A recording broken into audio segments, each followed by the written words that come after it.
ils sont pas droits entre nous.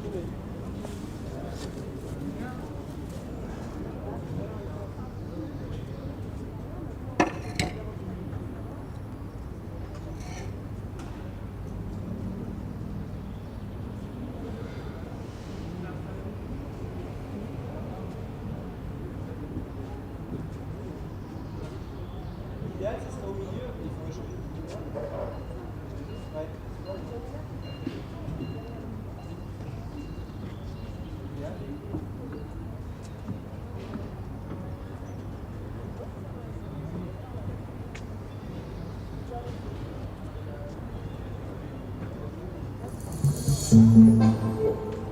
Mesdames et messieurs, ouverture des portes du stade au public. Ladies and gentlemen, stadium gates are now opening to the public. Ouais, et ça, je fais quoi avec les stickers? Eh ben, tu sais que t'es bon, et là, Marine va vous donner la réponse. Il est parti où, Manu? Il y a pareil, l'autre côté. Ils avaient bien vu pour les clés. Il faut ouvrir les trucs, il y a tout seul, le carreau, et voilà. Bon, Il manque.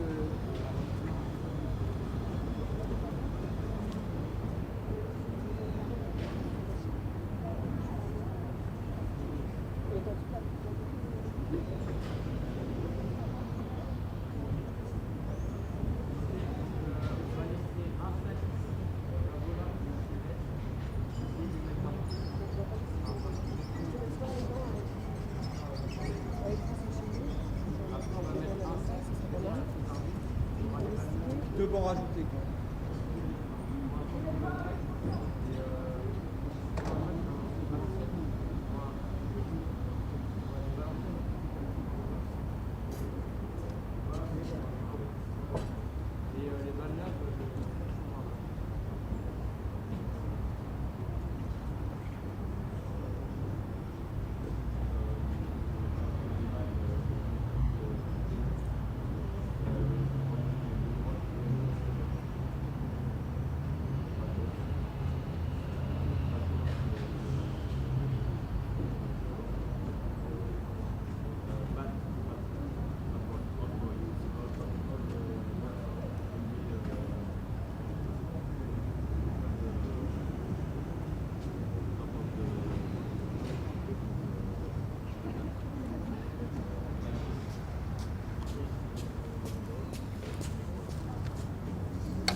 Ok, mais il pourrait par contre, regarde au niveau, parce que j'aimerais qu'il soit marron, pas vert, au niveau du plateau. Parce que celui-là il est vert. Par contre, sur le 10, il doit y avoir un petit avec un plateau marron. Ok. Non, on va le prendre à deux, nous. Ils sont lourds, ces putains. On en a 4, mais bon, pour l'instant, il y en a 2. Je veux dire.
Mesdames, Messieurs, bonjour. Nous vous souhaitons la bienvenue aux Internationaux de France de Roland-Garros 2016. Programme du mardi 17 mai. Good morning, ladies and gentlemen, and welcome to Roland-Garros 2016, Tuesday, the 17th of May schedule. Sur le cours 6, en cours 6, Nicolas Basilashvili, Tristan Lamazi. Sur le cours 8, en cours 8, Jan-Elan Struff, Benjamin Mitchell. Sur le cours 10, en cours 10, Matteo Donati, James Ward. Sur le cours 12, en cours 12, Nice Langer, Andreev Martin. Sur le cours 13, en cours 13, Robin Anderson, Miyu Kato. Sur le cours 14, en cours 14, Elia Simmer, Dimitri Popko. Sur le cours 15, en cours 15, Petra Sekowska, Kristina Kuchova. Sur le cours 16, en cours 16, Daniel Jimeno-Traver, Luca Vani. Sur le cours 17, en cours 17, Geoffrey Blancano, Hiroki Moriya. Sur le cours 18, en cours 18, Andrei Rublev, Yann Satral. Nous vous souhaitons une excellente journée à Roland-Garros. We wish you an excellent day à Roland-Garros.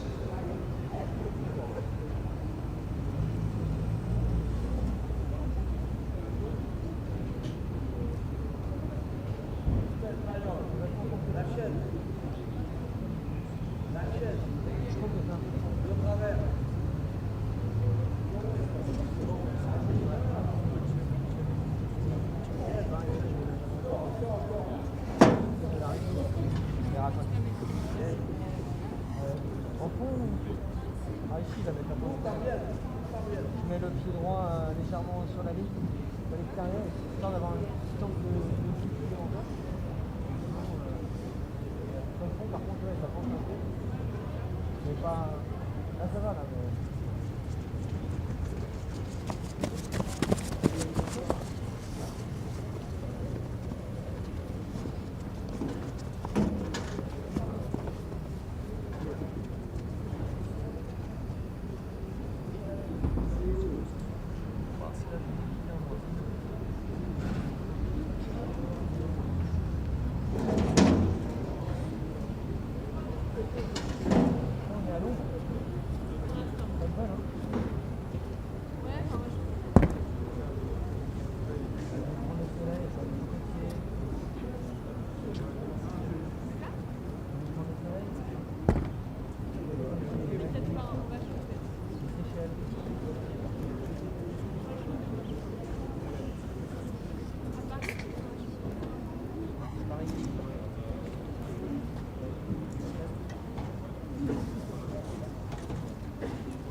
Welcome then to the second day of our coverage here from Roland-Garros in Paris, the qualifying competition that we're showing you for the first time, television coverage this week, groundbreaking initiative on the part of the French Tennis Federation and its broadcast partners to bring you the best, some of the best of the qualifying action in the build-up to the second Grand Slam event of the 2016 season, of course the French Open, which begins in terms of the main draw on Sunday, but whole slew of main draw berths on offer through this week in the qualifying competition. Very important matches these for the players, and obviously in terms of the competition itself, because we've seen qualifiers go on to do well in the past in the main draw.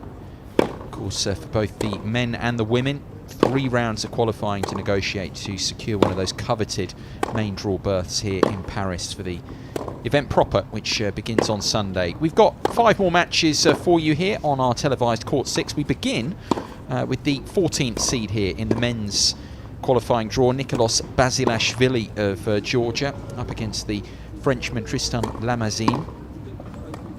We've got 4 more matches to follow. The schedule basically is the remaining first round matches in the men's draw to begin with, and then we'll turn our attentions to the start of the women's qualifying competition, which begins today, midway through the afternoon here in Paris. But we've got some remaining first rounds. You see some of Basilashvili's statistics ticking through. Of course, he's someone who's been around a few years, the 24-year-old.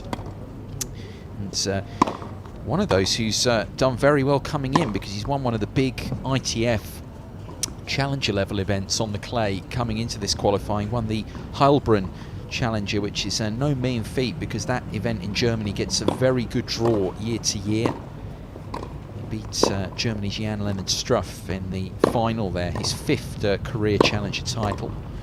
Of course, a man who's based at home in Tbilisi now, Basilashvili, 24 years of age, but did spend quite a few years in the United States. Spent 4 years there overall, very much at home on this surface, up at 105 in the world now, so would have been just outside at this point in terms of trying to get a direct acceptance into the main draw. That's for each of the Grand Slams, on or around 104. It does depend on players maybe being able to take advantage of protected rankings, but he's on or around the cut now. But the problem is for him, in terms of the ranking, why he's here this week having to try and qualify, is that the cut-off is made weeks before this, and at that point his ranking not high enough to get into the main draw. He's gone up 20 spots actually in the ATP World Tour rankings, fresh off winning that 5th career Challenger title in Germany, so up at 105. His career high ranking 86 in the world in October of last year, which obviously that sort of ranking would get him in, and that was the thing in terms of last season, in terms of ending the year as he did at his best year-end ranking of 104 in the world, up 88 places from how he finished 2014. Basilashvili qualified for 3 of the 4 Grand Slam tournaments last season. Of course, memorably going on to reach the 3rd round at the Wimbledon Championships. Excellent win over Feliciano Lopez in the 2nd round there, before he lost out eventually. Cutting through the qualifying there, picking up an awful lot of points. Breaking the top 100, of course, as well. First time in July of last year, up to 86, but at the moment at 105. What of his opponent, Tristan Lamazine, 23 years of age, this Frenchman. Of course, so many Frenchmen, not just in the main draw, because France as a tennis nation is so strong, but in the qualifying, a lot of wild cards on offer, opportunities to grow and develop for some of the younger talent of the host nation, and Lamazine is included in that. 202 in the world in singles. It's been as high as 181 in the rankings, Lamazine, in August of last year. Started this year at 196, so his ranking is basically plateaued the first few months of this year. No real major movement up or down, just 6 spots beneath that at the moment. He made some great strides last season, up 38 places over the year to end at 196 in the world just outside the world's top 200 at the moment. Yet to Mesdames make et messieurs, his international de Grand France Slam main 2016. draw debut, Lamazine. Premier tour de qualification opposant à la droite de la One chaise, ITF Challenger Tristan title to his name in his Lamassine, career that he France. won last season. A big part of why he was able to push his ranking up. He won the À la gauche de Tampere la chaise, Challenger Nicolas in Finland Basilashvili, last season. This year, failing to qualify at the Australian Open, lost first qualifying round there. Full of Challenger quarterfinals for him. But a big opportunity for him, all the French players involved in the qualifying this week. A British umpire in the chair here, Alison Hughes.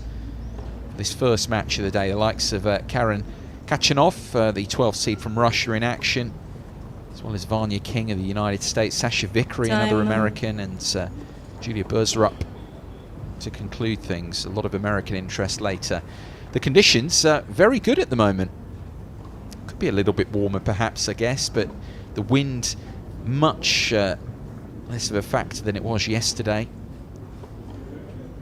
The promised rain is not arriving at the moment, and we want it to stay away. The forecast is not very good beginning tomorrow really for the rest of the week.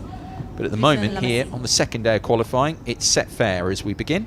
Guy McCree to take you through this first match. It's going to be Lamazine, the Frenchman, to begin.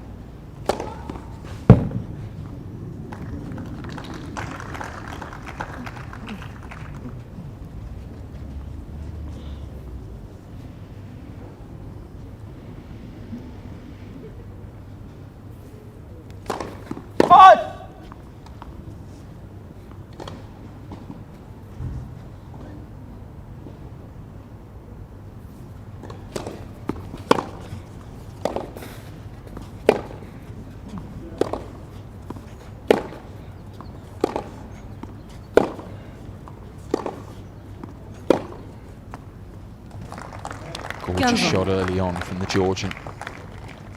Able to redirect so easily there.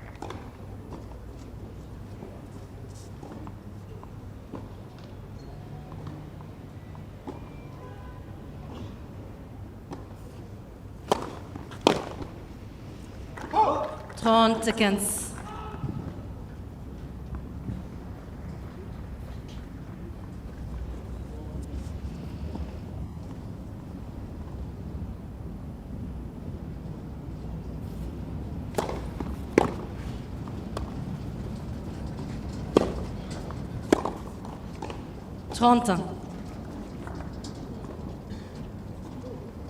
Clearly going to be important here for Lamazine to serve as well as he can, because there's a big gap in rankings and frankly in quality and form between him and Basilashvili.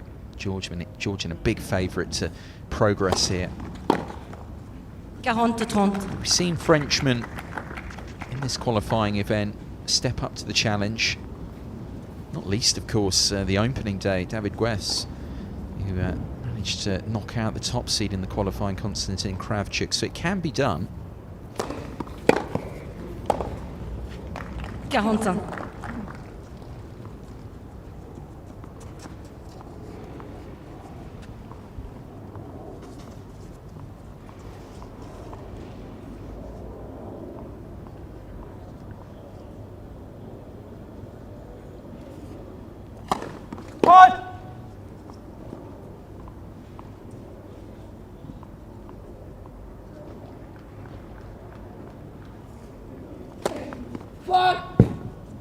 Avantage, Basilashvili.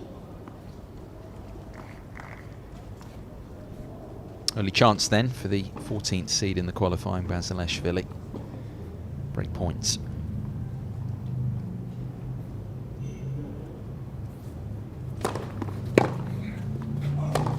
Jeu Basilashvili. Premier jeu. There we go then. Perfect start for the Georgian. Early break of serve here. He really has got terrific form to come into this, and you can win a challenger level event, get some time on the dirt coming into a qualifying event. Probably feel, as I say, with his ranking where he's at, he shouldn't be having to qualify anymore, but it's just the way the ranking system works, the cut-offs for qualifying events for the majors and main draw events at the slams. His ranking just wasn't quite high enough at the time of the cut-off. maybe he can use it to his advantage this week, Basilashvili. 3 more matches to take into the main draw, hopefully from his point of view.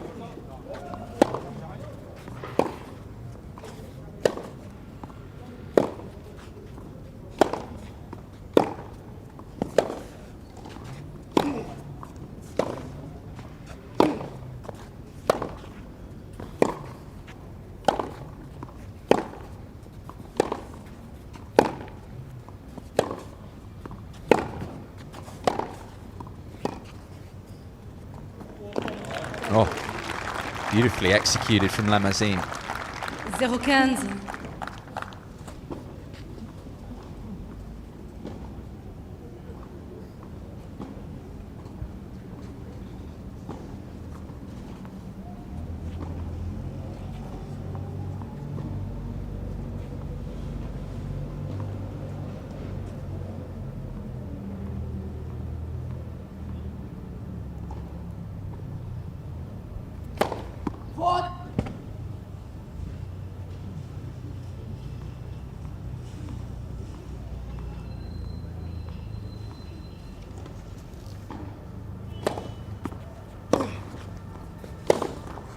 Zéro 30.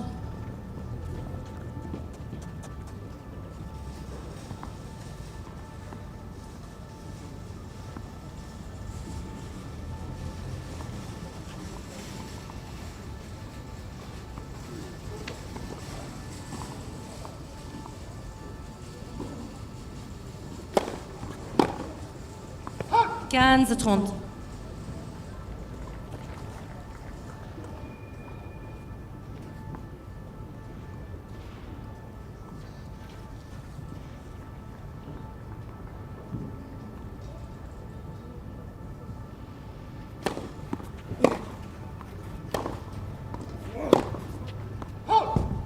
Trente.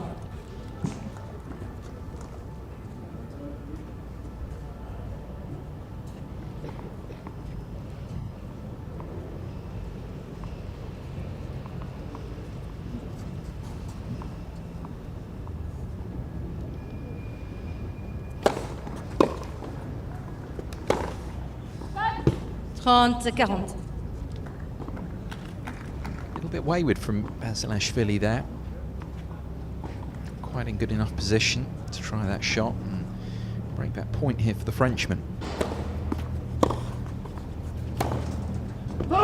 Je Lamazine. Again. Un jeu pas tout. It's a bit surprising. Straight breaks to begin this one.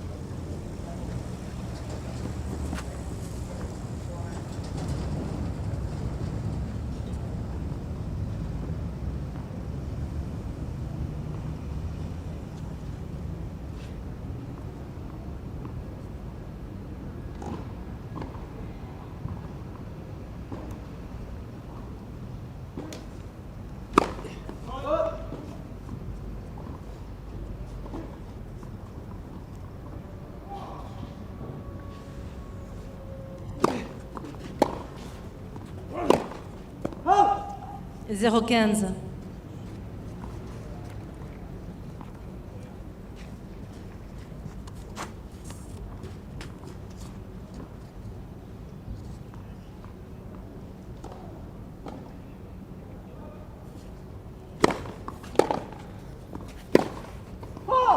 Zéro 30. Both men struggling a little bit early stages here, of course. It's always the case early on. So much riding on these qualifying rounds. A little bit of tension around, and both not doing quite as well behind their own serves as they'd like in these early stages. 15 30. Delivery from Lamazine that time. Of course, like a lot of the French players, very comfortable here because the main training setup for the French players here at Roland-Garros. He's another one who's based in and around here in terms of his training. First service.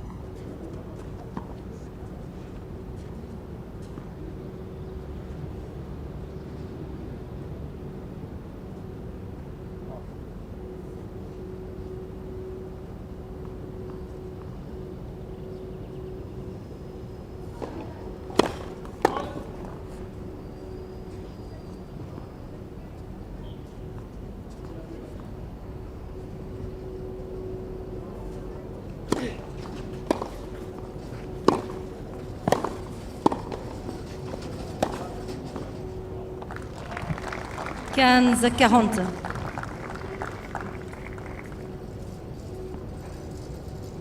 Two breaks to begin then. Is it going to be a third? Going to be Basilashvili back in front.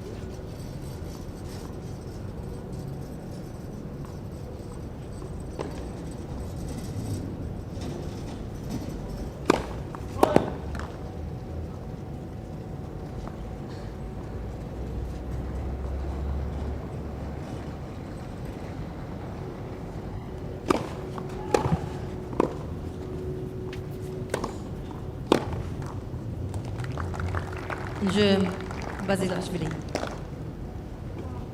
So 3 breaks to begin. Basilashvili back in front at 2-1.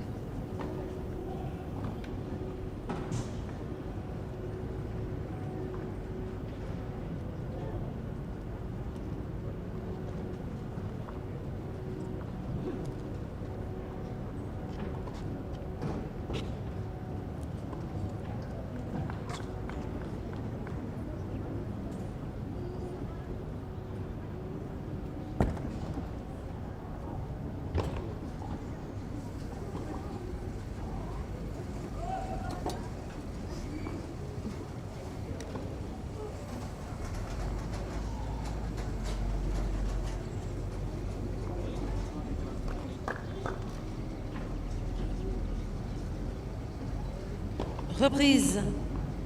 Prenez place rapidement, s'il vous plaît. Merci. Take a quick look there at what we've got to come here on court 6.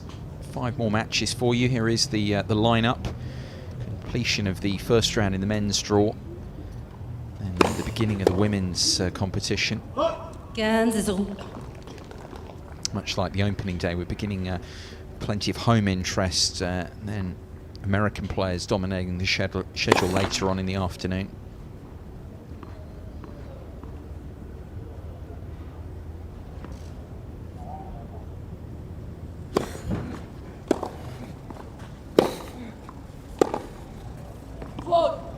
Trente 0.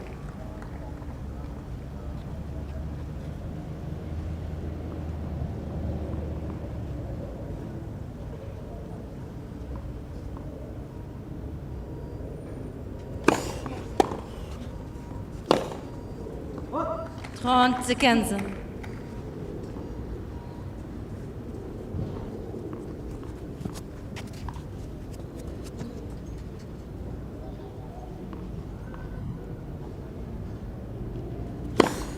Out.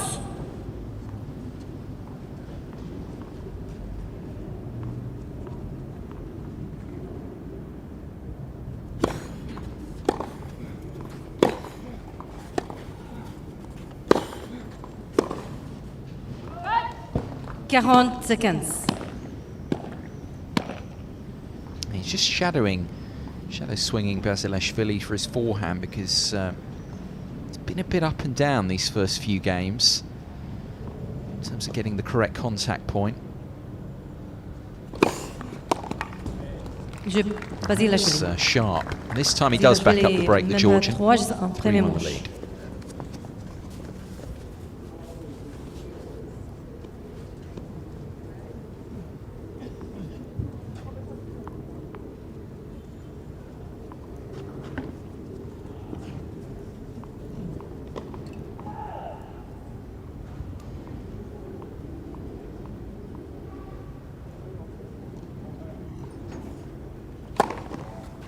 Quinze 0.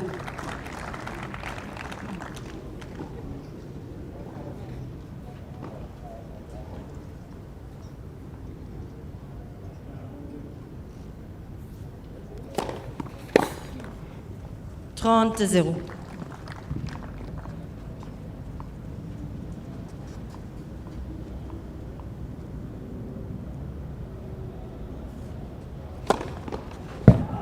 Quarante 0.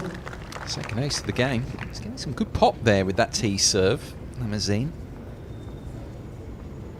Decent little action that he's got here. 5.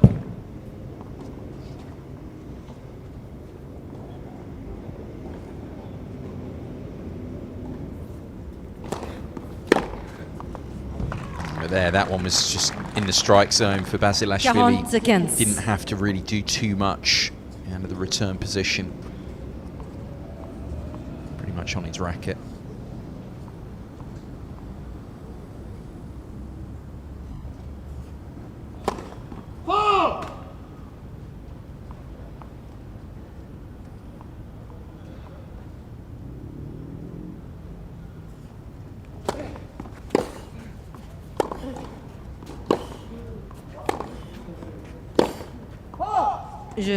Lamassine. Lamassine here. It's been a decent start from him, considering the rankings gap between the two.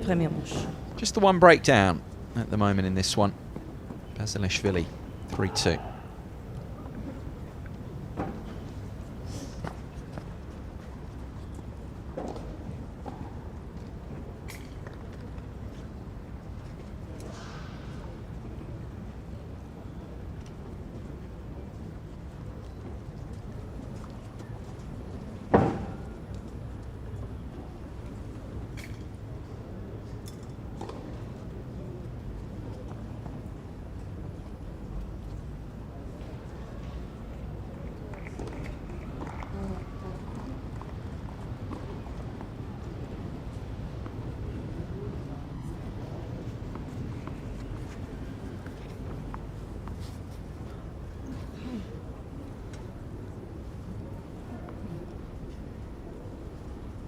Reprise.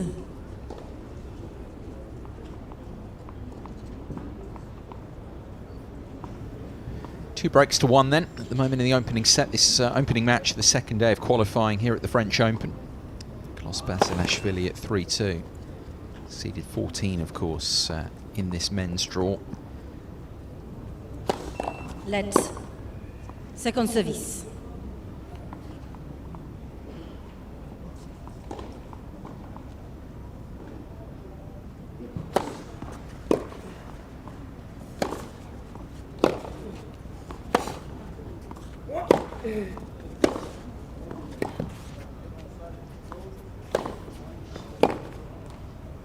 Zéro.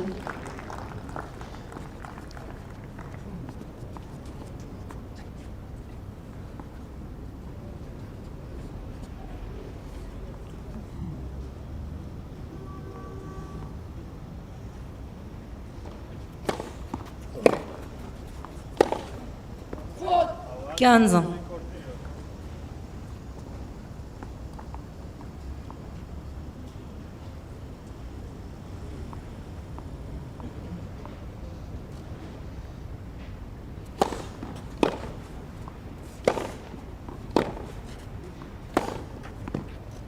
Seconds.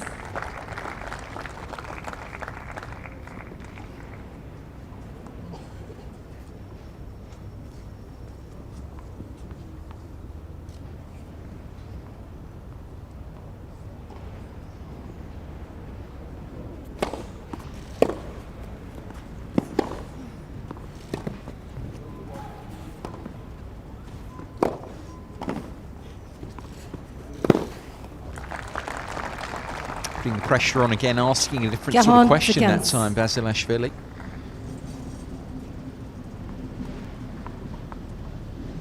He's doing enough at the moment, just feel like he could impose himself a bit more on Lamassine off the ground. Don't have to be too critical when a player is a break up. Just feeling he could be doing a little bit more at the moment. He's got the bigger game. Question of trying to impose it.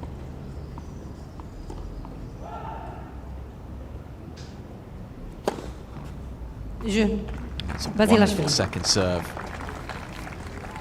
Basilashvili. 4-2 the lead now, Georgia. Premier manche.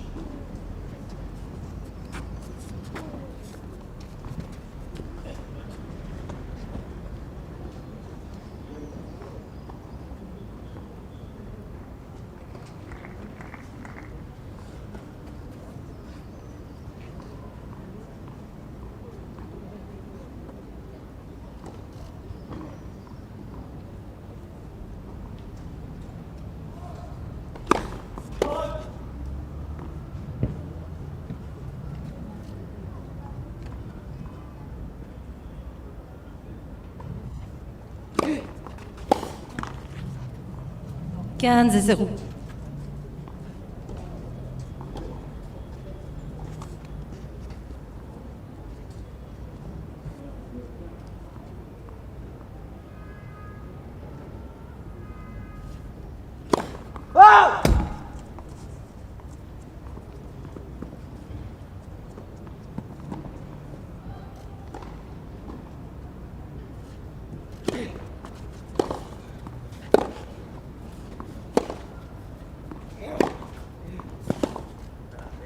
Trente zéro.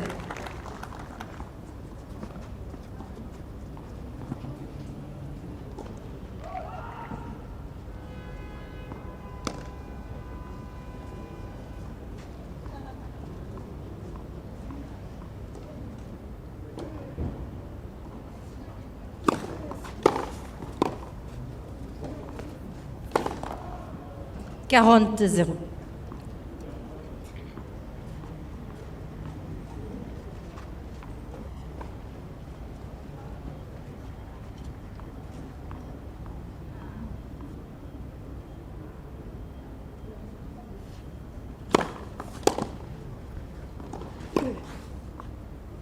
He's made that one, Basilashvili with no effort to cover it. Lamazine holding his own here. The Frenchman, just still a single breakdown in this opening set. 3-4. Même pas 4 jeux à 3.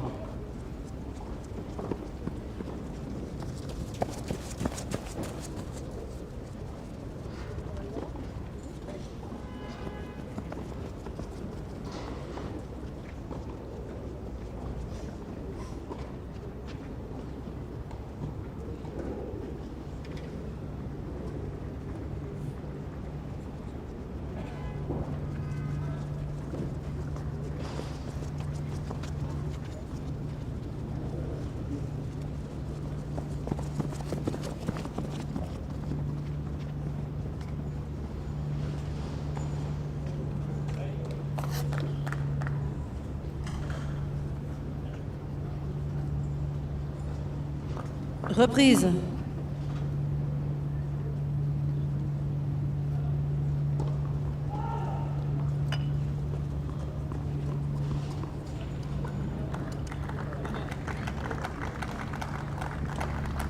Crowds enjoying themselves. Of course, qualifying can be a very, very good value thing to come to.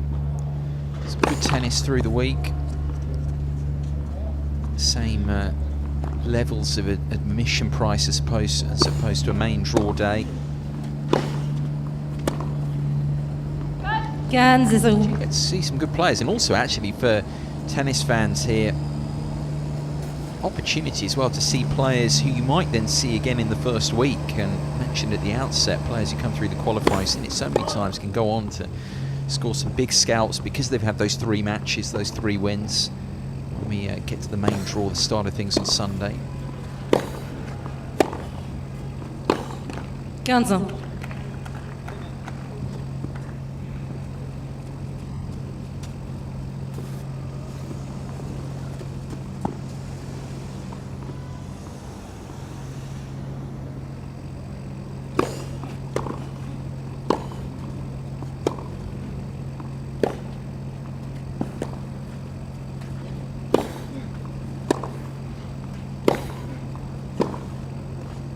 Trente 15.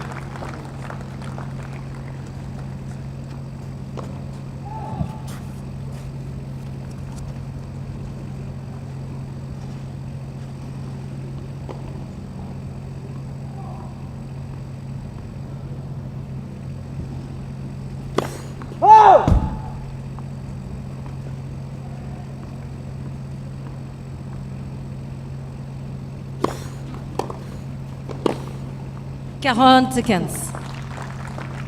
He's doing enough right now, managing this set very well, Basilashvili. So I do think Lamazine has played at a decent level. Basilashvili with the greater weight of shot off the ground, showing it there.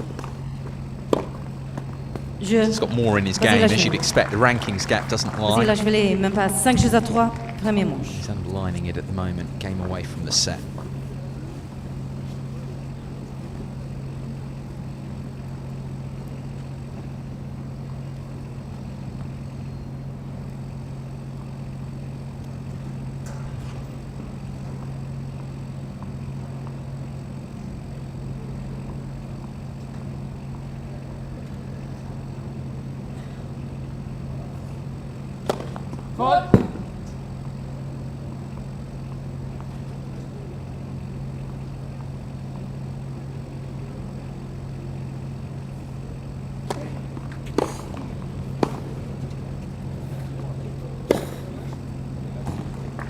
Zéro 15.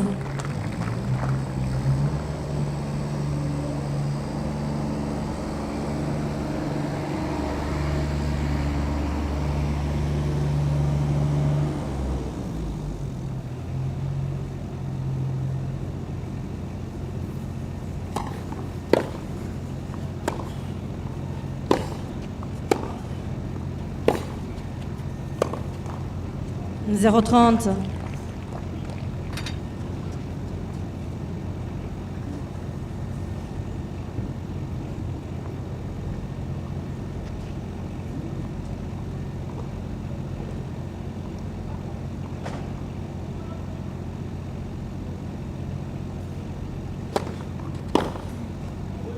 Zéro 40. Just stepping it up here, Basilashvili. More break points on the Lamazine serve. So there are also 3 set points for the Georgian.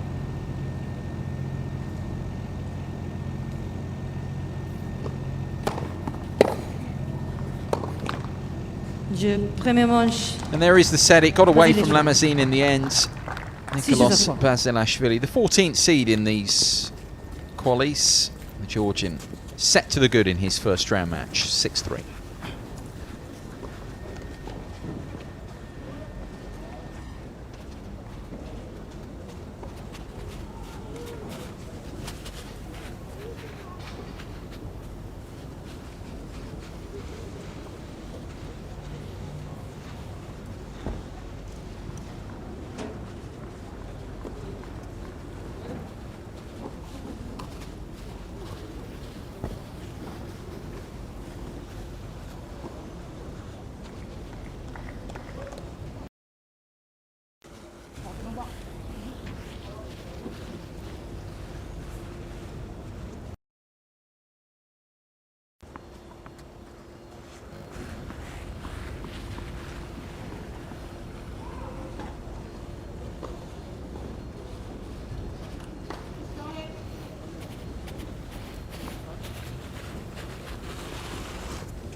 Deuxième manche au service.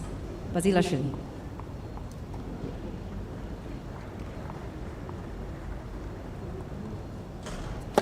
Faute. 26 minutes, of course, it took Nicolas Basilashvili to take that first set. 0-15. Begins this second with the double. Second double of the match for the Georgian. Just raised his game, I think, at the back end of that set. Was managing it well, doing enough for the most part. 0-30. There's a little lapse here, these first couple of points. Double fault, and then there now after the good body serve. Overdoing the forehand. It's his forehand that's been a bit erratic. Backhand's been very solid so far. Faute.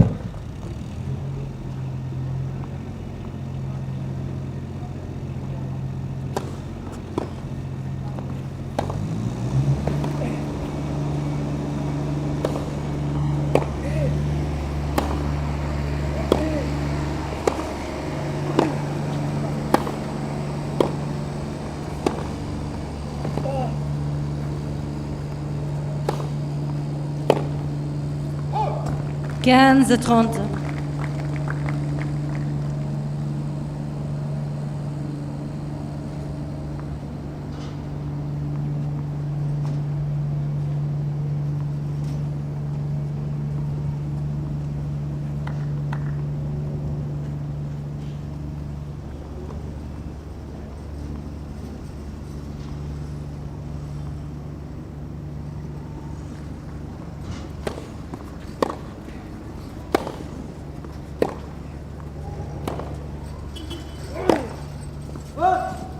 30.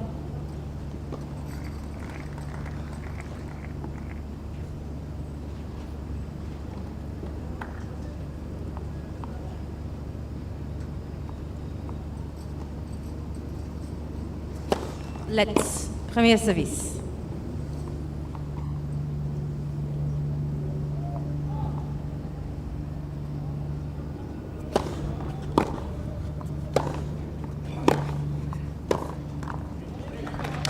Bit of extra pace from Lamazine there at just the right time. Is he going to make Basilashvili pay here? Those couple of lapses at the beginning of the game. Early breakpoint chances in the second set for the Frenchman.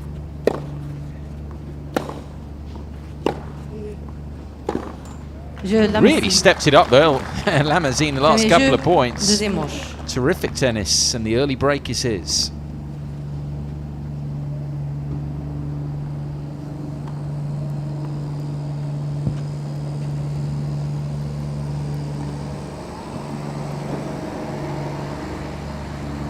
Back at the numbers from that opening set, I mentioned that Basilashvili managing things well, but it was behind the second serve that Lamazine struggled. Won just 3 out of 10 points behind his second ball. That little bit of extra quality at the back end of the set from Basilashvili, because for the most part it was fairly tight. He was just doing enough. As that first game's shown, it can turn around quickly. Do you think he was punished there for a bit of lapse in concentration the first few points of the game? 15-0.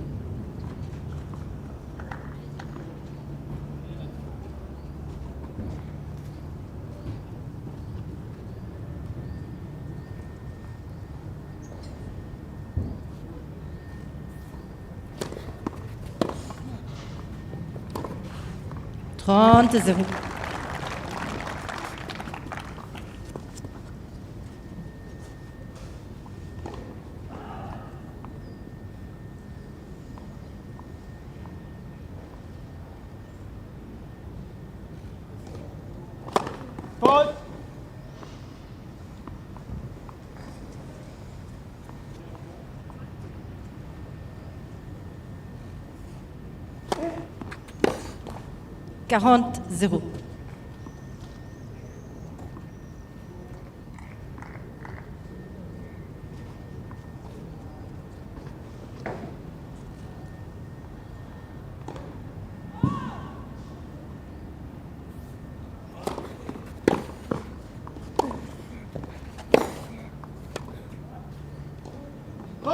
$40-15.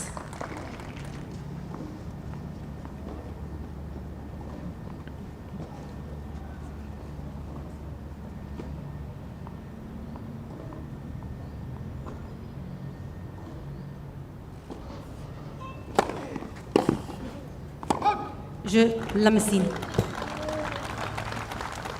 Lamazine, même pas 2-0 deuxième manche. Backing up the early break, much more encouraging this from Lamazine. As I say, on those final couple of games of the opening set, his level was similar to Basilashvili's. Whether that was the Georgian not playing at the top of his game, you can argue that, but showed that he can hang with him. That's what he's doing again early in this second set.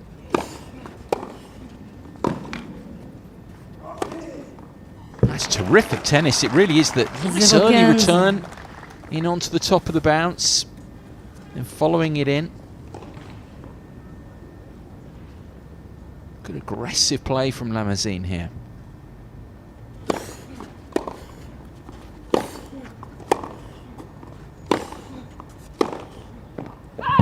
$15.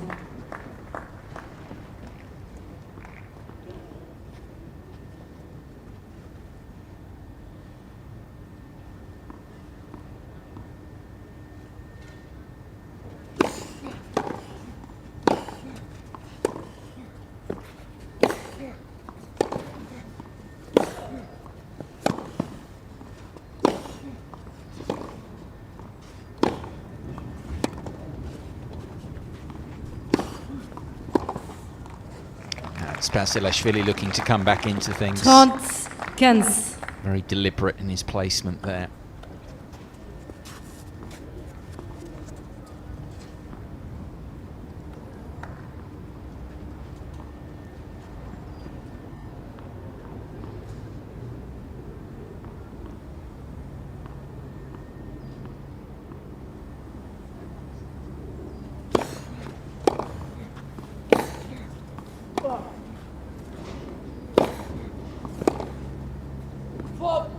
40-15.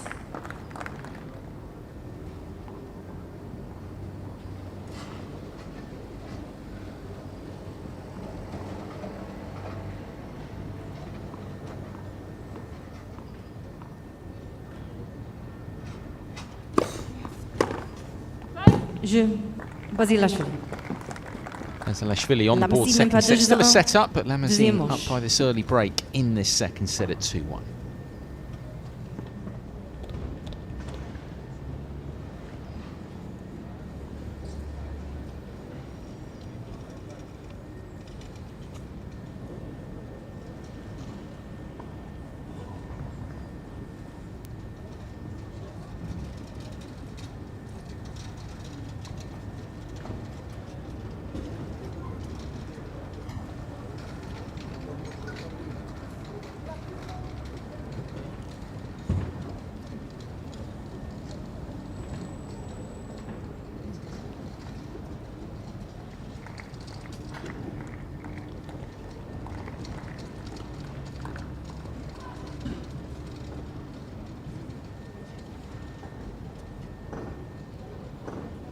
Reprise.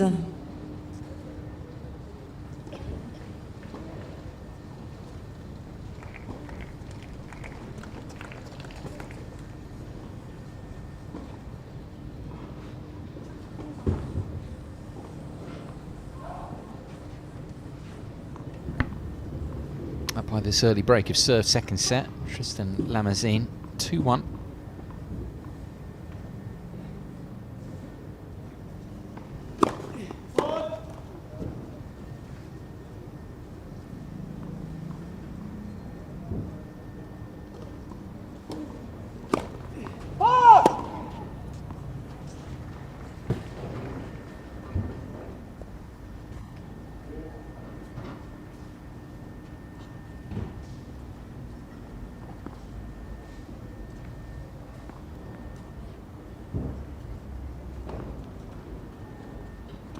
Zéro 15.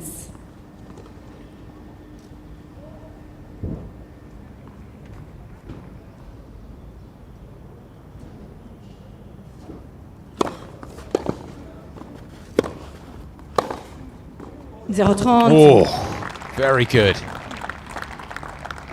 Given the chance, it has to be said, by the approach, the nature of the approach from Lamazine there. Still had to make the adjustments, got himself a bit cramped for room, and that was all just a flick of the wrist from Basilashvili. Excellent shot.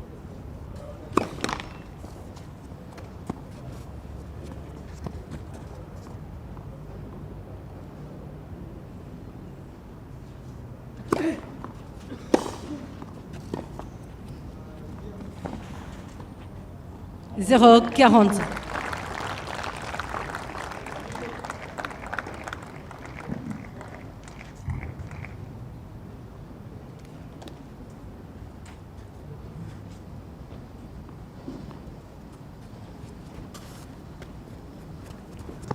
Three breakback points then against the Frenchman.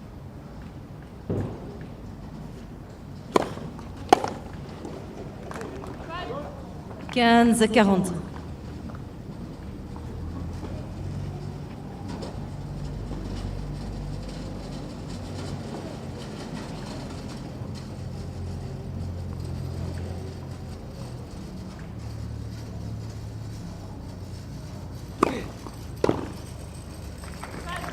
Trente 40.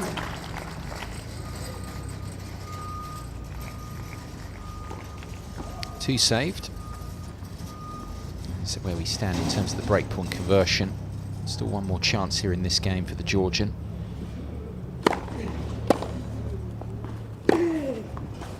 Oh, well done.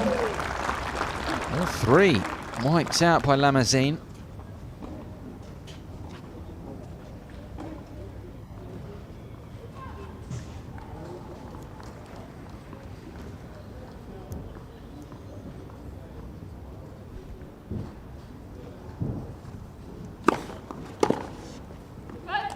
Avantage Lamazine.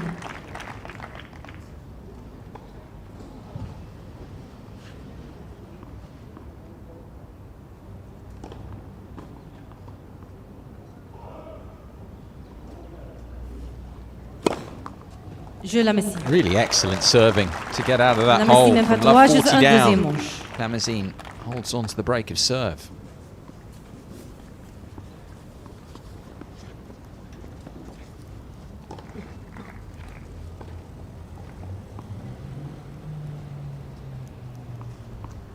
Very impressive serving that. Good snap again on his first serve. Made that point in the first set.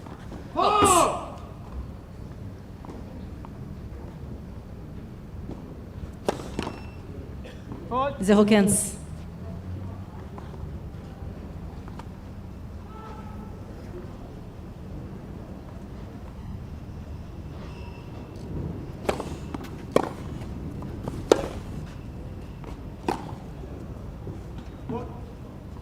Quinze.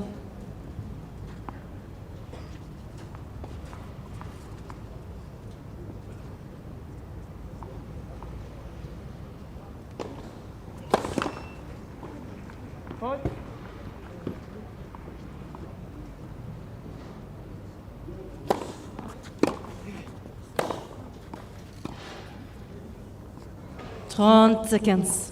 Quite. I like the idea. Basilashvili was quite far back in the court there.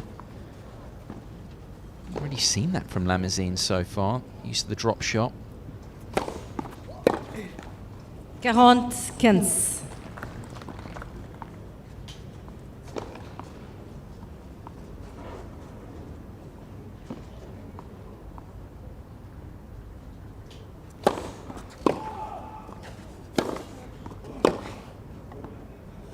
That's good. 40-30. He is starting to play very nicely, Lamazine. Definitely raised his level in this second set.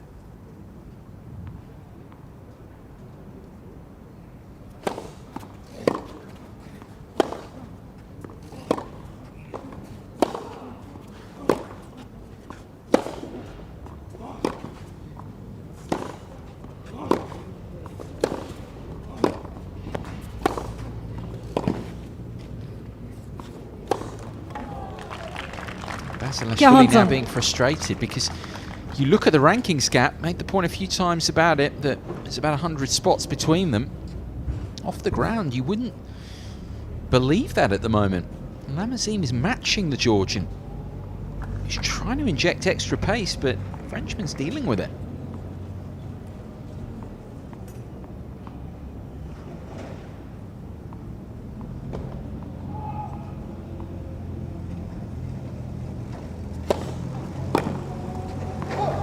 Avantage, Basilashvili.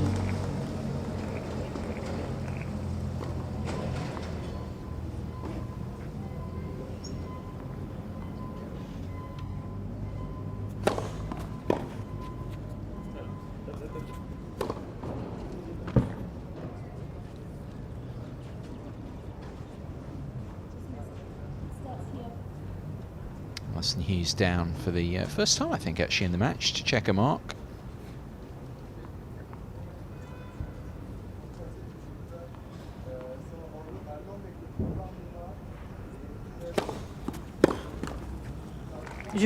Basilashvili being tested much more in this second set.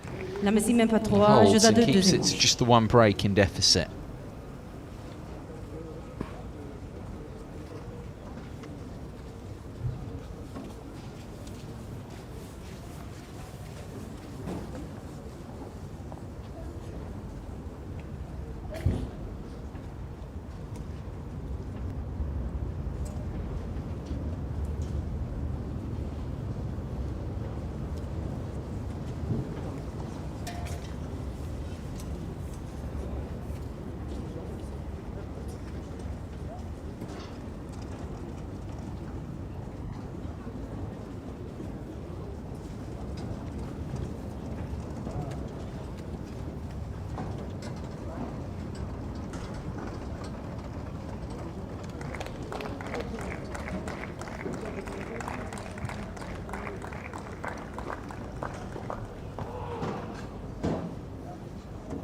Reprise.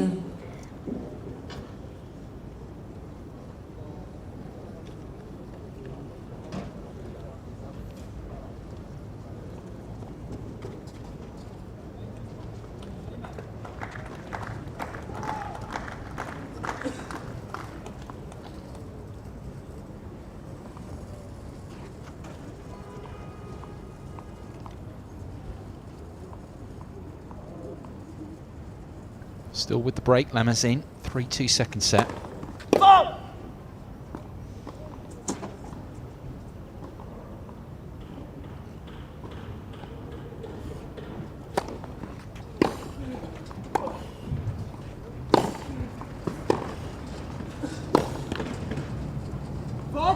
Quinze, 0.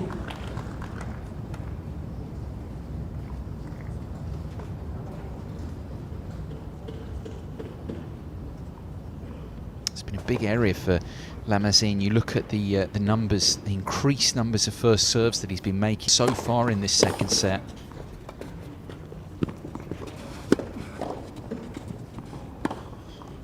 I'm not sure the drop shot was the right call there. He's been trying to bring it into his game, the Frenchman.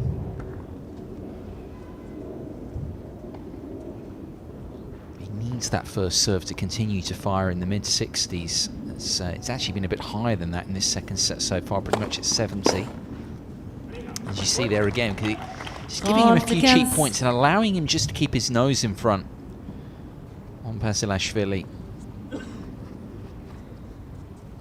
So important, the momentum that he's got, that he tries to hang on to it.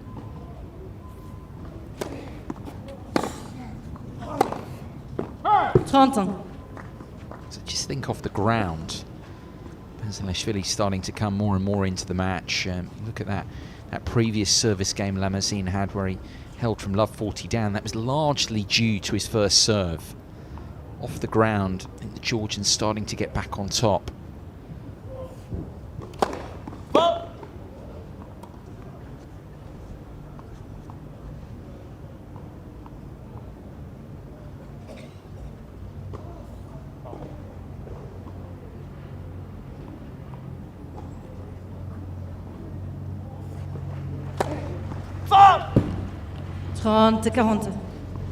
The double fault is a third for Lamazine overall.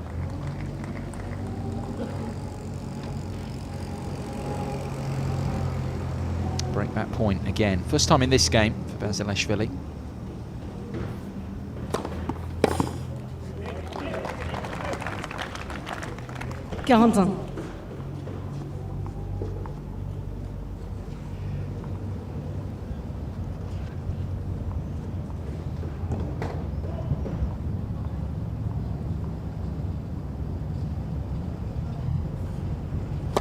Let's premier service.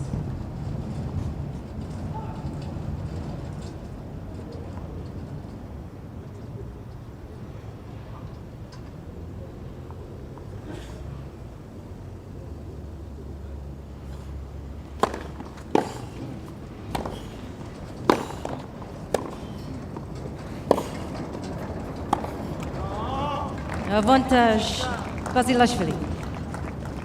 He's frustrated there because there wasn't put under a huge amount of pressure there to make that backhand. That was a regulation rally ball.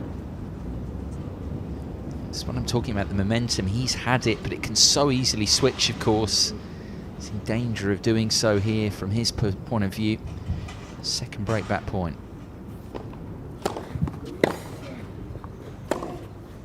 And the pressure does tell on the Frenchman eventually, and Basilashvili breaks back this time. Second set.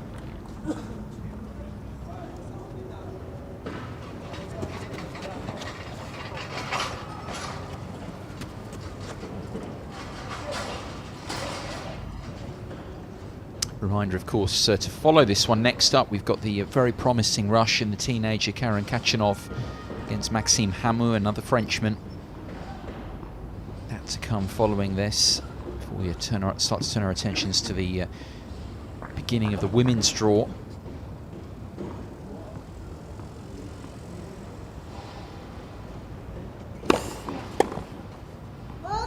Quinze, 0.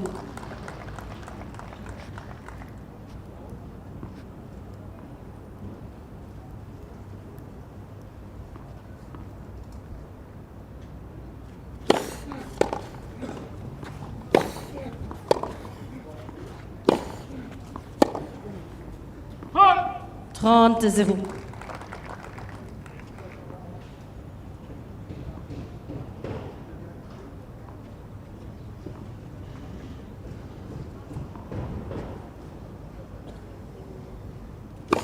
Let premier service.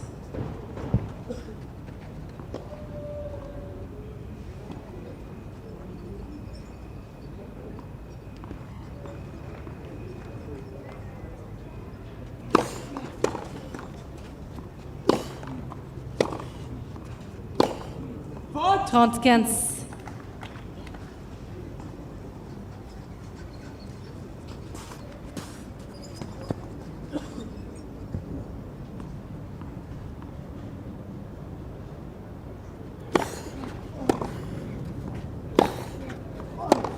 Quarante-15.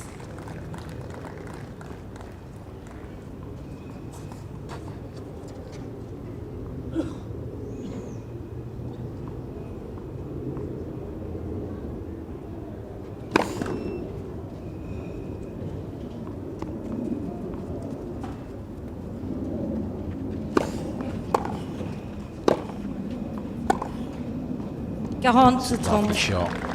Held the ball on the strings a fraction longer there, Lamazine. Definitely worth another look.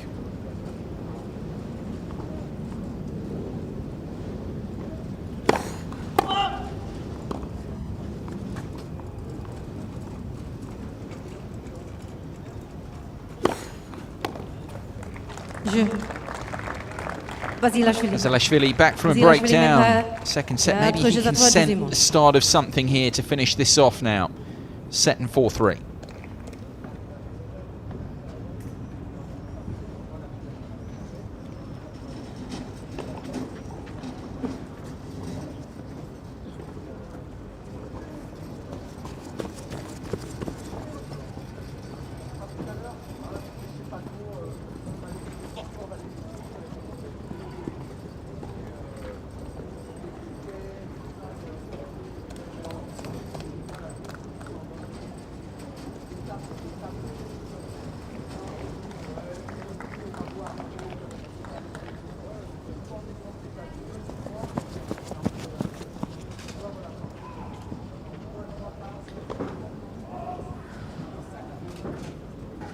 Prenez place rapidement, s'il vous plaît. Merci. Reprise.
That's excellent use of the court from Lamazine. It really is. Using all the angles, not looking to hit the ball tremendously hard here, just concentrating on getting that as close to halfway up the sideline as he could, draw Basilashvili out of court and have the space to punch into.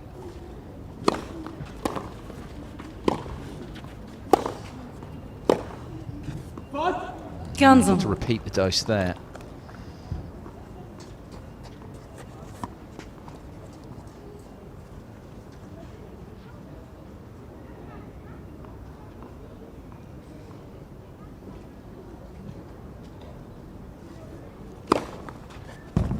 Trente-quinze.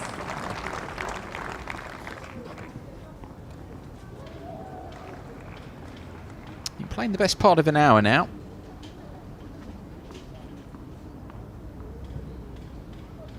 Just ticked over. Hour and 4 minutes. In terms of when they came on court, coming up to the hour in terms of the match time.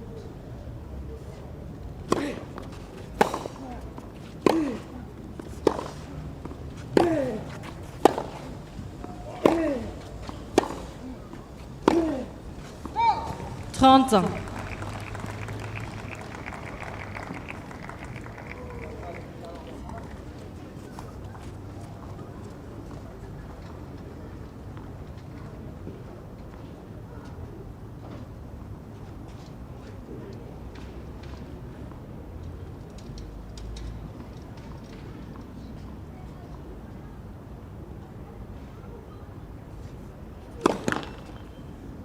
Premier service.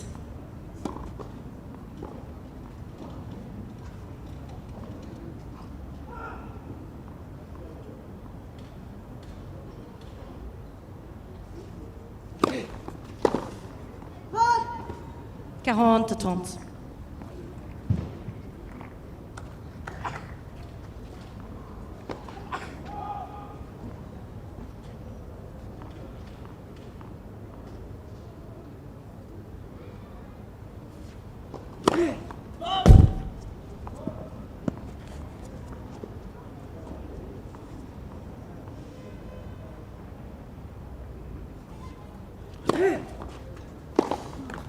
Je la Messine.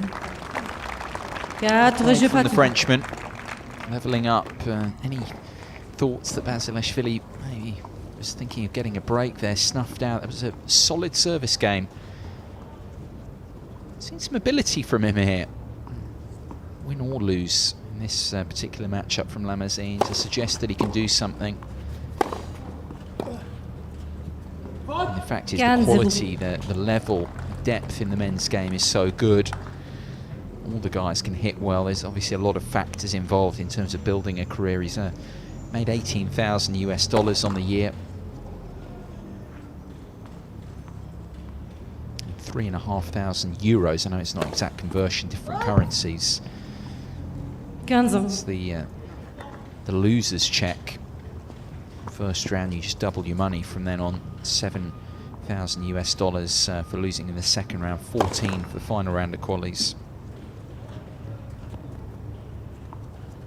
You can work out on your currency conversions. Big numbers for someone like Lamazine. 15-30. In fact, he's playing at home as well, the opportunity. Wouldn't have given up hope here at all. I mean, this match is still in the balance. Easily go on and force a decider here. Just string a few points together.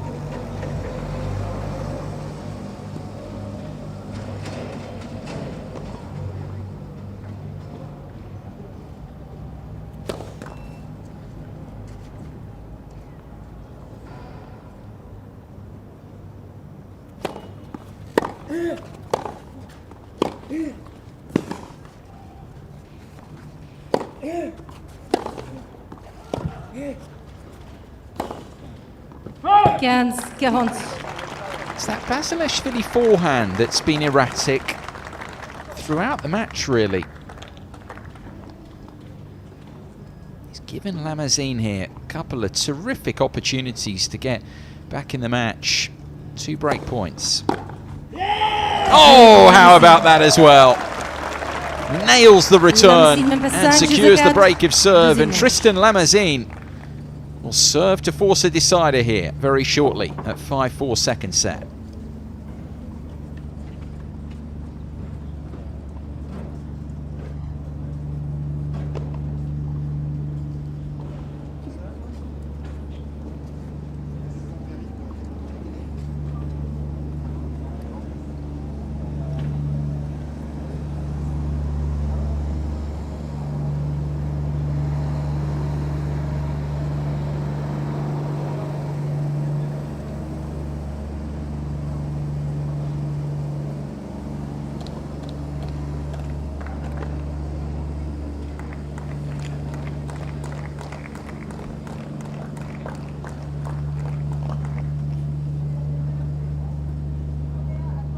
Reprise.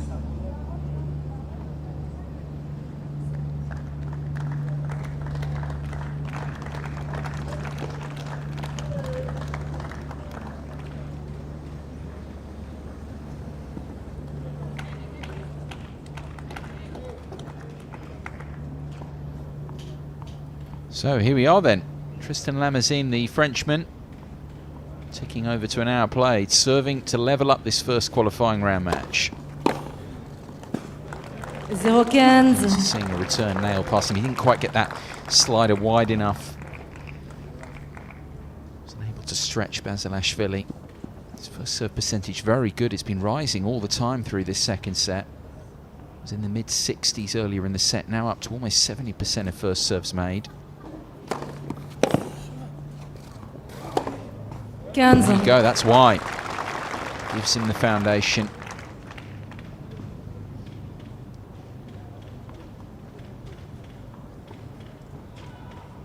Plenty of time here to unload and coil on the movement.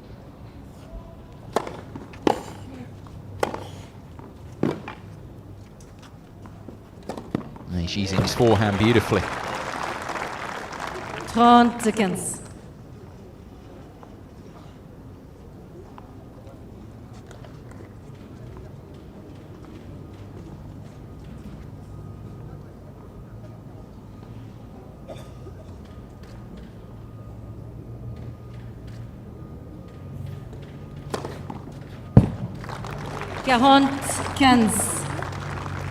Ace number 6 for Lamazine.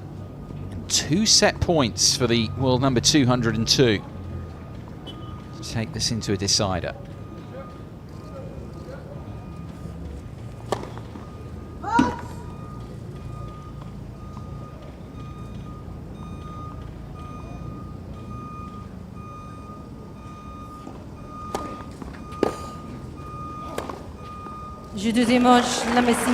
That is a terrific series of games for Tristan Lamazine, the Frenchman. 202 in the world, takes the 14th seed in the qualies here, Nicolas Basilashvili, to a deciding set on court number 6.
Reprise.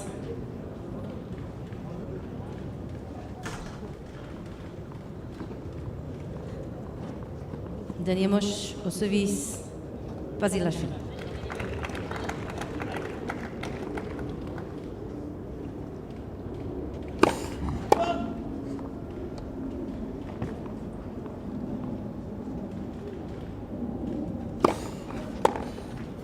Oh! 15-0.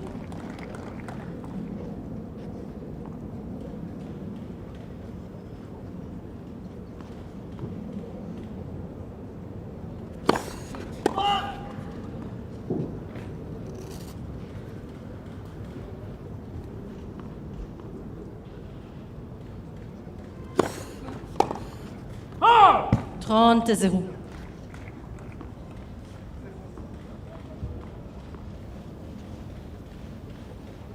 Whether Tristan Lamazine would have thought he would have got into a deciding set here with Basilashvili. And he's not happy about the call there. I've got to say I'm with him. I think that serve wasn't good. Alison Hughes down. Yep, it's called wide.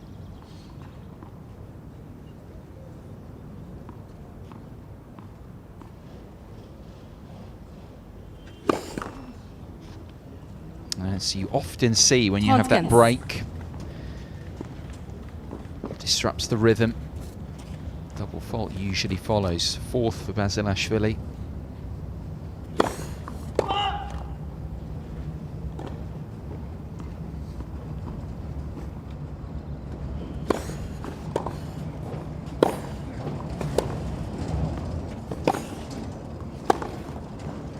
Seconds.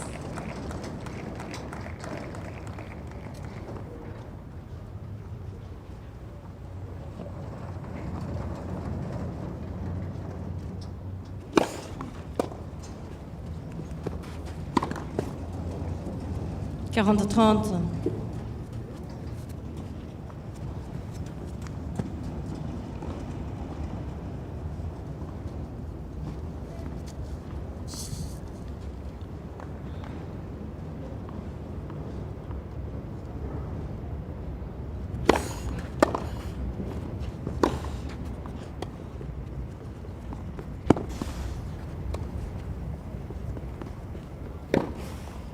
Got to say, this started really from 4-3 down in the second set for Lamazine. Put that run of 3 games together. He's got Basilashvili a bit worried here. Executing the drop shot well, drawing him in, not giving him many options, and then following it in as well here. Good hands as well, good weight of shot over the head of the Georgian.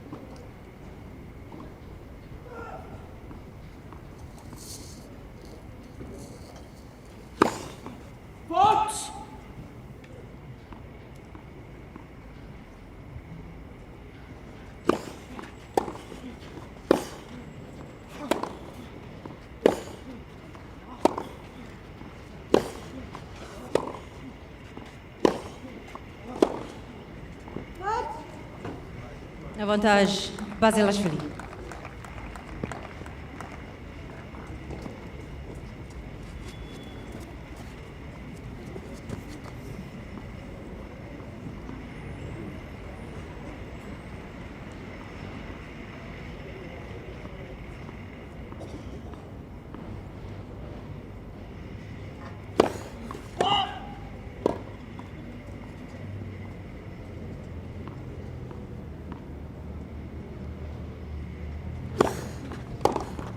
Jeu, Basilashvili.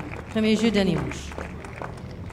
Imperative for Basilashvili there that he held. He is coming under an awful lot of pressure here from Lamazine. Really spirited effort from the Frenchman. Getting some news meanwhile. Of course, we are focused on the qualifying competition this week, but some news, you can find it through the official Roland-Garros Twitter as well. It's been tweeted there at Roland-Garros that the world number 8 in the women's side of things, Belinda Bencic, of course, is a junior champion here from years gone by. Unfortunately, she's been struggling with injury. As we take a look back at the numbers from the second set, she's been struggling with injury in recent weeks, and she's had to pull out of the main draw here at the French Open.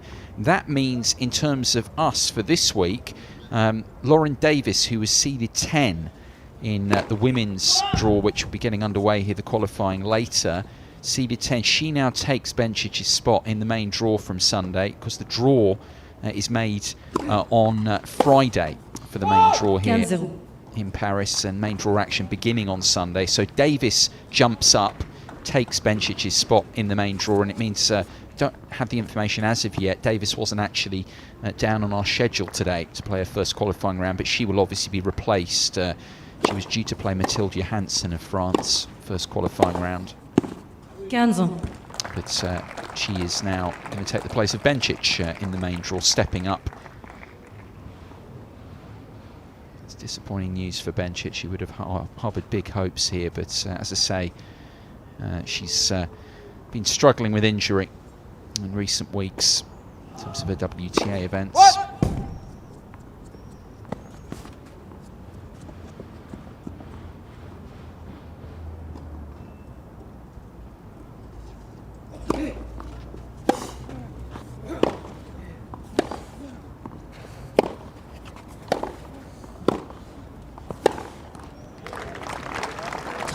Seconds. More than holding his own off the ground, Lamazine. If he can keep that percentage of first serves high, that was a big reason that he was able to come through and take the second set. He is in here with the chance of a big result. A long way to go, though, of course. Let premier service.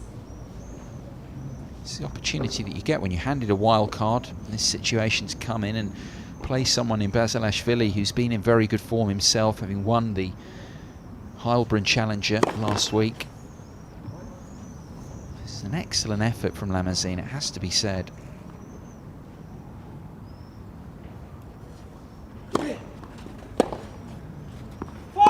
Quarante 15.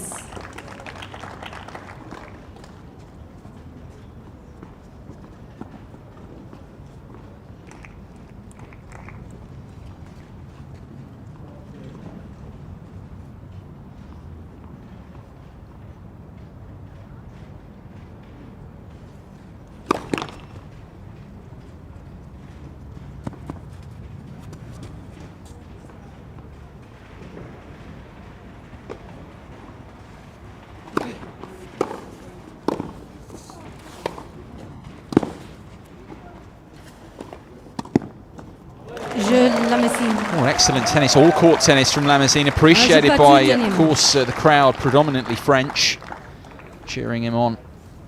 Another game on the board. Can Basilashvili find something from somewhere, from his point of view, to repel this? At the moment, very tight match.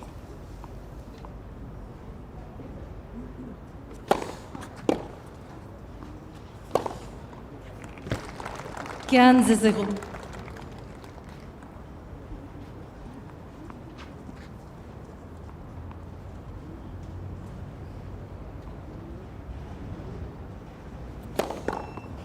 Premier service.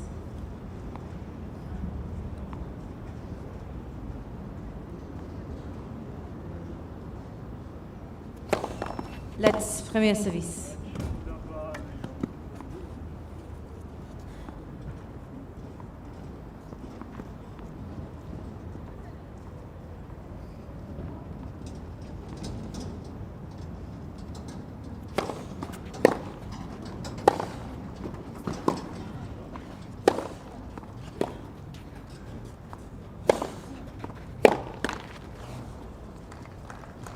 Trente 0.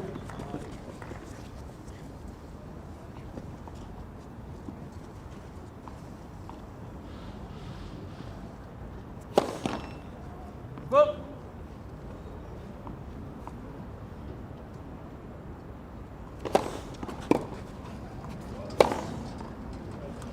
40 0.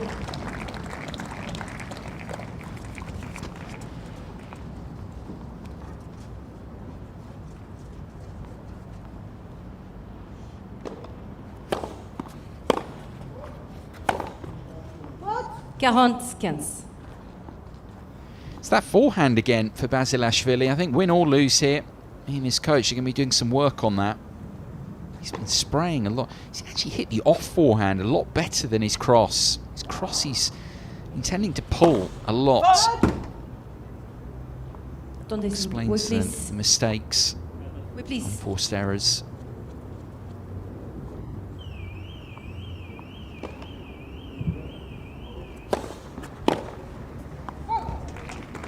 He does survive that service game without any real alarm. Basilashvili, 2-1 final set.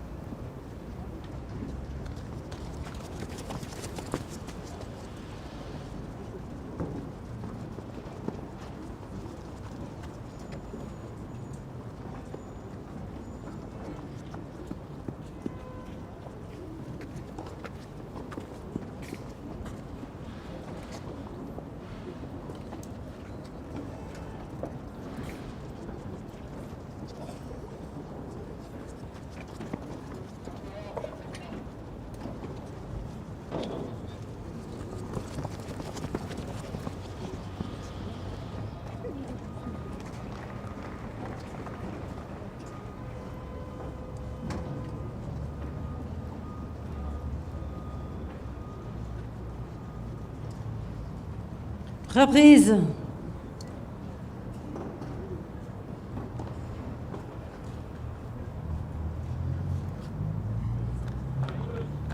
hour and a quarter played in this first match of the day on court number 6, our televised court, this groundbreaking coverage that we're offering you this year from the French Open of the qualifying tournament. Week-long coverage right the way through to the final day of qualifying, those all-important final qualifying rounds on Friday in both the men's and the women's draws.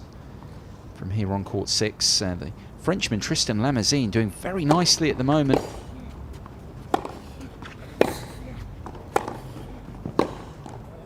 More than holding his own. The player ranked pretty much 100 ranking spots above him in Nicolas Basilashvili, winner of the Heilbronn Challenger last week, in very good form. Lamazine at the moment is bridging the rankings gap with the Georgian.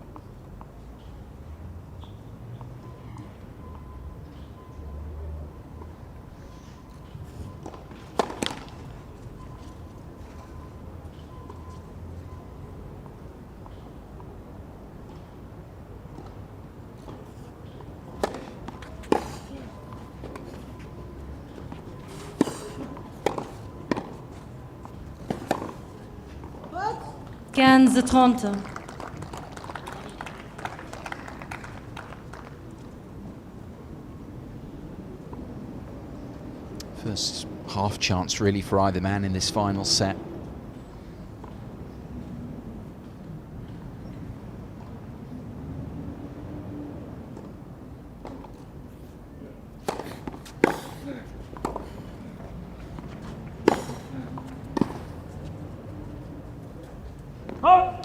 Using the forehand well, it's the off forehand that does the damage. He has hit that particular shot well.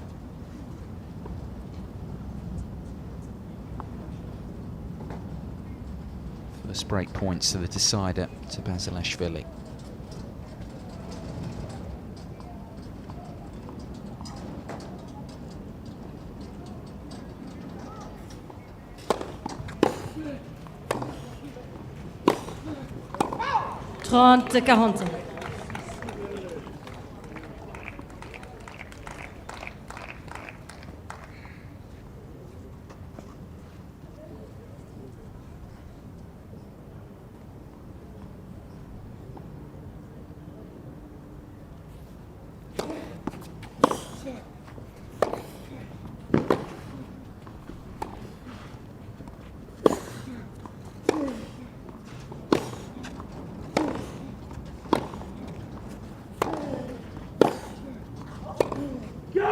No, it wasn't really on. He didn't get balance set enough, Lamazine, and it's Basilashvili who breaks first final set.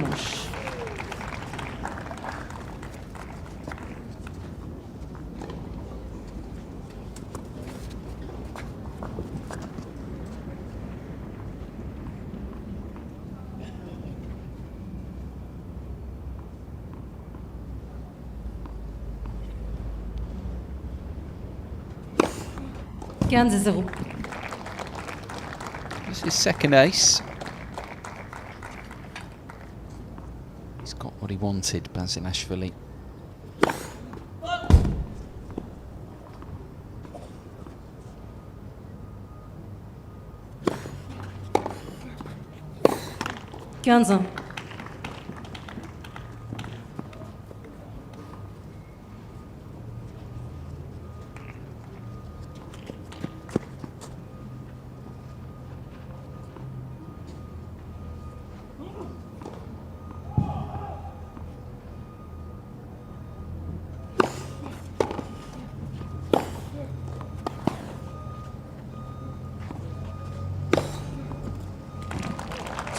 To Kenza.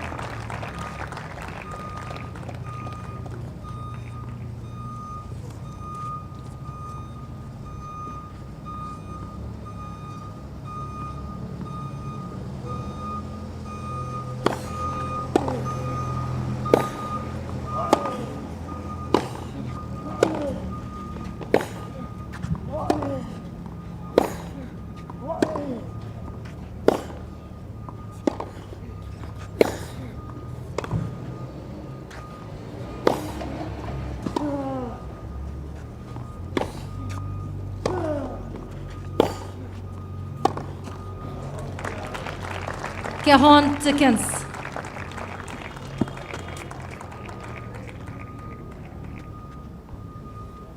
Posing himself more and more as it goes on. Basilashvili using that greater weight of shot. I've not always seen it though, because Lamazine has stepped up. But in essence, he has got the bigger game, and that's what we're seeing these last few moments.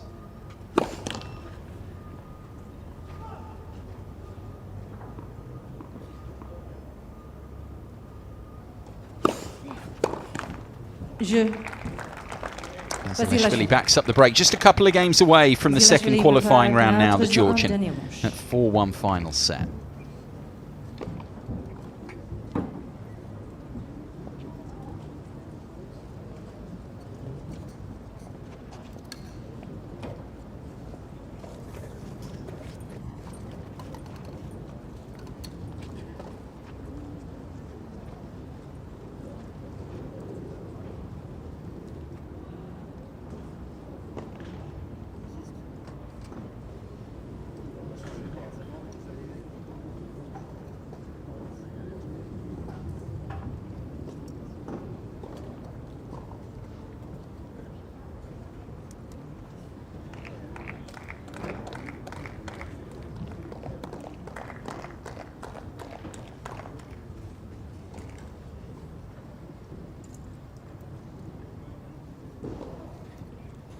Reprise.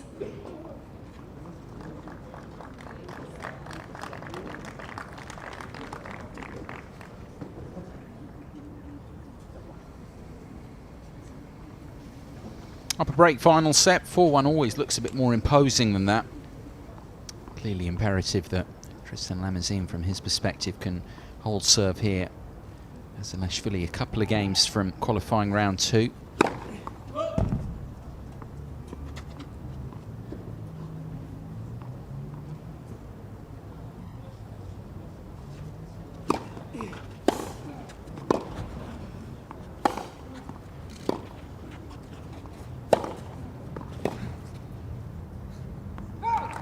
Winner of this one will play the winner of a match going on at the moment on court number 16. Daniel Jimeno Traver, the Spaniard, up against Luca Varni, the Italian, and Jimeno Traver at the moment is set up there. Took the first 6-4, 3 each in the second.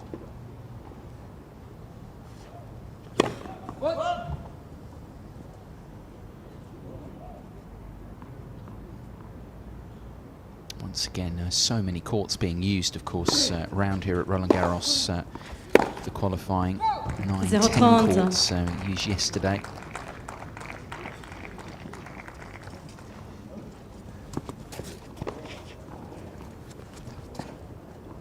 That is the case again. 10 courts being used, of course, 7, 9 and 11 traditionally so. Well, they can't be used because there's massive redevelopment work going on there as part of the redevelopment of this venue the next few years.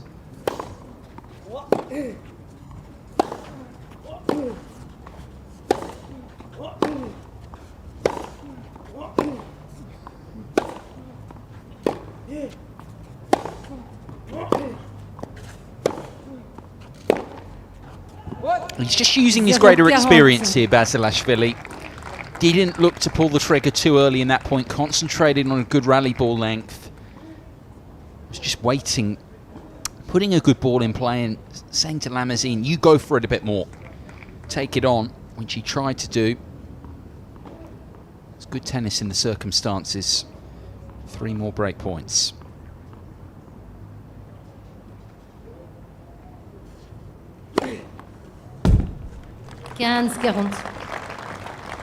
Win or lose, Lamazine has served well. 7 aces now.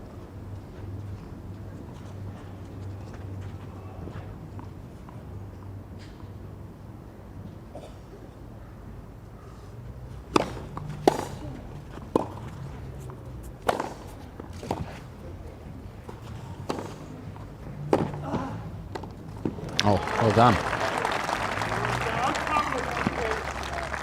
30-40.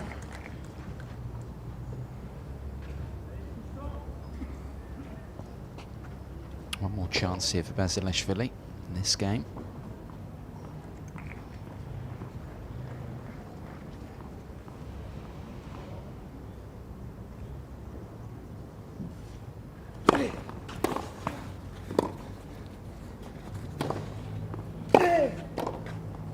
jeu. No mistake there. Solid volley. Basilashvili breaks again, and this match is surely done now with him 2 breaks up at final set. Basilashvili même pas 5 jeux à 1, dernier manche. If he does come through it, he would have had a good workout here from Lamazine, the Frenchman. Playing now pretty much, as you can see, an hour and 25 minutes, getting towards an hour and a half. It's been played at a good pace, but it's the quality level actually that Lamazine's brought, which would stand Basilashvili in good stead.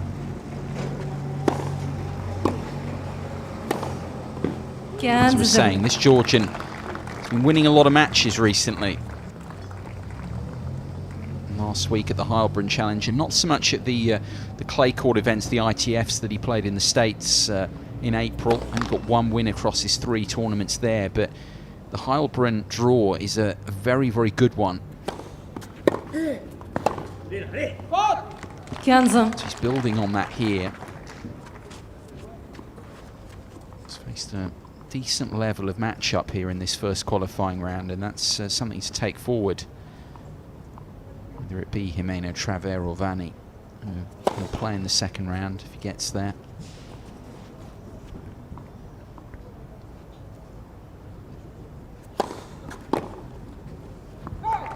Seconds.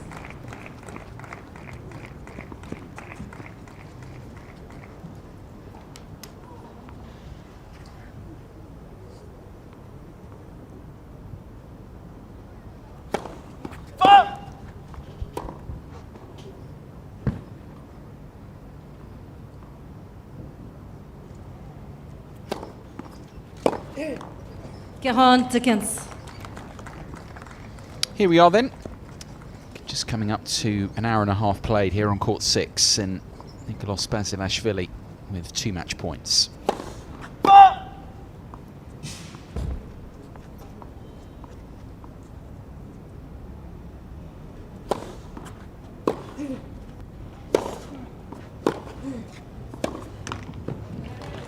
$40-30.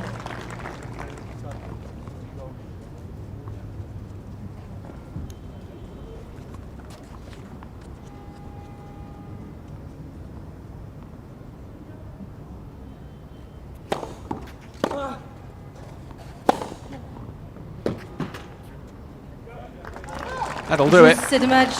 Nicolas Basilashvili, the 14th seed in this men's qualifying draw at Roland-Garros, tested by the Frenchman Tristan Lamazine, but he comes through in the end in just under an hour and a half. Basilashvili, the Georgian, is into qualifying round 2 here at Roland-Garros. It was a good workout for him as well. Raised his level in the final set, getting that break for the 3-1 lead, and kicked on from there. Just stretching out that left quad again. He looked to go and get a bit of physio on that. Whether it was feeling a bit tight, don't know. But he is through. As I say, he'll play the winner of a match still ongoing at the moment. It's looking like it might go to a set apiece as well between Jimeno Travers and Vanni, because the Italian's just broken the Spaniard in the second set for a 5-3 lead.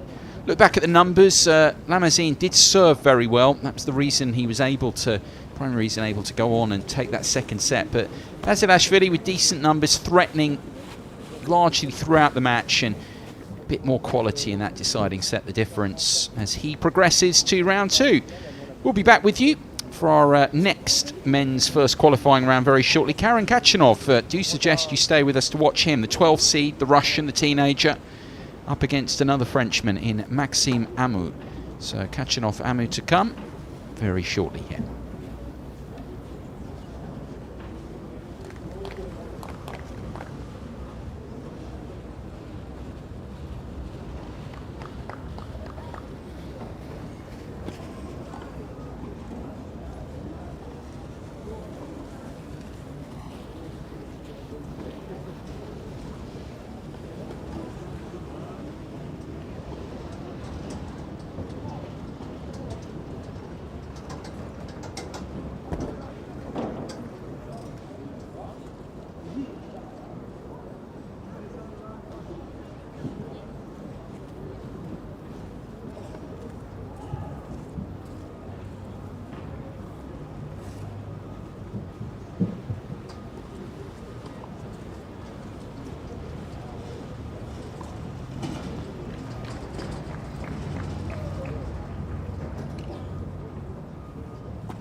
on va ranger.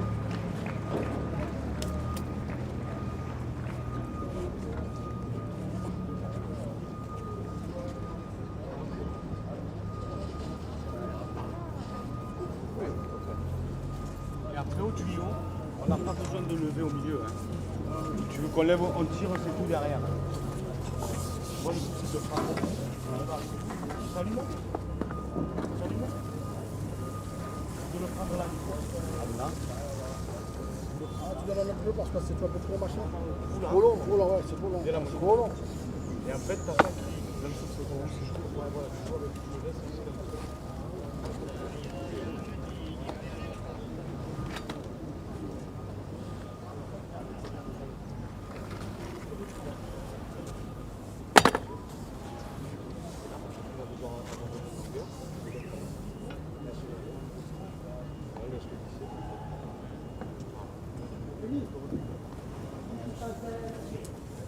Hein? Ouais. Tire.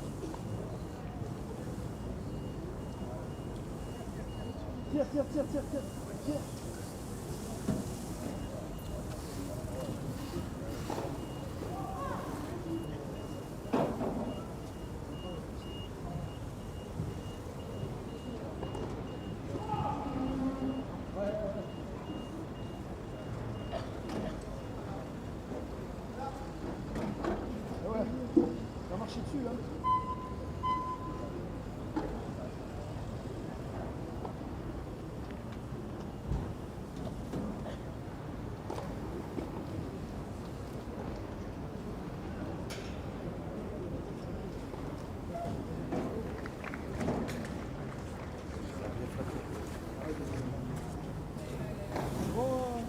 Ouais, c'est bon. Je vais faire un flash là parce qu'il n'a pas tiré dessus.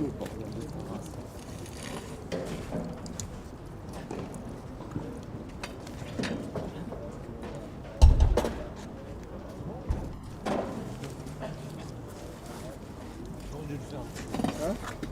Ah ouais, qu'il fasse ici, hein. Qu'il fasse ici. Oui, que là, faut faire ça.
Welcome back then to court number 6, our second match of the day. Our last one for the moment before we turn our attentions to the start of the women's qualifying competition. And we've got more French interest here. Another French wildcard in Maxime Hamou, the world number 465, taking on one of the next gen, as they call them on the ATP World Tour, 19 years of age, Khachanov of Russia. Turns 20 actually at the weekend. Here is Khachanov, all 6'6" for him, 1m98. And as I say, the next generation, as they're building them up, of course, on the ATP World Tour, he's one of them. 109 in the world career high ranking, having won another challenger title just coming into this. Khachanov winning an event in Uzbekistan, the Samarkand challenger last week, with a victory over Ruben Ramirez Hidalgo in the final. Official residence in Moscow, but based a lot of the time training now in Barcelona for the last year or so under the tutelage of Carlo Blanco. Those of you who follow tennis through the year will know he spent some time with Milos Raonic, and they also trained a lot in Barcelona. Blanco seems to enjoy this, actually, picking up promising prospects and developing them. And that's what he looks to be doing with Khachanov here. As I say, gets his 20th birthday, key birthday, of course, in your lifetime. Also, tennis player's career, turning 20 at the weekend. That was his big result, really, in recent weeks in Barcelona at the ATP 500 level event there. He qualified and went through to the third round of the main draw, saved a match point to beat Aliash Bedene of the United Kingdom. And then beat Roberto Batista. A good, excellent win for him there over the Spaniard, particularly on clay, before losing to Alexander Dolgopolov. He's also reached the second round in Istanbul, 250 level event there in recent weeks, before playing those couple of challenges in Uzbekistan, quarterfinal, and then the victory over Ramirez Hidalgo. Reached the final qualifying round at the Australian Open beginning of the year, losing to Stéphane Robert of France. Still to make his Grand Slam main draw debut, Khachanov, but it's surely just a matter of time. It might be the case next week that he does that, because he's seeded 12 here, 109 in the world, and the way he's playing, I think he's got a good chance of coming through these 3 qualifying rounds. Big favourite here against Hamou, the Frenchman. Just 20 years of age, actually slightly older than Khachanov, but the Russian with already much more experience.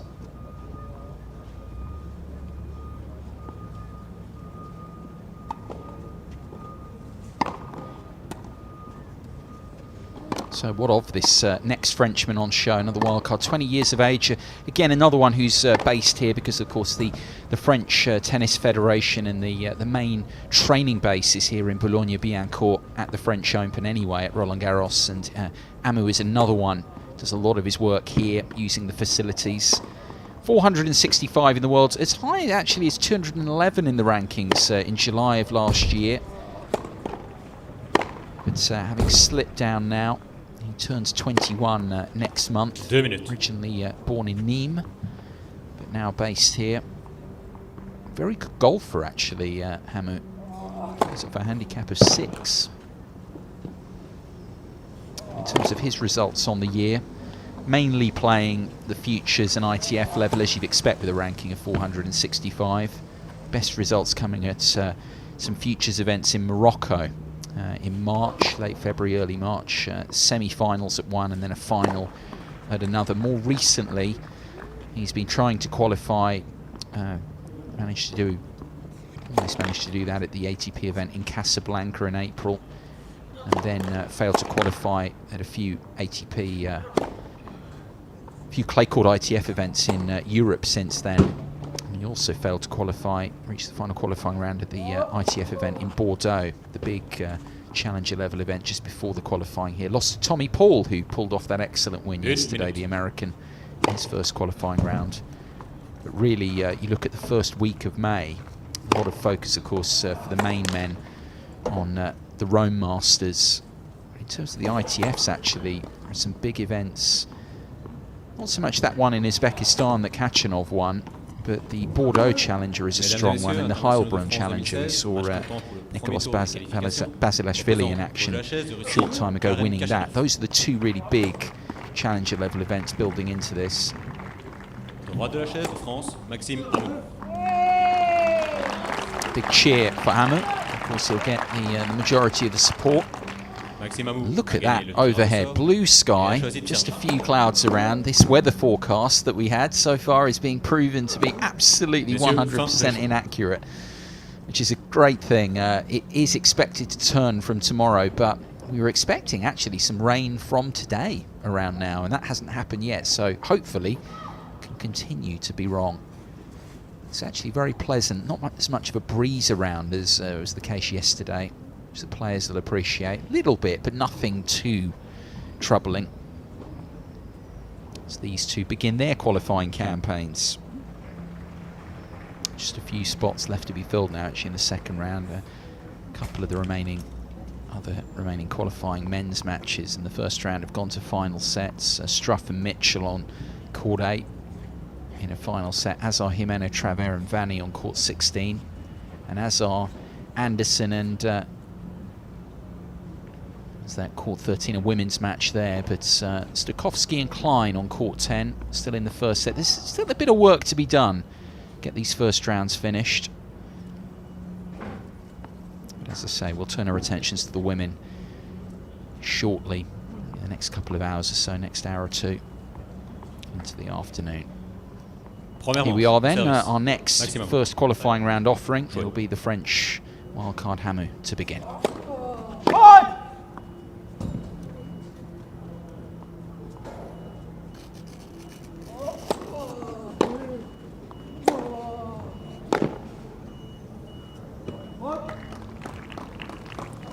$15-0.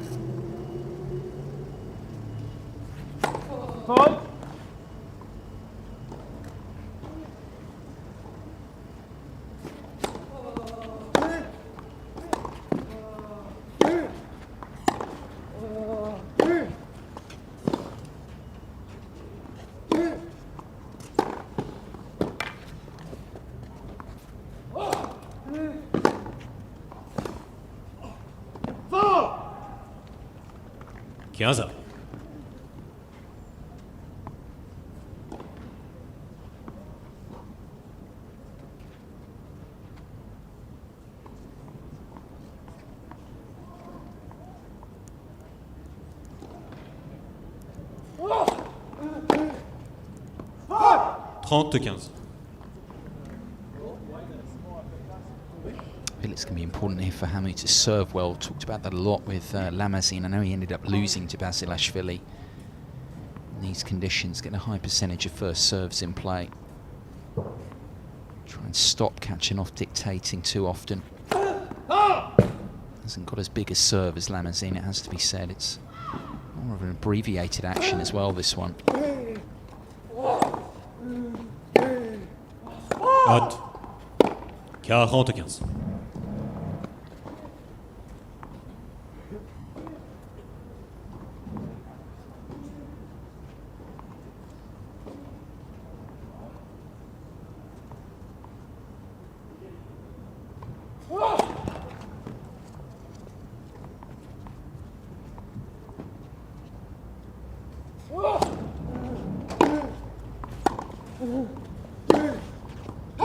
Jeu. Hamou.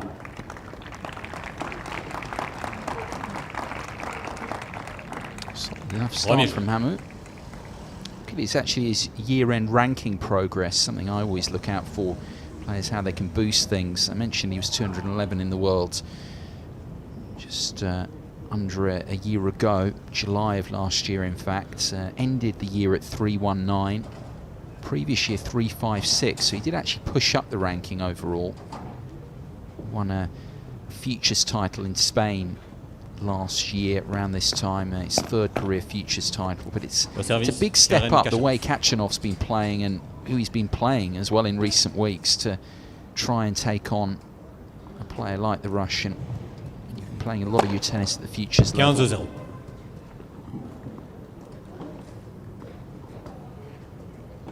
Big difference in service strength as well between these two, as well as the height. Khachanov with an excellent first serve, very heavy. 32-0.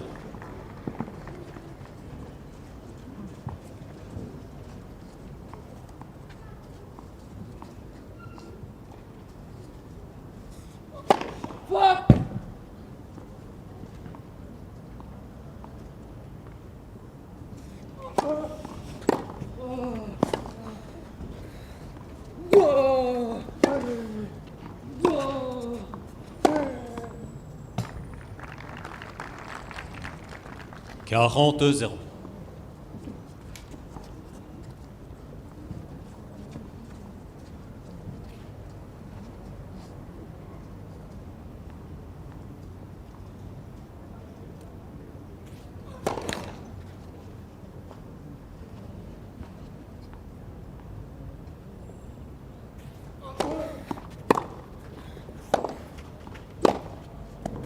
Jeu, Khachanov.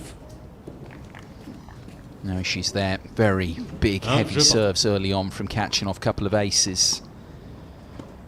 Levelling up.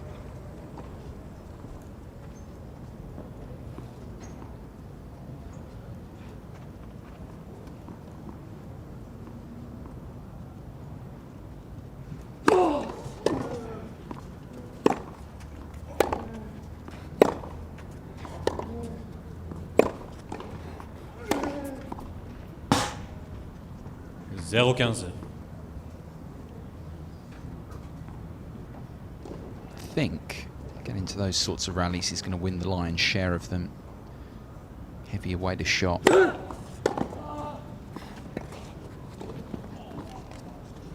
Hamou trying to change things up, lure the Russian in. Look at the purposeful stride about Khachanov as well around the court.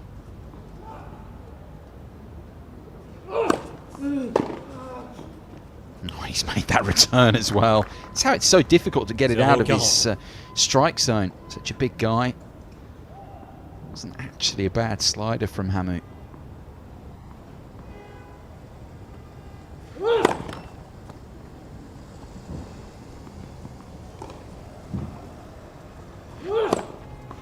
Jeu, Khachanov.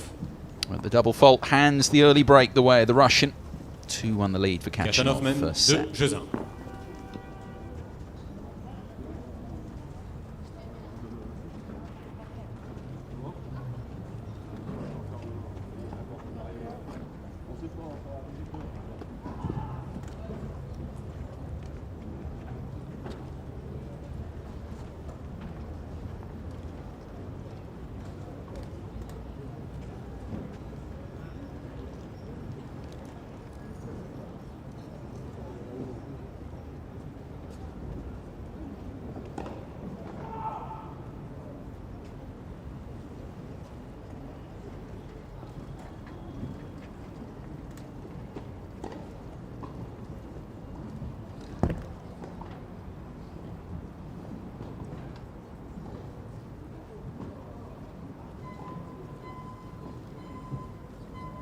Reprise.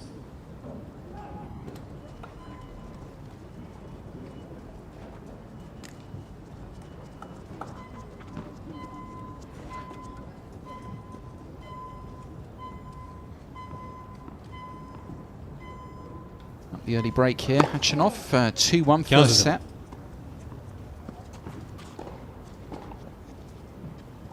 He's already opening his ace account, adding to it. Big serving.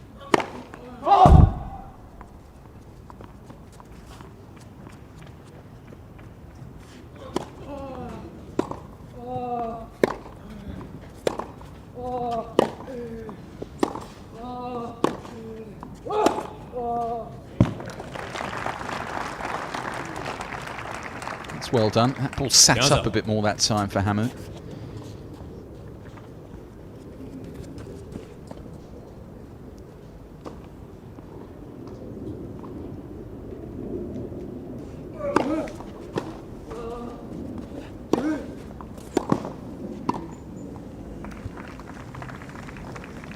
Trente-15.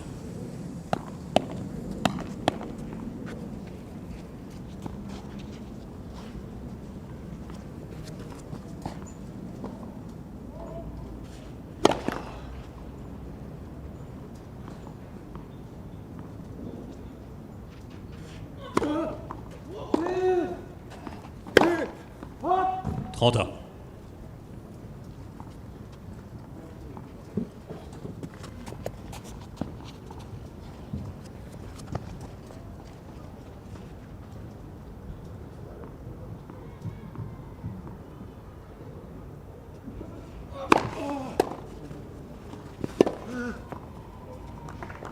Lovely control on that. Got the top hand over the top of that shot.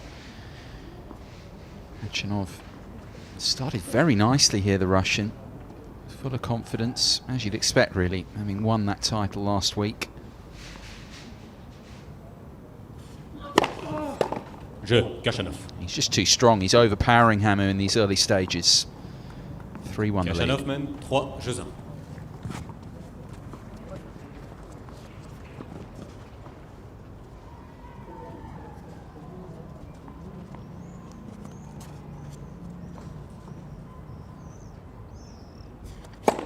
Faute.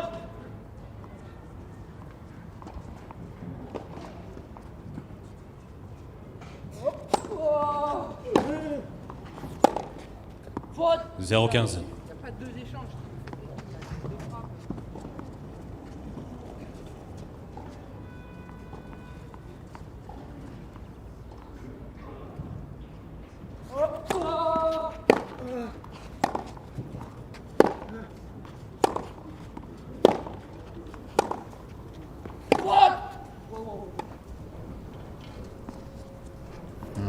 Hamou doesn't look convinced, thought he'd made it. It was a loud call. Umpire down to have a look, confirming it as wide. He was actually able to get the rally there. He was commenting to himself, muttering away. Couldn't get the rally beyond 2 shots before do it there. And it's just so difficult for him, though, when the rallies are in neutral at the moment.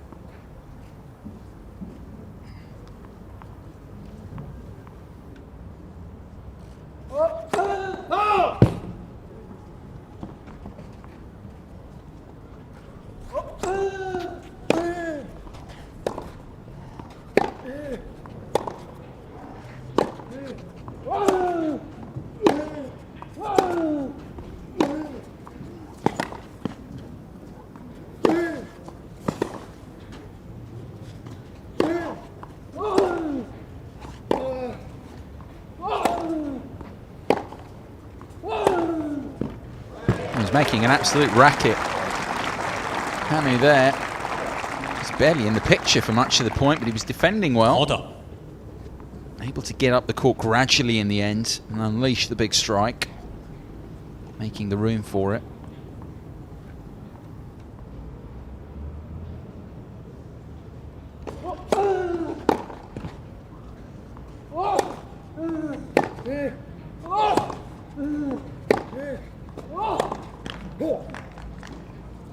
Trente, 40.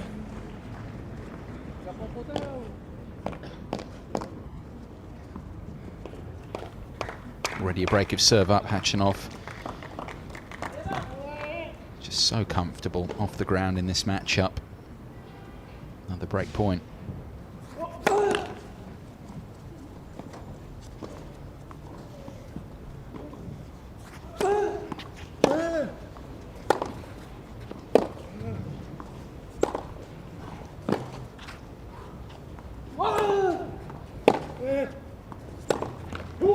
There is a second break for Khachanov, and the way he's been serving, frankly, you'd say, be enough for the set. Khachanov mène 4-1 the lead.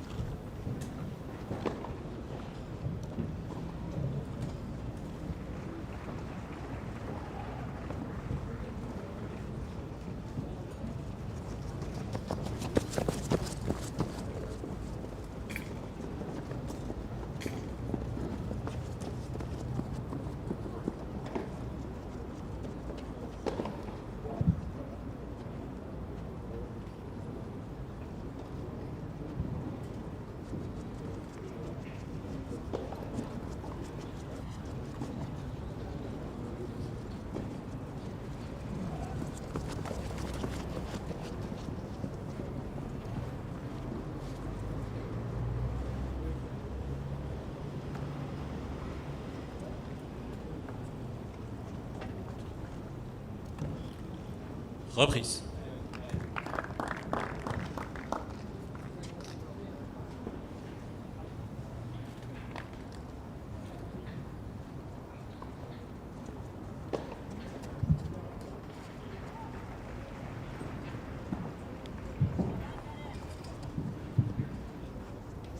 Things looking good for this young man. Khachanov of Russia, 19 years of age, turning 20 at the weekend. Already 2 breaks up here. First qualifying round, already wins this court for Nicolas Basilashvili, the 14th seed in the qualies.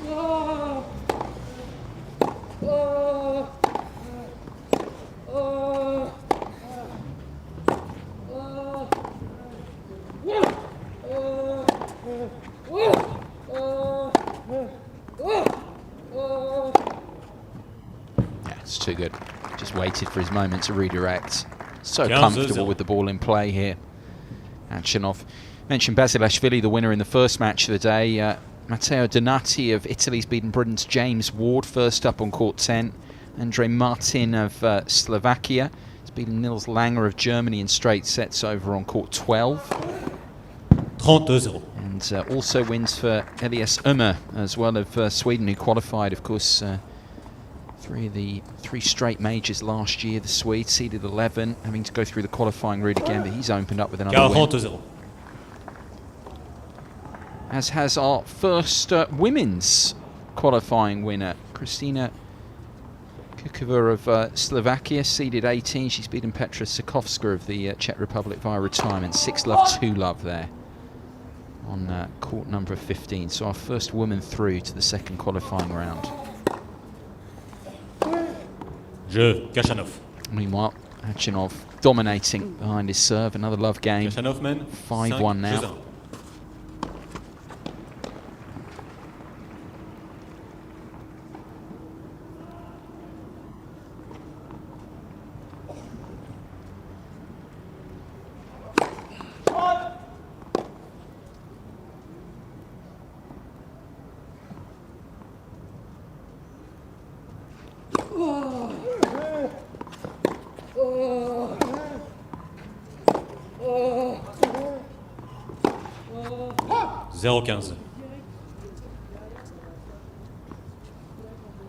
Problem is now for Hamou there, you saw he's having to feel like he needs to press more and more because he can't open up the court. Get that shorter ball. Khachanov's length is so good. This ball really wasn't on.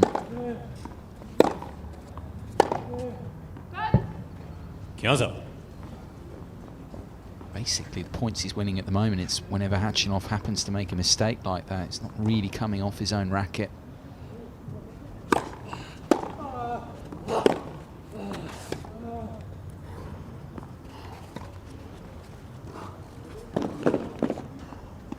That's well done. It's a good change-up. Khachanov running it down, but with no option once he got there.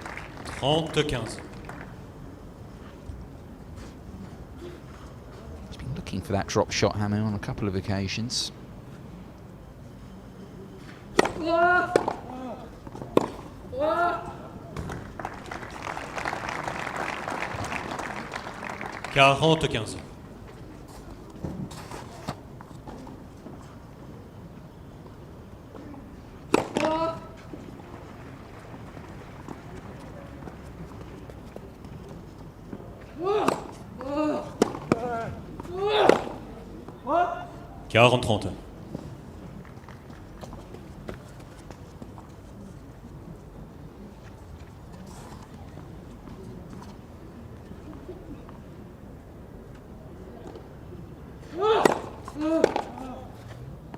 Hamou. He does have another game. A little bit better from Hamou there.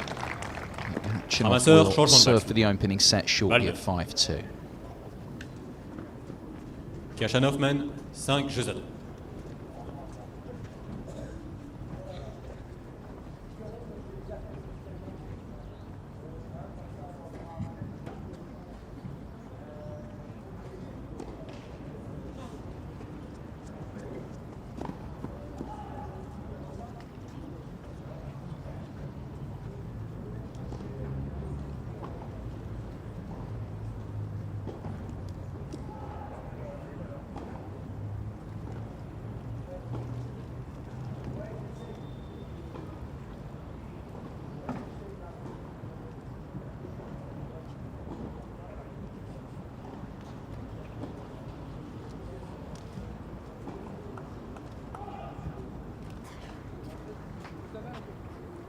Reprise.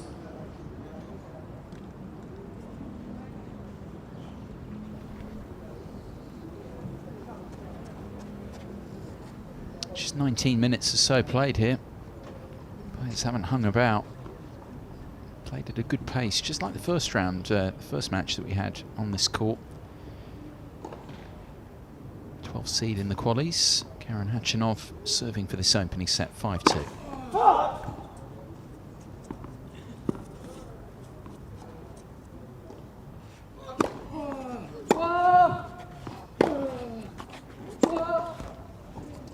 $15-0.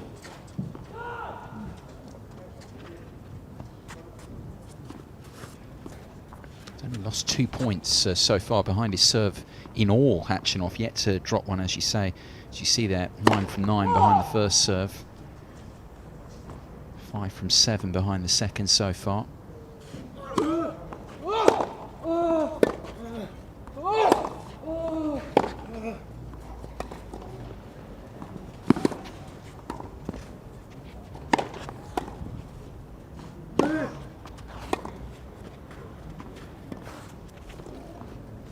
Oh, with a drop shot, a delightful touch of his own, Khachanov. Letting him into the point, really.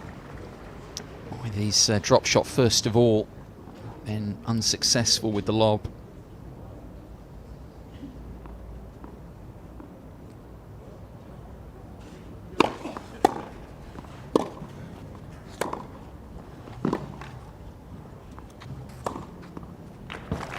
It's better. It was all set up by the deeper ball. Allowed him to approach. 30-15. It's getting that sort of opportunity for Hamou, which is the problem.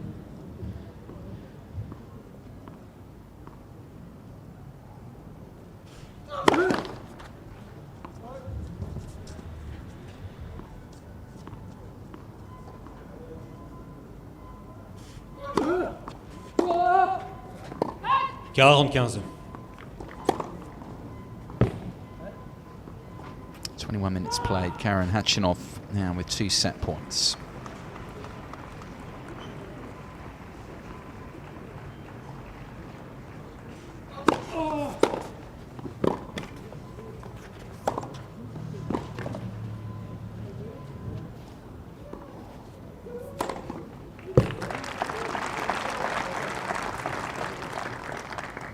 $40-30.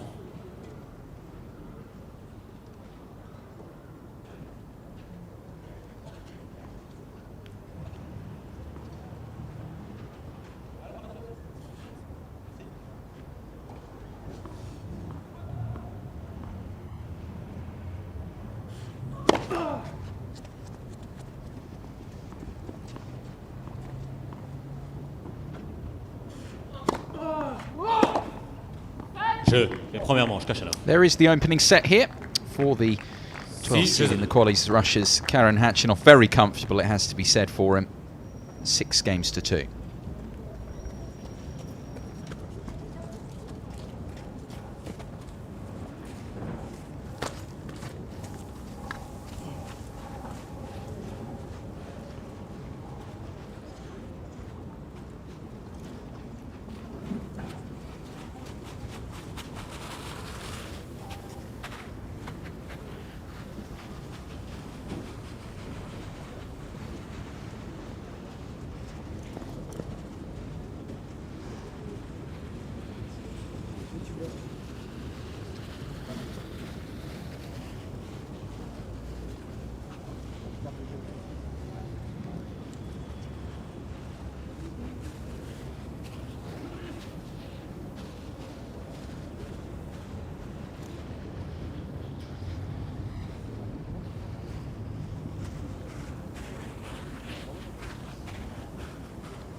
Reprise.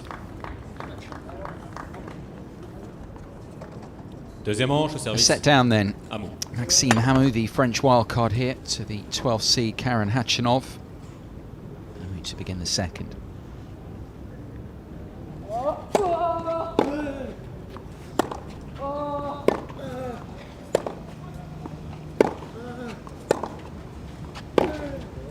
Allez.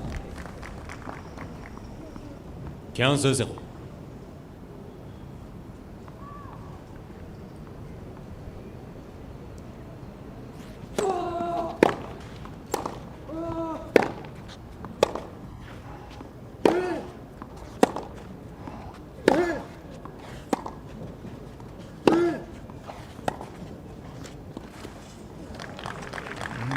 A bit awkward for 30-0. Khachanov, despite being very far back in the court there. Hamou got that one to just float over the height of the net.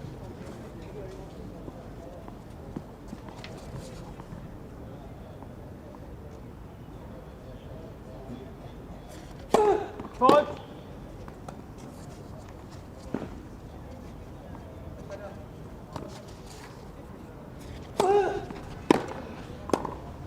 Trente-15.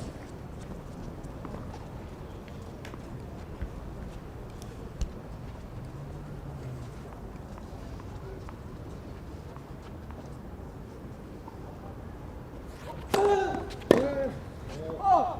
40-15.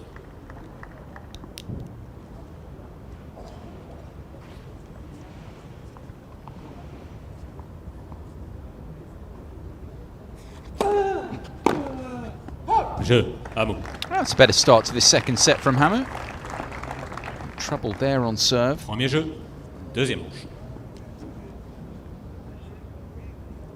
A few more results to tell you about in the meanwhile. Of course, a busy schedule. Mentioned the first women's result. But a few more men's first rounds to tell you about. Jan-Leonard Struff, the German 4th seed, coming from a set down. So take a look back at the numbers from that opening set. Well, on them already, the dominance of Khachanov with just the 4 points lost behind his first serve, second serve in general, and just the 4 points lost, and dominating off the ground in the main. 15-0. Struff, a winner from a set down against Benjamin Mitchell, the Australian. Also wins for Daniel Jimeno Travers in 3 sets over Luca Vanni, and Jimeno Travers will play Nicolas Basilashvili next. We saw in action first up here on court 6. And Andrei Rublev, another young, good Russian player. He won in 3 sets against Jan Satral of the Czech Republic.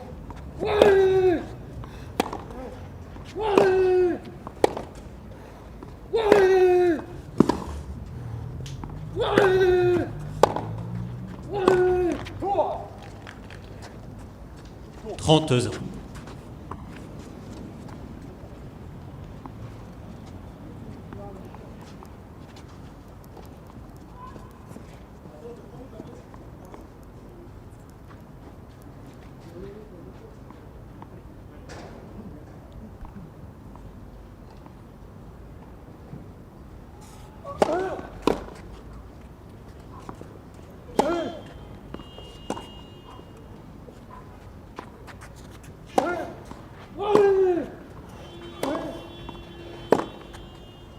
Quarante-0.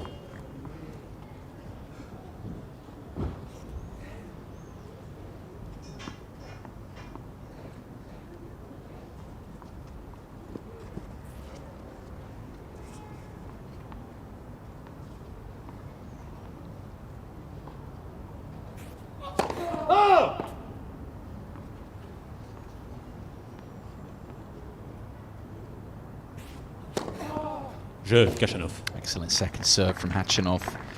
Another love game. Very interesting, actually, looking back at their head-to-head. I touched on it at the beginning. The fact that Hamou had won all 3 of their previous meetings. I mean, beat Khachanov surprisingly in a challenger level event last season in Turin, but won both of their junior meetings. Of course, how much you read into junior results. 15-0. Winning both of those, first of all back in 2011 and then in 2013. But the one last year was actually the surprising one on this surface. Not wanting the umpire down to check this mark. Confirming it to be just long.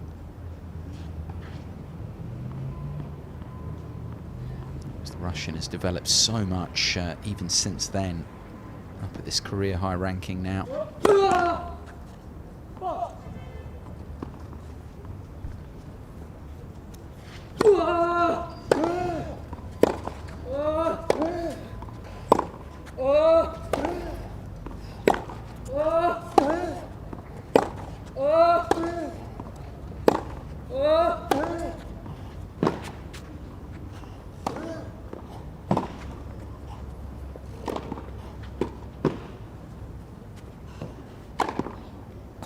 He's just running balls down there, Hamou. 15 Around the back hoardings, so far back from the baseline.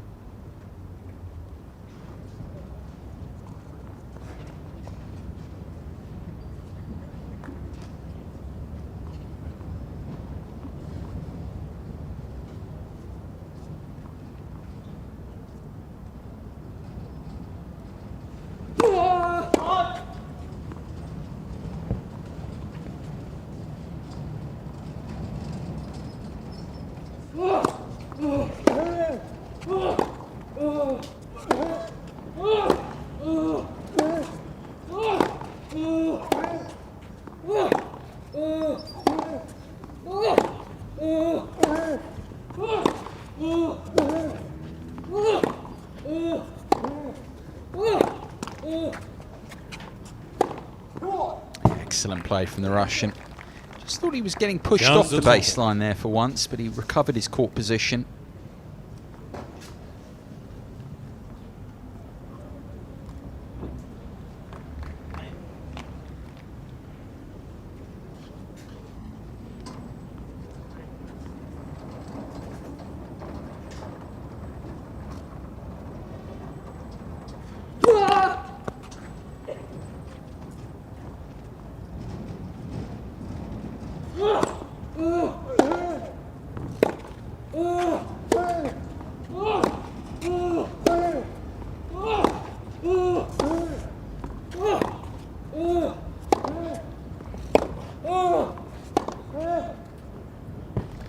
Flattens that one out, and they didn't see it coming. 15-40. A few cries of encouragement actually for Khachanov there.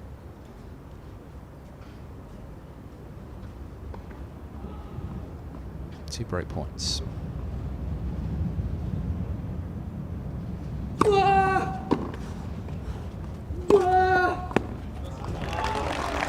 Well saved. 30-40. Again, using the wide serve to open up the court, create that space to put it into.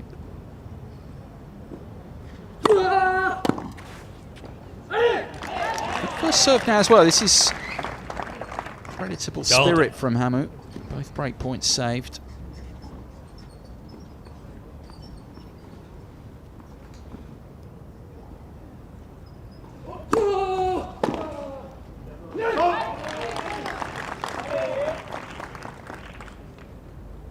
Avantage, Hamou.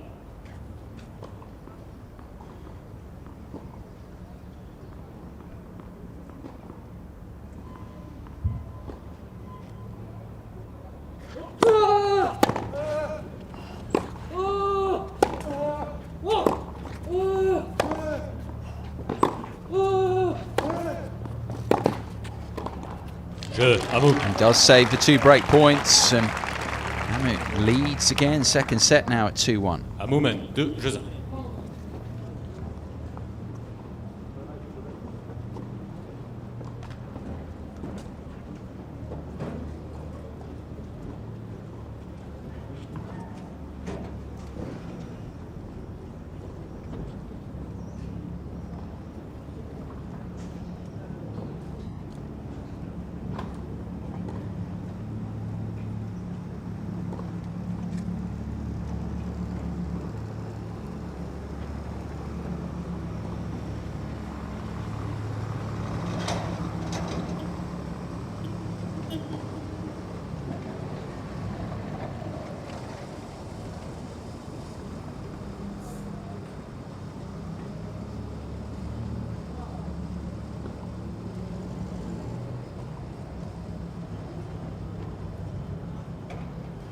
Reprise.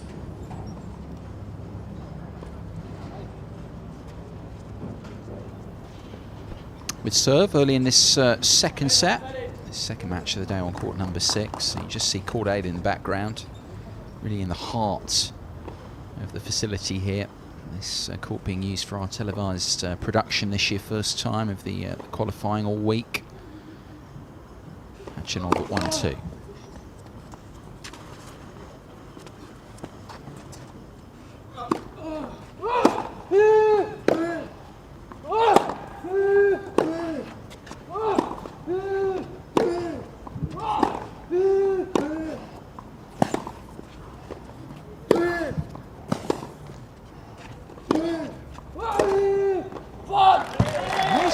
Job of keeping the ball in play here, Hamou.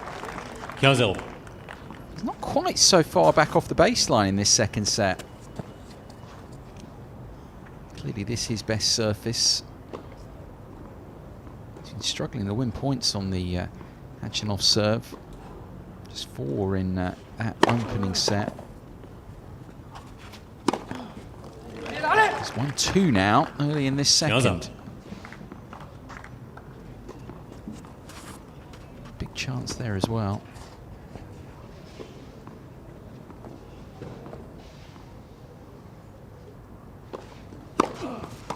$30-15.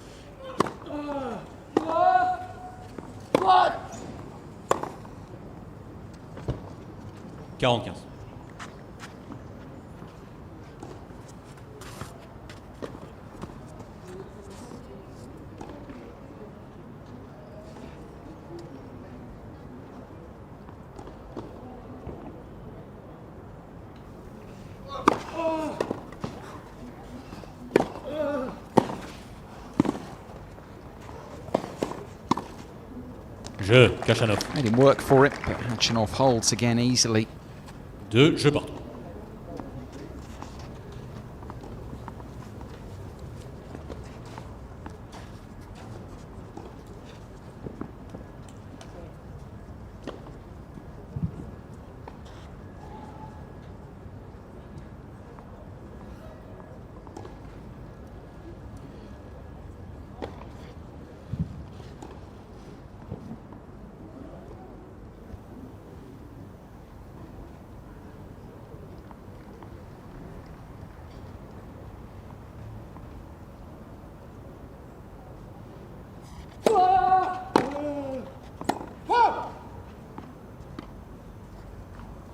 $15-0.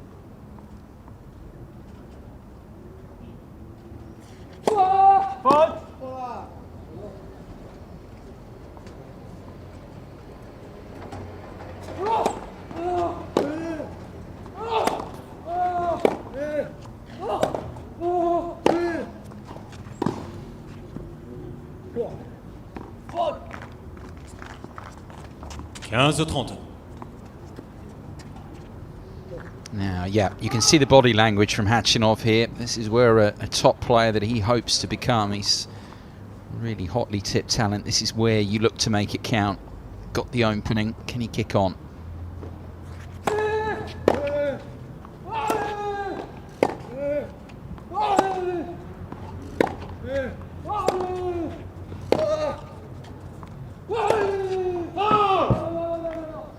No, Hamou thinks he's made it. The call was early, though. It's that feeling when you've hit a shot, he just feels like he's good enough to have made it. But yeah, The problem is it's the line nearest to the umpire as well, and there was no overrule. Just pulled that a fraction wide, and danger here of all the good work early in this second set being for very little.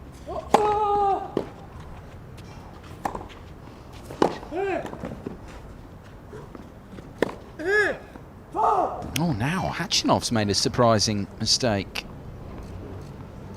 Bunted that one wide. Didn't have to be that good either. Yeah, it's wide, confirmed by the umpire. Really didn't have to be that good. He had an awful lot of space, time as well to set up for the shot. 30-40.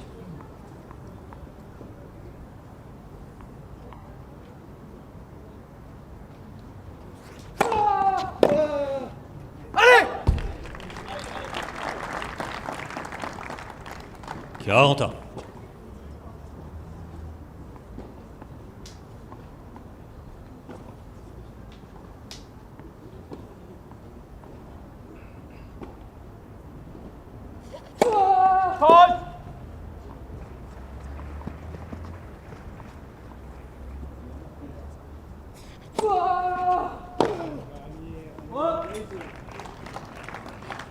Avantage, Hamou.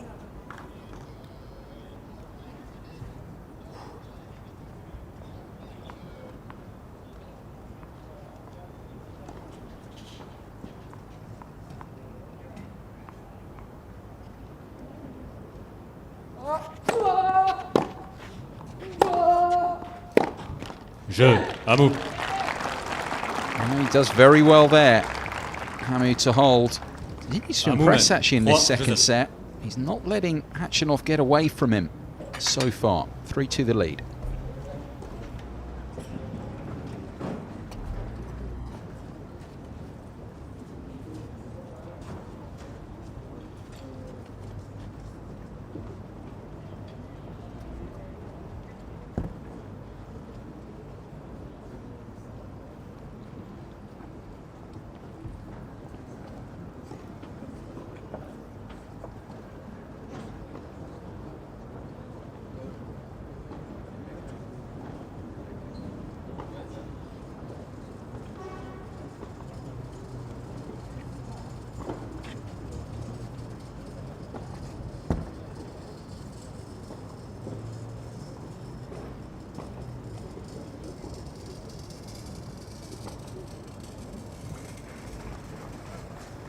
Reprise.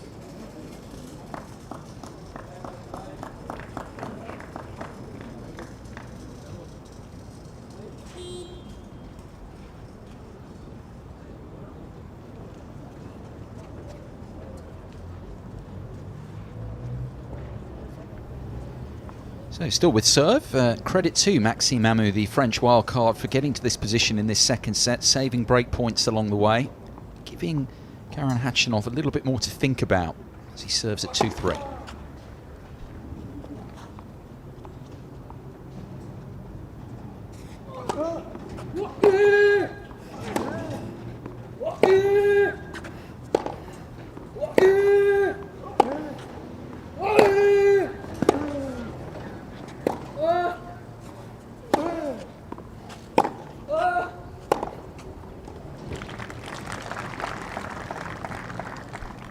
$15-0.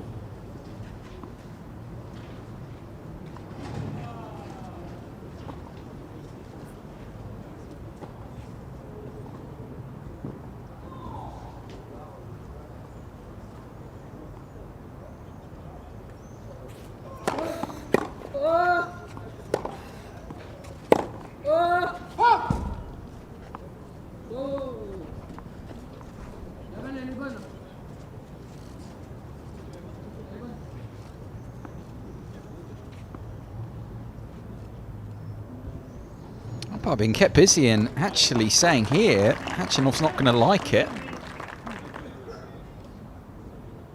The ball's hit the line, and I think what he's gesturing is actually the way that Khachanov veered up on the shot is proving the fact that it hit the line.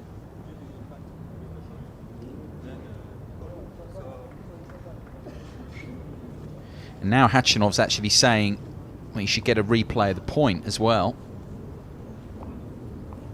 15-0. And he's not going to win that argument either.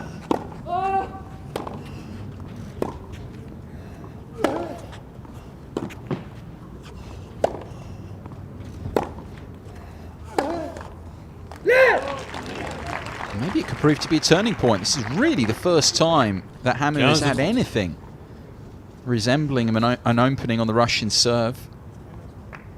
It's just half a chance.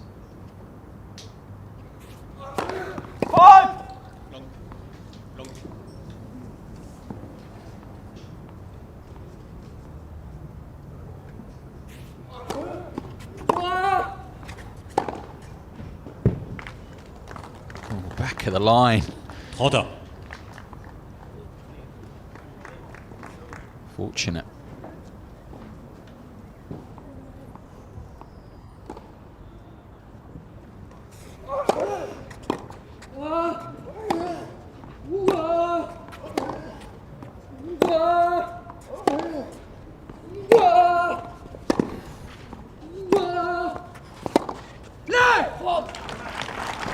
Now, where has this come from? Khachanov, so dominant first set, has had the chances so far in this second, but Hamou has hung around. And now he has a break point.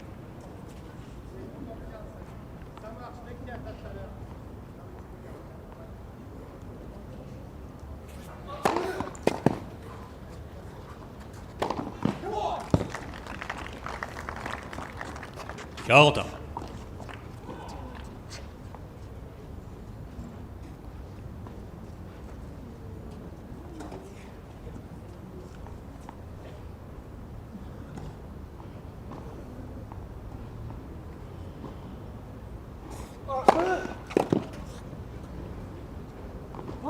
Avantage, Khachanov.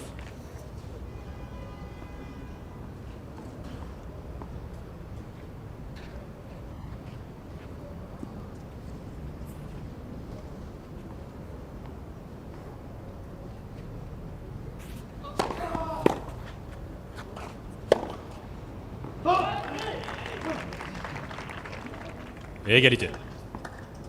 Whether it was a lapse in concentration in this game, I don't know for Khachanov, but Hamou is much more into things now, making it difficult, making a lot of balls.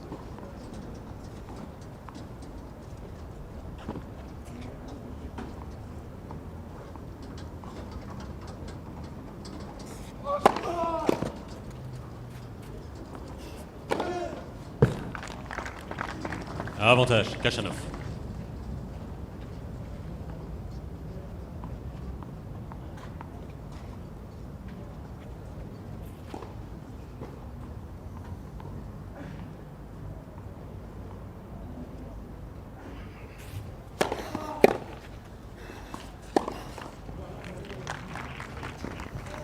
Égalité.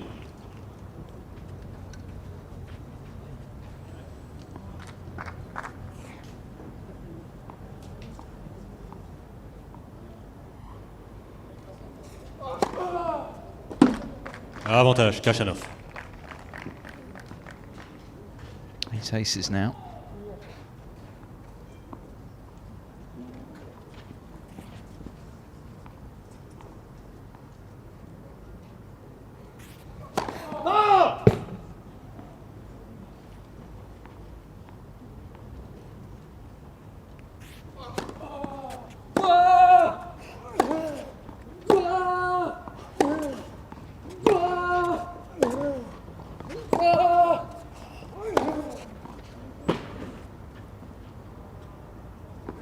Khachanov. That's his toughest service game of the match, without a doubt. By a distance, saving the break point. Khachanov levels up second set at 3 each.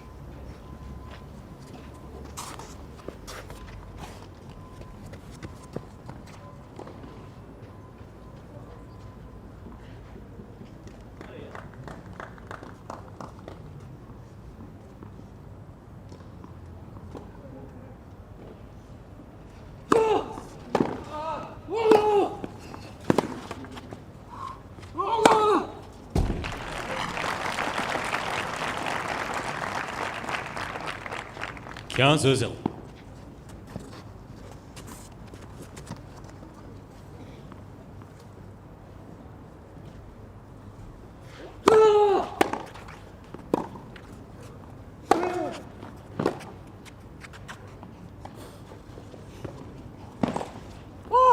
15-1.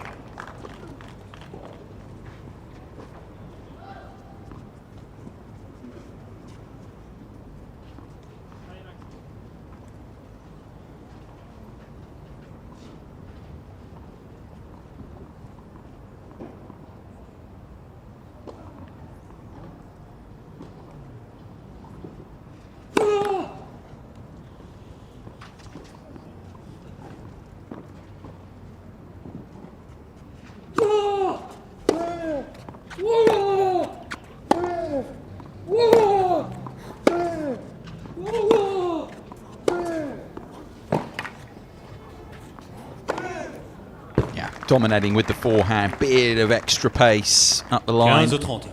to push Hamou back and wide.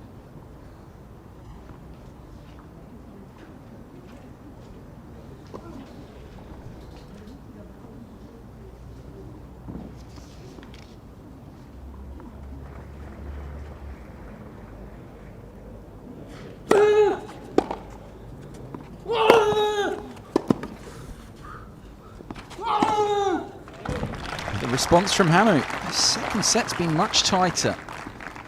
30.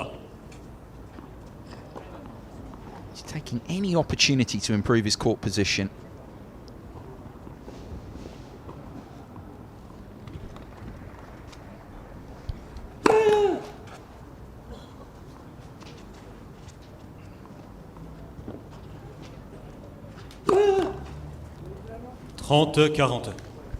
But he clearly can't afford those.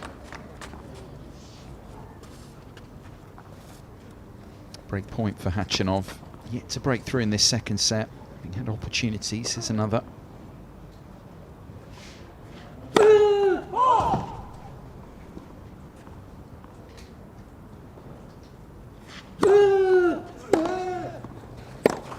Khachanov. Oh, you can hear the delight from Khachanov. The Russian does secure the first break in this second set. And he's sent the finish line now. Set in 4-3.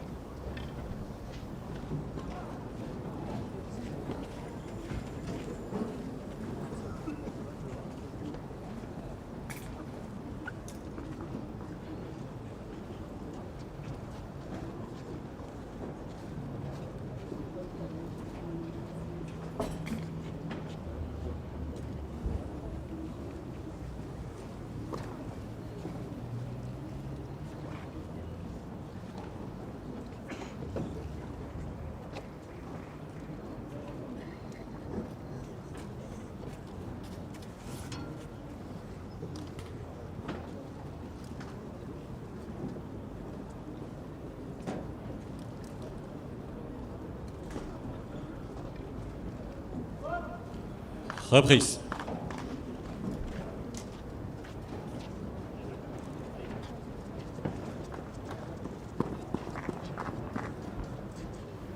Down a break now for his efforts, Maxime Hamou, the French wildcard. Way, Karen Khachanov. Bar that one game, actually, it was really out of keeping last time around where Hamou had the break point.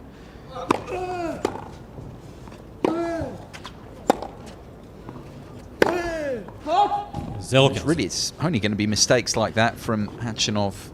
I feel that will allow Hamou back into the match. That was the thing about the previous game, was that he was let in. Numbers starting to improve for Hamou on the return.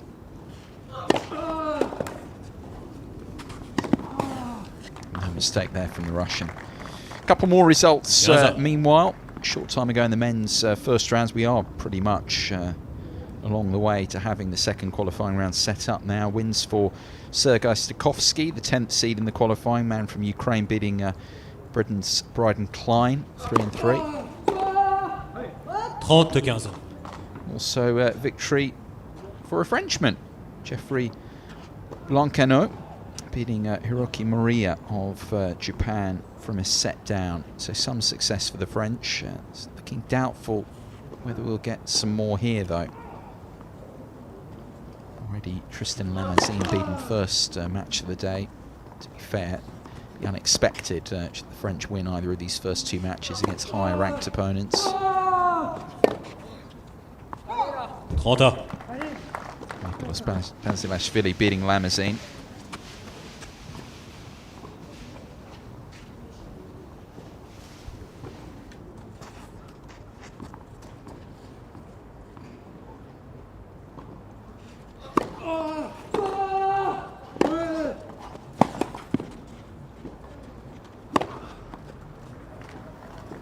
$40-30.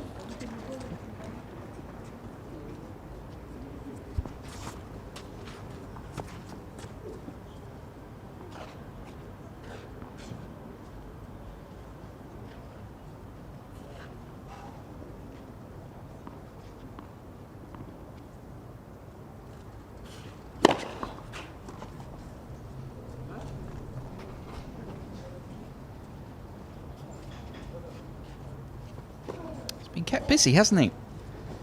It's one here that Khachanov's not going to be happy with. Call wide on review.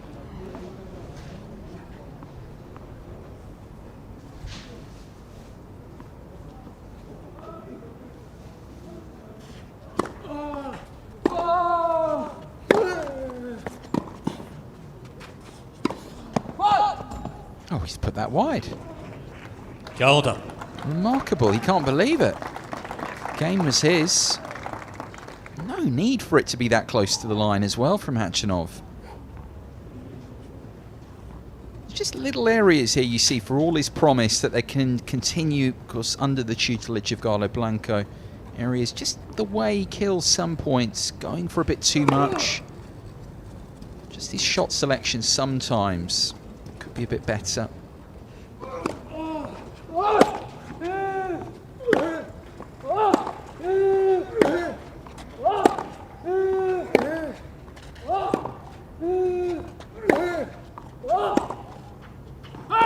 It's much better, you see that time, looking for fatter targets, bigger areas of the court. But he's still playing with purpose there. It's not like he's pushing the ball by any means, but just better shot selection.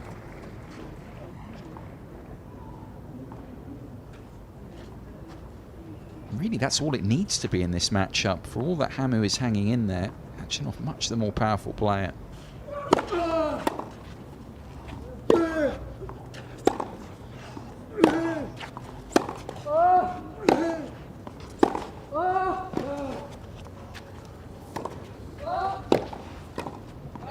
Good tennis from the Frenchman, though, coming forward. Just a touch shorter from Khachanov. Égalité. This ball here, neither really a drop shot or a rally ball in between.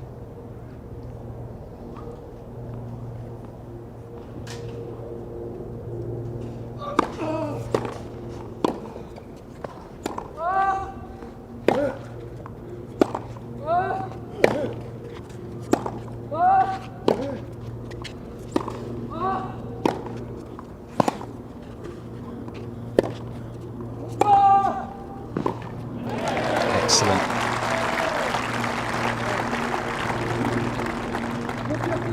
Avantage. To admire his heart, the fight from Hamou here to bring up the break point. Hung around in that point again. I think Khachanov that time was backing off, maybe because of what had gone on in the previous one.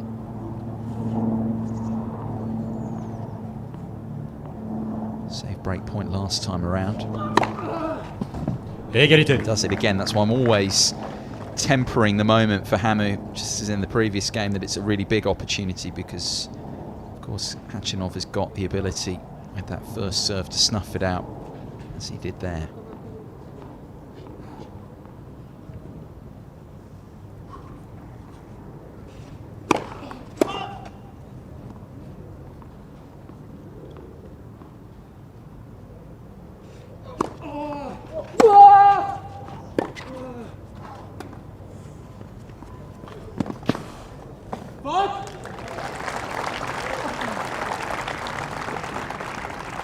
Avantage. Hamou.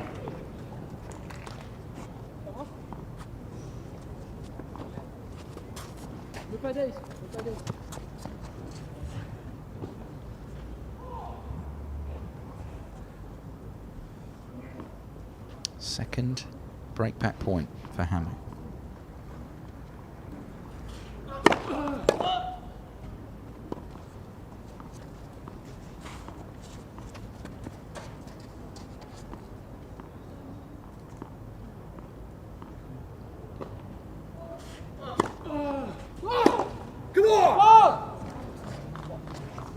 Et égalité.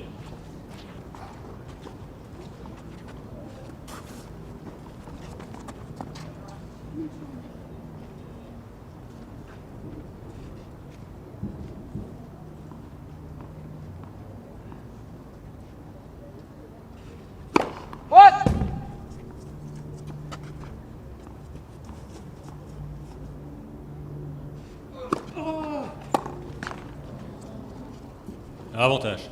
Khachanov. So frustrated Hamou because not just the break point but there as well. You can see it in the body language. He's had 2 second serves. He's not made either of them, either of the returns.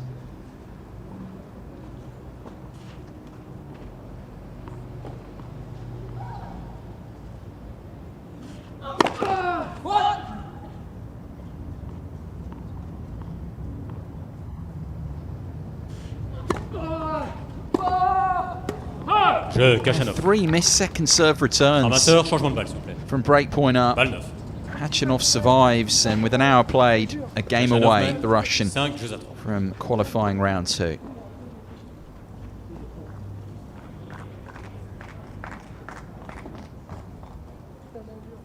He's definitely been tested more, hasn't he, in this second set, Khachanov. Well, that can be a good thing, provided he comes through. First set's so comfortable. Greater tests that could well come for him. He looks to qualify for the main draw of Islam for the first time.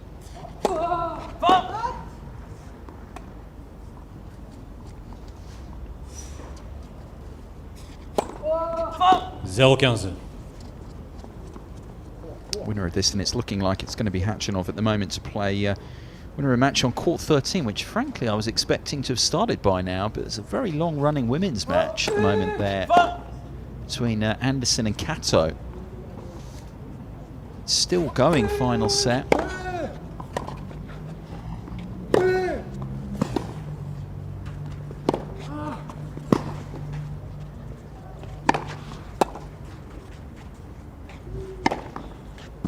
Kills it second time around. Yeah, Robin Anderson, the American, and Mia Kato of Japan set a piece, and at the moment Kato is serving for the match. 7-6 final set. Of course, no tie break in the final set here.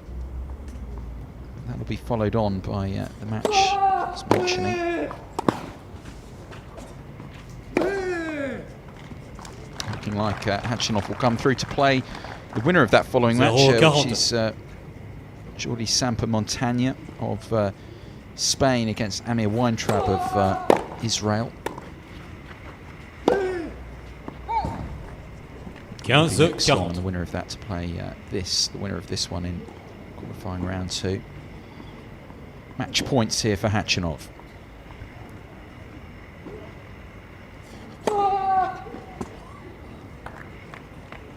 $30-40.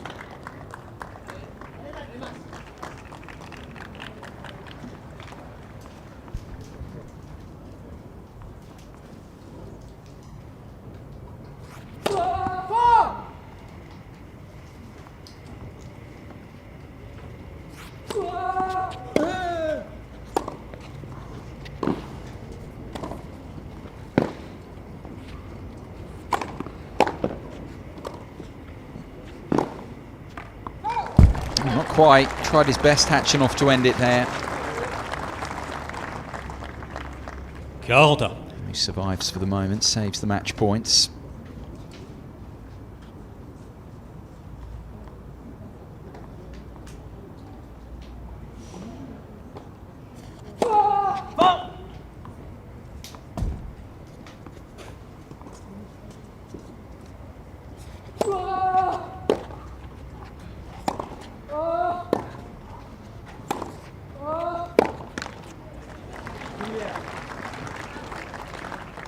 Avantage. Hamou.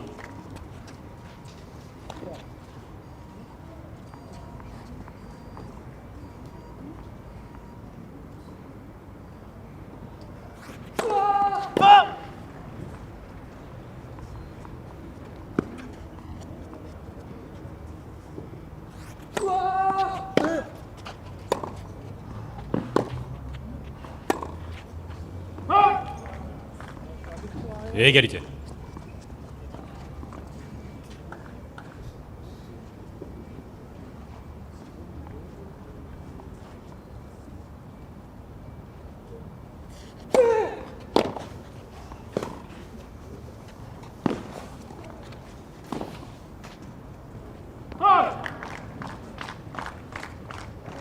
Avantage.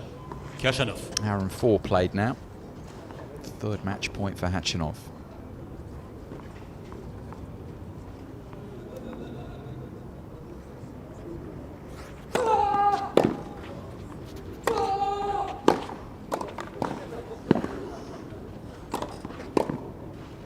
No, not quite. He was clinging on here. Égalité.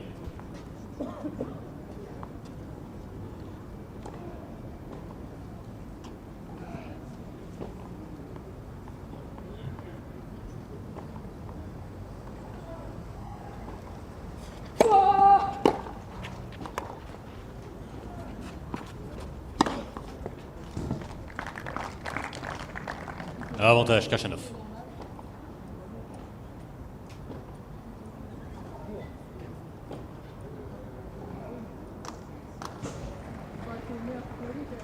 Match point number 4 be the one.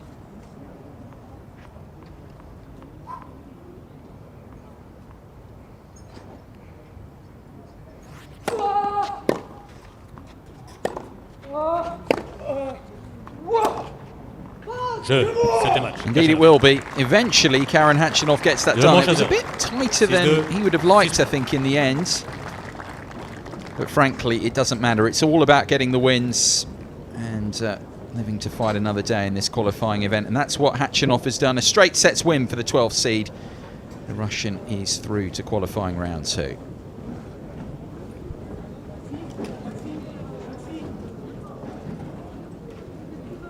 He'll be pleased with that. Of course, won the ITF event in Uzbekistan last week. Had those good exploits at the ATP event in Barcelona in recent times as well. Khachanov, and often running here. As I say, he'll play the winner of a match that hasn't started yet between Sampa Montagna and Weintraub on court 13. 2 matches completed here on court 6. We'll turn our attentions now to the women's draw, which has started today. We'll leave you with some numbers from that one. Khachanov a winner in just over an hour and 6 minutes to be precise. Eventually 6-2 and 6-3 to take his place in qualifying round 2.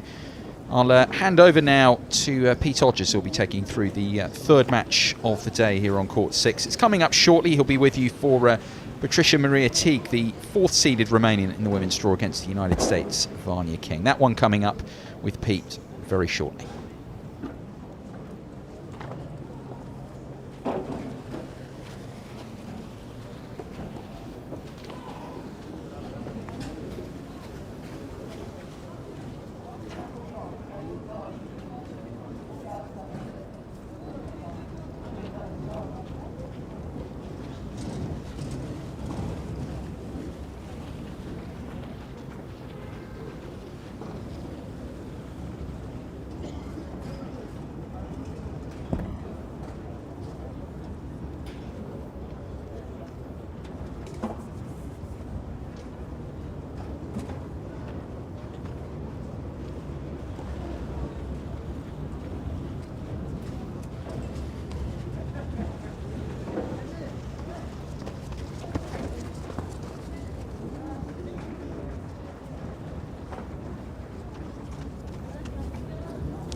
c'est qu'il y a un mec là, putain, le mec avec sa caméra, il a fait le coup.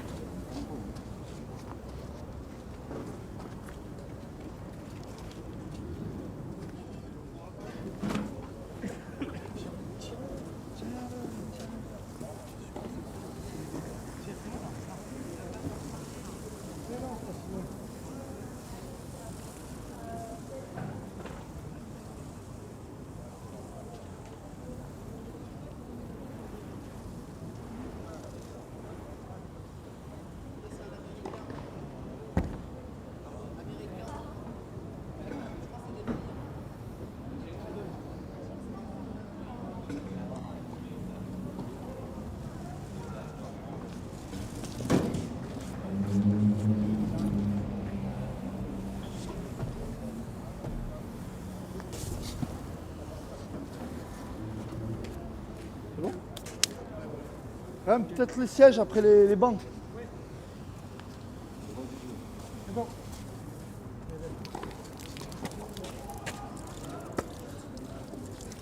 Ok. Allez, on remet.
Well, welcome back to the French Open qualifying.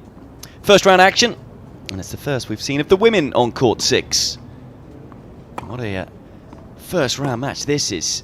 Talked in the past about how tough it is to qualify for a Grand Slam, and that is underlined with these two meeting here.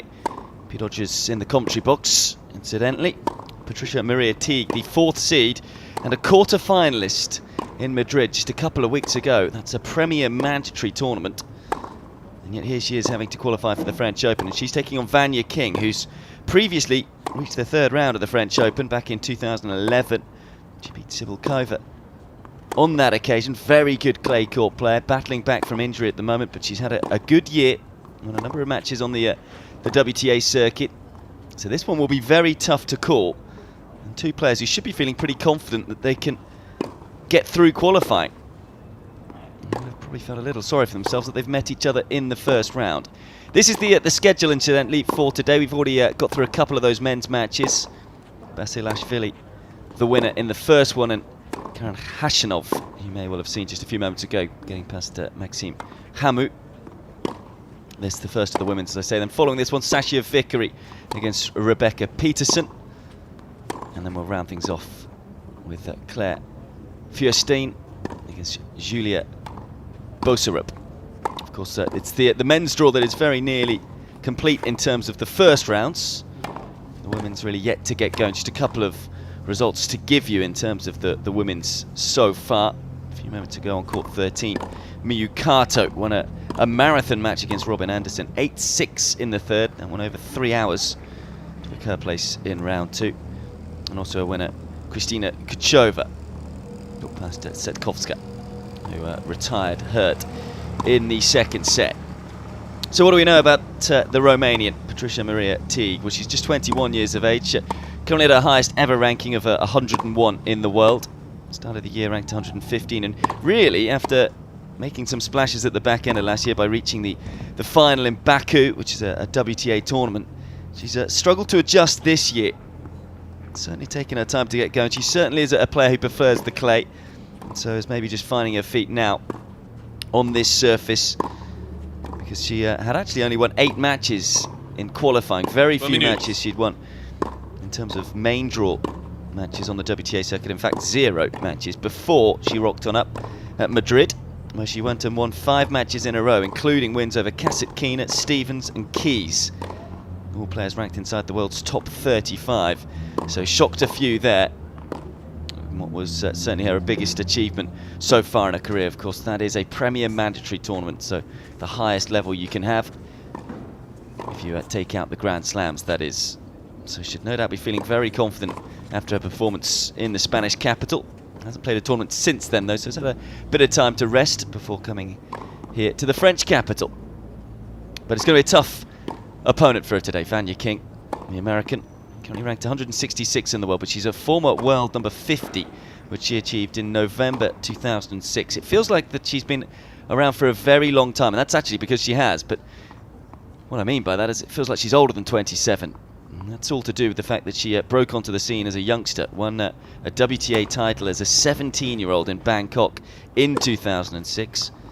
Since then has only reached one other final on the WTA circuit, where she was a runner-up in Guangzhou, but she has had recent hip problems. Missed 11 months of the year in 2015. And is just basically feeling her way back. As we look at Joshua Brace, the chair umpire for this one. But it's been a tough road back for King.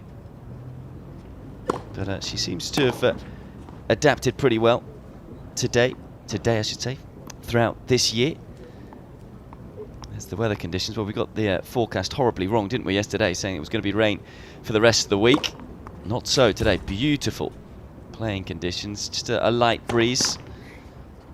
It's nice and warm today. It was chilly yesterday, so it's one that the spectators will enjoy. They've got a lot of tennis to enjoy. They can enjoy it in the sunshine.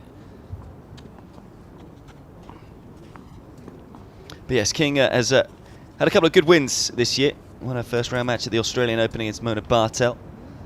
Also defeated the likes of Taylor Townsend, Vogelé and Dominguez Lina. Also picked up her first doubles title for a number of years. Hadn't won a doubles title since 2011, but won Shenzhen with her partner Nicolescu. And although she hasn't played since Prague, in terms of singles, she did play both Rome and Madrid in doubles. So she isn't too out of practice. Has played a little bit on the clay coming into this one. Is an exceptional doubles player, of course, is a Grand Slam winner with regards to doubles. Won Wimbledon in 2010 with Federer, and also in the same year won the US Open with the same partner. Has actually got to the final of a French Open. That was in the mixed doubles competition back in 2009 with Marcelo Melo as runner-up there with the Brazilian. In terms of her performances at the French Open, far more experienced than Teague, and you just wonder whether that will be the difference today. As I say, reached the third round in 2011. 3 times she's reached the second round. Qualified in 2013 to go through to that round. So she successfully qualified once, but she's also been knocked out of qualifying once as well as Vanya King. That was in 2009, lost to Krejcikova in the second qualifying round. As for Teague, she's only attempted to qualify for this tournament once before. That was last year, and lost in the second round of qualifying to Shahar Peer. There's only twice actually won a qualifying match. Teague won her first round qualifying match at the US Open back end of last year. But the pressure's on her now, seeded 4th here in the qualifying. So she's expected to get through, but as I've already mentioned, it's a mean first round opponent in Vanya King. And this could well be the match of the day. It's a tough one to call. Both players started. It was Vanya King who won the toss, incidentally, elected to receive, so it'll be the Romanian Teague to get us underway. Jouer.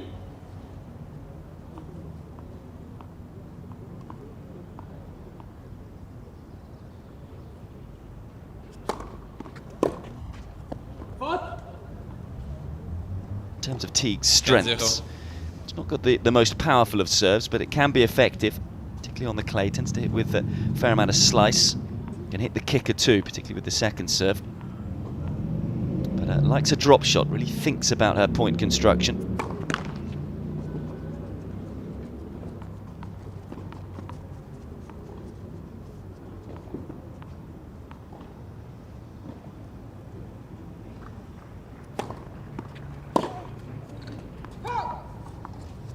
Clay very much her strongest surface. She's got 12 ITF titles to her name throughout her career, 11 of those coming on clay.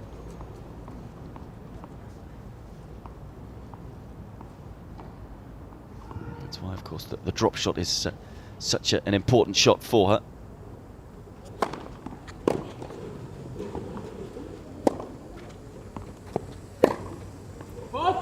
It will be fascinating to see how she adapts today. First time really she's been in the spotlight since Madrid, where she was riding on the crest of a wave.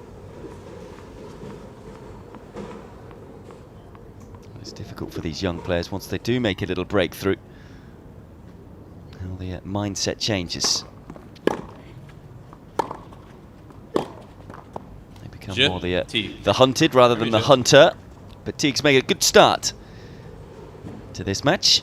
Love service hold in the first game.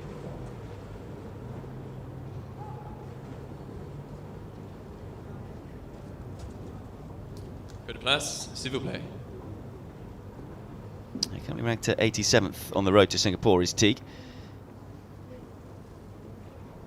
But all of those points coming in Madrid. A little unfortunate the fact that she's found herself in qualifying, being ranked 101 in the world. Mademoiselle Vanya King.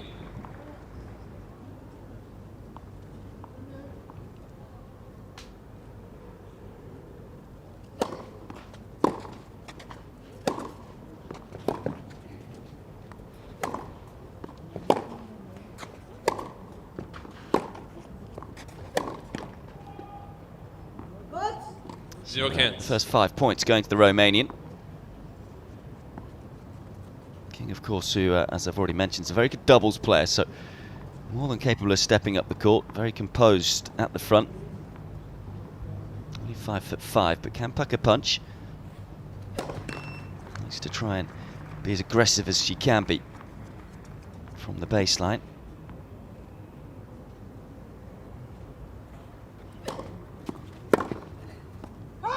Kanza. Very much an all-court player, really, King. Look at her Grand Slam record. She reached the third round of the Australian Open, twice reached the third round of the US Open. Wimbledon is actually the only tournament that she hasn't reached the third round, but she's twice been a second rounder there.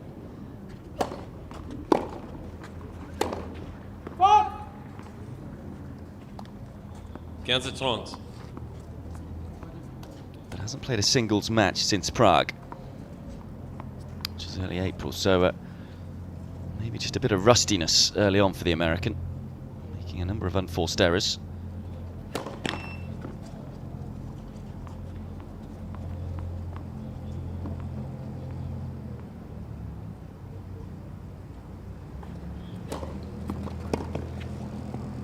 What?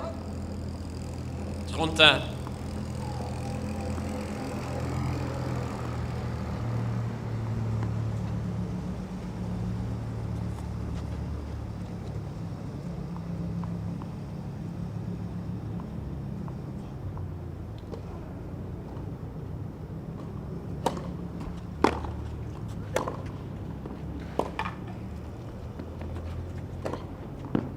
That's tidy tennis from King.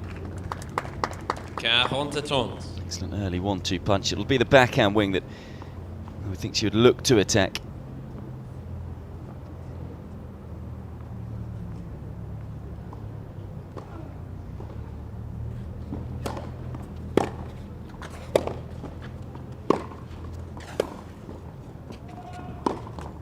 Je me présente King. King then comes through her first service Good game pass. too. And we're level at 1 game all in this opening set.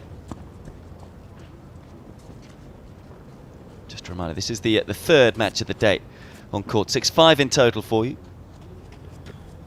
It's all women from here on in. Sasha Vickery against Rebecca Peterson next up on this court.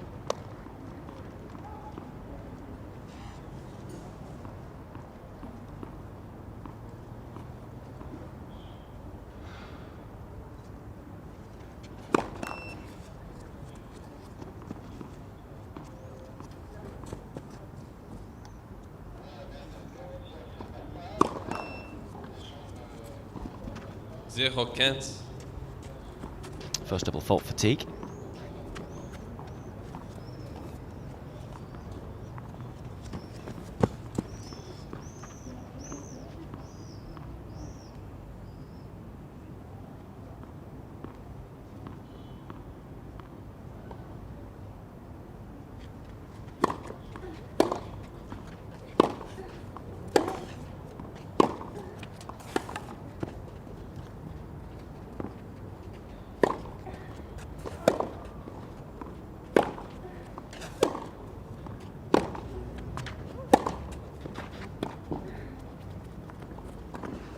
Drop shot was a little heavy-handed, and King is lightning quick around the court. Swiftly up to that one.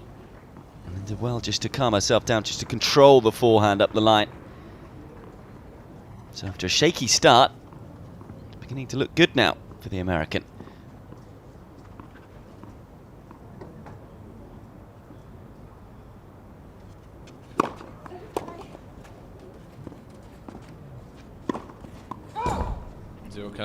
That's a big miss.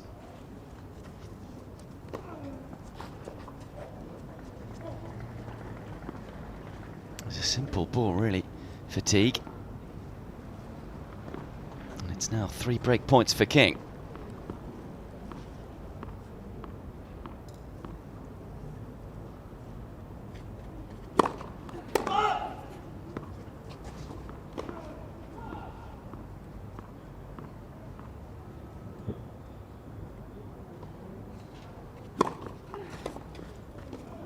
Oh, look at that. How about that for confidence from King? Said she may be a bit rusty on the singles court. Spoke too soon.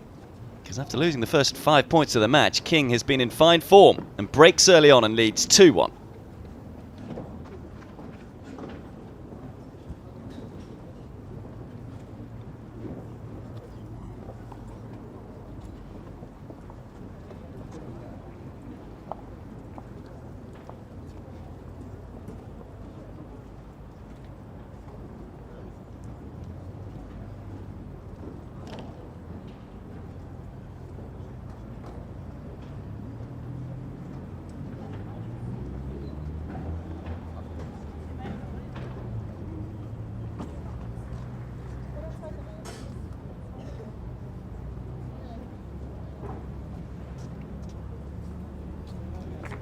Reprise.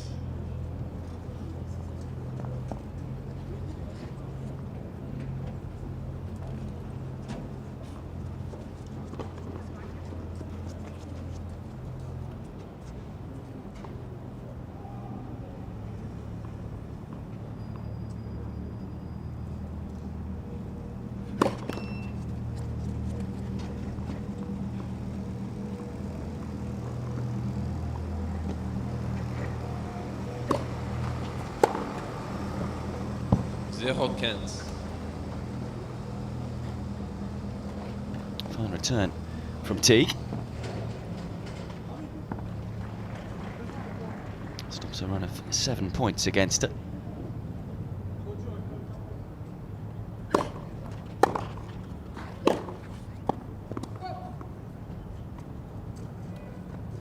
Zero chance.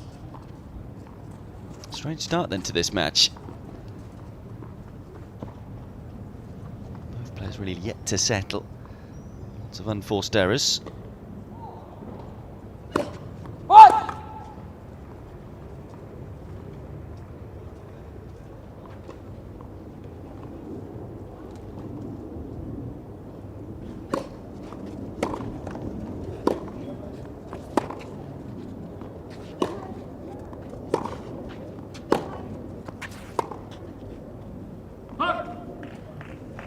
Cancer chance.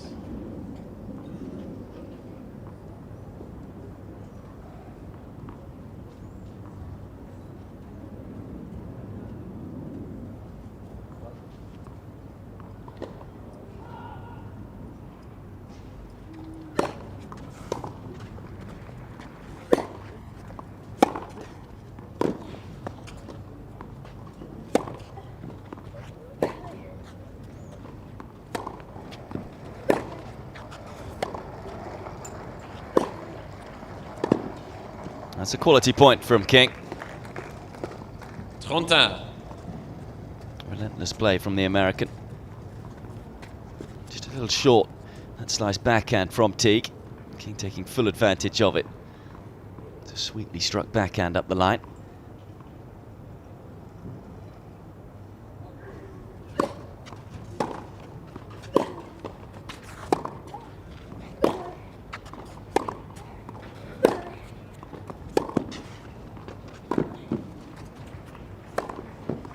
That's a super play. Talked about both of these players yet to settle. It's looking more and more like that now. A couple of nice long rallies, and Teague this time the aggressor in that one. So it's a break point for the Romanian. Chance to get the break straight back.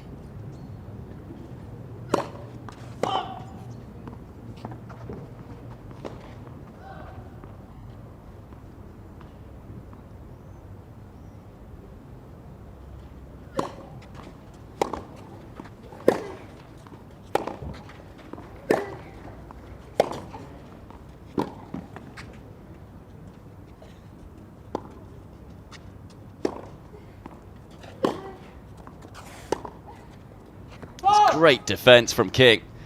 And Teague will be wondering how she didn't win that point. Didn't do a lot wrong, the Romanian. One get in particular, though, where King was able just to put the ball as high as possible, landing right in the corner. Would have been tough for Teague to have taken it out of the sky. Would have been an option, but King saves the break point.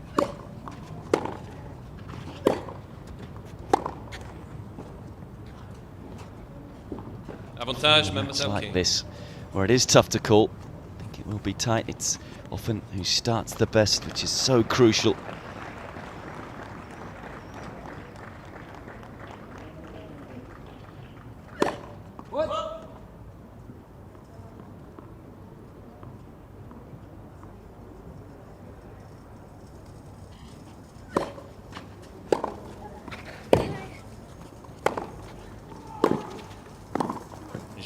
Again, quality defending from King. It's under some pressure in that point. And yet on the run, able to make the next ball that much tougher for Teague. Tough low volley. And King is able to consolidate the break, then had to save the break point. She'll be very pleased with the start that she's made. 3-1 first set.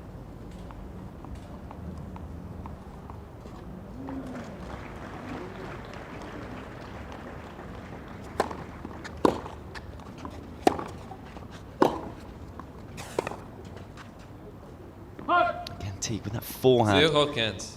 Depth is so key, particularly on a surface like clay. Unless you're going to hit with a lot of topspin like Rafa Nadal, which is going to be kicking over your opponent's shoulder by the time it reaches them. Net. Premier service. Was firmly struck by Teague, but it was short. King can just use the power, which is something she's very good at. Talked about her being an aggressive baseliner. She's exceptional counter-punching as well. Likes players hitting power into her. Excellent timing. Gets the ball out in front.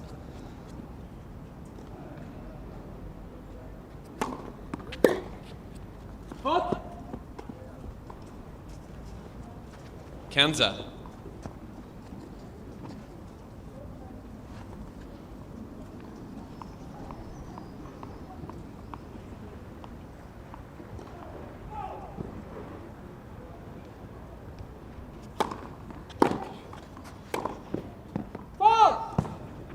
Right now, things are just going against Teague. Kanza 30. It was going to be a nice 1-2 punch, but just pulled the backhand slightly.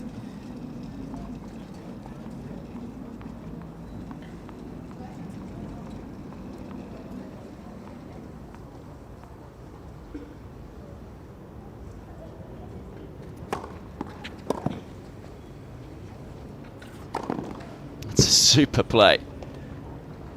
30. Really effective kick serve. King well off the court and then was sharply up to the next ball.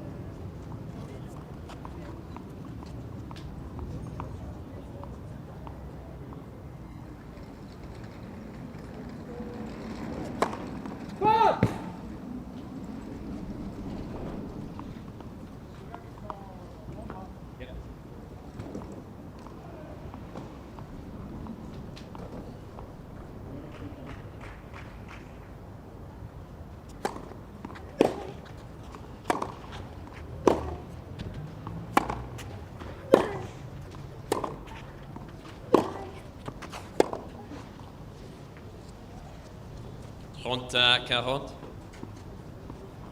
right, now it's King who's winning the bigger points. That is the difference between the two. Another break point for the American.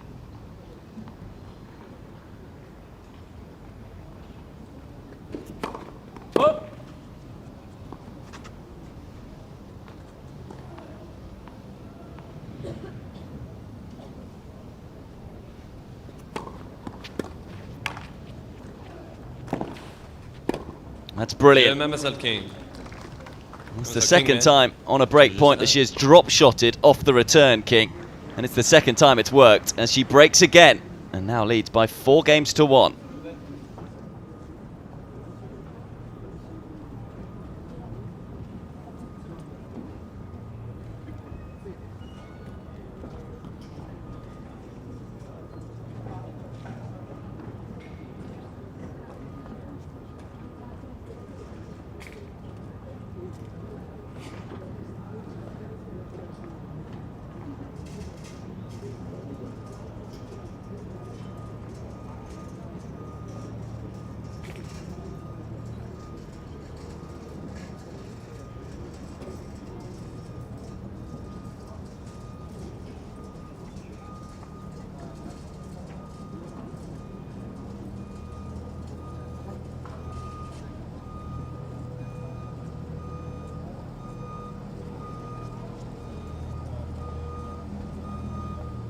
Reprise.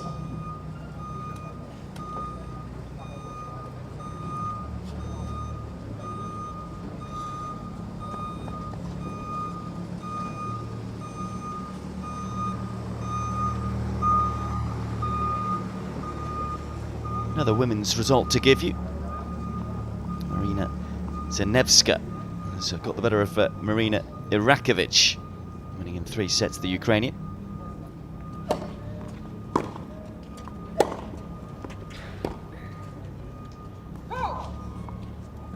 Incidentally, the winner of this one is the winner of the match, which is third up on court 17, between Fiona Ferro and Louis Chang.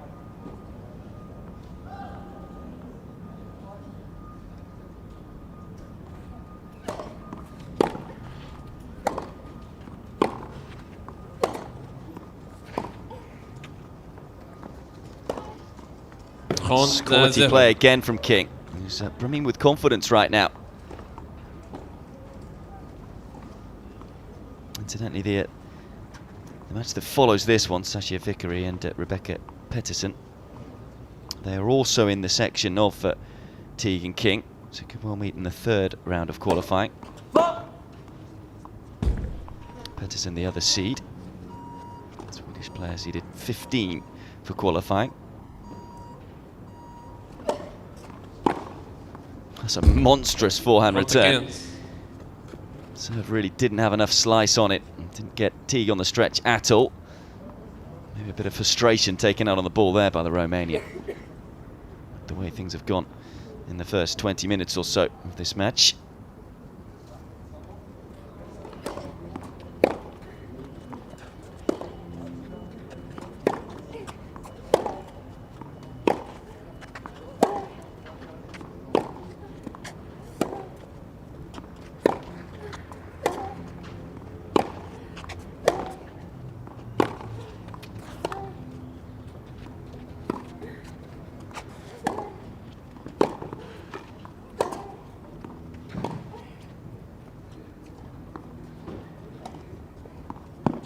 So clever from King. She's in the zone right now. Everything that Teague is throwing the American, the former world number 50 can deal with. And had the clarity of thought here not to go big, just to use the angle, take the pace off it. And that's where you feel that a doubles game helps her. Shots like that.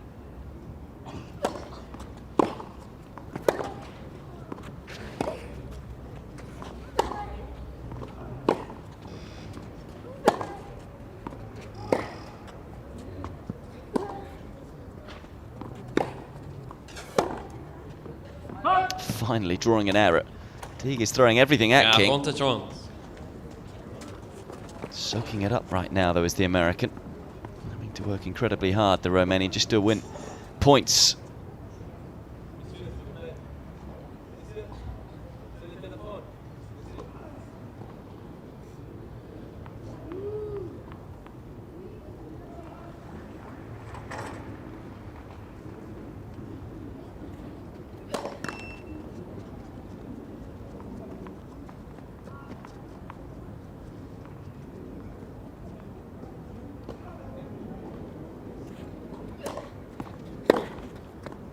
Well, we saw a return off the forehand wing in this game, now one off the backhand.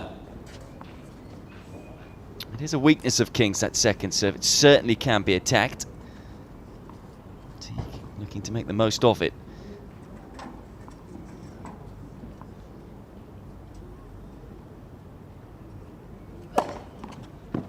First serve is a little better though. First ace for the American.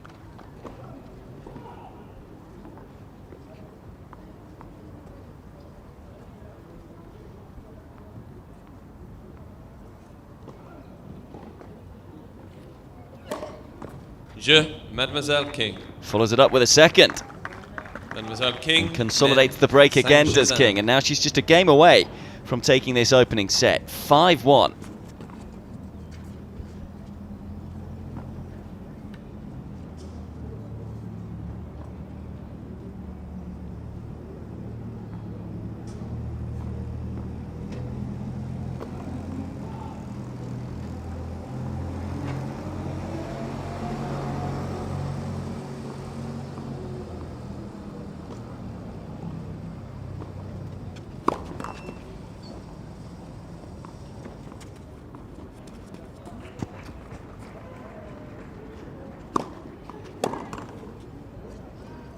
Quinze 0.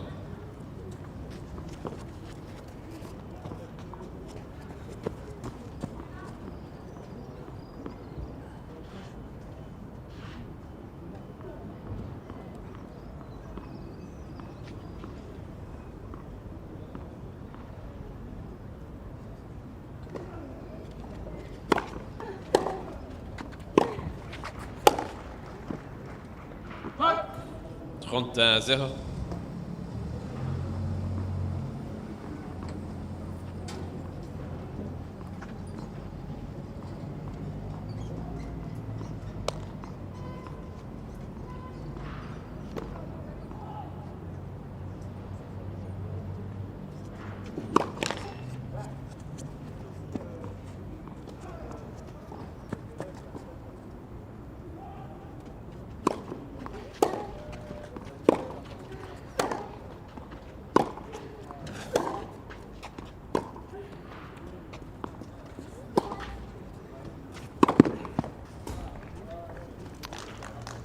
40-0. Aggression shown from Teague.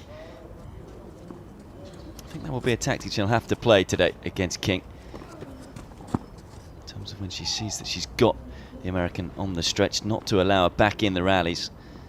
Stepping up the court, trying to shorten the points a little.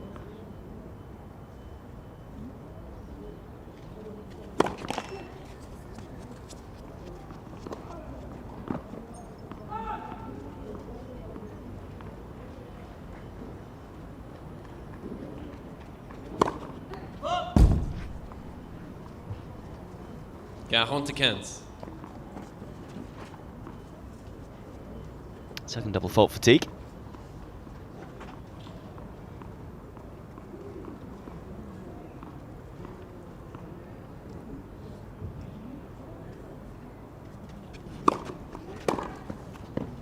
Je, Mademoiselle Teague.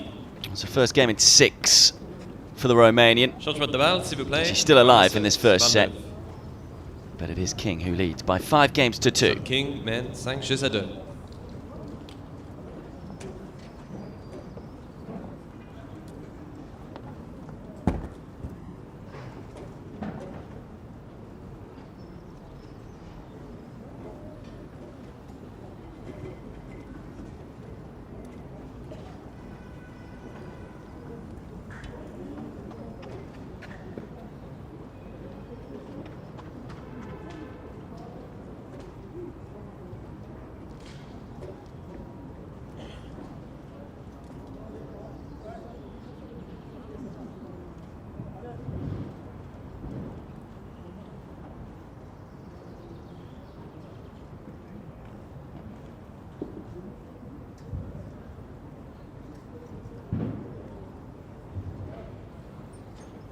Reprise.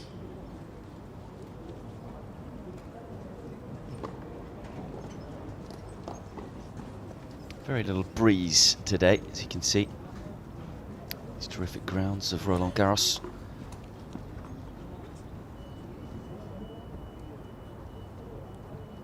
Lots of sunshine so far. Let's hope it stays that way. King then serving for the first set, 5-2.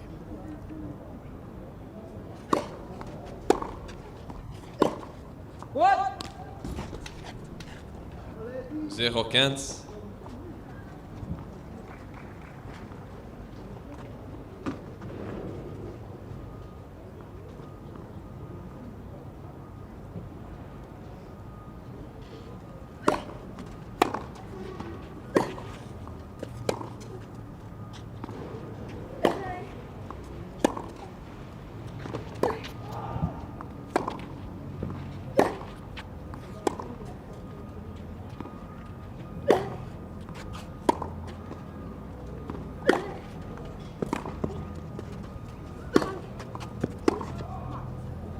Interesting tactic used by Teague. Too surprised by it either. She has 2 breaks of serve down in this set, so we'll maybe feel that now's the time to experiment at the back end of the first set. Talked earlier though about King being a player who tends to like pace on the ball. Being 5'5", tough to generate it herself. So throwing up a few loopy, spinny, slower ones isn't a bad idea.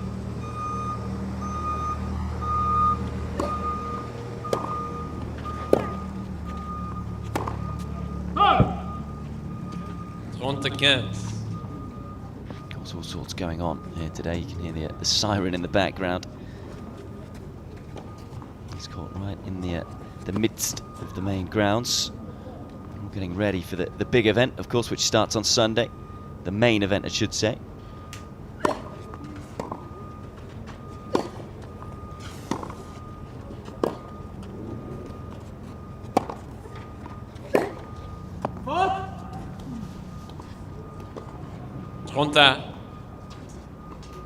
Opened the court up well there, did King, but Teague just showing a little more fight at the back end of this set in terms of making King play a few more balls. Not getting as many unforced errors as we saw in the first half of the set.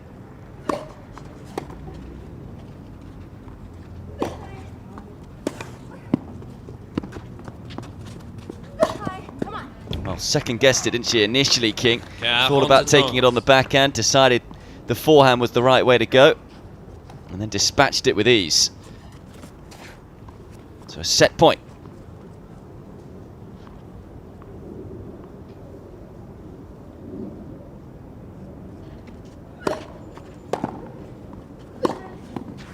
Yeah, That's a really good set of tennis okay. from the world number 166. 6-2. Former third rounder at the French Open is looking good here in the first qualifying round. Vanya King takes the opening set in 29 minutes by 6 games to 2.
It seemed like a long bathroom break for Teague, but here she comes.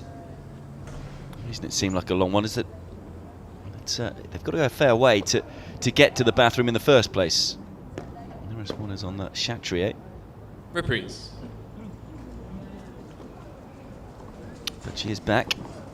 Deuxième manche, service, Mademoiselle Teague. It can be difficult for opponents when they're waiting. You saw her, you may well have saw her Vanya King up and down like a yo-yo there. She got herself on her feet, bouncing around, and then went back and had to sit down.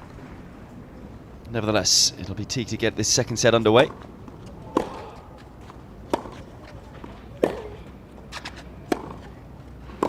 Out. I feel it was important that Teague got a second game towards the back end of that set. Of course, she won the first game. She won the first 5 points of the set. And then played some patchy tennis. A lot of unforced errors. And seemed to find her stride again towards the back end. Certainly made King work harder for the games. What? As I said, it's a tough mindset to maybe get into for Teague. Fresh off the back of reaching the quarters in Madrid. There's an expectation behind her players. King again goes for the drop shot off the serve. And it's a tactic that is working like a dream right now for the American.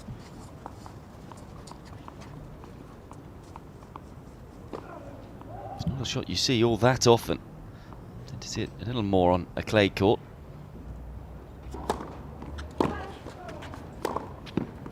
That's a nice 1-2 punch from Teague. 15-30.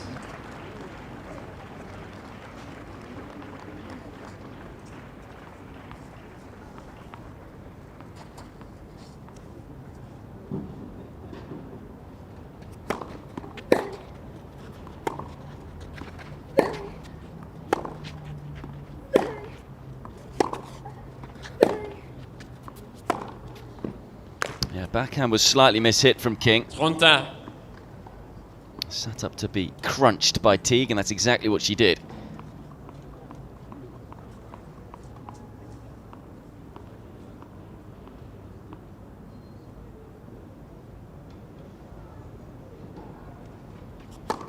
Oh!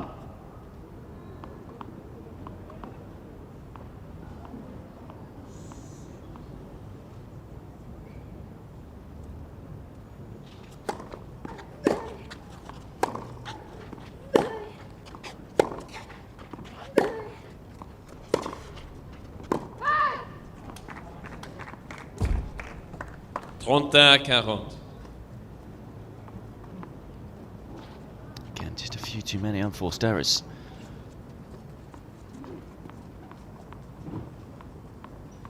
Early break point for King.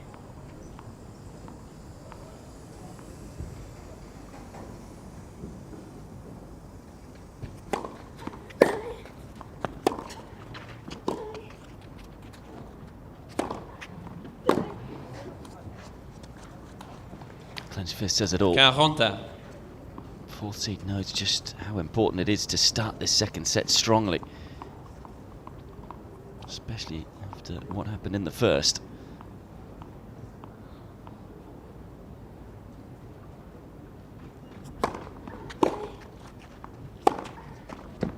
That's a fine forehand.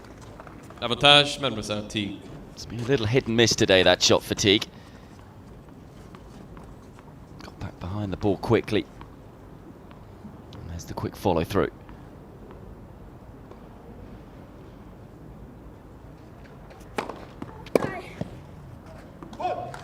That's an important service hold for Teague to save the break point. Comes through the game, which is in front in this second set by a game to love. Just a few results to go through with you today. As I say, this is the third match-up on court 6 earlier on. Wins for Basilashvili and Khachanov in the men's tournament. The men's qualifying, I should say. To actually take a look at the first set statistics. Good first serve percentage from King, which is important, as I say. A second serve tends to be attackable. She was very clinical on the break points. 2 from 2 there. You do feel she played the bigger points better.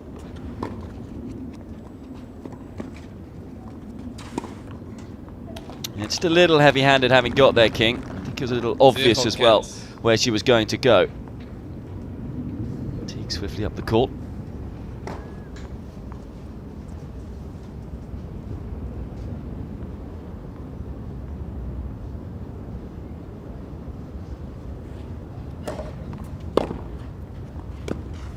It's a decent return as well. 0-30. Bit of pressure here on King at love 30.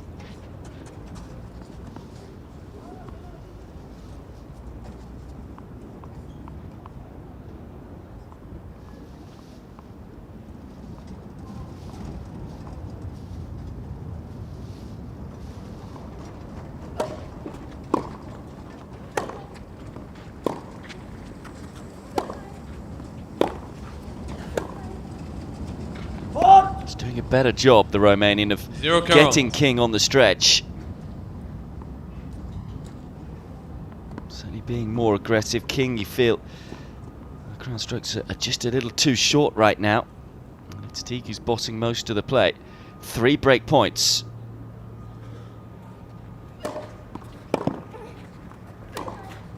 First serve helps King out so much there. 15-40. Really opened up the court with it.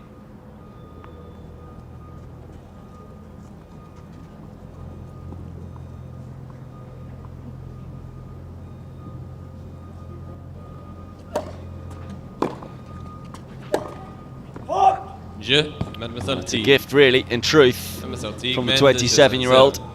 And Teague breaks early in this second set. Amazing how quick a match can change, isn't it? Break point down in the first game of the second set, Teague. To say, King didn't play the best of points there, but Teague was able to win the point. From there on in, has kicked on. 2-love up.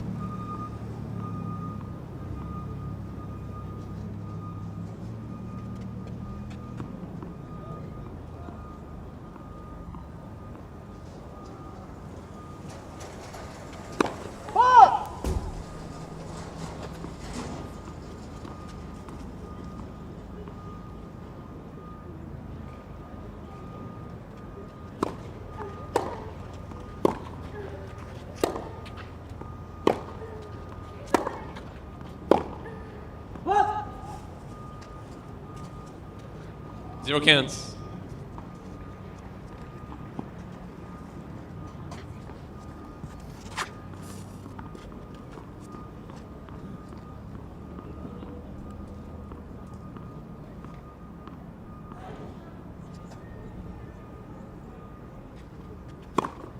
Out.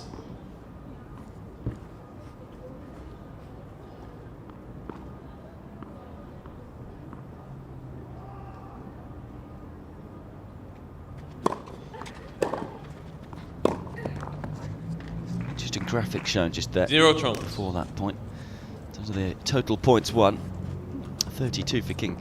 Just 29 for Teague. So only 3 points behind our American opponent, which shows in the tight games it's been King who's been able to come through and play the better tennis. Teague quite often has held comfortably.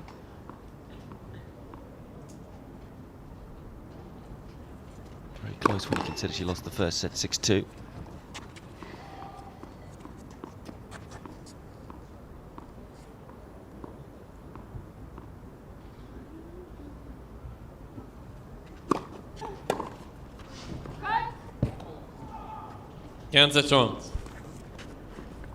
Yeah, other scores for you today. On court 8, Janela Struff was a winner. Again in the men's, Matteo Donati got past James Ward. Not a good day for the British, because Bryden Klein also lost to Sergei Stakovsky.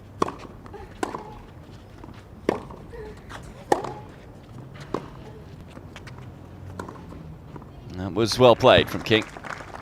Shots can sometimes be awkward, but brushed up the back of the ball, just controlled it into the open space. And a chance here then for the 27-year-old to get the break straight back.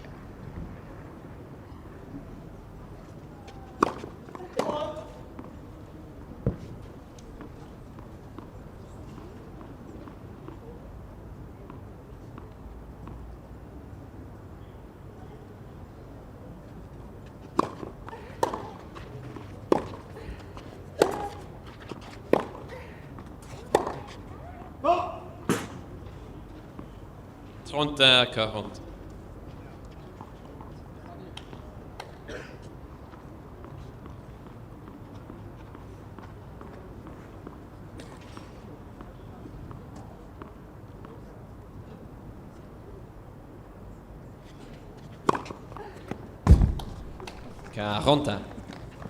Fine serve to save the second break point. First ace for Teague, timely one.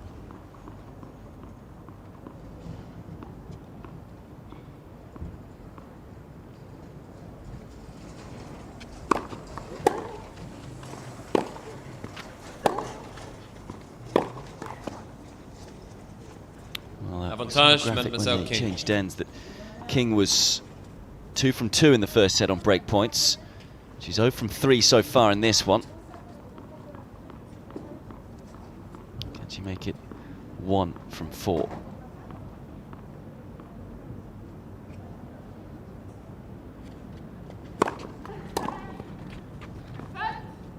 No, she can't. Another fine first serve. Goes to the same place as before, up the tee.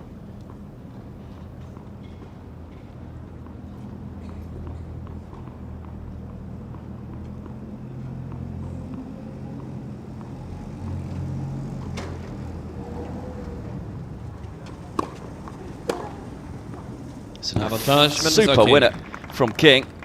Serve didn't really do enough from Teague. Again, it's the danger when you try and go out wide from the deuce court side. If you don't get your opponent on the stretch, that can happen. You're hitting into a strength. That was a nice strike from the American. So a fourth break point of the game.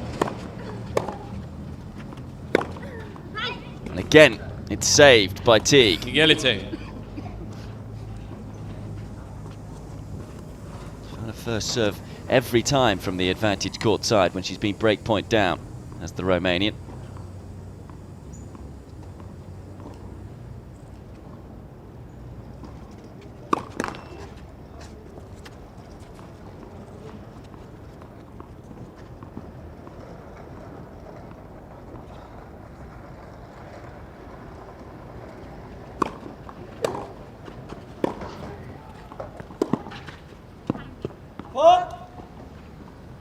Avantage, Mademoiselle Teague. King who was winning the majority of the tight games, the bigger points. This would be a huge fillet for Teague if she could come through this game, having saved 4 break points.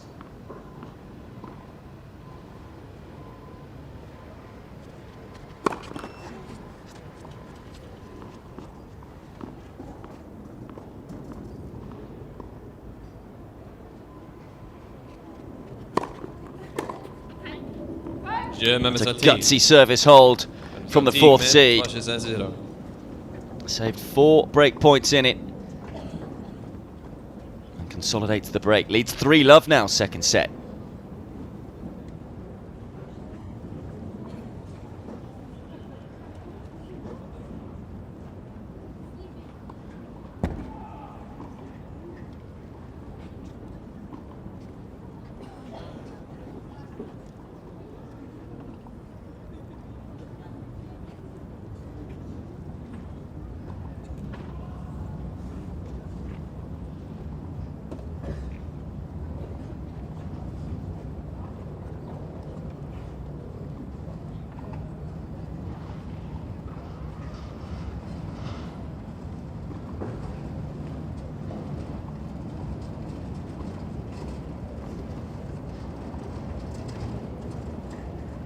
Reprise.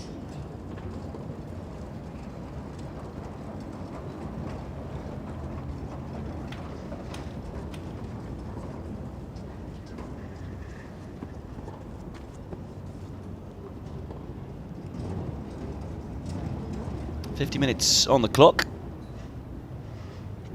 This match now in the balance.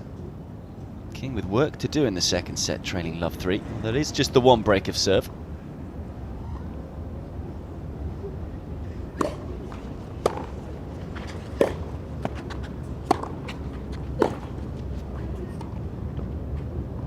That's a beautiful drop shot.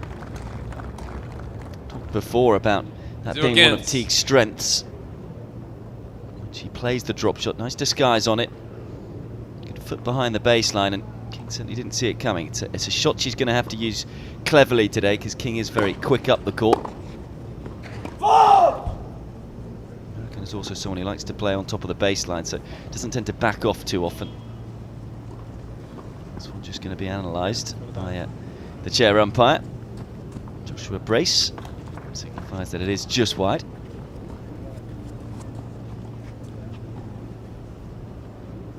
Ganza.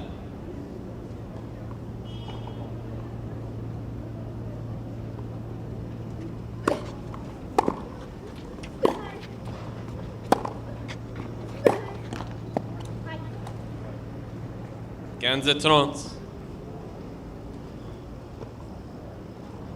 Talked about the enforced errors proving costly for Teague in the first set. It's almost role reversal in this second set.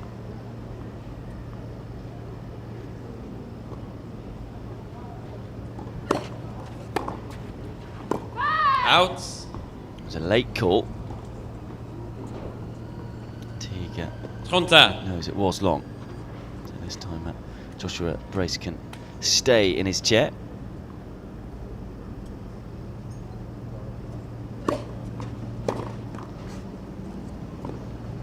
Quarante 30.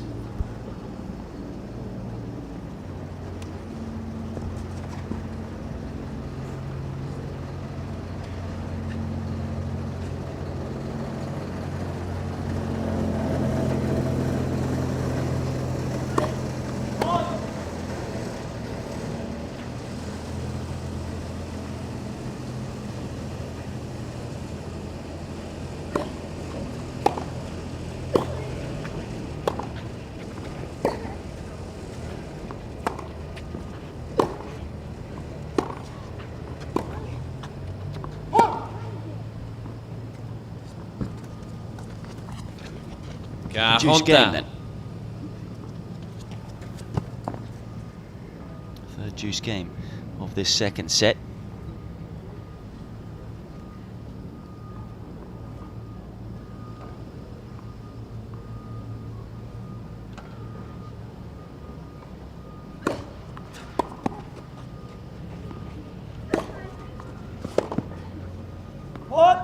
Just to run through some more men's results for you. Iliash Ima was also a winner on court 14 earlier.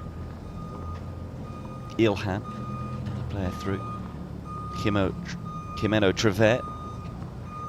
And a good win for the French wildcard, Jeffrey Blancaneau. Hiroki. Mademoiselle King. As King gets herself on the scoreboard. Men 3-1. Need to battle hard. And over on court 18, Andrei Rublev was a winner against Jan Satrap. In terms of the women, as I say, just a couple of results so far. Khachanov was through after Setkovska retired hurt in the second set, setting 2-love down. There's also a win for Miyu Kato, who won an epic against Robin Anderson, 8-6 in the third.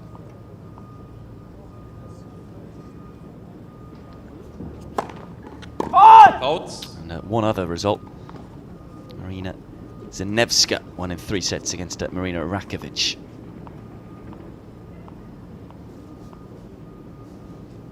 All of these first round qualifying matches. This is the first day of qualifying for the women. Oh, did brilliantly well to control that, Teague.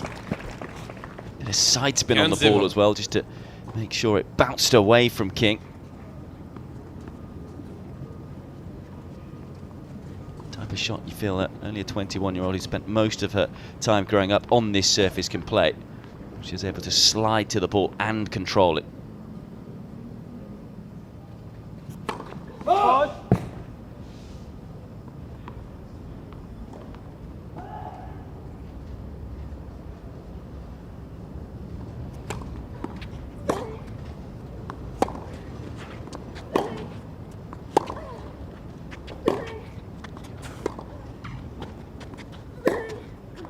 He opened up the court superbly well. Ganza. Very comfortable off both wings is King. Tends to prefer her forehand in terms of when attacking, but It's a nice compact swing on the backhand side. Again, it got excellent timing.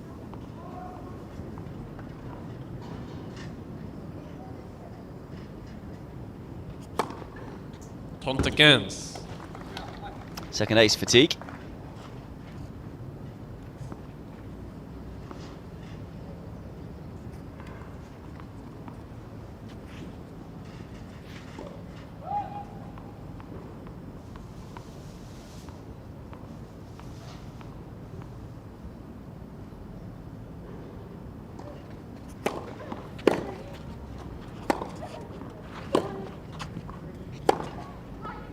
Supreme forehand.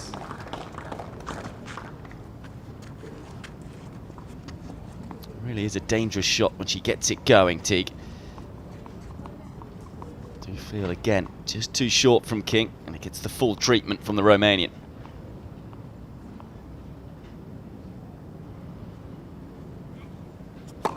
Forward.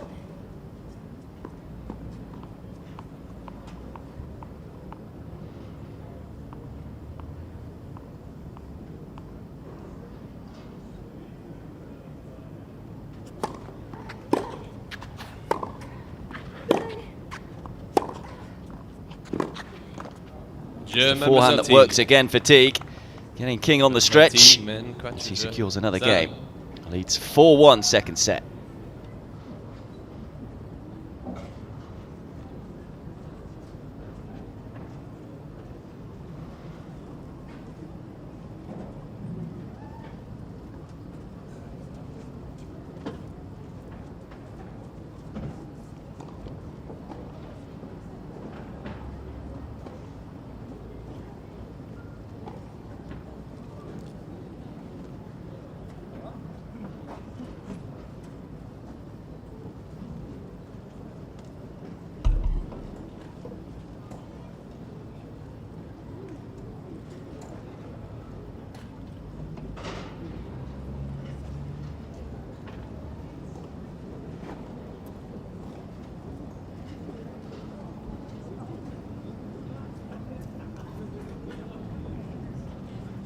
Reprise.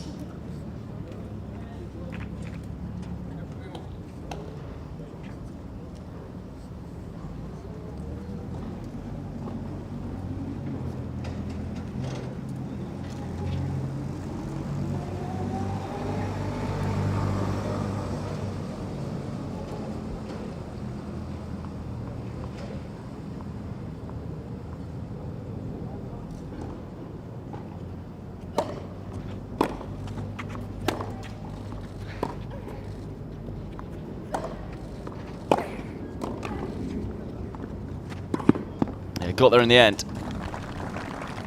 As much as King is a very good volleyer, good net player, being only 5'5", there's a lot of space to pass at either side. Got the biggest of wingspans, so was stretching for that first volley.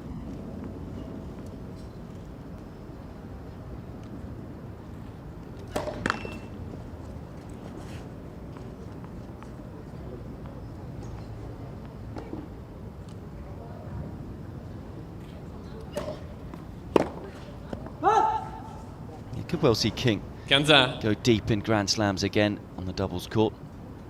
He's partnered Khachanov recently in Rome and Madrid, reached the semis of Madrid. Knocked out by the dream team of Hingis and Mirza. As I say, won her first doubles title the start of the year in Shenzhen with Nicolescu. First title since 2011 on the doubles court.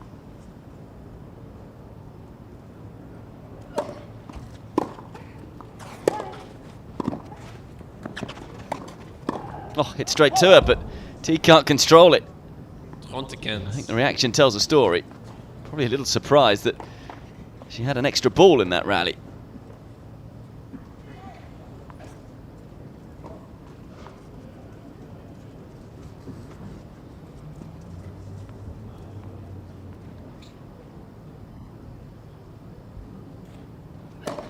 Forward.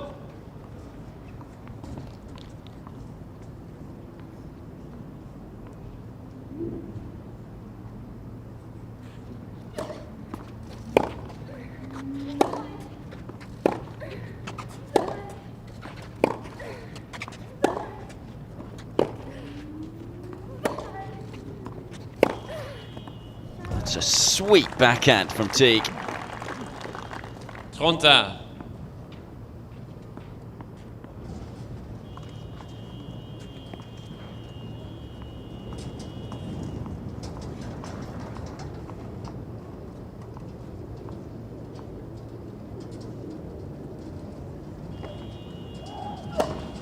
Halt.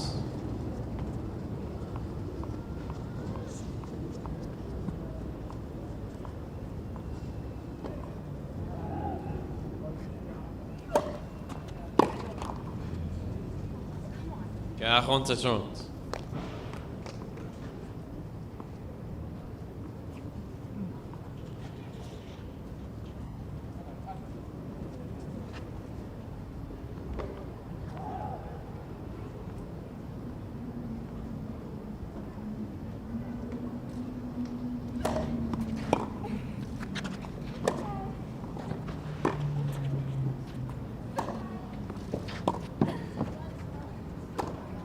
It's really tidy play from Vanya King. Controlled aggression. Just manoeuvring Teague from side to side and able to finish the point off. Reduces the deficit to just the 2 games again. It's Teague who leads 4-2 in this second set. Have to say, always has excellent character, does Vanya King. Such a competitor, never gives up on anything. You could hear her there when she was able to win the point at 30-all, willing herself on. Always has good body language. No doubt there's not a chance she's given up on this set at all. It's still only the 1 break, remember. 15-0.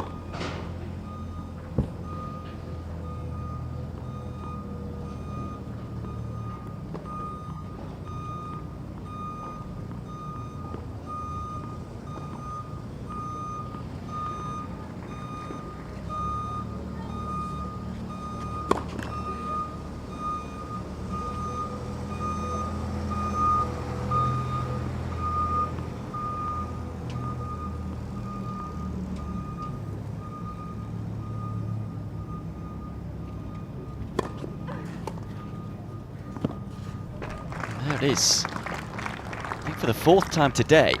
Ganza. Whether it was a tactic that she thought about before the match. Can't tell you how tough it is to do. And you look where she struck the ball there. It's above shoulder height. And able to nearly kill it dead. It's wonderful hand skills.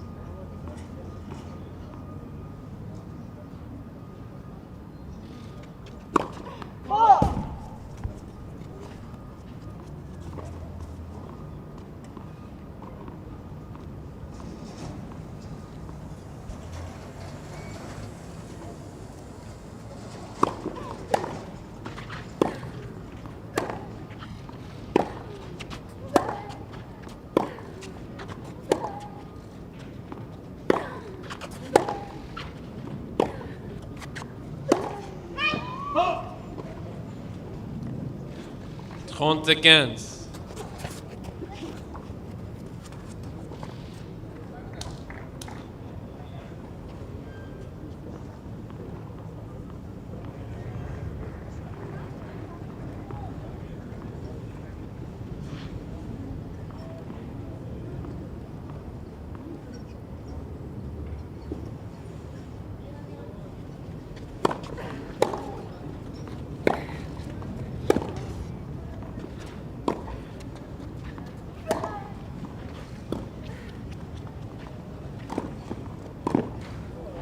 She's made it.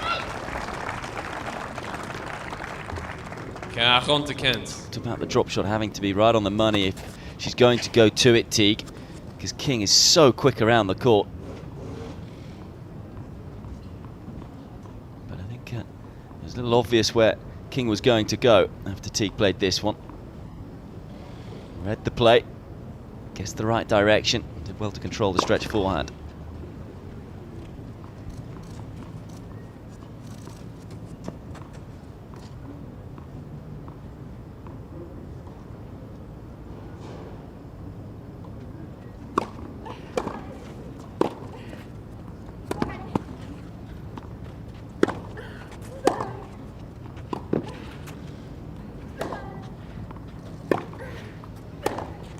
Je, Mademoiselle Teague. Definitely put more on that second serve. Mademoiselle Ensure Teague, that men, King 5-2. wasn't going to dictate the play. It meant that it was the American who did most of the running in that point. So Teague comes through another game, and she's now a game away from taking us the distance, leads 5-2.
Reprise.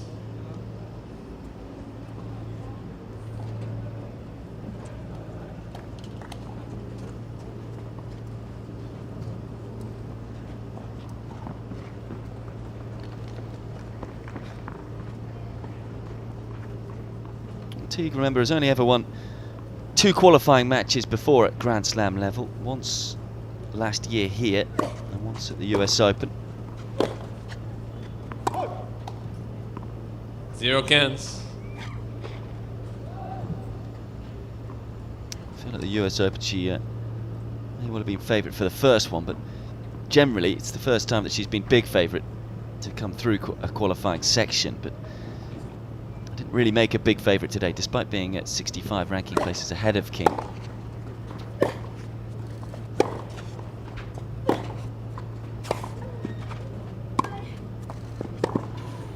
Oh, what a shot. And again, that's the point I made just a few moments ago with King being a little shorter, that it is a little easier to pass her, but didn't look like she had much space down the line there, Teague.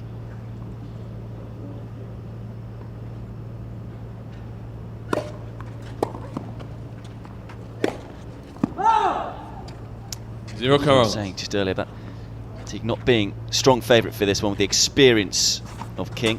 Everyone knows about her quality, a former top 50 player. But she struggled in this set, far too many unforced errors, and she's now facing 3 set points.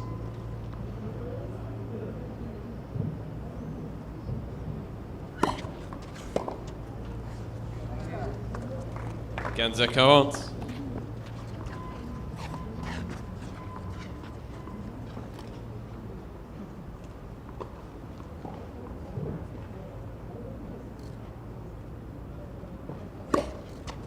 Out.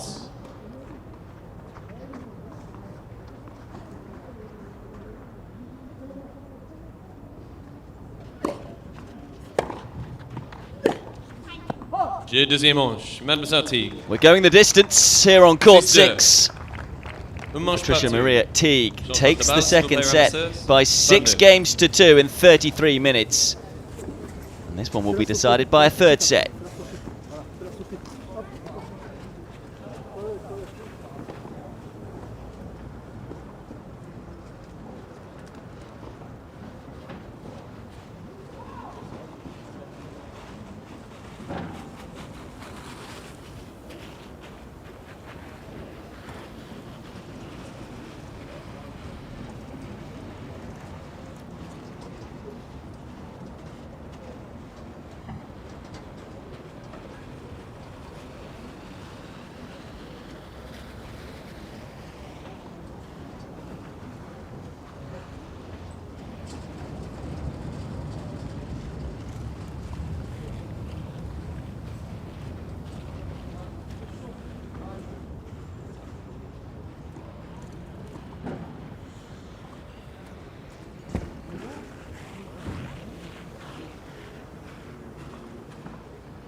Teague being made to wait this time. It's a role reversal, isn't it? It was the Romanian who had a bathroom break at the end of the first set. Made Vanya King wait. But King back on the court now. Teague, as you can see, decided to get up off her seat early doors. Make sure she keeps herself warm. You can see some spectators at the top of Suzanne Longlong. That court is open to the public, and there's opportunity to watch some of the stars train. I popped along there yesterday and saw Victoria Azarenka get used to the clay early on. Of course, she'll be one of the favourites for the title. These two trying to get into the main draw. First qualifying round match. Count 0. Teague, the 4th seed in the qualifying. It was a nice response from her in that second set. Cut out the unforced errors. Did a better job of keeping the ball a little deeper. It's nice and aggressive too off the forehand wing, which she decided to find a rhythm off.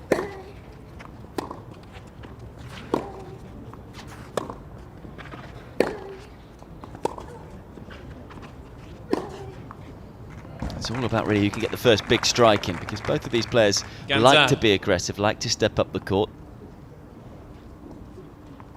Just feel the difference really in both of the sets was who played the bigger points better. King really wasn't allowed to get up the court as much as she was in that first set. Incidentally, another result to give you. It's good news for Romanian fans, those of you who might be watching this one, because Sorana Castilla, 3rd seed in the qualifying, has won through against Zhang.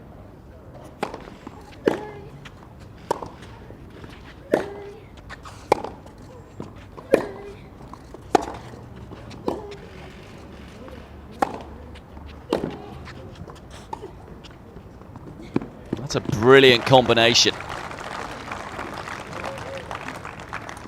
It really is a deadly mix when you've got the power of the forehand wing and the touch with the drop shot.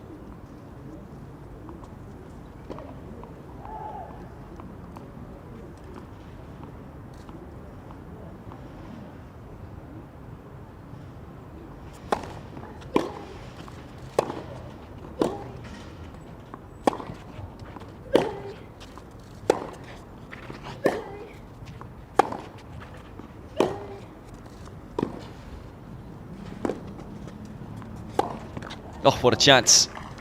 It was a fantastic running slice forehand from Teague. Got herself back into the point and then was probably favourite to find the pass with the backhand. Couldn't though, so it's a break point for King.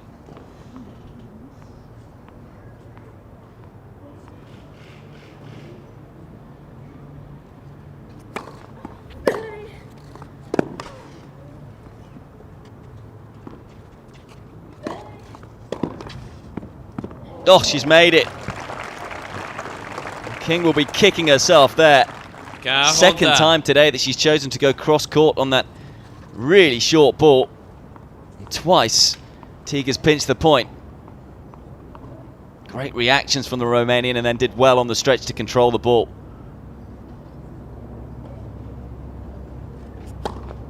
Do wonder how significant that point could be in the context of this match.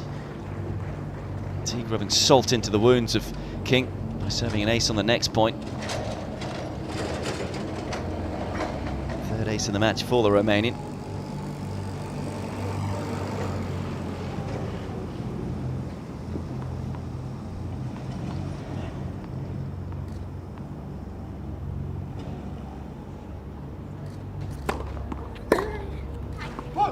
Similar to what we saw in the second set from Teague. Able to fight hard, particularly on those big points. Saves another break point. Comes through the opening game. Do wonder how significant that hold may well be when push comes to shove at the end of this first qualifying match. This is the second set statistics. Still first serve percentage, not the best from Teague. Running a lot of points behind the first service. You can see there 75% of them. But she was returning well. Particularly off the first serve of Vanya King, who would have been a little concerned with the fact that she only won 44% of points off the first serve.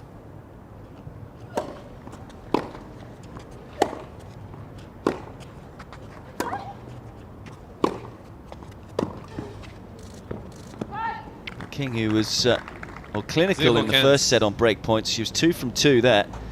It's been a while now she's been able to convert a break point.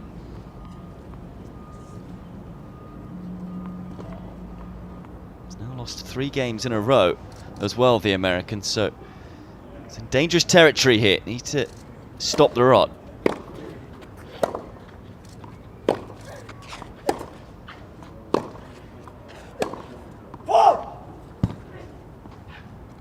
Zero chance.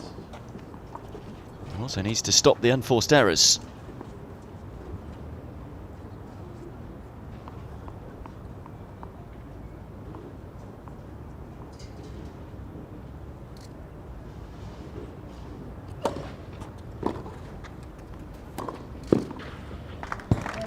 It's more like it.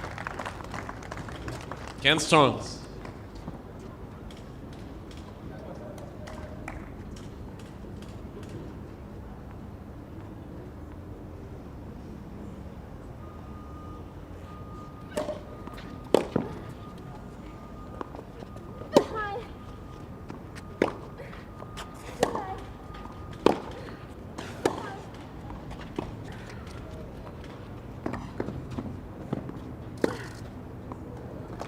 Again, that drop shot is being used really well right now by Teague. 40.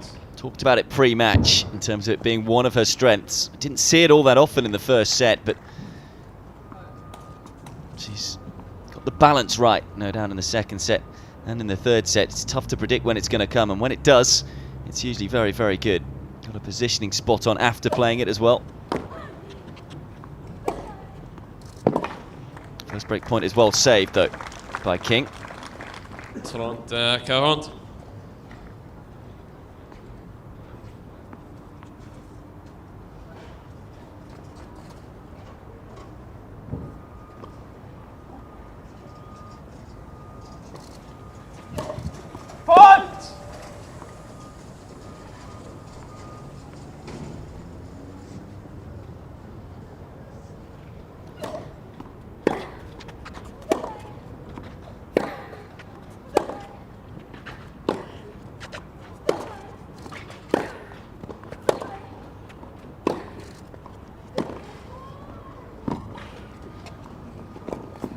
That's magnificent play. No doubt about it. The level in general has gone up a couple of notches here on court 6. And it's Teague who's dragged it up. Playing some sumptuous tennis now and leads 2-love in the third set as she breaks.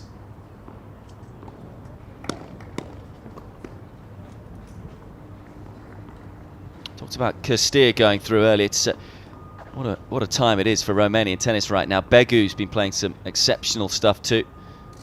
Reached the semi-finals of Rome last week, as well as the quarters in Madrid. There were 4 Romanian quarter-finalists in Madrid.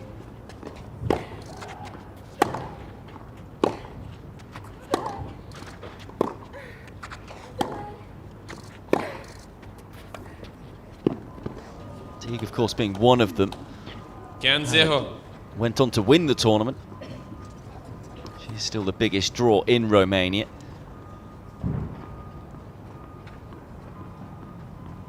Teague looking to get in the mix more often in the bigger tournaments, but she's going about it in the right way. She's been impressive, really. She's turned this match around so far. Still got a way to go, of course.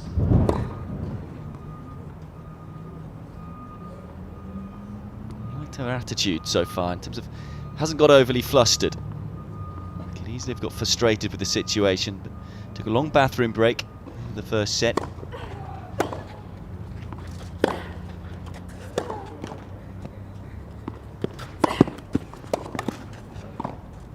And everything going our way right now. Hence the reaction from King. 30-0.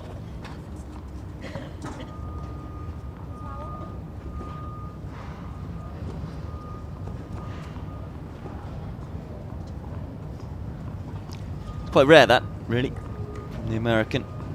Usually someone who doesn't show much frustration on court.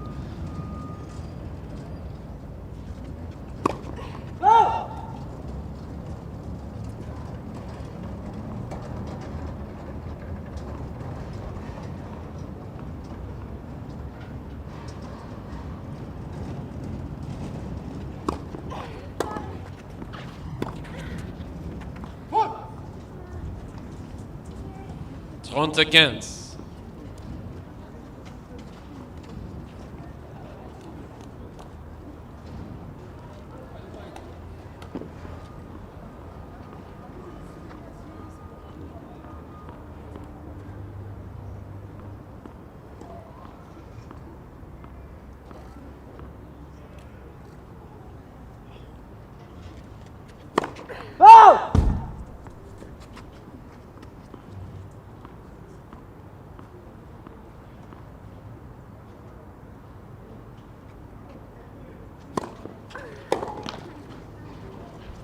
Mentioning Romanian tennis doing well right now. Same can be said about American tennis. Talked a lot yesterday about the men they have coming through, or the juniors I should say. Lots of Tommy Paul and TFO, along with Taylor Fritz. This batch of them.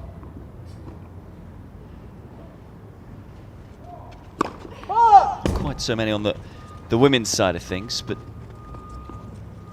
so they had a good week last week. All-American final, Serena Williams against Madison Keys, who's a big hope for the future, Madison.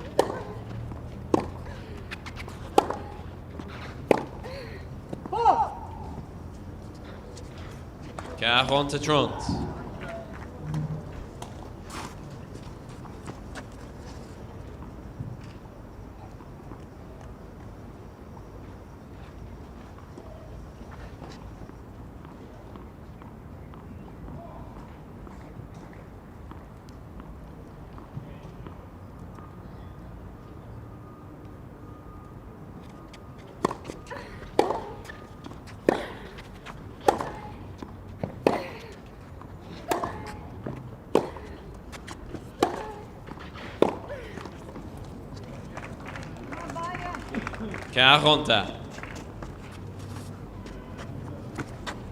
Just looked like things were all going Teague's way.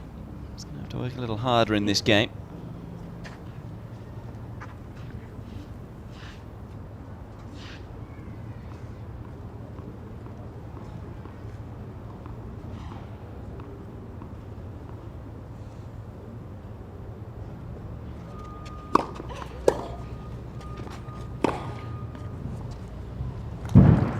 Huge winner. Avantage, Mademoiselle Teague. King on that one.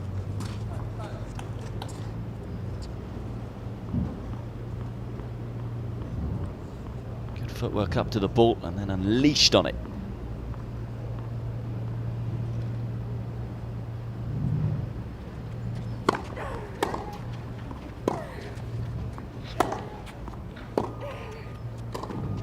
That's so clinical.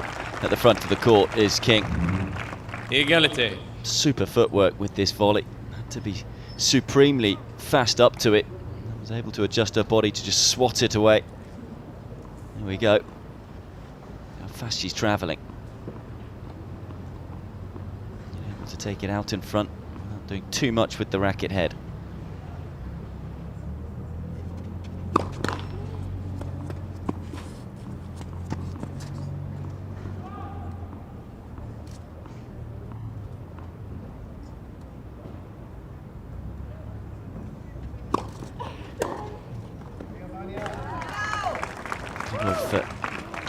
Calls from the crowd. Trying to get behind King here.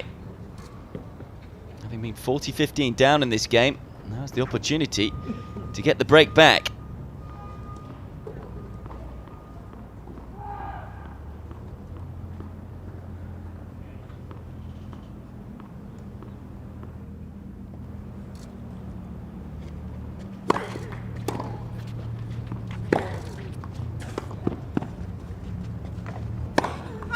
Such a difference for Teague when she finds her first serve, gets King on the stretch early.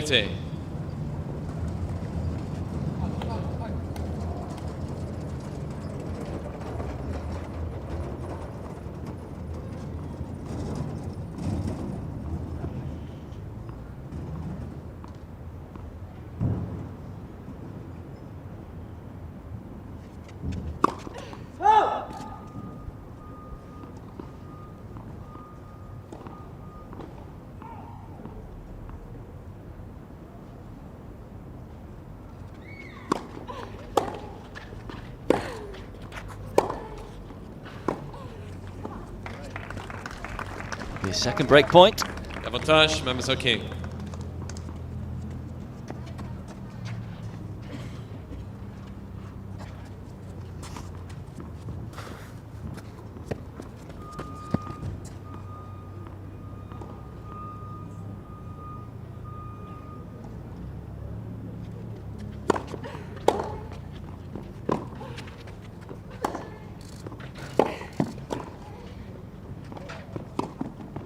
Oh, missed it. What a chance. And King breaks. And we're back on serve in this third set, although it's Teague who is leading by 2-1.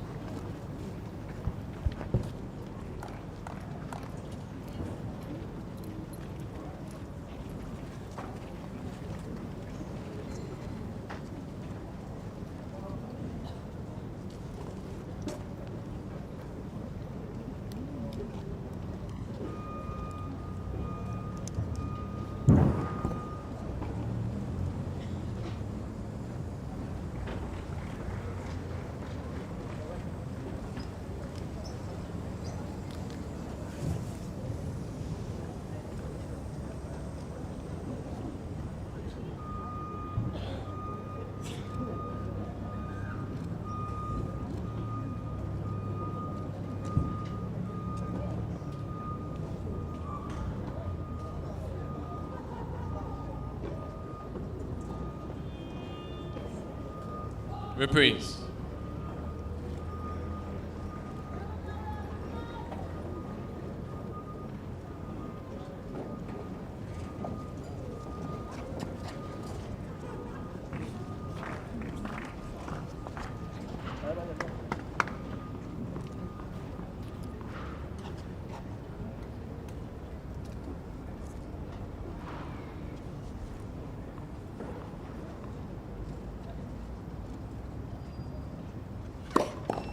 Net, premier service.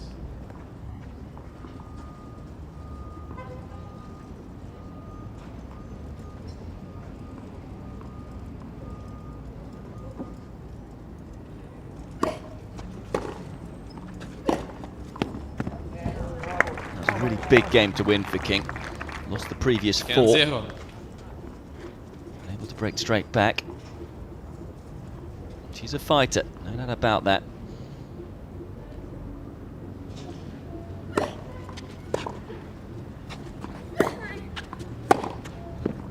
Left herself a little exposed there, though. You're going to go on the inside in. You need to get your opponent on the stretch a lot more than that. Of course, a lot of court open for Teague to hit into, especially if you're going to play it to the Romanian's forehand.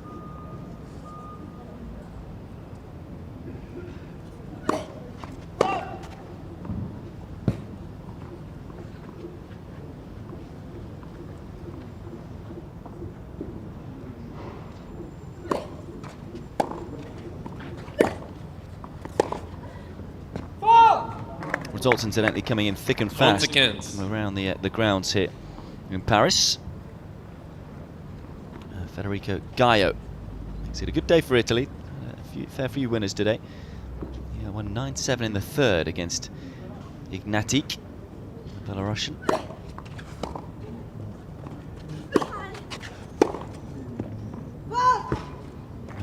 First round matches in terms of the second round draw now looking almost complete on the men's side. Still very early days on the women's side, but Julia Glushko has got through. Defeated Risa Osaki just a few moments ago.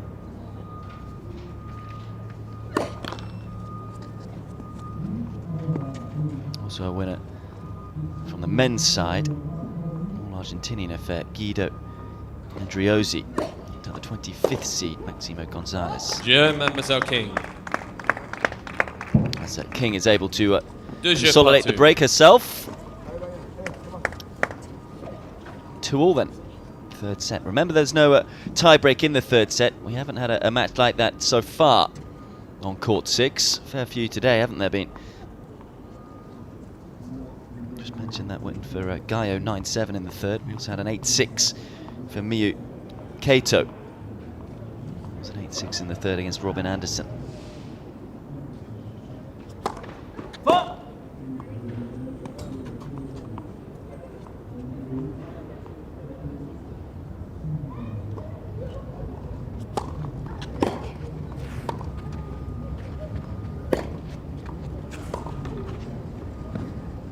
momentum now definitely with the American.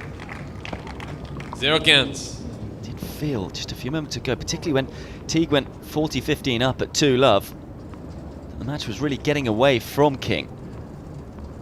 But as ever, she's dug in. Didn't give any cheap points away from there on in. And forced errors.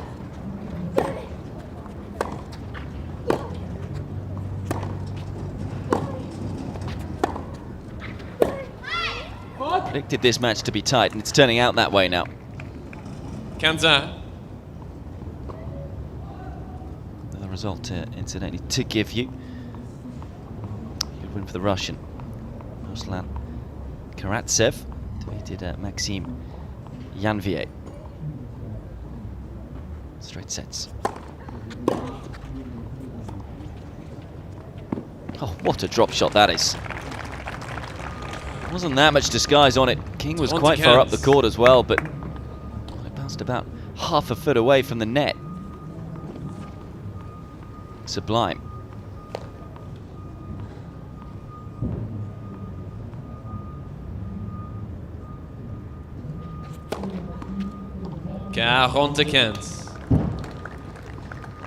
Fourth ace.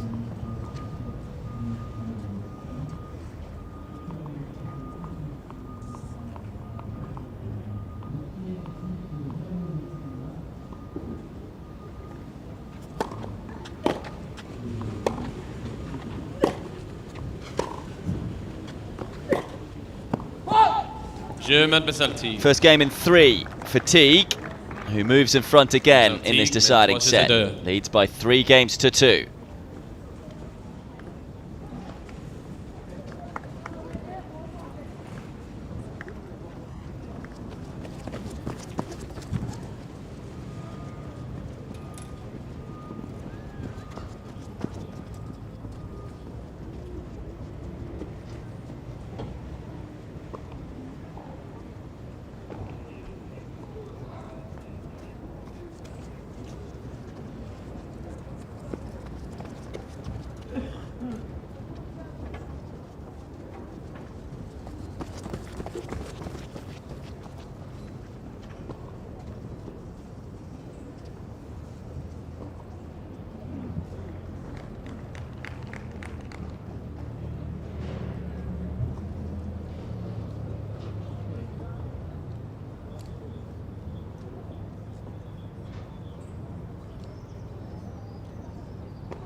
Reprise.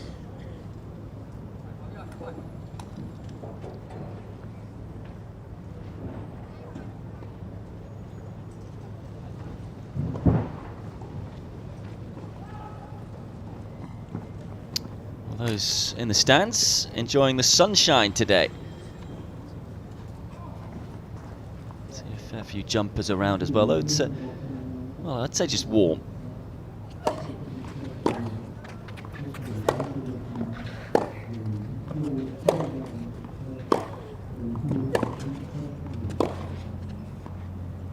Finds the line. Although, of course, being British myself, everything is warm. As long as it's not freezing temperatures.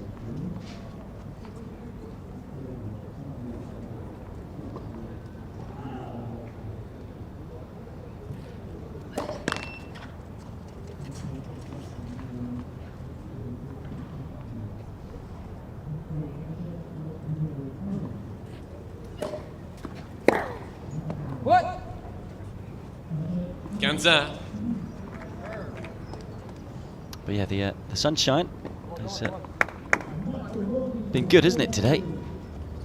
Not what we were expecting. It was forecast rain yesterday. Forecast for tomorrow is thunderstorms. Let's just hope that's pushed further along the week. Can have a lot of rain as long as it's all on Saturday, when there is no play, of course, here, and no play in the main tournament, which gets underway on Sunday.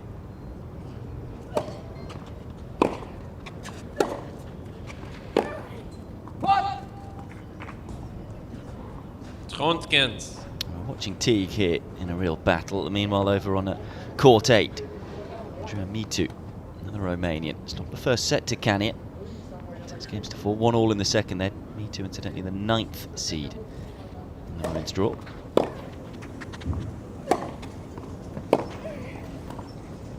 Well, there's a rarity. Usually so good on the volley, and that's why it wheels away, almost in shock. It was very heavy-handed.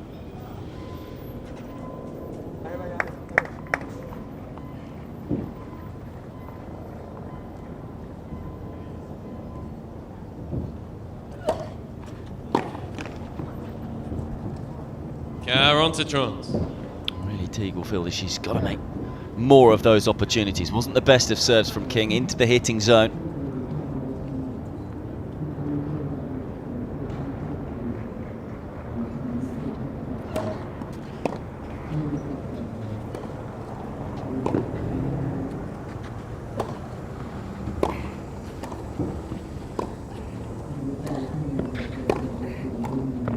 Got there in the end. Remember so King. Closes out the game, does King. So little to separate these two now. 3 jeux partout. Talked at the beginning of the match whether it would be the experience of King that would get her through this one. Of course, a former French Open 3rd rounder.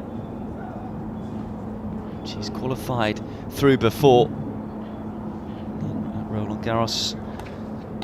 Whereas Teague has never made, or never even played in a Grand Slam tournament. Only won 2 qualifying matches in all of her life in Grand Slam play. But coming into this tournament, of course, had so much form by reaching the quarters of Madrid.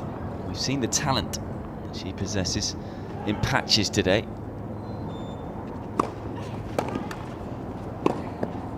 Just like that.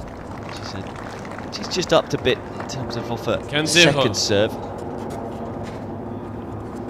Big difference between the points she was winning behind the first serve and the second serve. She won 30 from 44 behind the first serve. 15 from 31 behind the second. So less than 50% when she misses her first serve. Makes no mistake behind the first serve again though there. She's just able to bring that forehand into play more often. King isn't able to really force her back.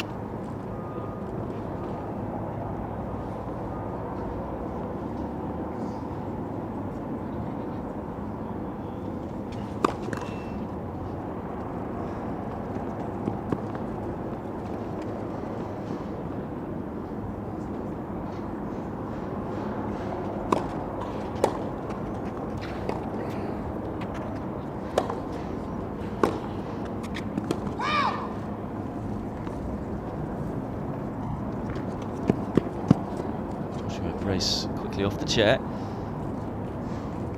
Not sure that Teague even wanted it checked, but just confirming it. It was close, but it was out. 30-15.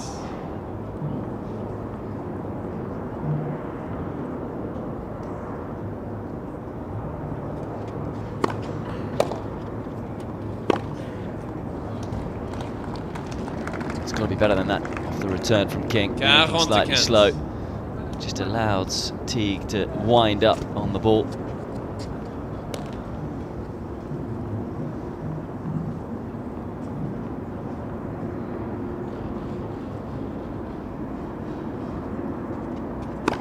What?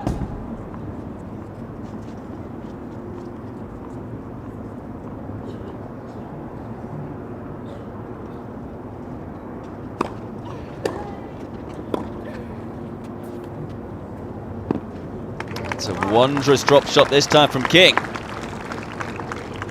40-30. I feel both players tend to prefer to attack off the forehand wing. Both players are quick up the court, like to be aggressive, and both can play the drop shot very well as well. This is why we've seen a scoreline of 3-3 in the third. It's just all about who executes the play, gets on the front foot of the rally early. First serve percentage key, returning vital, of course, in terms of getting a good strike in off the return.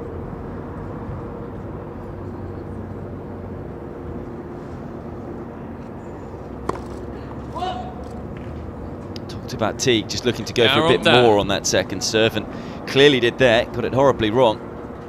Third double fault.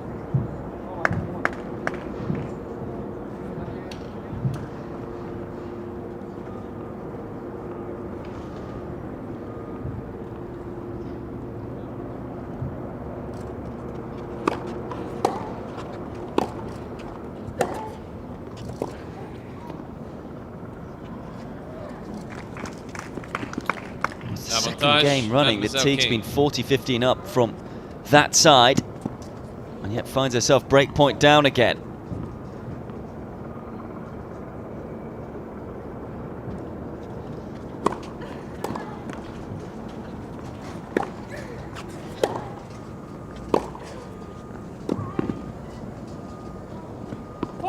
That's excellent tennis, though. Such a pressure point. Égalité.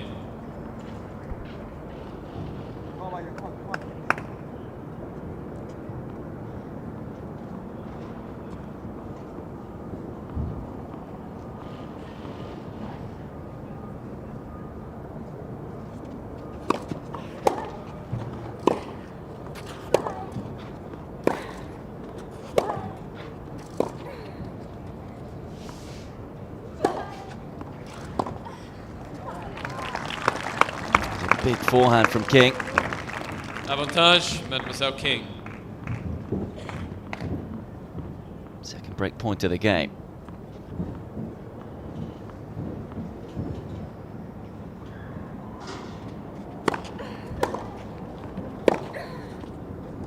Égalité. Blink of an eye, it's saved again. You saw there the graphic. King doesn't really have the best break point conversion rate. 3 from 12 now. The majority of those were missed in the second set.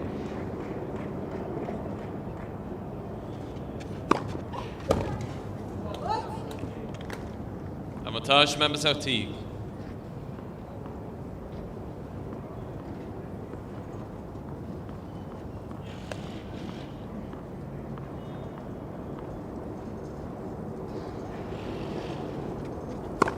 What?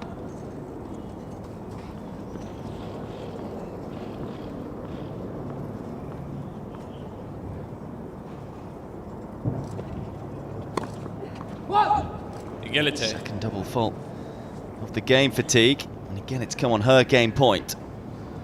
Again, missed by a fair distance. Goes without saying, but it's a huge game, this one now. 7th game of the deciding set.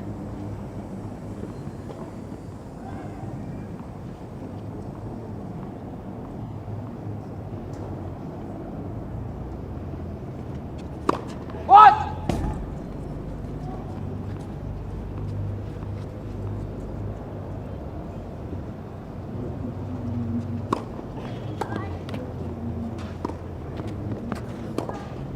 Such a fighter, isn't she, King? Did exceptionally well to get the serve back, and not only did she get it back, she made it awkward, it was low, it was skidding.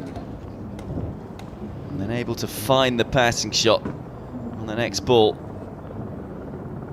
She caressed it down the line. Third break point.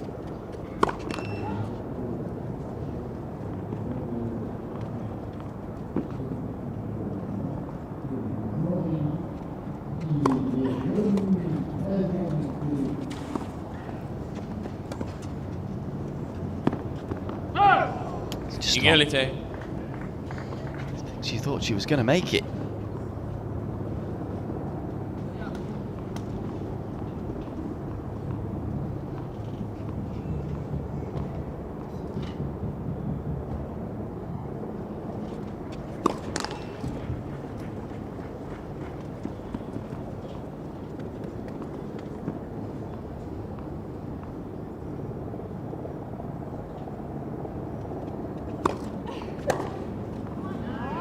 So far up the court on the return is King. No time for Teague to react. Really is piling the pressure on to the Teague second serve in particular. Only 3 from 13 on the break points. Can she improve to 4 from 14?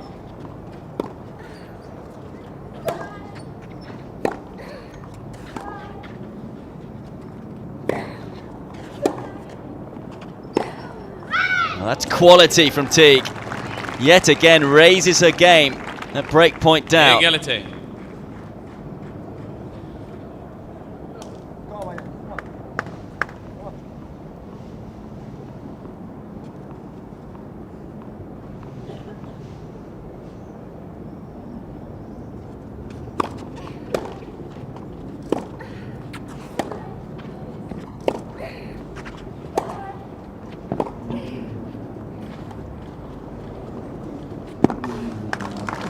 Too good. What a duel we are seeing now. Avantage, Mademoiselle King. Been a topsy-turvy battle up until the third set, but as I say, both players have certainly raised their game. We're seeing the sort of tennis that we thought we might see between two players who could well mix it on the WTA Tour for some time. I'll say that with Teague, of course, she's yet to really establish herself on that tour, but only 21 years of age. Another break point.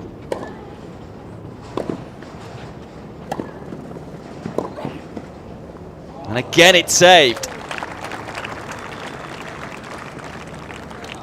Égalité. A couple of occasions now where King has had a short forehand. She's just gone the wrong way. Getting cross court there probably would have got the job done.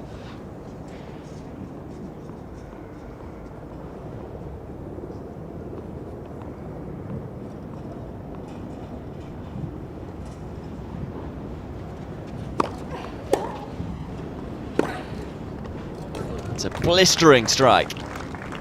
Avantage, Mademoiselle Teague. It is a big difference, as I've mentioned a few times, in terms of when she gets that first serve in play. Can she find another to finally close this game out?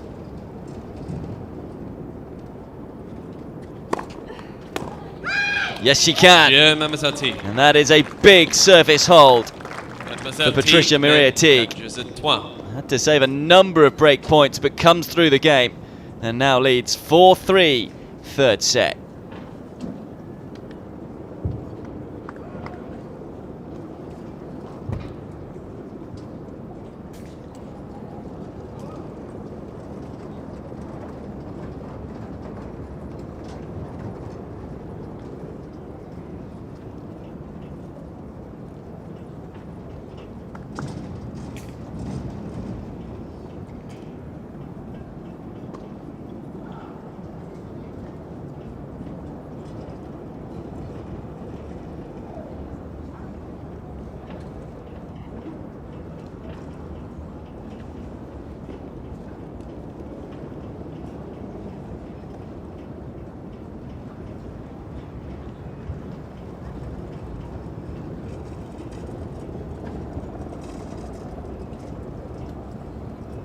Reprise.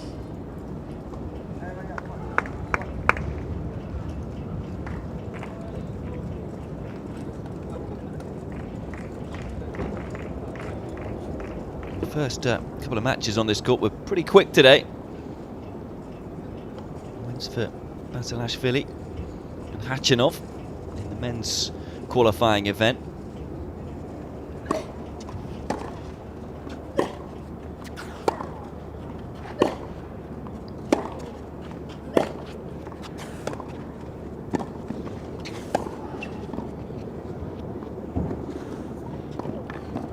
Got there and made it.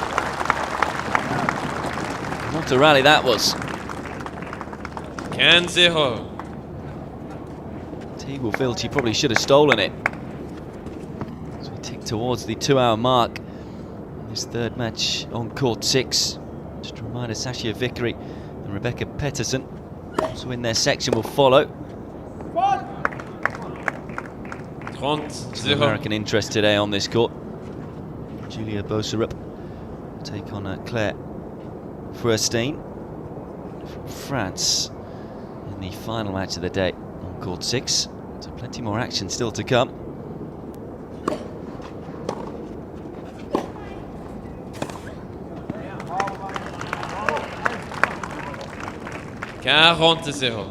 Super response this from King. This is where I talk about her attitude being so good. No hangover from the fact that she wasn't able to take any of those break points. Didn't do too much on any of the break points either. It was just fine tennis from Teague. Rather than feeling a little sorry for herself as straight back on the horse.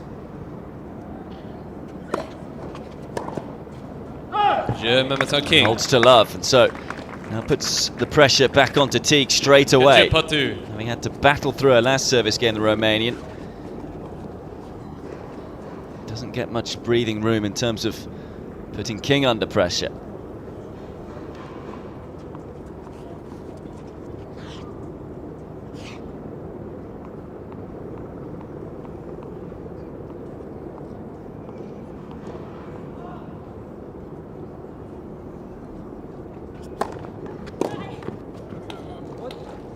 Against 0.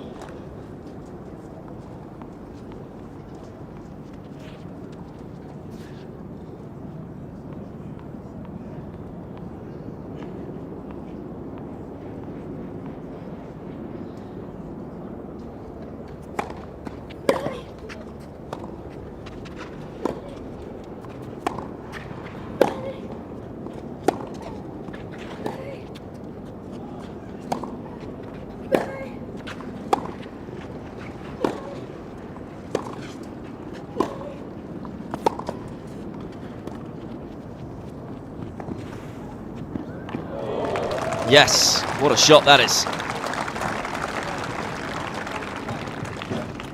30-0. It's really turned into an exciting encounter, this one, hasn't it? We're seeing plenty of variation from both players. Teague getting there, King just on that occasion a little slow to cover the line ball. Surprising, really. It's always the obvious shot. Teague was on the slide.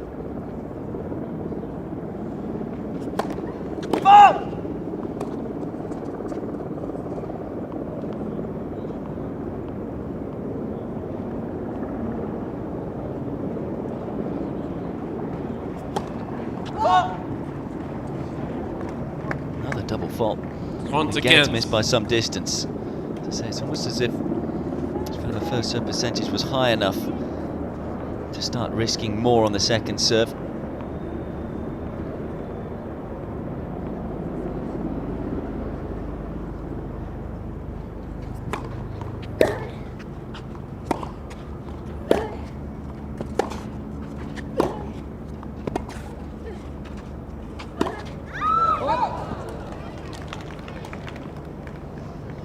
Scream said it all.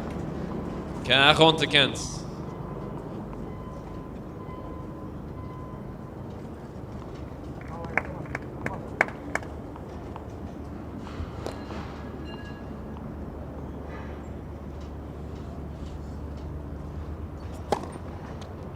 Mademoiselle Teague closes the game out with her 5th ace.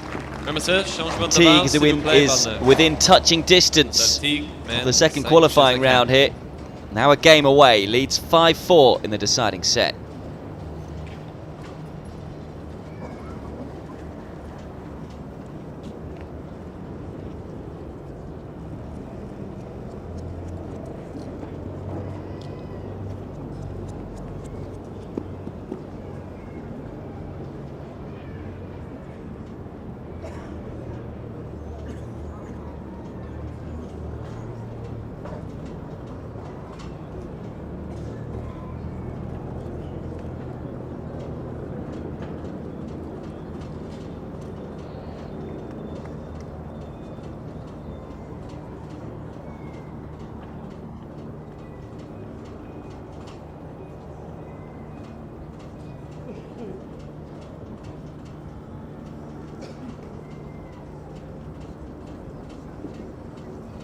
Reprise.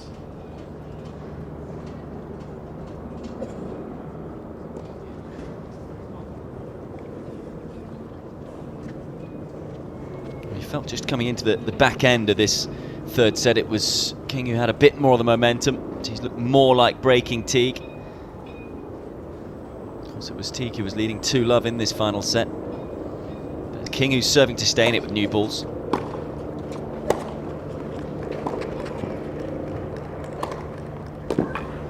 That's an excellent way to start. Kept a composure on the overhead. 15-0.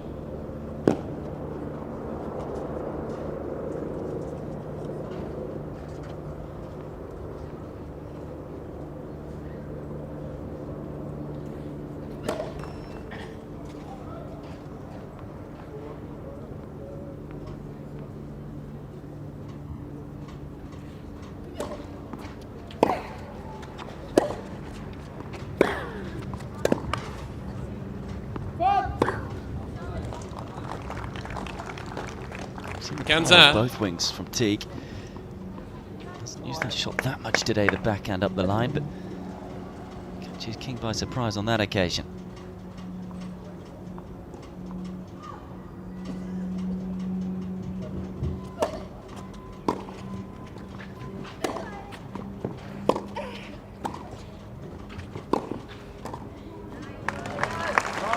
Again, great composure from the American.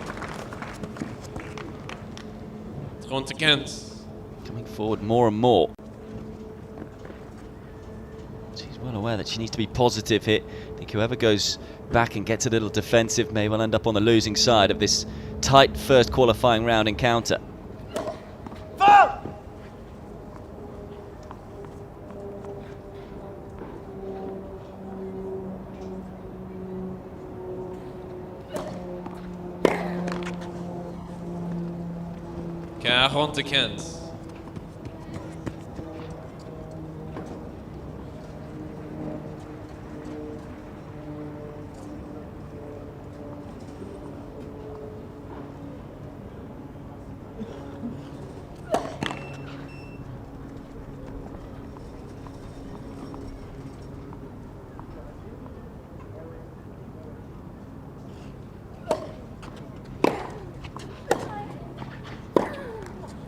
Just a reminder, there is no tie-break third set. This is a Grand Slam event, so it's whoever can get 2 games clear as King survives. Levels things up at 5 games all. Stays alive in this first qualifying matchup. It's been a fascinating one. Thought it would be close and called it spot on.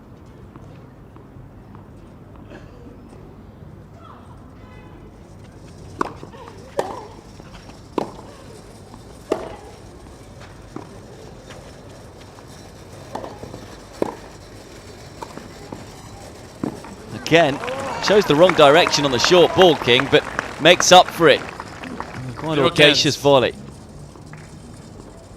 She's well, got very close to breaking last time from this side when Teague was serving from the far side. And a number of break points the previous time she did break.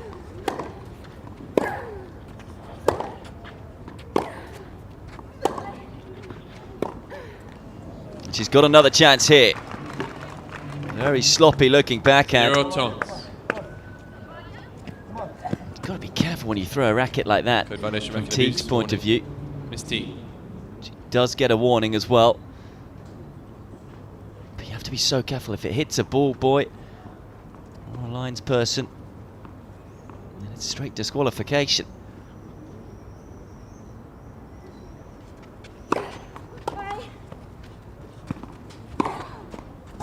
Oh, she's missed it. She missed a similar ball very early on in the first set, which proved costly. And all of a sudden, it's 3 break points to King. Another thing for throwing the racket, especially on a clay court, gets it a little tougher to grip it. May well have affected her on that forehand.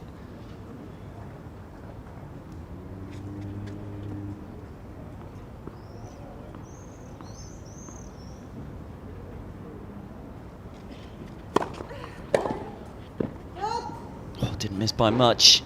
15-40.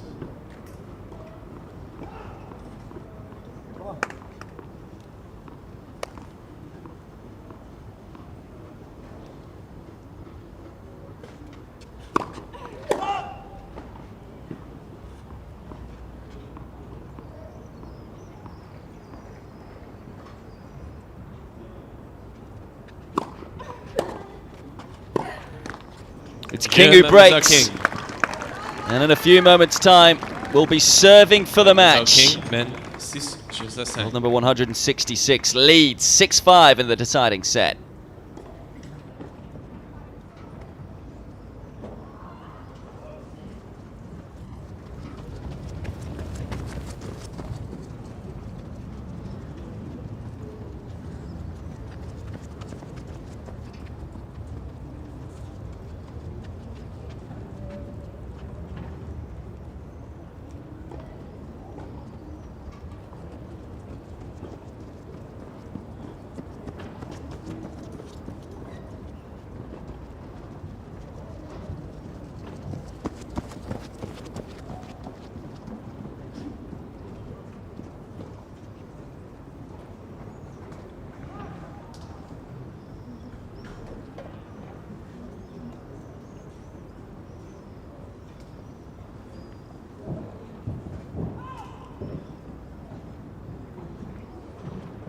Reprise.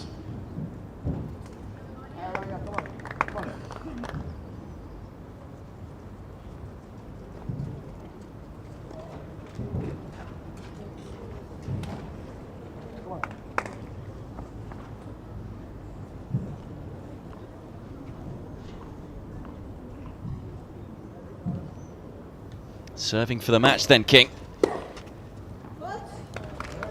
Just wonder whether Teague's head's gone a little here. 1-0.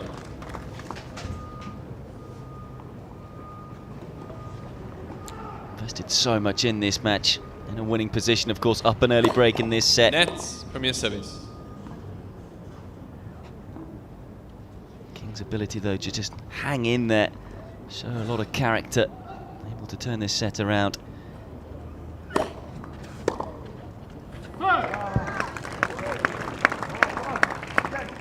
30.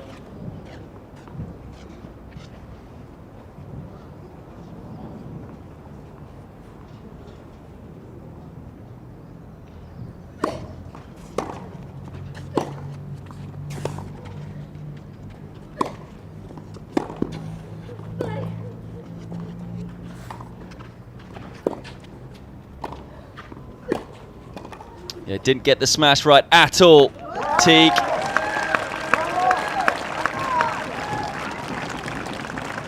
Just didn't move her feet for it. 0. And it's 3 match points to Vanya King.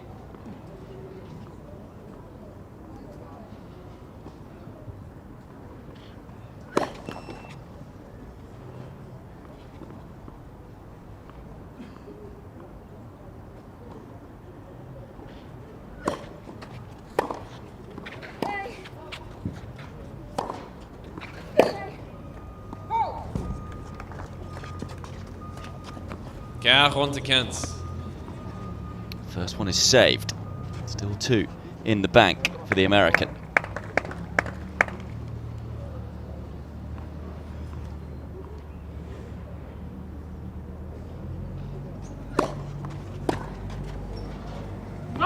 It's experience that wins the day on court 6.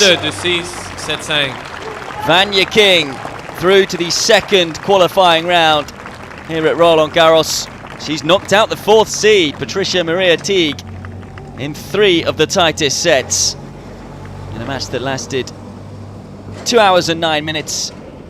King wins 6-2, 2-6, 7-5. Some performance, especially when you consider she was a breakdown in the 3rd set, lost 4 games in a row at the back end of the 2nd set and at the start of the deciding set. Also could have lost more than that. Easily could have been 3-love down. Remember, Teague was 40-15 up in that game, but King kept fighting, kept asking those questions of her younger opponent. And you just wonder whether the experience of having qualified before here at Roland-Garros just shone through in the bigger points, in particular in that 3rd set. Here there are the statistics then. Decent first serve percentage from the American. Didn't do that much damage behind the first serve, and really it was all about her character that she showed. Being able to win the bigger points at the back end of the match. Only won 3 more points than her opponent. It was incredibly tight, could have gone either way. Teague will feel that it's a missed opportunity. No doubt about that on her favourite surface, but she will have to wait before she plays in her first ever main draw of a Grand Slam tournament. You think she's certainly got the talent to be in the mix and to play Grand Slam events. It's probably won't be too long before maybe she qualifies directly for one. But it's Vanya King who goes through, and she will meet either Ferro or Louis in the next round. I can tell you that Ferro, the French wildcard, has just taken the first set 7-5 there over on court 17. Well, up next on this court, it's another American in action, Sasha Vickery, taking on the 15th seeded Swede, Rebecca Pettersson. And you'll be talked through that one by my colleague Guy McRae. I'm going to take a quick break though now. Incidentally, those two are in the same section, Vickery and Pettersson, as Teague and King, so they could well meet in the 3rd round of qualifying. So it's one I'm sure that Teague will just, King will keep half an eye on. But I'll say goodbye for a few moments and I'll be back for the 5th match of the day.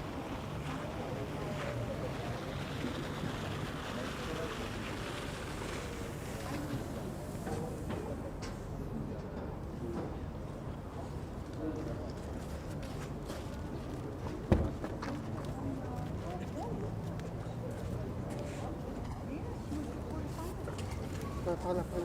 Sur le peu. Attends. Heureusement.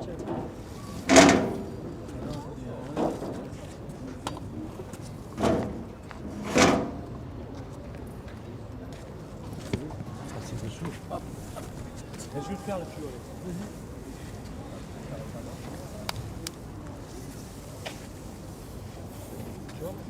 Tiens-le. Tu vois, moi je me mets là. Je bouge pas. Tu vas devoir faire ça. Je bouge pas. Tu sais, je vais laisse. faire que. Et il va. Ouais, non, mais d'accord. Les 4.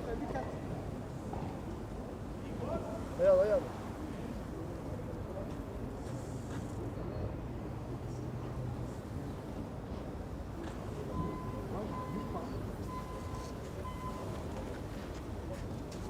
Là, tu es obligé de bouger, le fait de mouiller. Comme ça. Les 4. Sauf bouger, il faut pas rester statique. Et c'est ça, et tu le suis. Moi, je sais bien. Ce n'est pas lui, là. Je veux pas bien le mener.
On est dans la tête là-bas ou pas? On est dans la tête là-bas? Tu m'emmènes au pire? Attention, il y a les joueuses. Comment?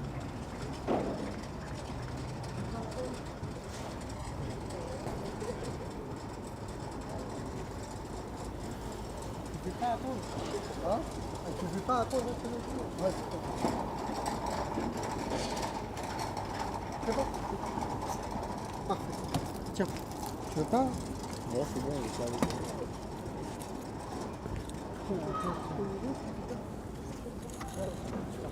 Non, mais non, là, c'est...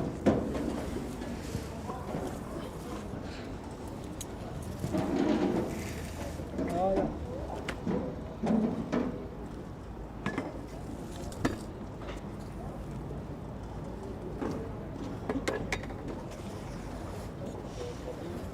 Quoi?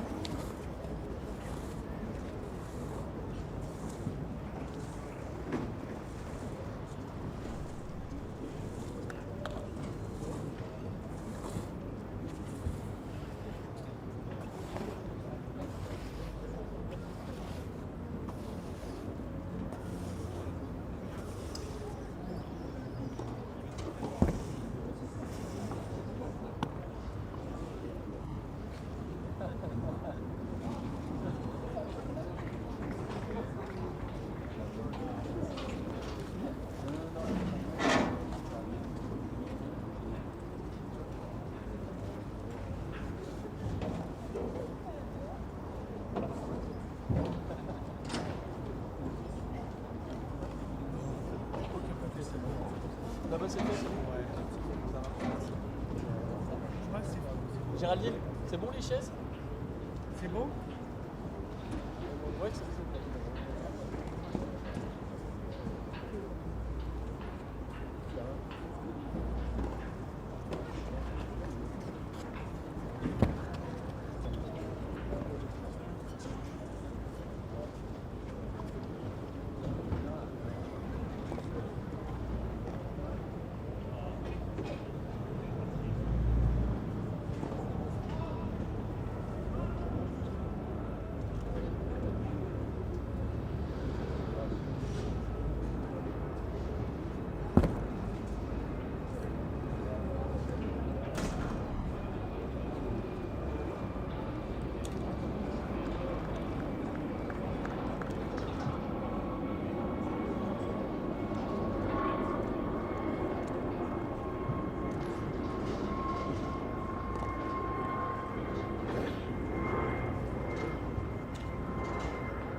Welcome back then to court number 6, our fourth match of 5, another women's first round. There's actually still some matches to be completed. Looking around what's gone on already, some courts, of course, progressing quicker than others.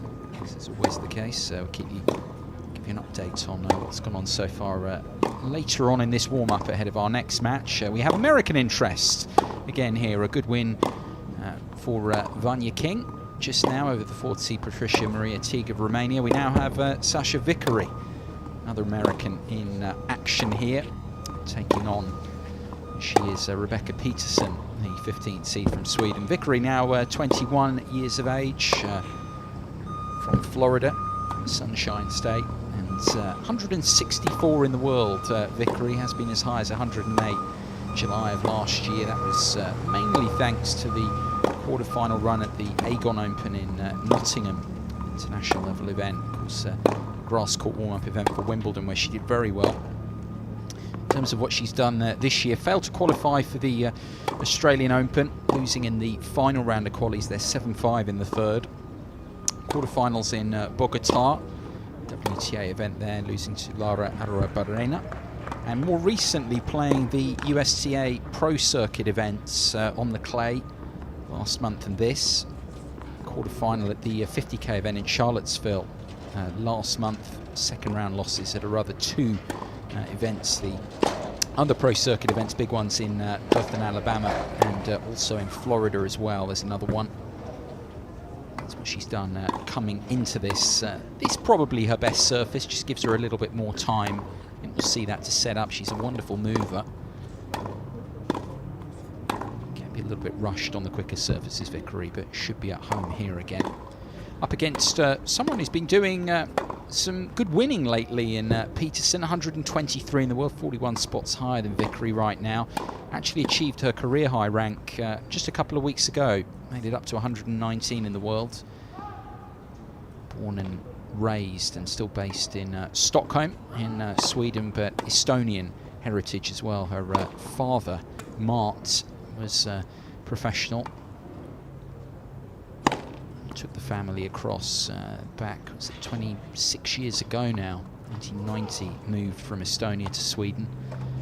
So Peterson very, very much a Swede, but with that Estonian background. Good friends actually with the WTA player Annette Kontaveit, 80 in the world. 3 minutes. Often hit together, very good friends. In terms of what she's done, she also fell in the qualies for the Australian Open this year. She's yet to play a Grand Slam main draw. Vickery has won a Grand Slam main draw match back at the US Open in 2013. Peterson yet to do that. She's tried to qualify for the last couple of majors. Fell second round of qualies last year's US Open, and first round of qualies this year in Melbourne. Has been representing Sweden in Fed Cup by the BNP Paribas.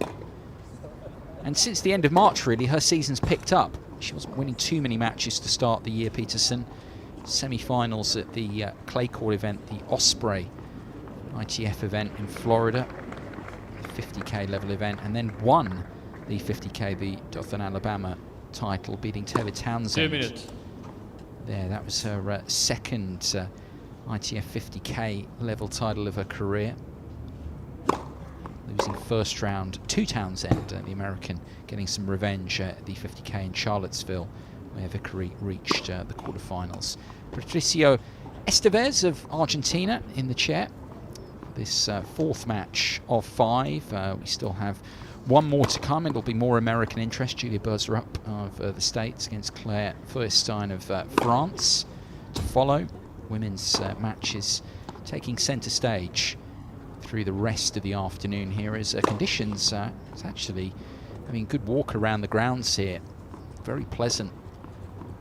Wind's picked up a touch, but it's not at the level it was yesterday even, so it's actually very pleasant to hit in, because of course a lot of the top players are here, who are into the main draw directly, training here this week. 1 minute. It's actually pleasant for the those trying to come through these qualifying rounds as well. Before we begin, what we've had on this court, this main televised court, of course, this historic first year of coverage of the qualifying competition at the French Open. First time I'm bringing you live television pictures through the week. Nicolas Basilashvili of Georgia, the 14th seed in the men's qualies, through first up against the French wildcard Tristan Lamazine, and then another French wildcard, Maxime Hamou, beaten by Khachanov, the 12th seed from Russia. And then that result, that long match just now, which finished in the favour of Vanya King, the American, 7-5 in the decider over the 4th seed in the qualies. The Romanian Patricia Maria Teague also wins elsewhere. A lot of three-setters around. Wins for the likes of Jan-Leonard Struff in the men's draw and Sergei Stakovsky. For the women, Sorana Kostea, seeded 3, the Romanian, who did very well in Madrid. All the Romanian women really did very well at that tournament.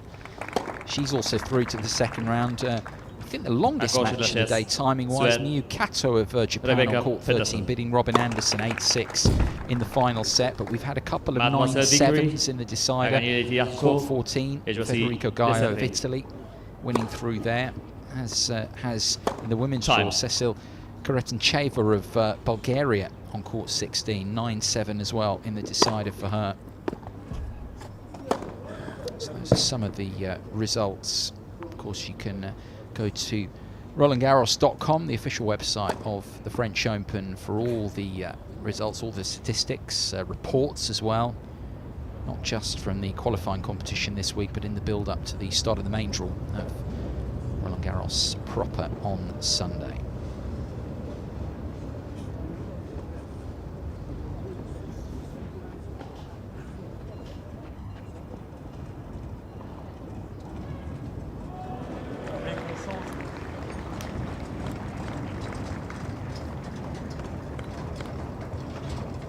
Here we are then, 4th match of 5 here on televised court 6 at Stade Roland-Garros. Rebecca Peterson, the 15th seed in the women's qualifying draw of Sweden.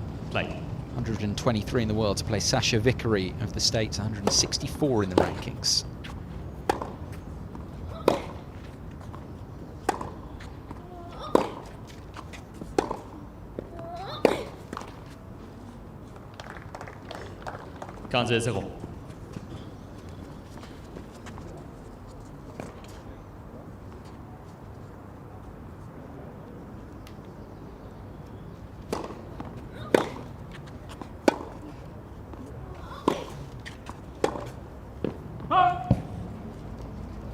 Gaza.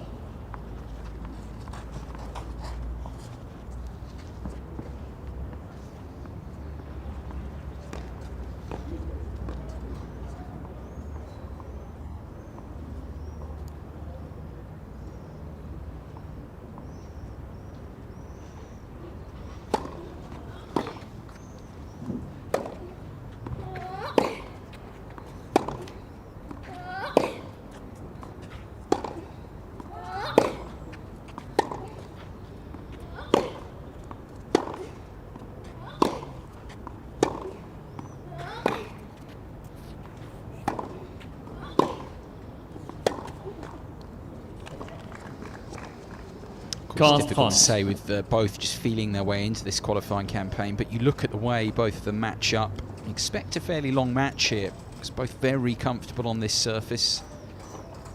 Peterson probably with a little bit more penetration in her ground game. Vickery can make up for that with her movement.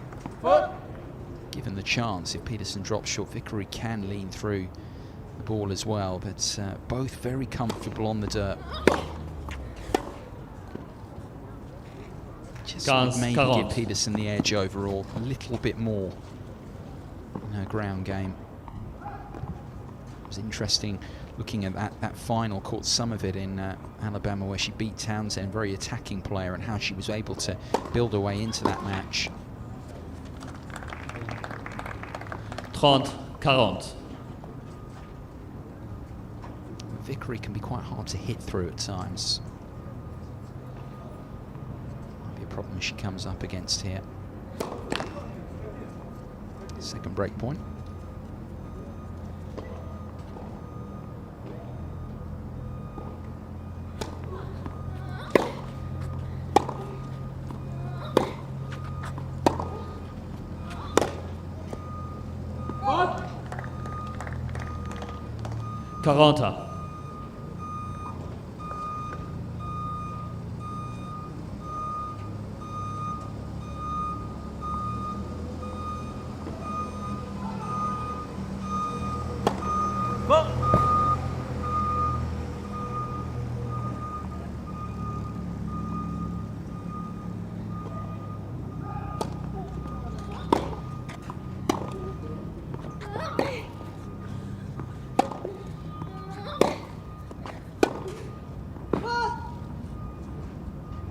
Avantage, Mademoiselle Peterson.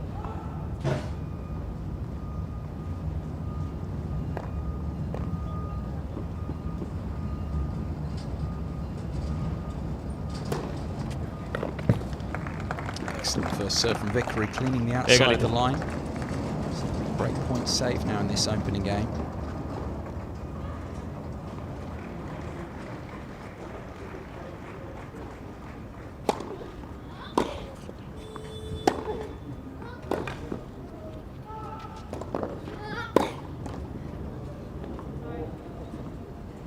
Oh, she let it go and could have played Mademoiselle it. Peterson.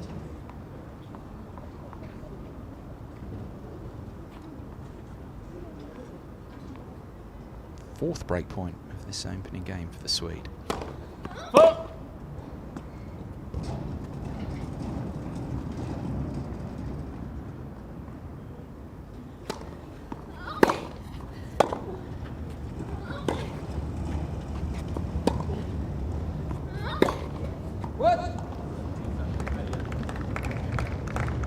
Égalité.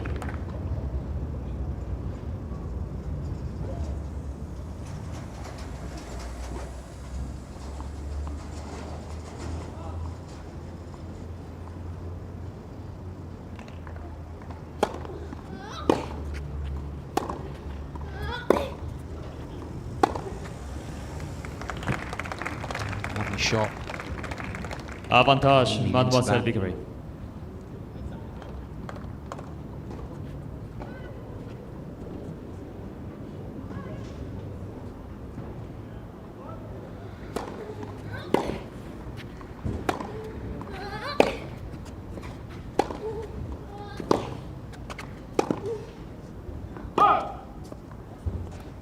Égalité.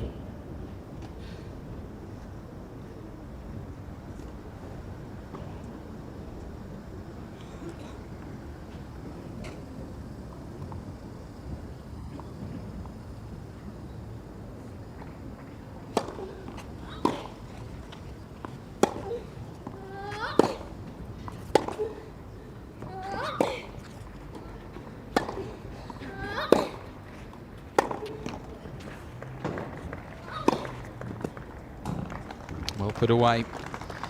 Record not doing Avantage, Vickery Mademoiselle any favours Peterson. there. Quickly in onto this Peterson. Just make the little adjustment. Well set to put that away. Fifth break point.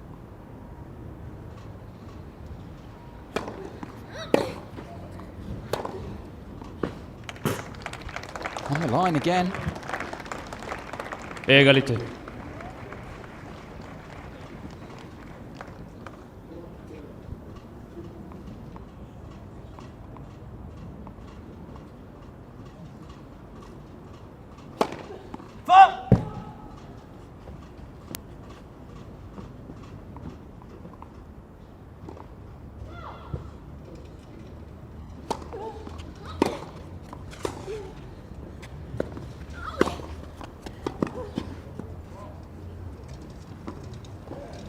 Avantage, Mademoiselle Peterson. Opening game like this can set the tone. I'd be wary of going that far in this one because Vickery, such a good competitor, gets a lot of balls back. Even if she wants to drop serve here, I don't think it's going to prove fatal from then on. It wouldn't really be too terminal.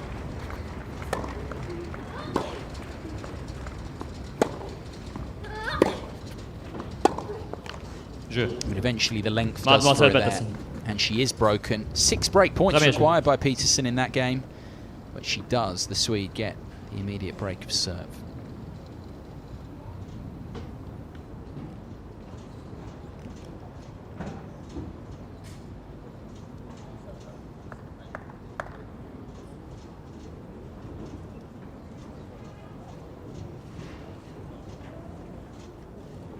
Prenne place rapidement, s'il vous plaît. Au service, mademoiselle Rebecca Peterson.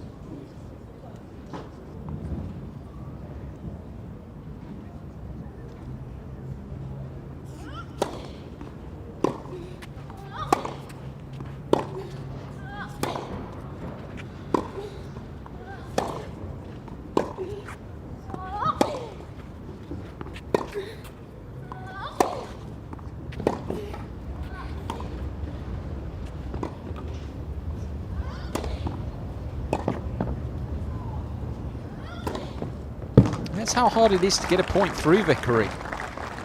Peterson crucially choosing the right moment in that rally to get forward. Needed a couple of overheads to clinch the point.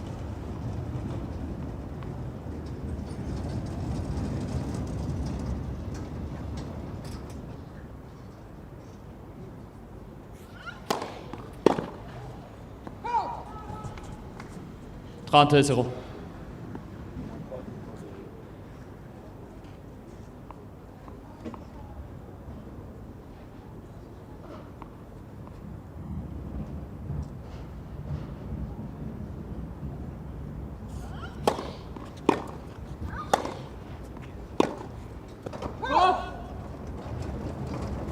$42.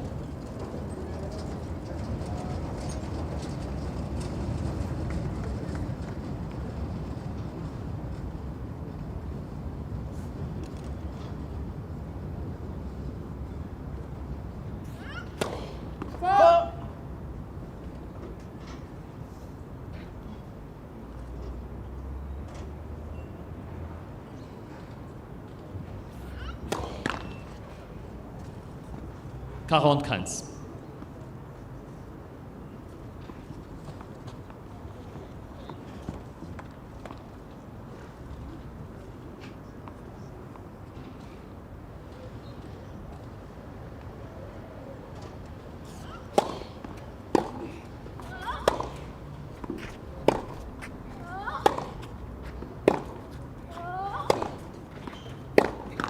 Jeu. Mademoiselle Peterson. Well, much more straightforward game, that one. Peterson Mademoiselle Peterson mène 2-0. The match to an extent is on her racket just because she has got a little bit more. I think Vickery, to get back into this, is going to have to do a little bit more herself, whether that's taking the ball a bit earlier, trying to get better court position.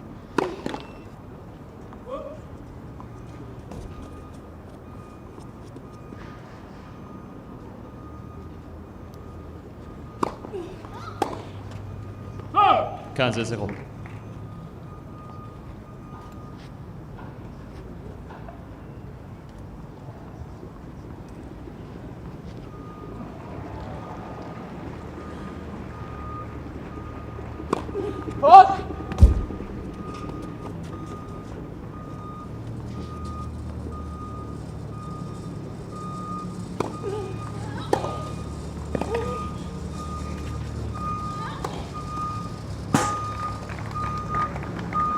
Casa.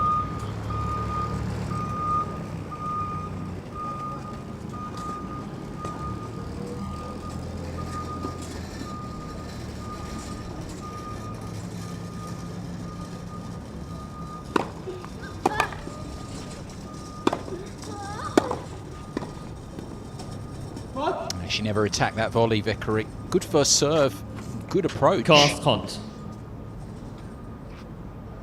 let that ball come onto her.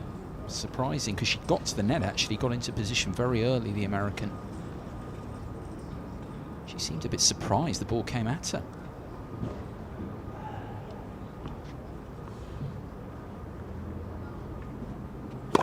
What?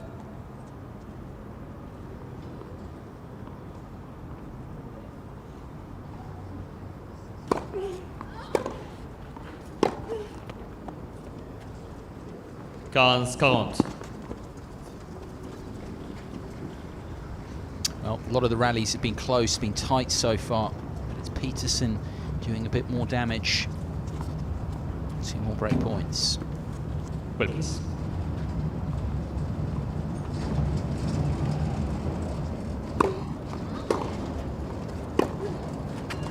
Mademoiselle Peterson.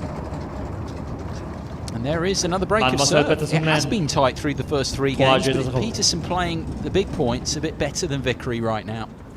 3 love the lead.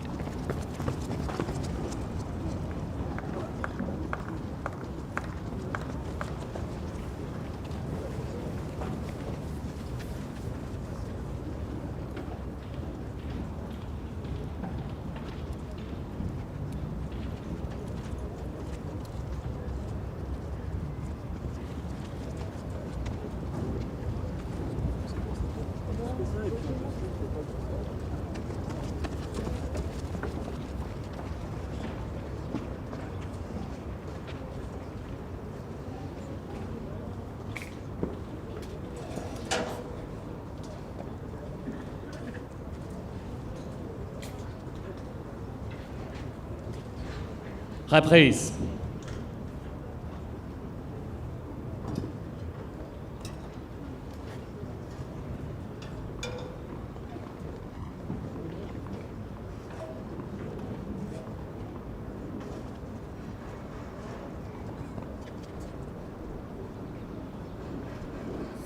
Rebecca Peterson, the 15th seed in the women's qualifying. 2 breaks up on Sasha Vickery here. 3 love opening set.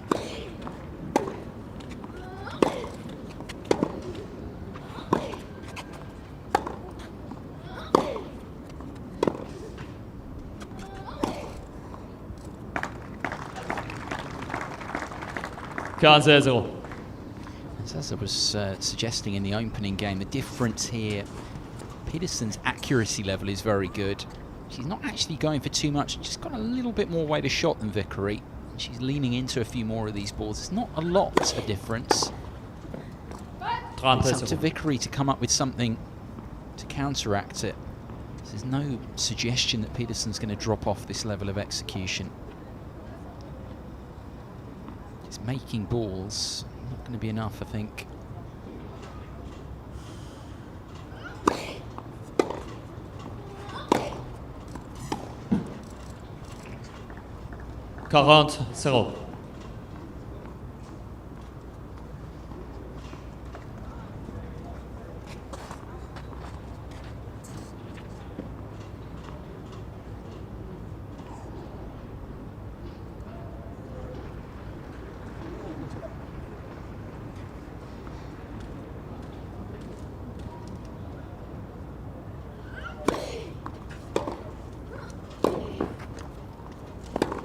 Zero. Mademoiselle Peterson. Mademoiselle Peterson, man. It's very straightforward, very surprising at the moment. 4 love the lead now. 16 minutes played.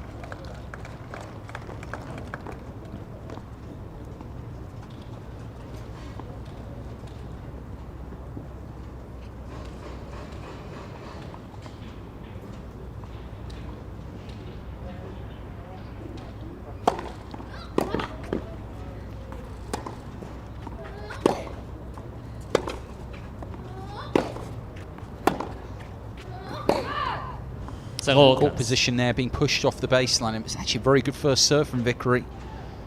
A little bit unlucky. Peterson's return landing just inside the baseline, but it pushed her back. It's just a very good success rate from Peterson on the return at the moment.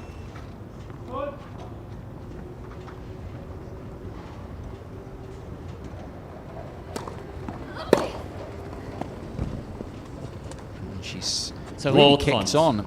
Said that sometimes a long opening game like that can set the tone. I have to say again, I didn't expect that to be the case in this set, but actually it's looking like it's going on that way.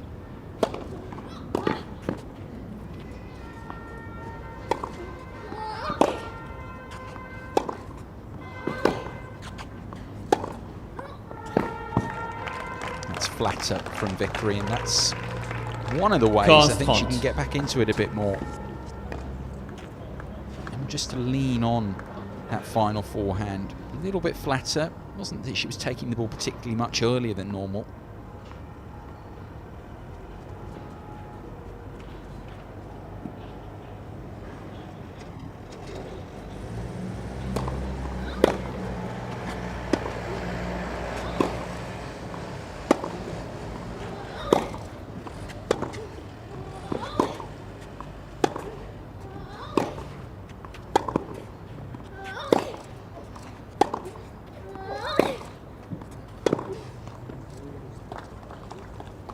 15-40.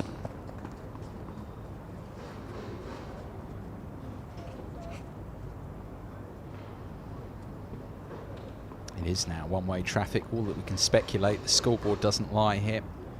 2 more break points for Peterson. Already broken Vickery twice.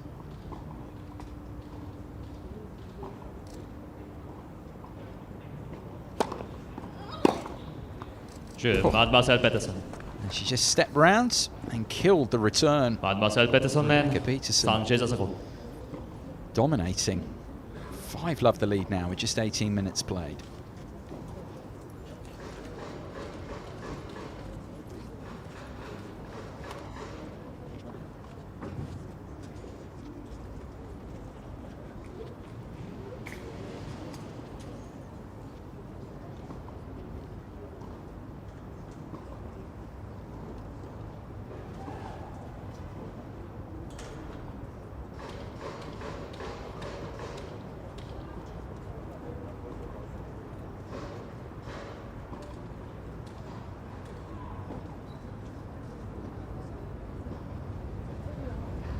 Reprise.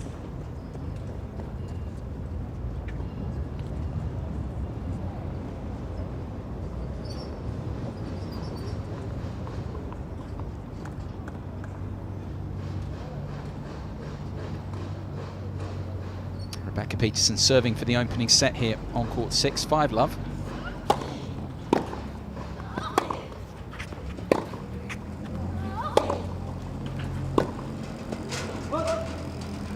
$15-0.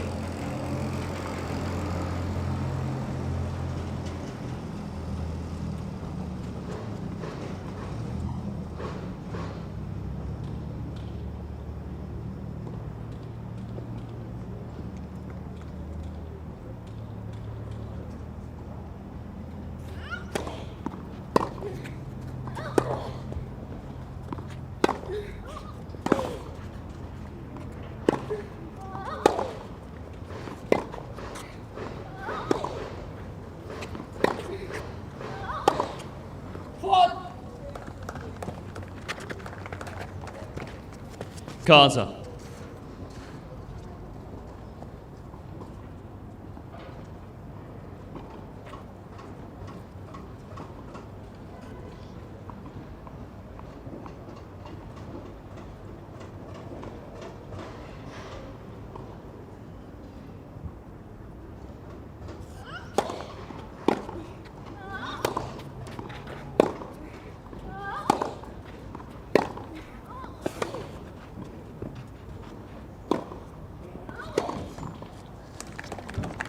From Vickery, changing up the height there a little bit more.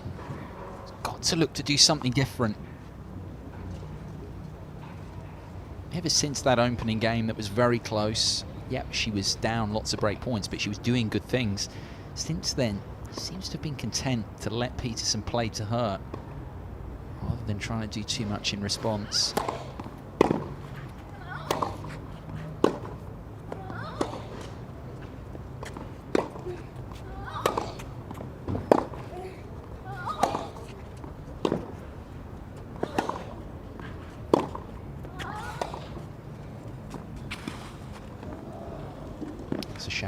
It's not looking to do.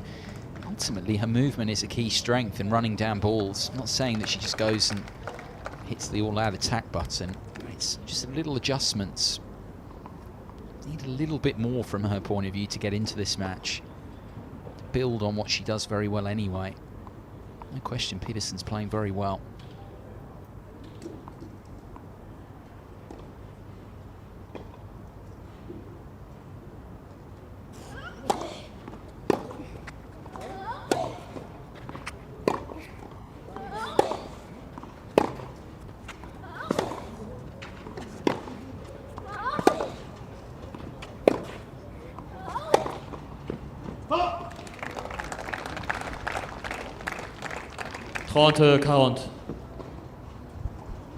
First break point of the match then for Vickery.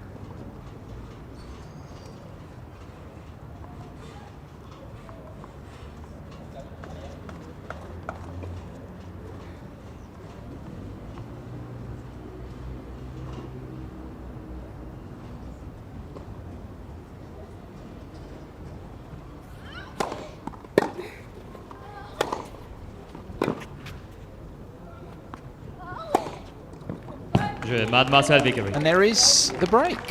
One of the breaks retrieved by Vickery. It might be too little too late in this opening set. She is on the board. She's got something to build on.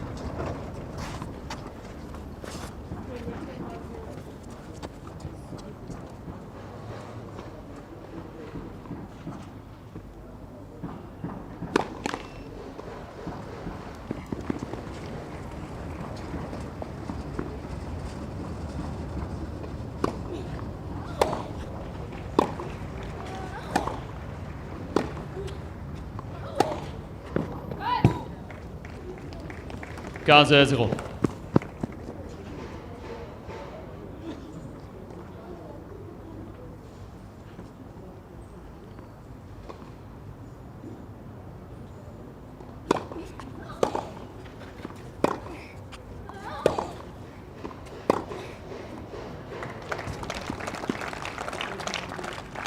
Trente 0.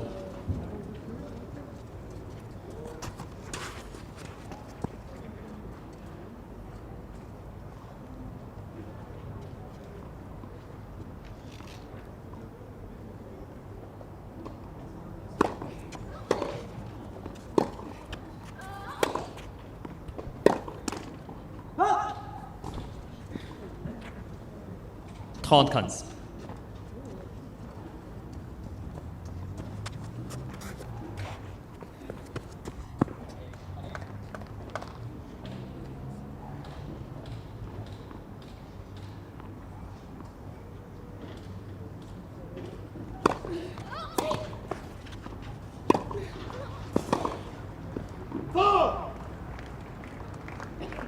Quarante 15.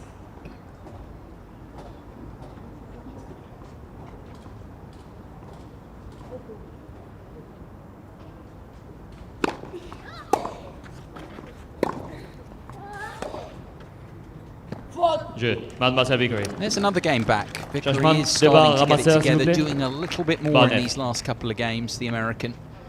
Mademoiselle Peterson will Peterson serve for the opening Zange set for a second time in a few moments' time at 5-2.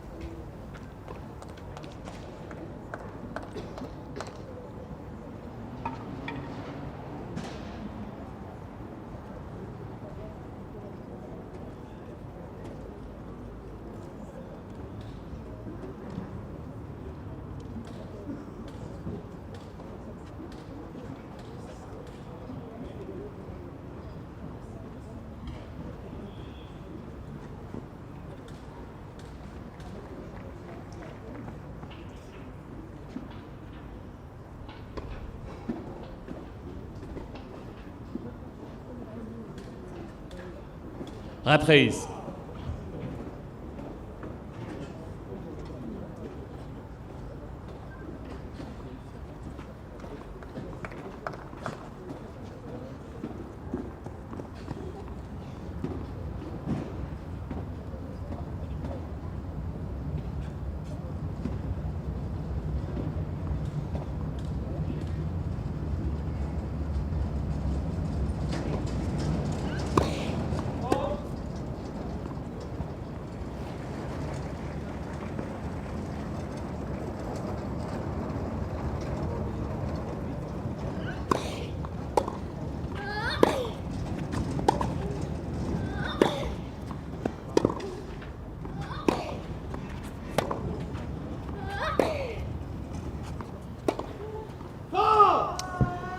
She's frustrated because that's a much better point from Vickery. 15-0.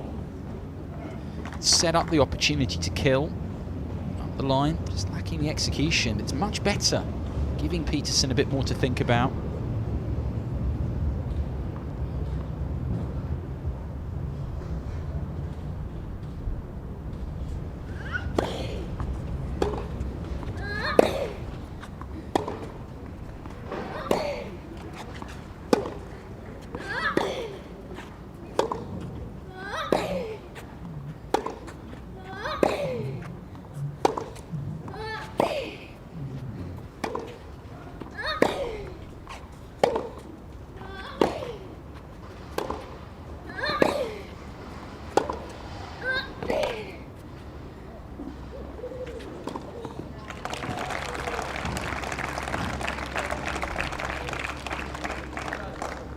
45.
That's the sort of error that Vickery can't really afford. General rally ball. Just looking to stay in the point there and making the error. That's why she's so unhappy. It's a sort of mistake that she'll absolutely hate to make. Her game style. Peterson, 2 set points.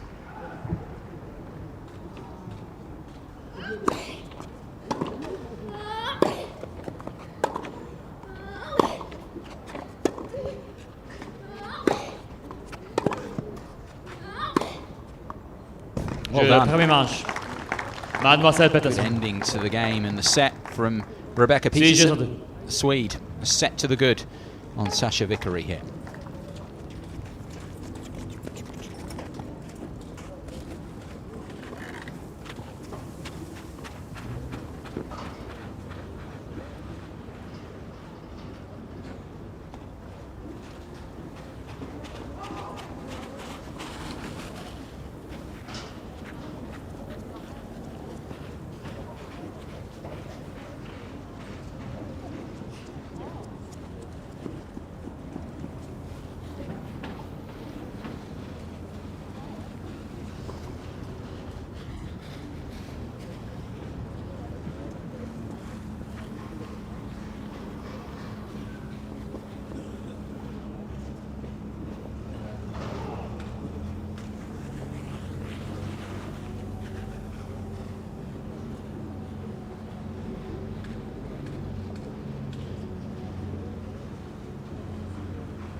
Reprise.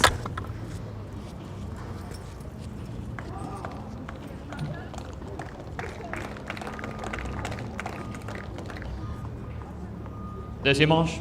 Pour service, Mademoiselle Vickery. Look out from the Suzanne Longling gate there, on the side. Start of the second set with Vickery and Peterson.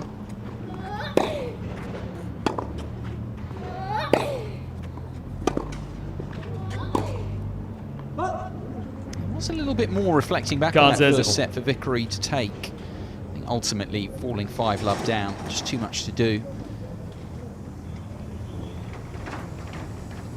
Is going to be trying to improve these numbers behind the serve, which she's started to. She's around 50% behind the first as well.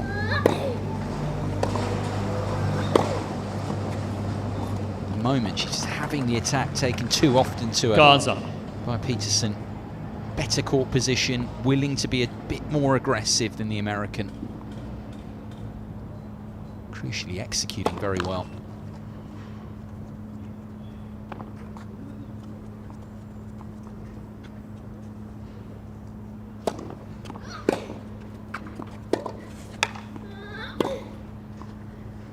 Vickery there slipping, getting her palm out in front of her.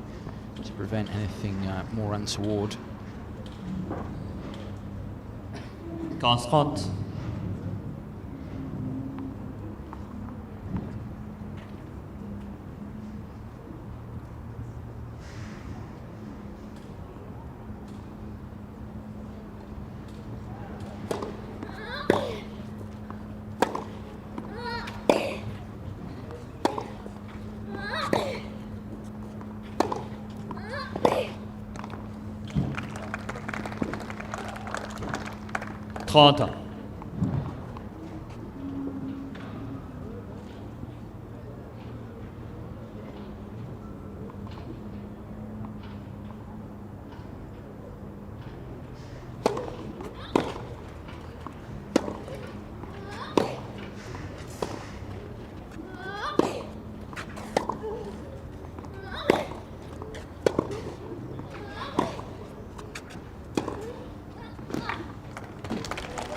Much better from Vickery's perspective.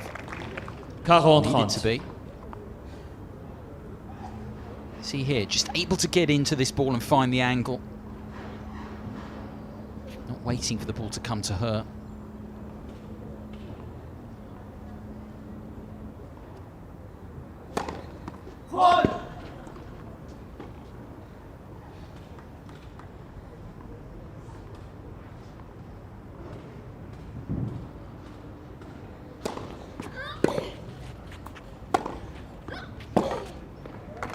Mademoiselle Vickery. Decent hold that from the Premier American. jeu, deuxième manche. 15-30 down. Beginning this second set in much better fashion. You go back to the opening game, of course, of the match where she was serving, when she was broken on that 6th break point. It's better that time. Here are the numbers from the opening set. Peterson better in all respects, going into that 5-love lead, very strong behind both first and second serve. Vickery struggling there. In general, more winners from Peterson. You'd expect that, but Vickery, right until the end of the set, wasn't really a feature. Last few games, definitely better from her.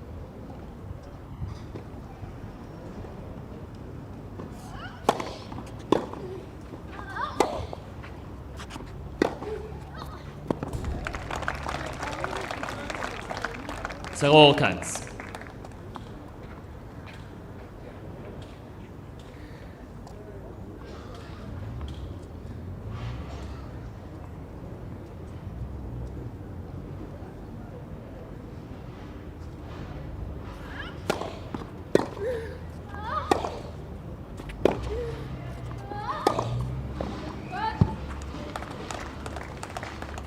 Zero 30.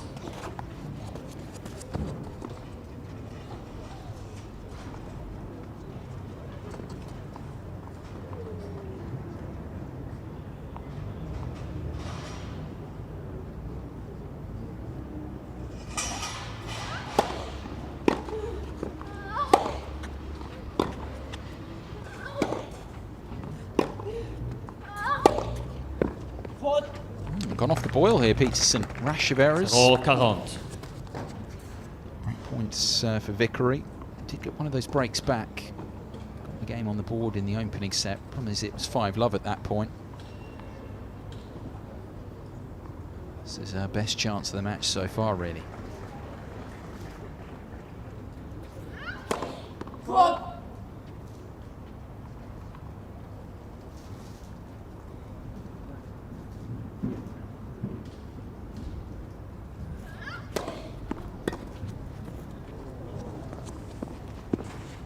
Quinze 40.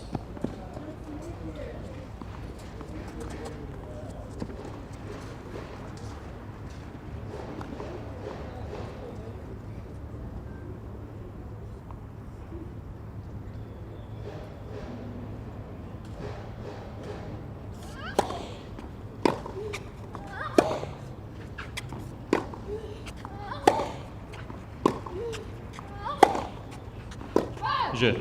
Mademoiselle Vickery. Vickery breaks first, second set for the 2-love lead. Mademoiselle Vickery mène 2-0.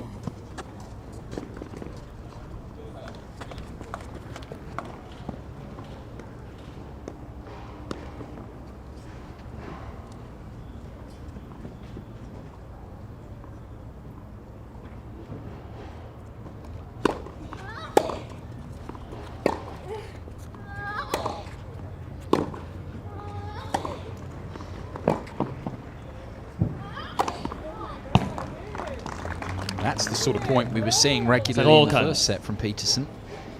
Vickery's improved. Go back to that previous game though. A few mistakes off the forehand side. It's the thing, she barely put her foot wrong, the Swede, in the first set. Lots of moves forward like that, just like that one.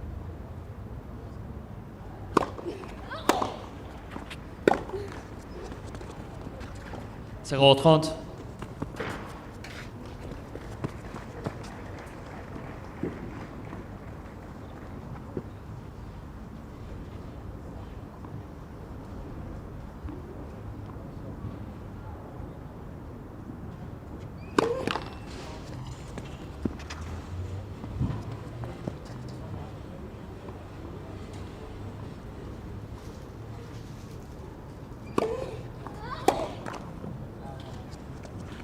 Quinze 30.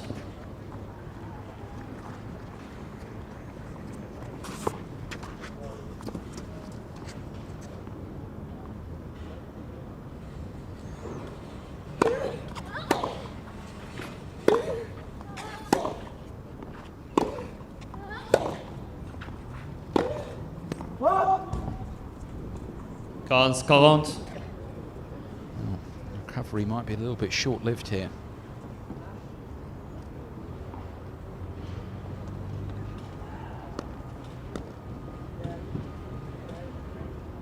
Breakback points.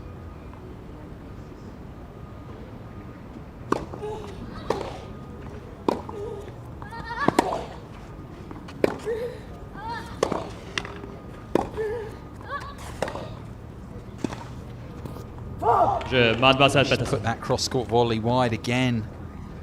Vickery's not had much luck with it in the match. Peterson back on serve immediately, second set.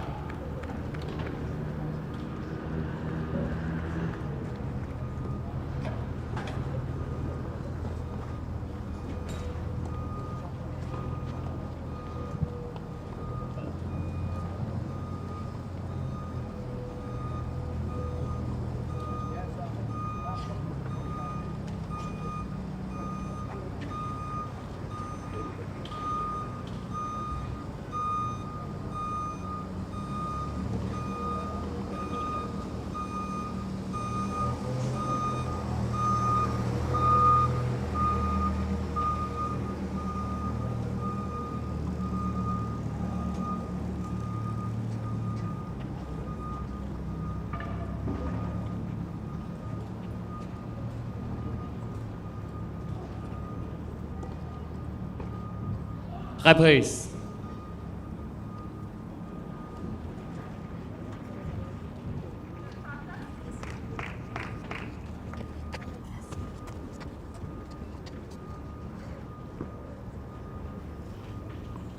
So a break of serve apiece in this second set. Rebecca Peterson still a set for the good on Sasha Vickery as you look here on court number 6. Court Suzanne Longman, of course, in the background, one of the two main show courts here at Roland-Garros. 15 secondes.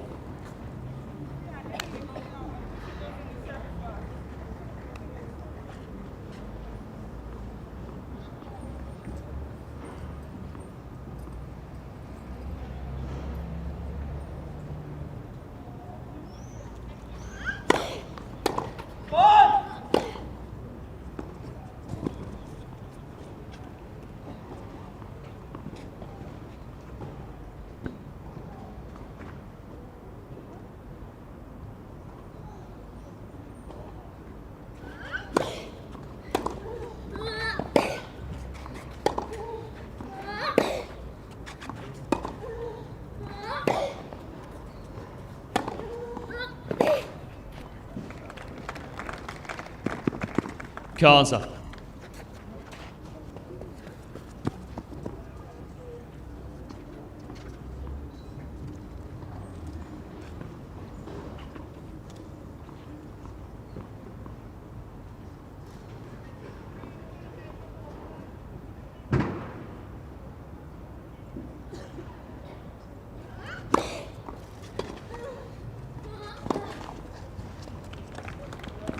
Quinze 30.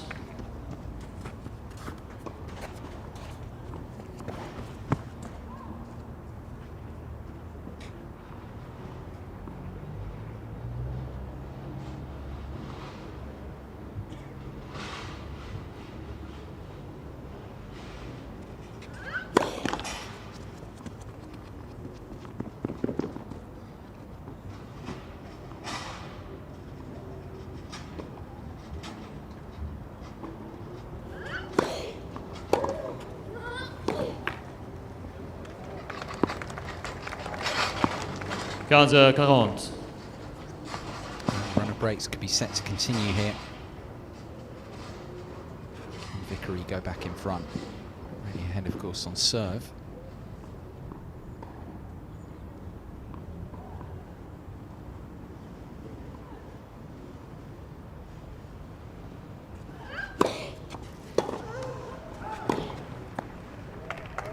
It is a third break in a row in this second set, and Vickery has the advantage again. Mademoiselle Miss Vickery Ben. 3-1.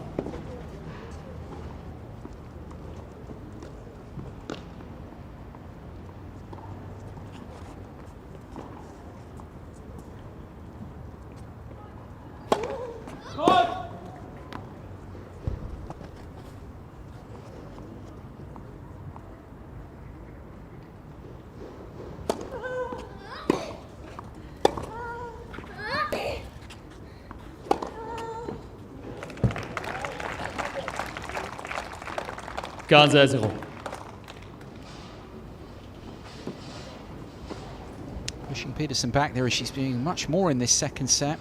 Very solid through the backhand side, Vickery.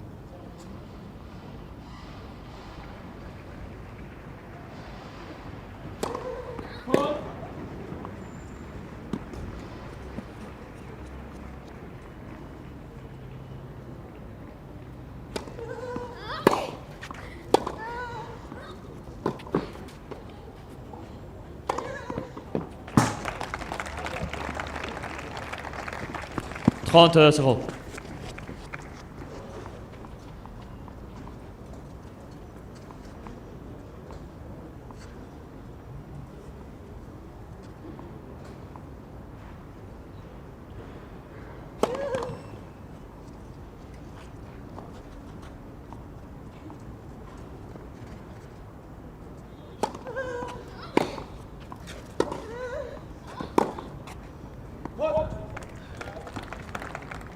€40.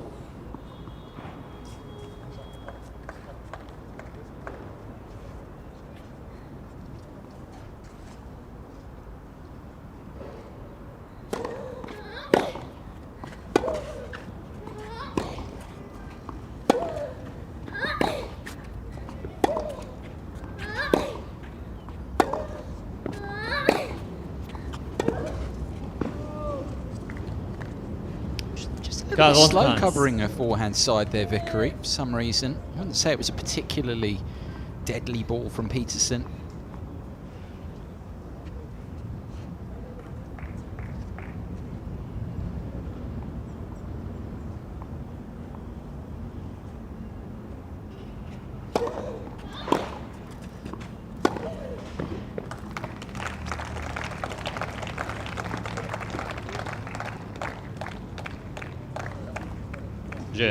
Mademoiselle Vickery. A check of things, but Vickery has consolidated the break this time. 4-1 lead, second set. 4-1.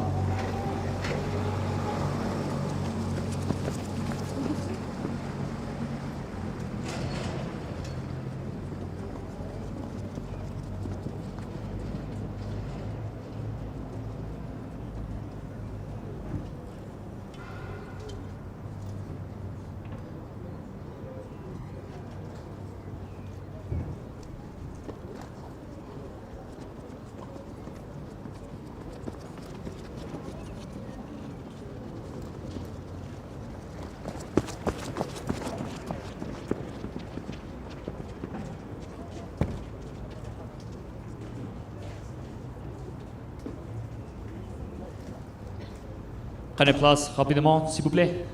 Reprise.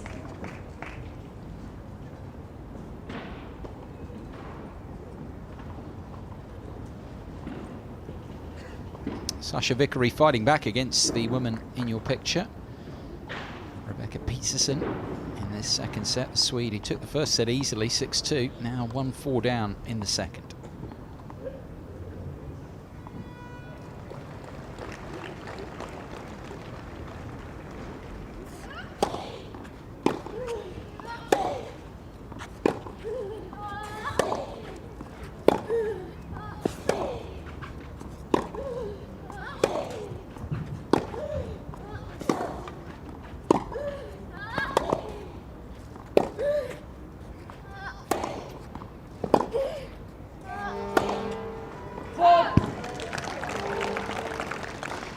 The accuracy's just It's all gone in cancelled. Peterson's game largely. She was not missing that sort of ball in the first set. Vickery's return points won numbers growing, and numbers in general are growing much better now behind her serve too, considering she was barely winning a point first 5 games of the match behind it.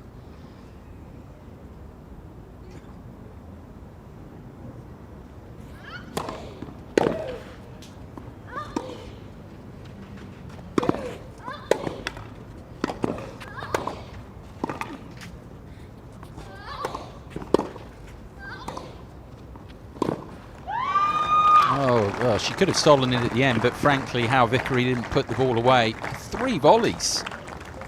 Gaza. Initially taking control of the point. The scream is because of this missed chance at the end of things, but she was pushed back from the net. 3 volleys. Couldn't really make any of them stick.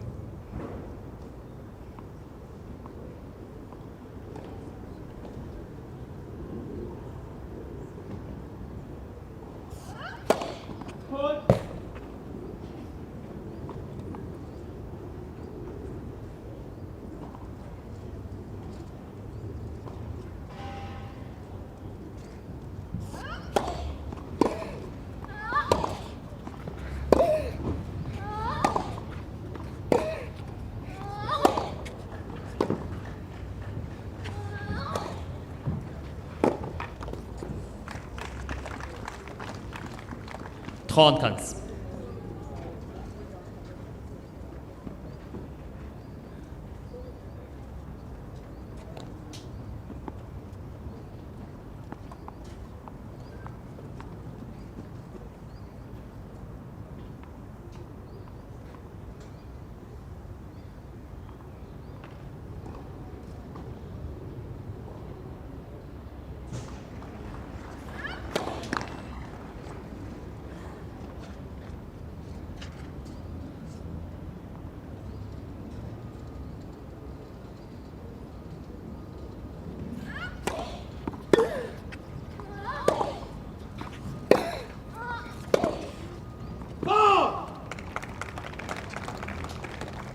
Trente.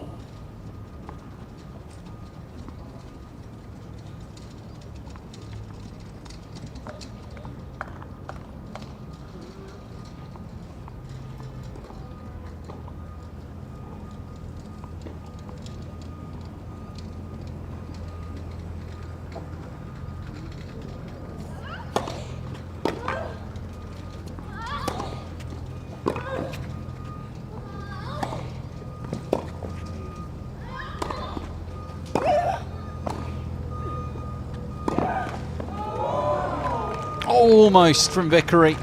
Did a really good job of getting to that ball. Scurrying and scampering. This is what she does so well, moving brilliantly to that, and just couldn't bring the ball up enough in time.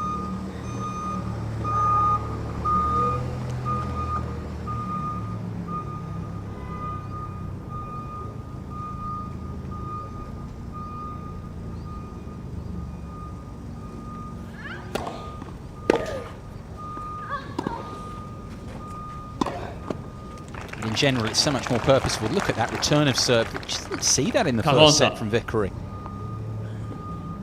He's not actually looking to nail it, just concentrating on a good area, getting a little bit of work around the outside of the ball, take it away from Peterson.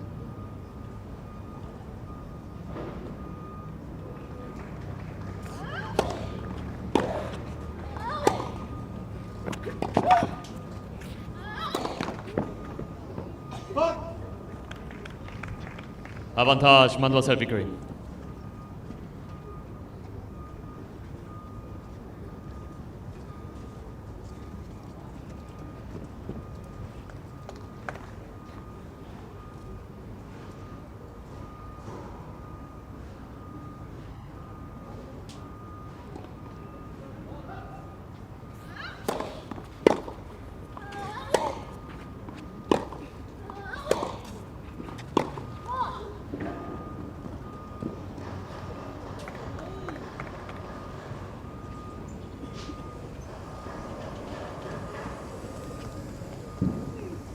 Égalité. Second time that Vickery's lost her footing in the match, and second time she's actually been very fortunate there to get the palm out. Cushion the fall. Gotta say, actually, first day in a bit, there haven't really been too many issues with players slipping. Premier service. Whether it's Vickery's footwear, I don't know. She's normally very solid on this surface in particular.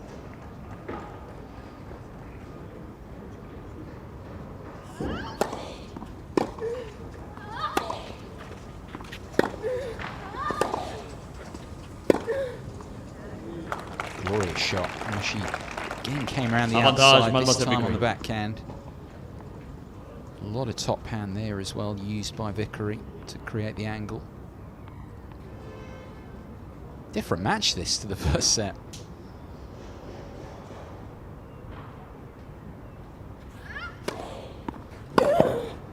There is another break, and it's now looking like it is going to be a set apiece here. Vickery moves into a 5-1 lead. Sanjizan.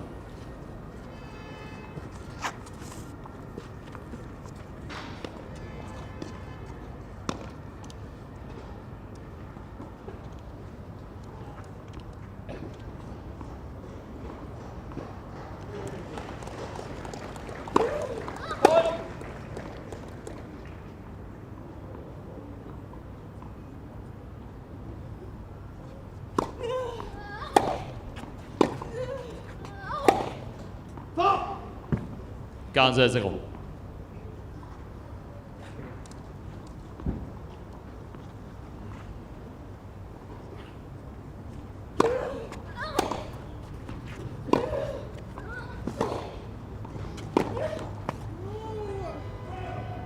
Ganze.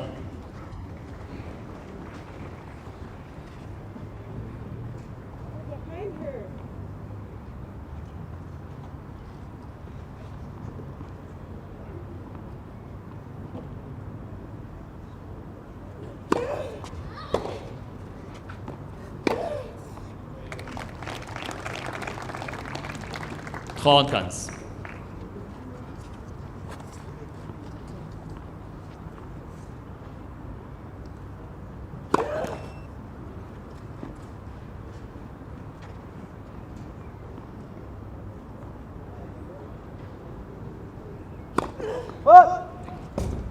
Trondtap.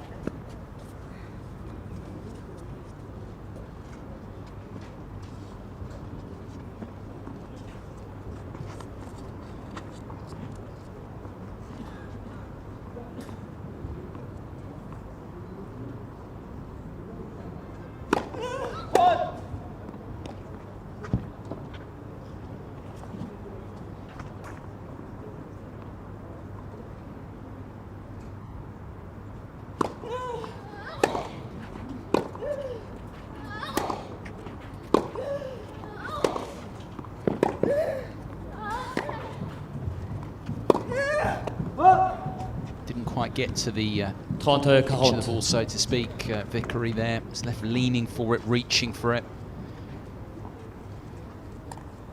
Some of the opportunity now to get one of these breaks back.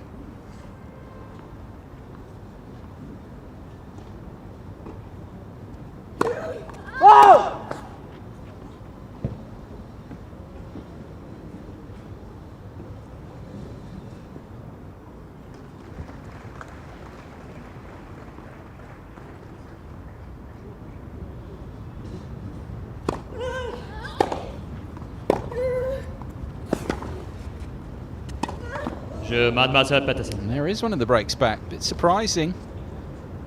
It's in trouble in the second set, but she's hung on in there. One of the breaks is retrieved by the Swede.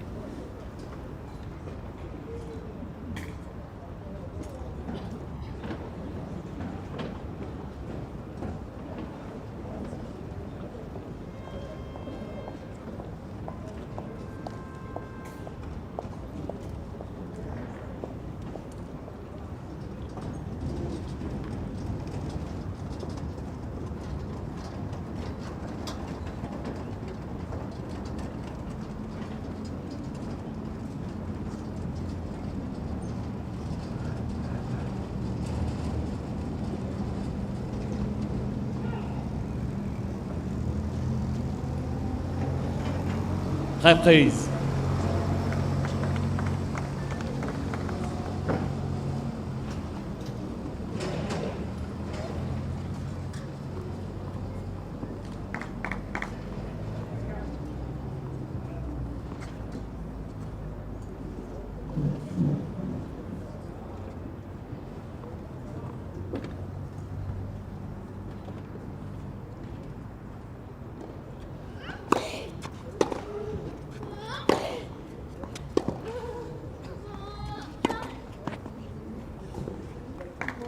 I think it's if she can find the sort of execution, Peterson, that she was demonstrating in most of that first set. Rule her out coming back in this second either, because she has got more in her game. It's just she has lost her way. Vickery's improved a bit. A combination of things as always.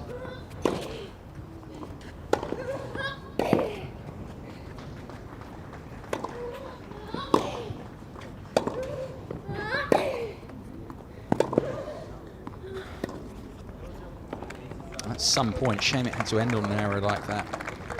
It's moving very well, covering an awful lot of ground. First of all, Peterson, then Vickery.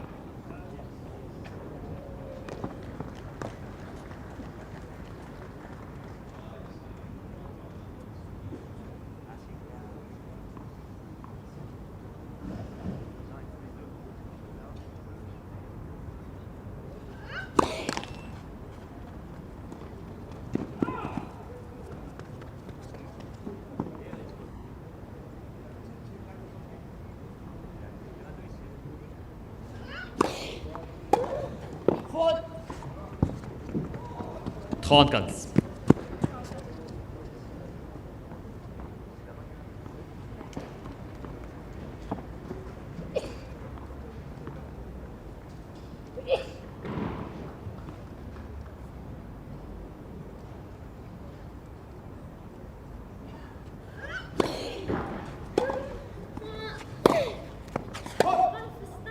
Trente.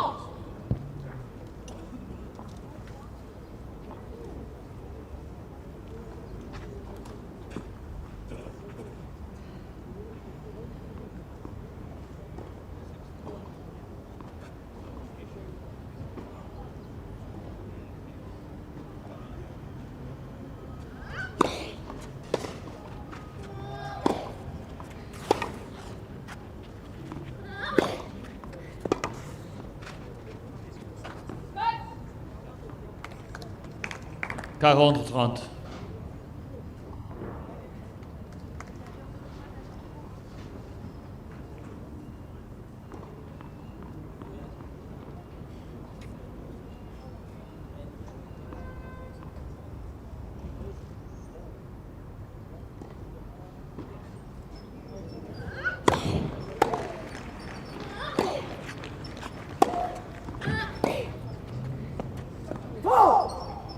Quarante.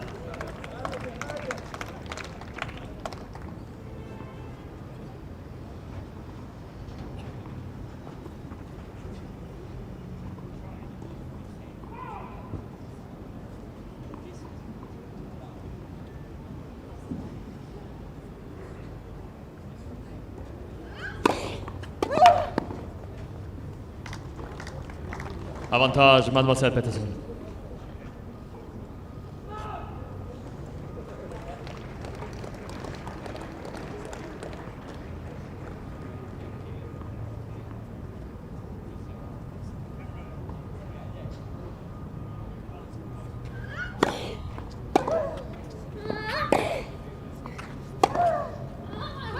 Correction.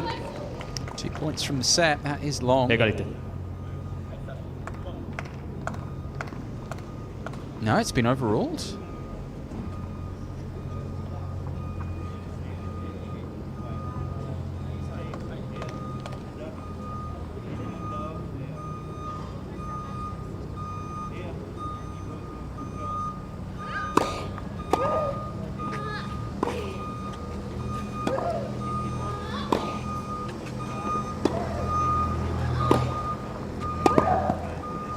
No doubt about that one. Avantage, Mademoiselle Peterson.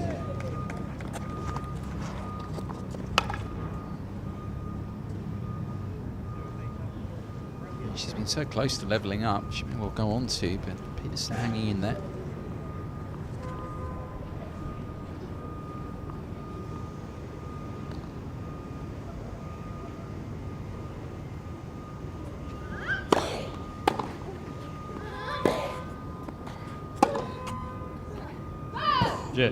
Mademoiselle Peterson. 2 points from the set, but Vickery Je will demande have des balles. to Ramassez, look to s'il vous plaît. serve out this Balle second neuf. now at 5-3. Mademoiselle Vickery mène 5 jeux à 3.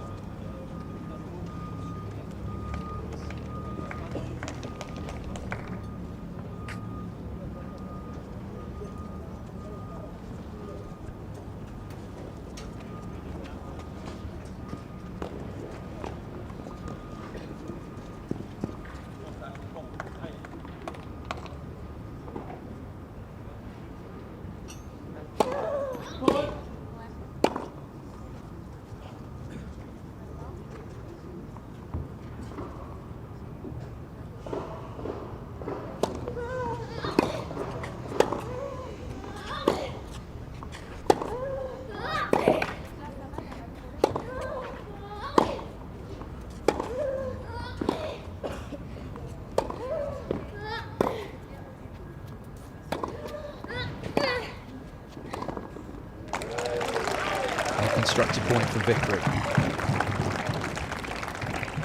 15-0. Those numbers have crept up more and more. You think of the first 5 games again, how she's been doing since then. The rest of this match today, much better.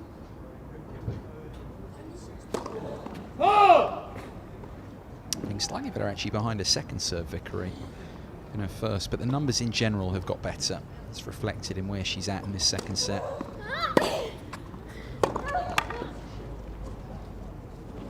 Gaza.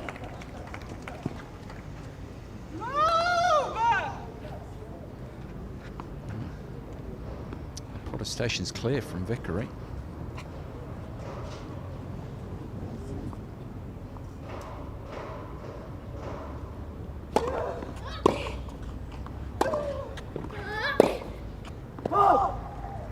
Guns.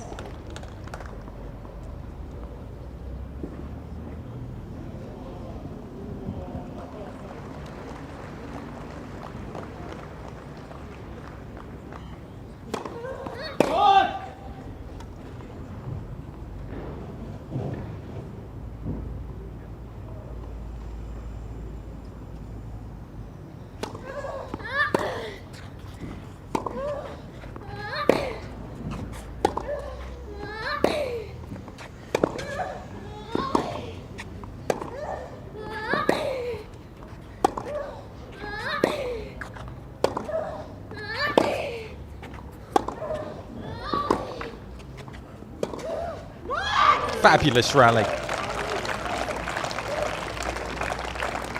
Let's see what they were both putting into it there. It's Vickery, slightly better court position, able to get inside that baseline. Peterson was never able to move up. Did defend very well. Vickery on top, and 2 set points now. 40-30.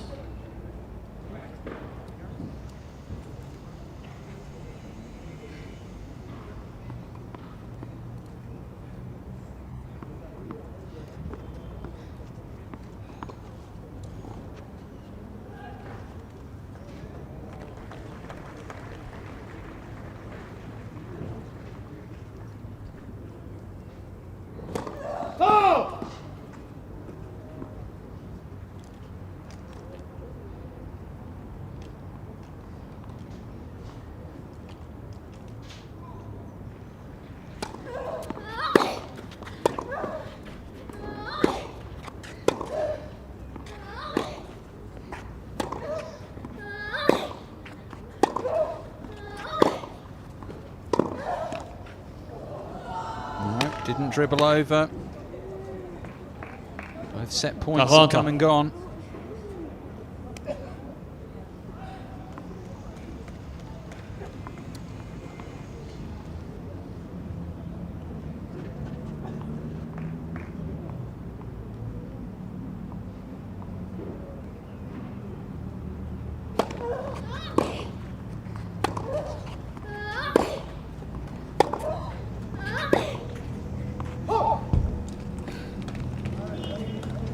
Avantage, Mademoiselle Vickery.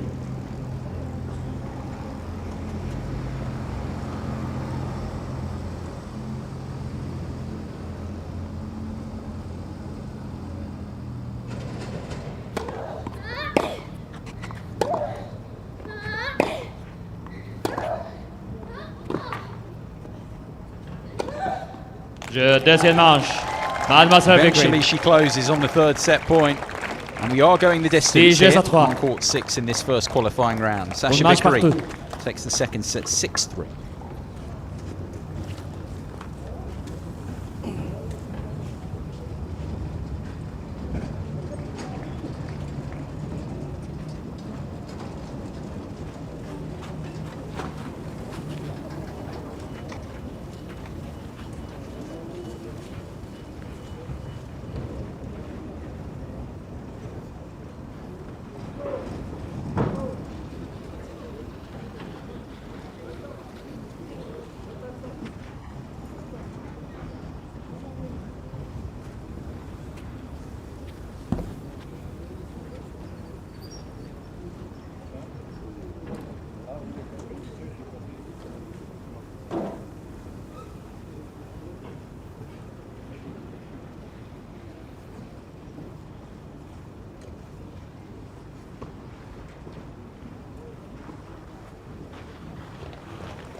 Reprise.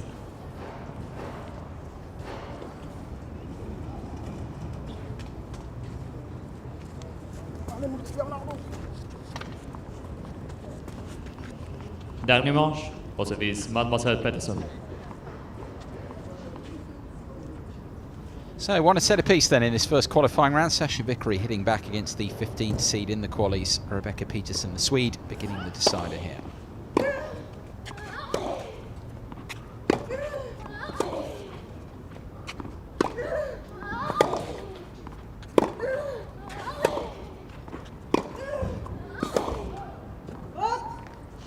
Peterson started to play the back end of the set. I know she ended up being broken. I suggest this final set will be the tightest of the three, but Vickery with the momentum, that's for sure.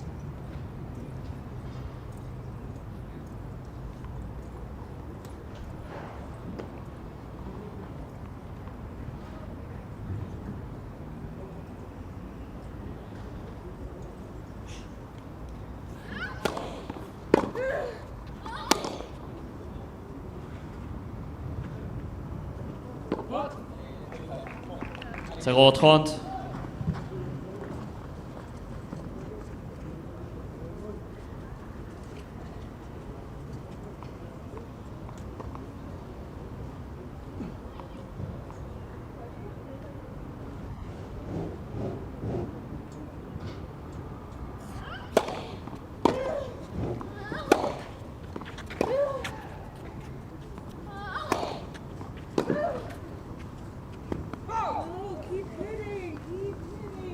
Cast 30.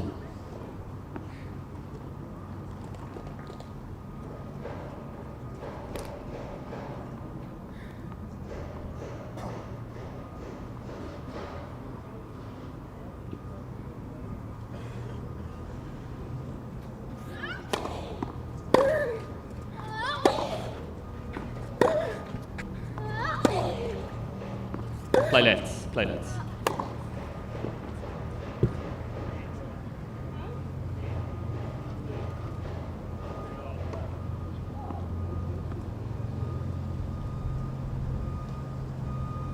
Première service.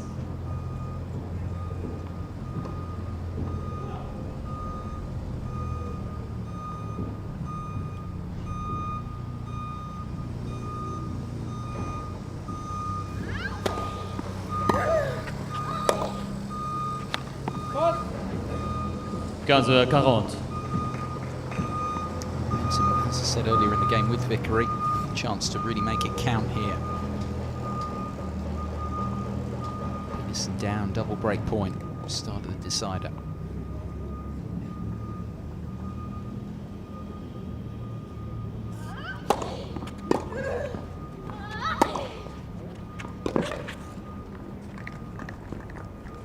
Trente, 40.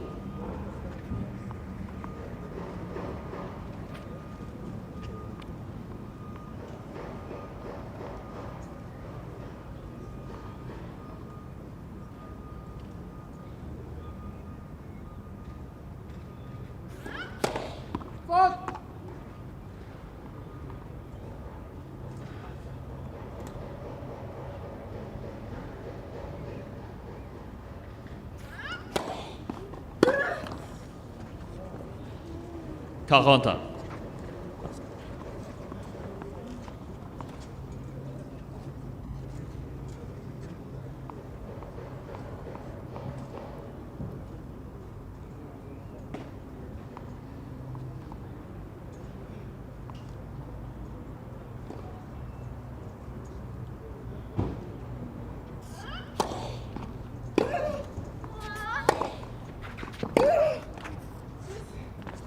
Avantage, Mademoiselle Peterson.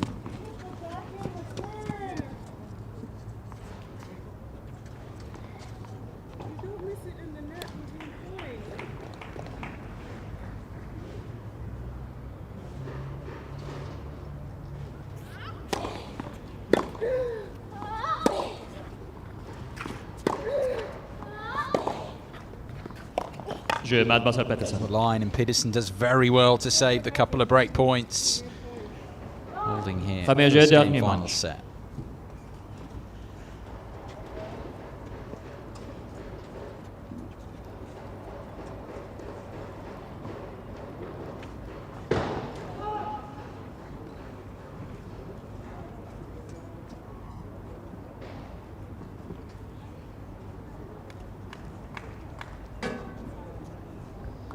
Numbers from the second set. You can spot the improved numbers of Vickery. Look at the first serve points won for Peterson, though. Well down from the opening set. Vickery doing better in all respects. And then that first set more potent, more winners.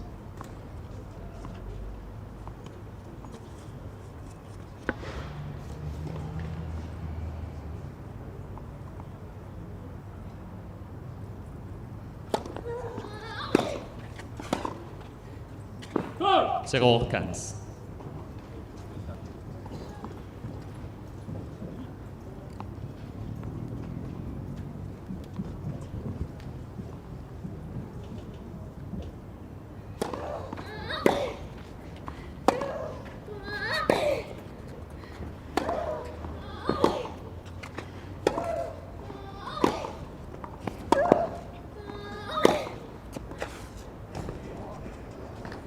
Vickery straight up to that to have a look at the mark. Accepts that it was good. 30.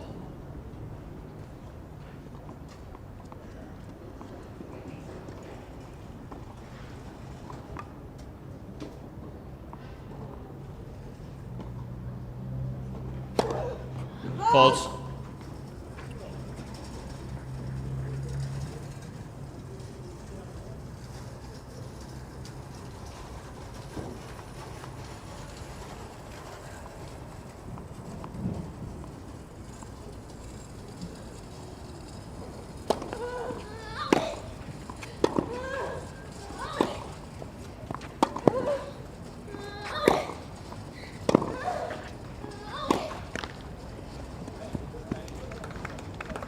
Quinze, 30.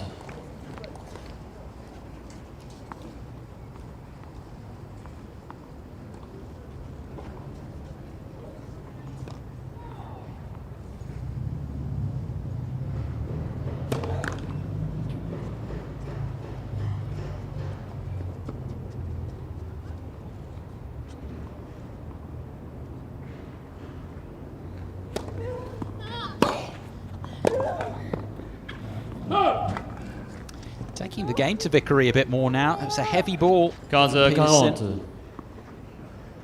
Vickery couldn't cover it effectively. So the American had the couple of break points first game of this final set. Now it's Peterson with a couple.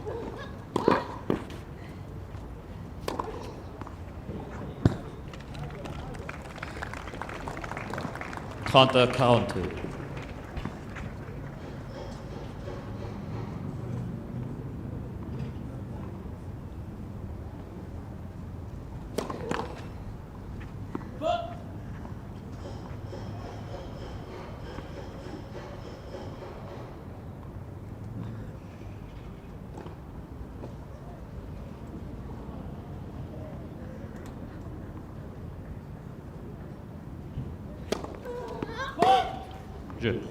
Double fault from Vickery. Second the match. I think she wants it checked here. Patricia Estevez. Is he going to come down? Yeah. There's a bit of doubt about that. I think he's pretty convinced that the call was good.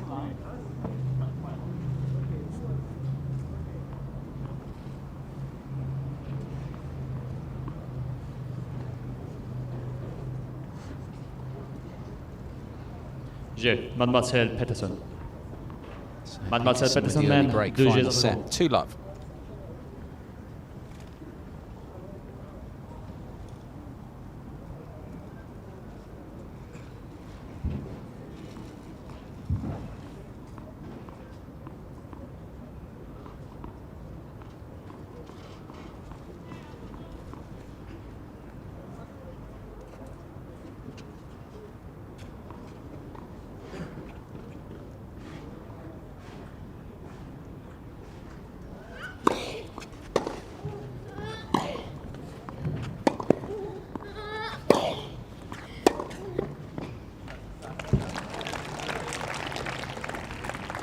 Zero 15.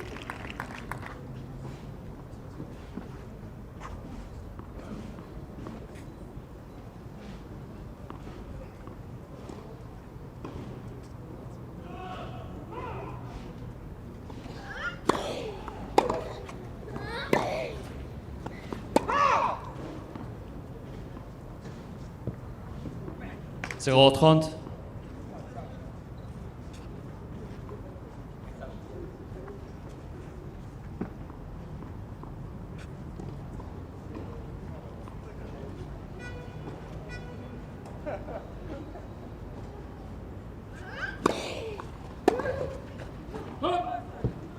Quarante 30.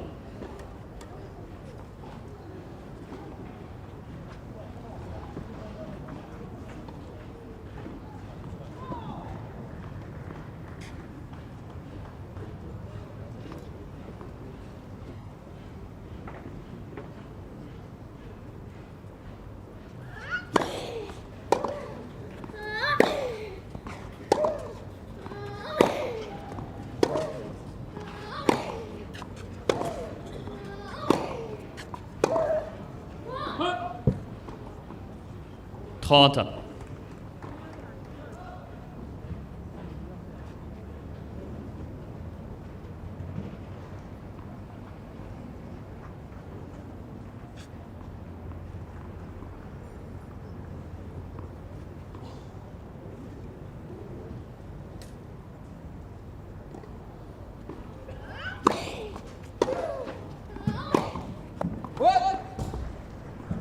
Trente, 40.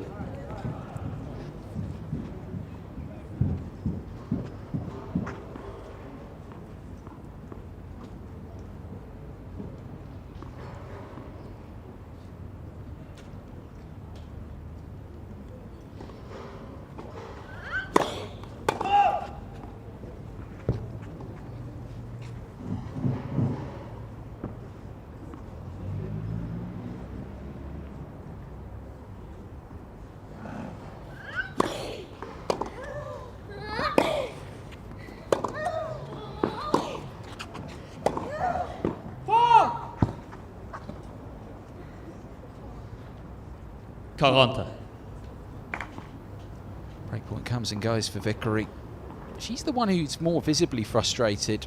Yeah, she's thrown the racket a couple of times as well. Big chance that.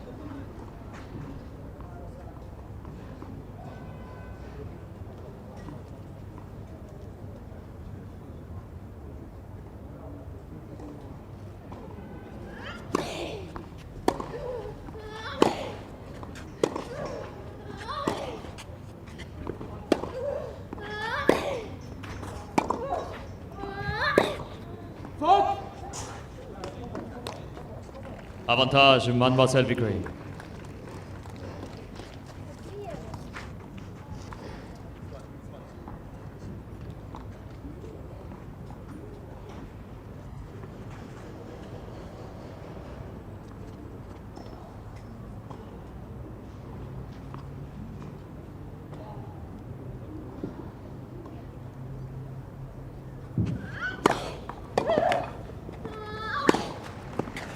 Je Mademoiselle Vickery. Peterson pulls that final forehand, and we are back on serve final set. Vickery strikes back immediately.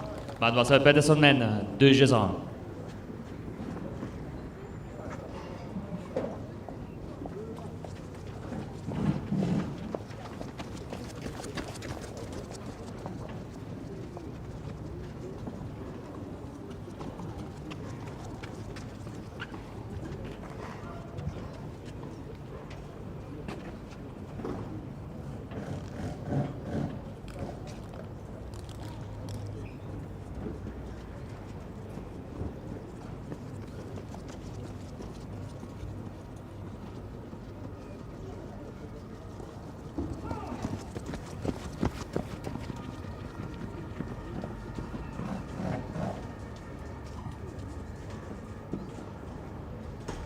Reprise.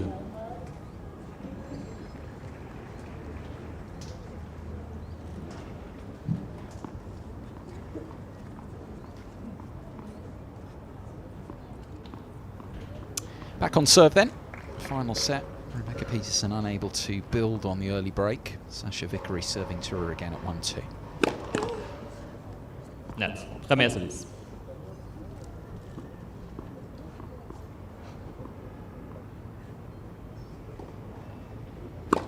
Net. Première service.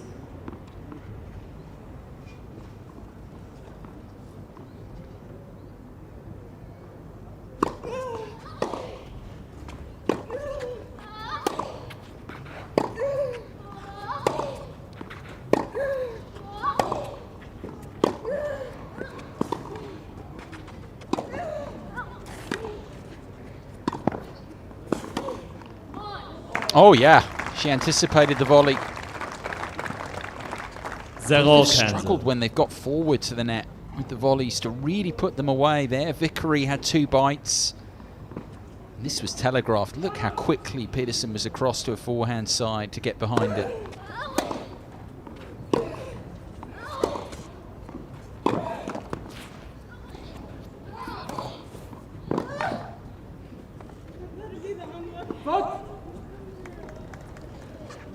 Zero 30.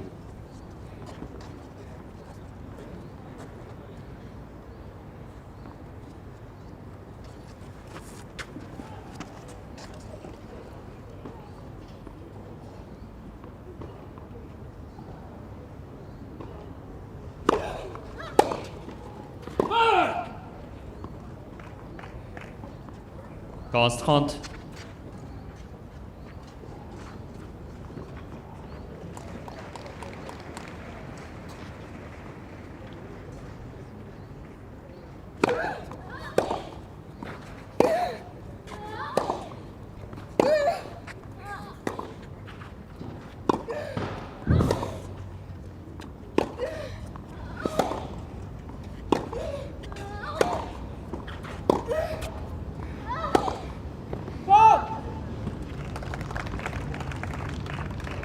Trente.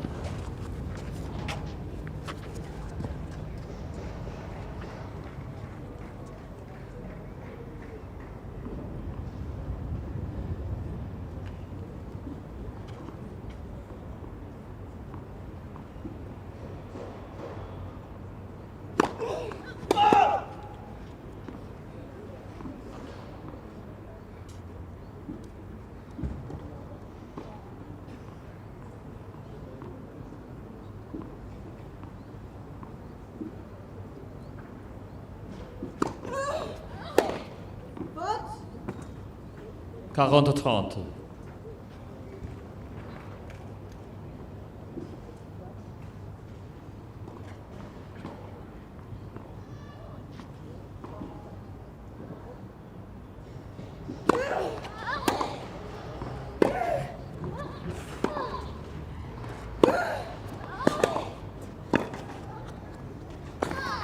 Jeu. Mademoiselle Vickery. 2 jets partout.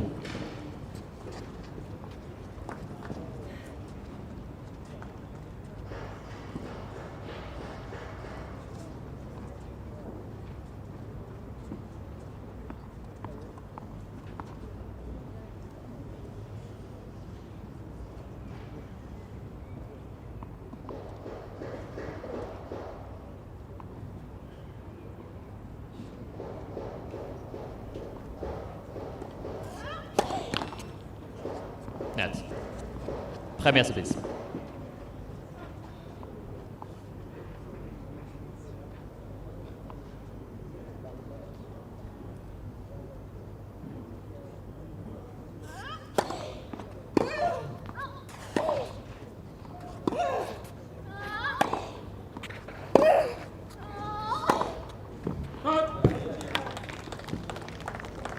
Zero 15. Just the last few points going Vickery's way. It's so tough to call though which way this is going to go.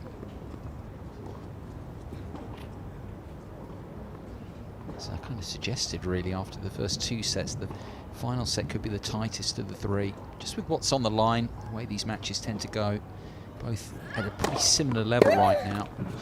Gaza. Unable to string the points together that they really need to go in front. Been good moments from both, mixed up with some mistakes.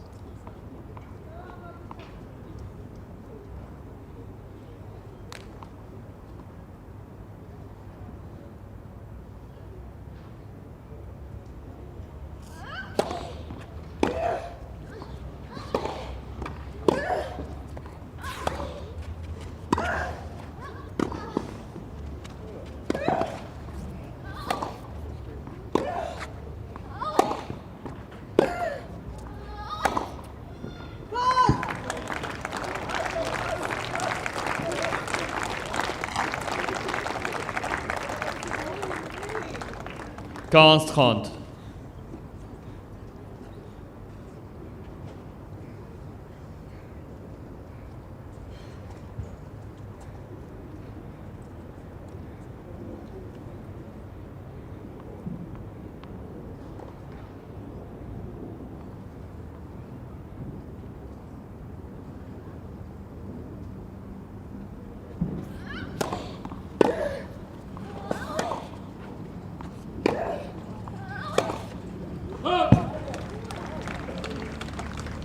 Quinze 40. Peterson's forehand breaking down in this game. Vickery, who trailed by the break, remember, early on in this final set. Opportunity for a 3rd game in a row.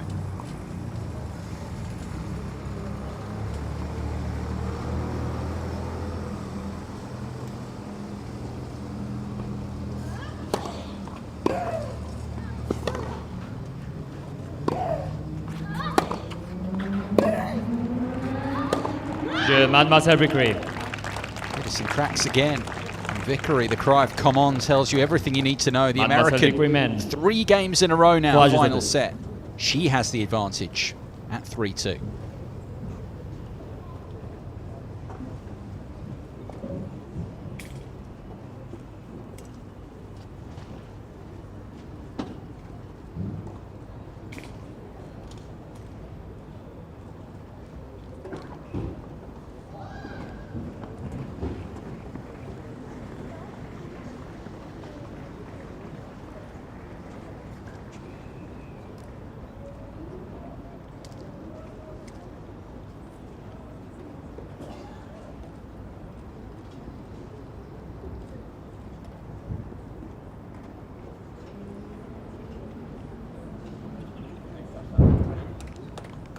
Reprise.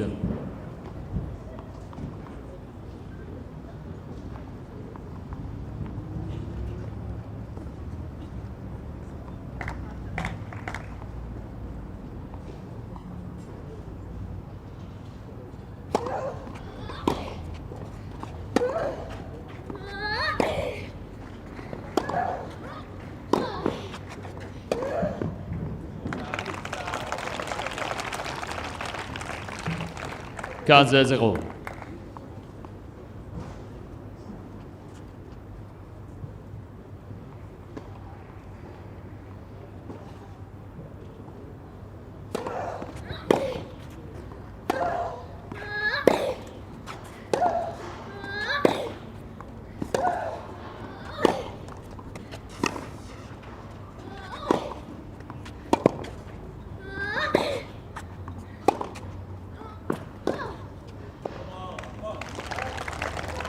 Vickery starting to play the more solid tennis, and at this stage, really, these sorts of matches, that can be enough.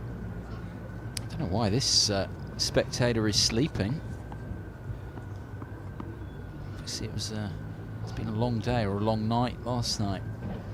Not gripped up in the tennis because it's a very, very close match. Well worth viewing.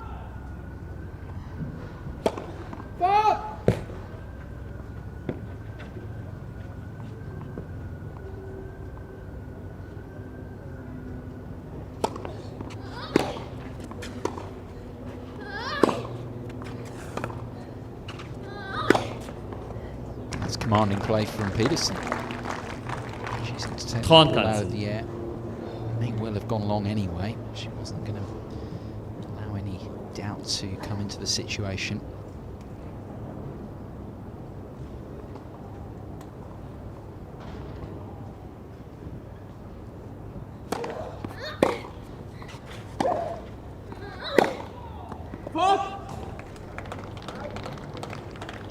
Caron Kansen.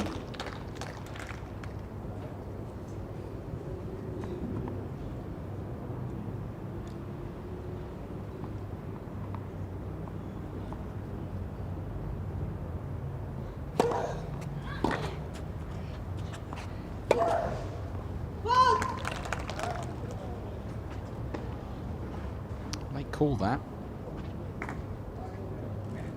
It's the line nearest the umpire, though. He hasn't come down.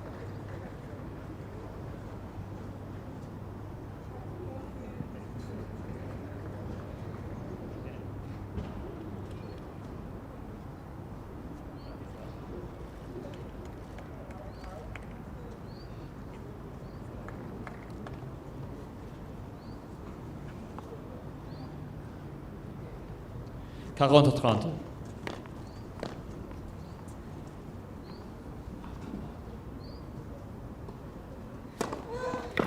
Jeu.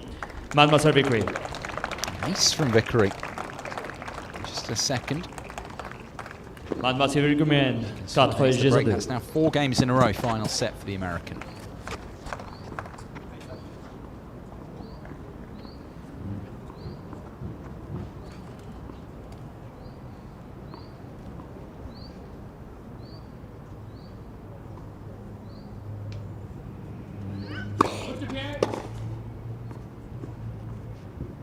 For a foot fault there, Peterson.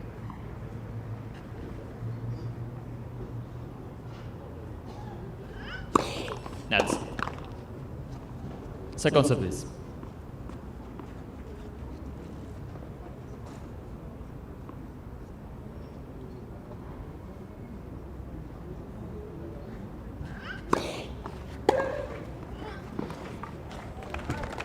Didn't bounce at all. 0-15.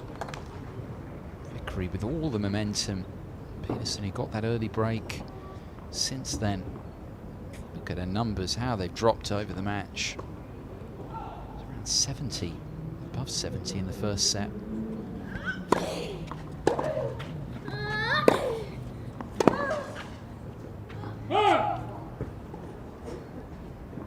Guns up.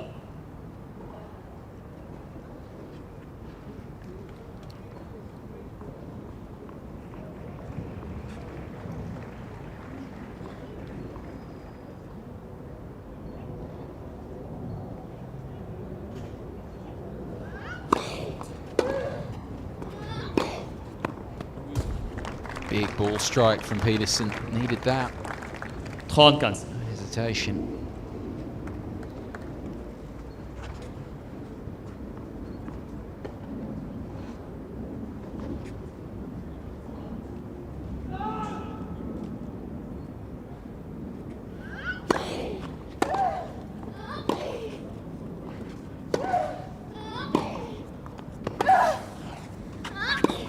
30.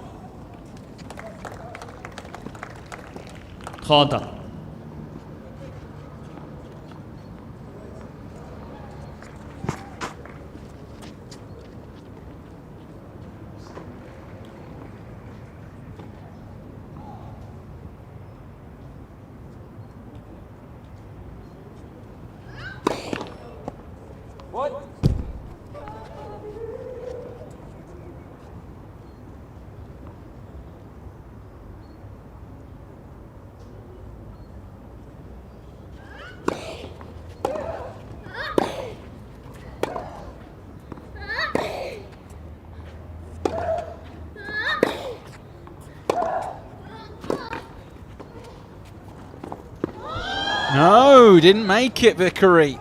Set up for it. Big moment that, searching for this second break of serve. It was there for the taking.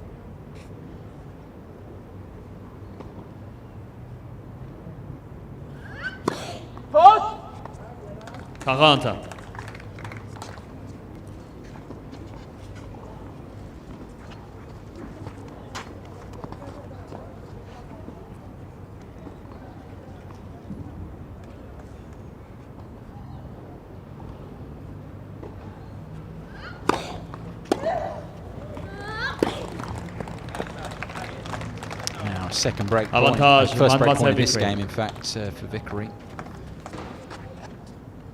Which means there's a chance for a second break of serve advantage here. Chance for a 5th game in a row and maybe to end Peterson's challenge once and for all.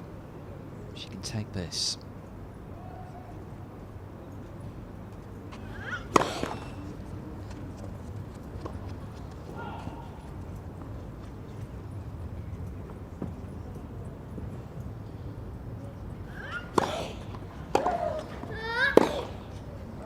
Wild from the Swede, and Vickery breaks again. 5 games in a row for the American, who's looking very good now for a second qualifying round berth.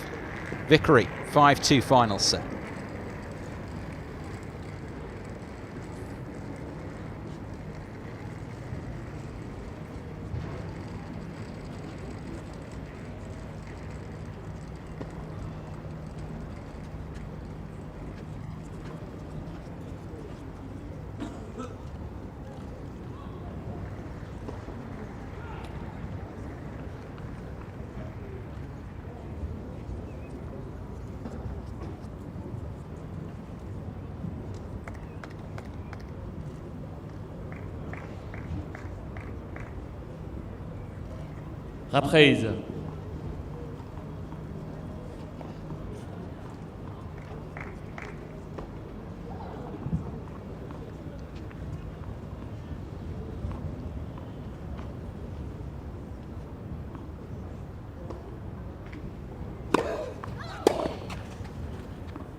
Reprise. Remains to be seen how Vickery will handle this position.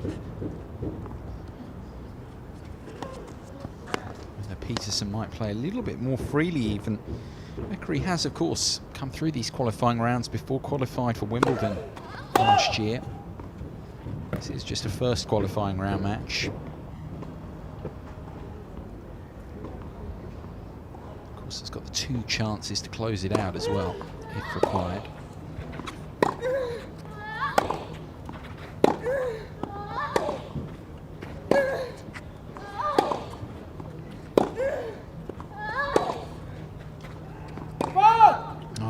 Peterson will be livid with that because Vickery wasn't doing anything. It's just trading. Swede breaking down first, and she has broken down in this final set. And that 2-love lead hasn't played the main draw of a slam. Peterson looking like that wait will have to go on a bit longer.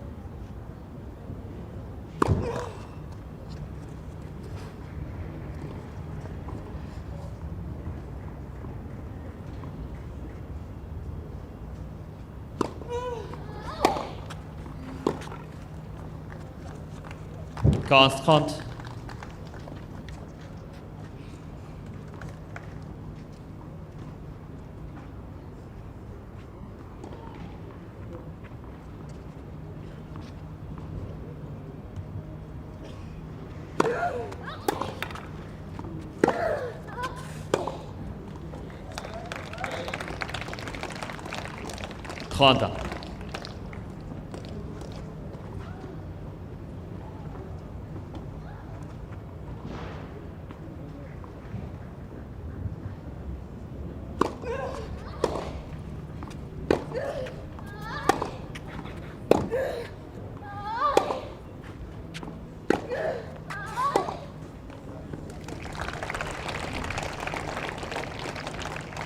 Trente. Trente.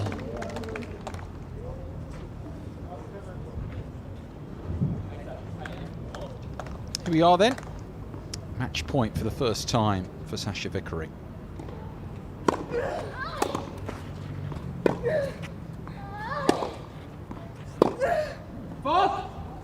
By much, but a bit late on that shot, Vickery.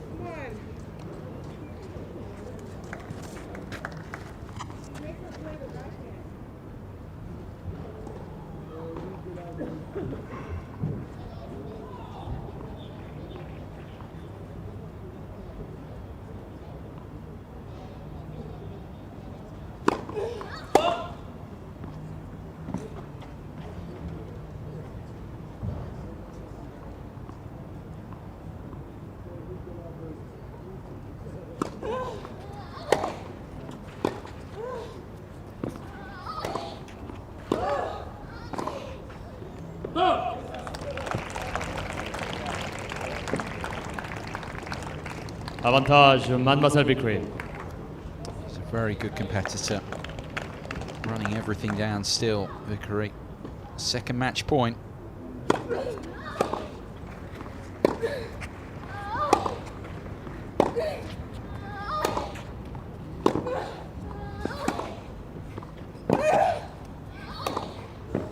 Set match, Mademoiselle Vickery. Sasha Vickery. Deux mains jambes. Prevails here over Rebecca Peterson, the 15th seed in the women's qualifying. The Swede is out from a set up. Vickery moves through to the second qualifying round with a victory in a little over an hour and 3/4, 6-2 in the decider.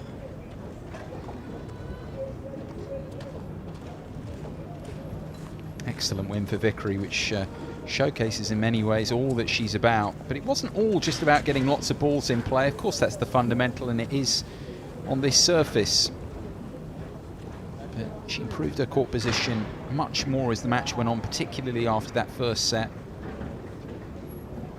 Running out, I'd say a deserved winner in the end. She'll play next Cindy Berger, who's just won against the French wildcard Gerardo Rex. Berger a winner 6-2 and 6-3, so she'll play Vickery next. We'll leave you with a look at the numbers that improved for Vickery as that match went on. One more match to come. Pete Hodges will take you through Claire Feuerstein against Julia Boserup here on court 6.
Je te laisse le faire. Regarde comment tu fais.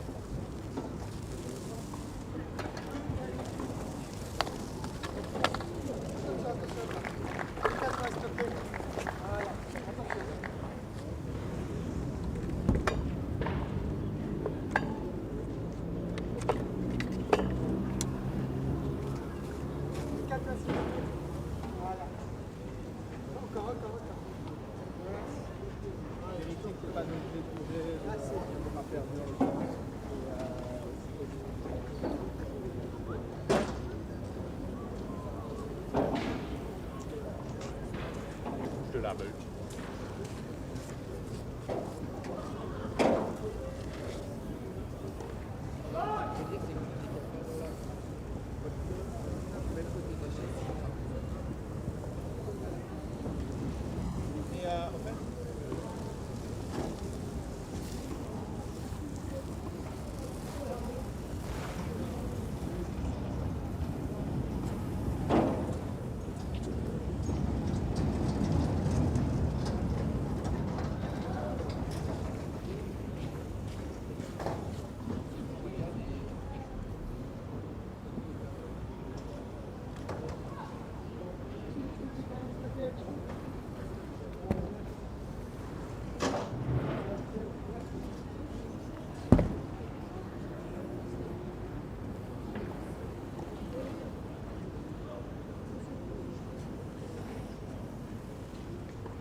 Stop.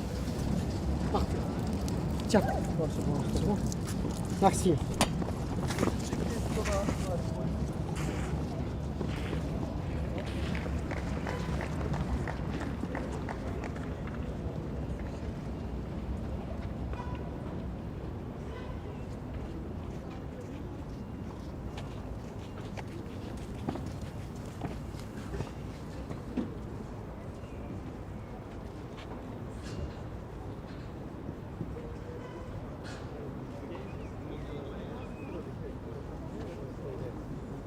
Come if you want.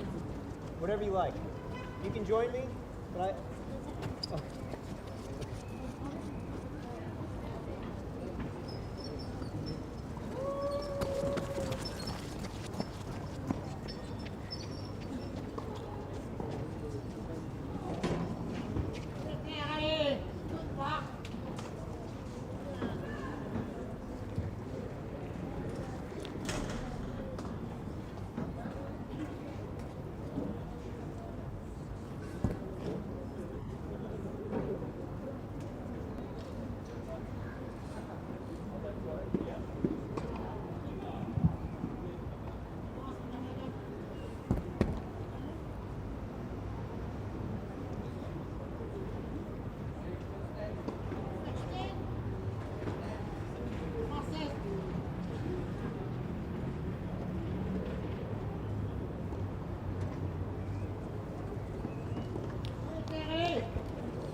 Welcome back to Roland-Garros qualifying. It's the first day for the women, so all of these first round matches. This is the last day though, last match on court 6. French-American encounter. Claire Feuerstein against Julia Boserup of the United States. These two have met the once before, and it was Boserup who won on that occasion. It was a straight sets win, but it was back in 2012, so it's been a while since they've come together. And it was also in the United States. So a chance maybe today for Feuerstein to get revenge. 30-year-old, currently ranked at 583rd in the world. Missed a lot of last year through injury. I missed from February really through till October. So has had to fight her way through back on the ITF circuit. Did win a 10K though earlier on this year. It was her 11th ITF title in Macon. Defeated Delonc in the final there, but hasn't had too many big wins in terms of against players ranked inside the world's top 200 in 2016. She does have experience though on the clay in Roland-Garros. Twice got through to the second round of the main draw. Has often been given a wild card into the tournament. Beat Govoltsova in the first round in 2014. Lost to Hanchikova in the second round. Beat Dushavina in the first round in 2012. So has those experiences to draw upon, but has never qualified for any Grand Slam event, incidentally. Only actually won one qualifying round match here at Roland-Garros. Has won got through to the third qualifying round of the Australian Open in 2014. Third qualifying round of Wimbledon as well in 2012. And even though she spent a lot of her time growing up on the clay, she's a player who tends to prefer the quicker surfaces. If you look at her ITF record in terms of indoor tennis, she's won 190, lost 97, whereas her clay court record's won 104, lost 110. So it's a tough ask for her today against Boserup, who actually has one clay court challenger title to her name in Raleigh from Santa Monica in California. That was her last ITF title, 3 to her name. 24 years of age now, and only 11 places behind her career high ranking, currently ranked 185 in the world. Career high ranking of 174 she achieved in April 2012. It's been a bit of a patchy year for her. Did reach the semi-finals in Rancho Santa Fe, an ITF event there. Had a good win in her opening qualifying match in Indian Wells against Vesnina, who's had a terrific year. At the time, Vesnina was ranked 86th in the world, but she's kicked on since then. So has shown flashes of the potential. But generally, it's been a lot of first rounds and second round exits in ITF tournaments for Boserup. Has never played the French Open before, either qualifying or the main draw event. Her best effort in a slam, incidentally, was twice reaching the third round of qualifying at the Australian Open 2012, as well as this year, where she lost to Sevastova in that round. Joshua Brace back again. He took charge of the match between Teague and King a couple of hours ago. Not much of a long break for him, although the previous match on this court between Vickery and Pettersson was around 2 hours as well. Good to see bits of blue skies, aren't there? Light cloud cover, shall we call it. Current temperature 18 degrees Celsius. It's quite pleasant. Temperature has just dropped a little in the last half hour or so, of course, with that cloud cover, no sunshine around. The men's draw, incidentally, is pretty much complete now in terms of second round matchups. 1 minute. Women's not quite so. Still a fair few matches to be finished around the grounds here in Roland-Garros. Incidentally, the winner of this match play the winner of the match between Katerina Kozlova, Ukrainian, Jessica Pegula. It is the Ukrainian 8th seed who's winning that one. Took the first set by 6 games to 3. Of course, keep you up to date with that as it continues. He sees also a break up in the second at 2-1. Julia Boserup. So much at stake though for these players, of course. Trying to make their way into the greatest clay court tournament of them all. Second Grand Slam of the year, the only one on clay. It's a great opportunity for Boserup. She'll be a little nervous coming into this one, first time playing on these courts. Was a very good junior back in her day, won the Orange Bowl in 2008, actually beat Christina McHale in the final there. And her best results in terms of the WTA Tour, she reached the quarterfinals of the Monterrey Open in 2014. But dropped just the 3 games last time she played at Furstein. Time. 6-3, 6-love the scoreline. That was in Rancho Santa Fe, so had a bit of an advantage being played in the States. In terms of her clay court record, decent. In terms of percentage-wise, it's stronger than Feuerstein. 43 wins, 41 losses. Her best, marginally, is on a hard court. 122 wins to 111 losses. Of course, these are ITF records. Both of these players ply their trade mostly on the ITF circuit. Feuerstein, who's a former world number 110 though, so she has performed at a slightly higher level than Boserup. And as I say, working her way back from, well, going a long way down the rankings after a long period out of the game. Started this year ranked 705 in the world. A good barometer in terms of how she's been playing, though, is where she's ranked on the road to Singapore. Currently ranked at 370th is the French woman. Boserup ranked 241st. So both of them will no doubt point to it as a slightly disappointing year so far. Furstein, though, is, of course, will have in the back of her mind it's all about building confidence and building belief after the injury woes.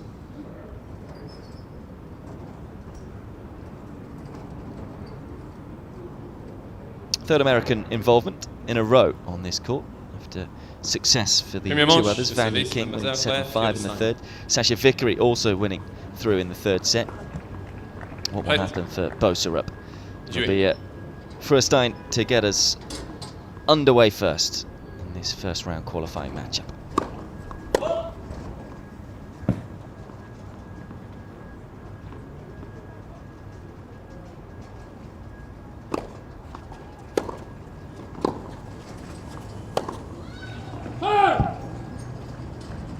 In terms of his game styles, Furstein is someone who's got a pretty mean first serve, left-hander, tends to put a lot of slice on the ball. It's with a single-handed backhand. She's a player who far prefers her forehand. So she'll look to try and create space to attack off that wing. Doesn't hit with that much topspin on the ball, which is why she hasn't had the best of time on clay.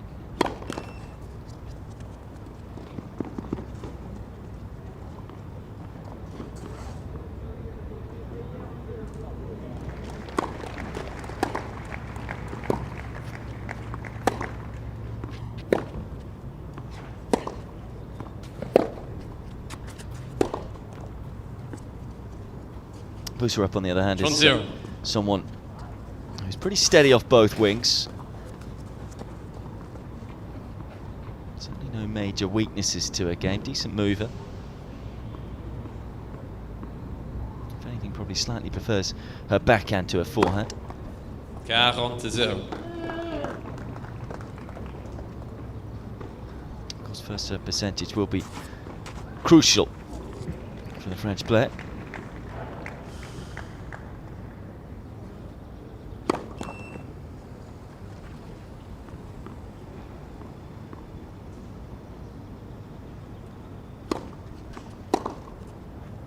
Jeu, l'adversaire Feuerstein. Premier jeu.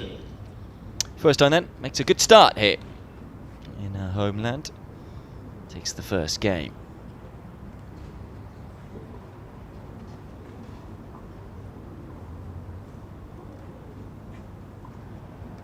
Yeah, that win in Macon for Feuerstein was first ITF victory for 2 years. bringing in Akwasi Bobert in 2014.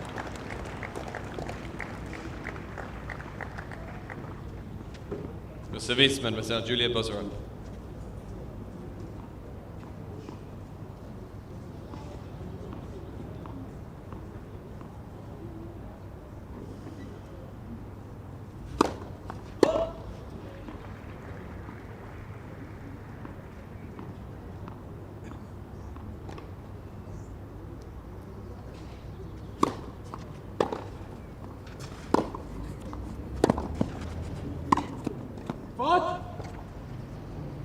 Comfortable looking volley. 0 cans.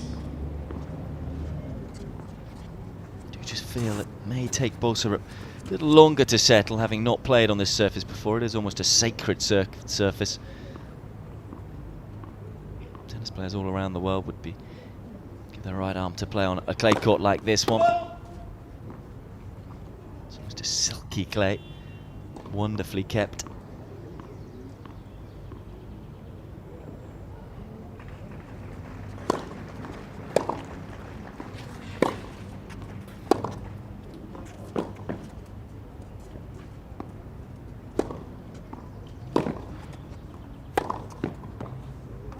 That's tidy tennis. 0 chance. It's a tough one to call, this one. Could well be tight. We've seen 2 close matches already from the women today. This one could well be another, because you feel the experience and the fact that Feuerstein is playing on this court. She's played at the French Open a number of times before. Gives her a big advantage over Boserup, who's here for the first time. But in terms of the level of play of how they've been getting on throughout the year, Boserup has obviously been playing at a high level. Although it doesn't have that much confidence to take in to this event. Just really one win in her last 5 tournaments.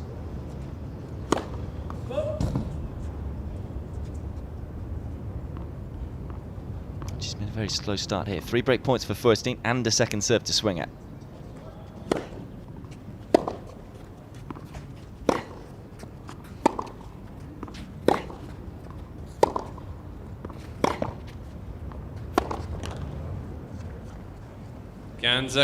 First point on the board for Boserup.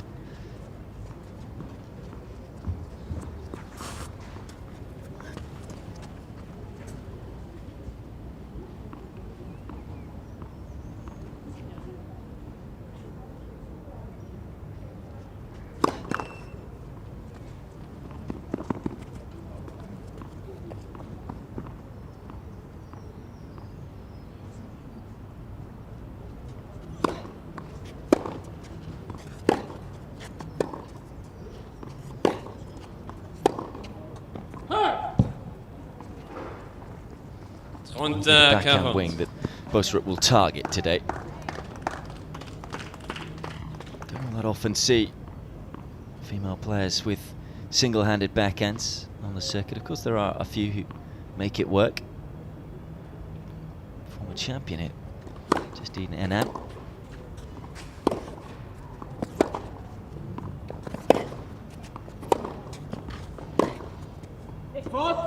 A little alley from Furstein. Knows just how important an early break could be. And an excellent start then as the 30-year-old secures an early break and goes up 2-love first set.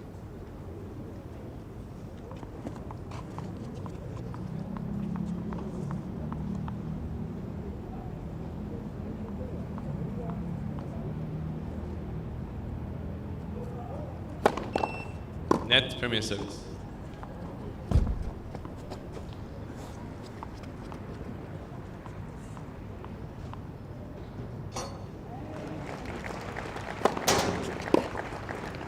What? 15-0.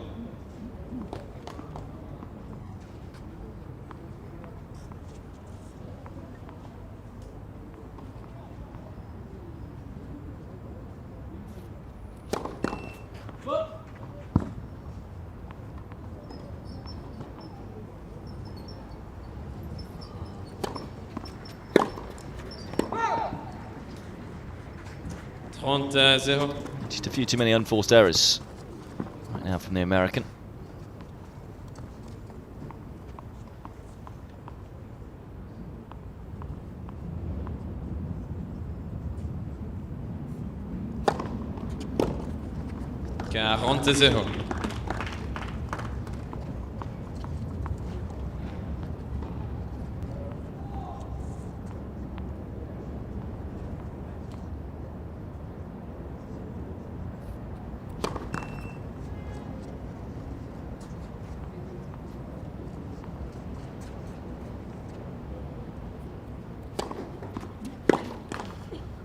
Mademoiselle Feuerstein.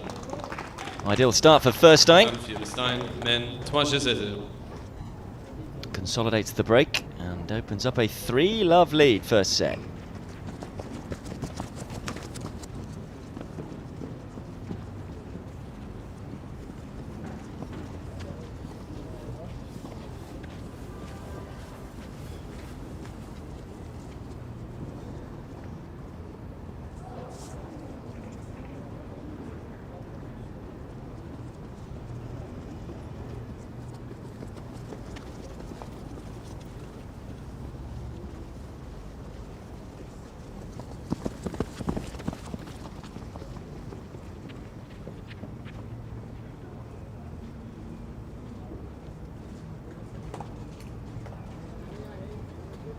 Reprise.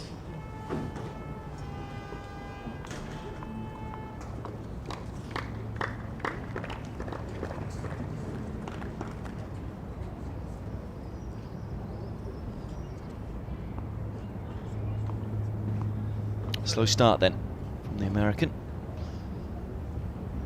Needs to get herself going quickly, otherwise this set could slip away very fast from her grasp of 3.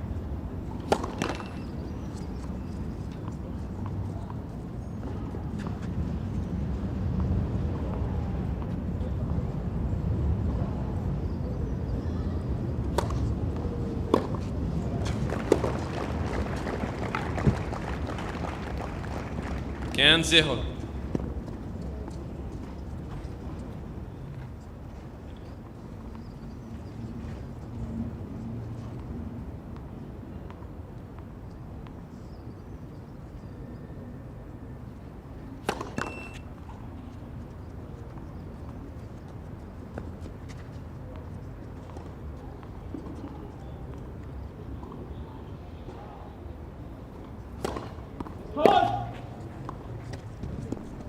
Ganza.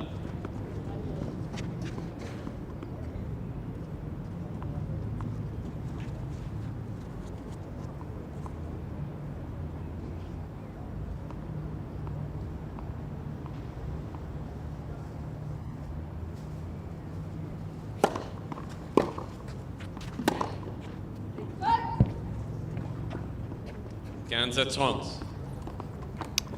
Feuerstein doing a good job of just getting an early strike in, putting Boserup on the back foot.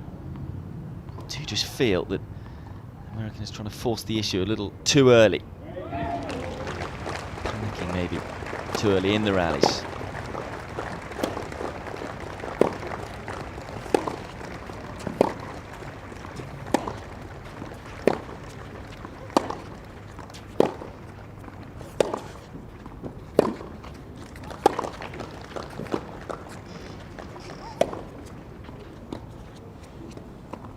It's a wondrous drop shot. She's in the zone right now, Furstein. Ganza 40.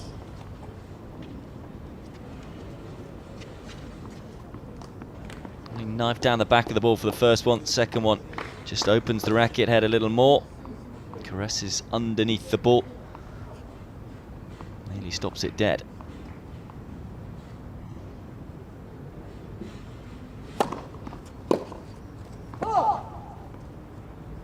First break point saved.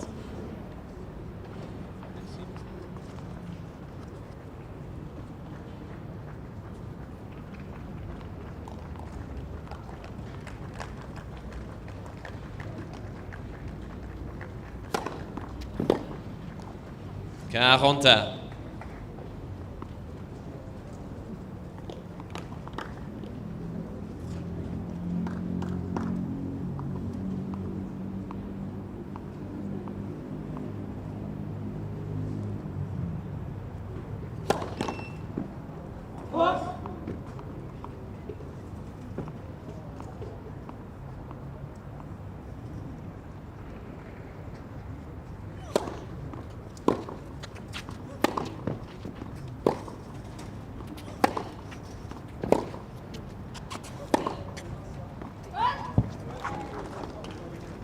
Avantage, The last Mademoiselle two matches Feuerstein. were very topsy-turvy affairs. Vickery dropping this first set comfortably before fighting back. King won the first set easily, but then dropped the second. 6-2. Boserup at the moment will probably be hoping this one turns in like that because she needs to get going. I feel once she can keep it to just the one break, there's still hope in this set. She saves a third break point.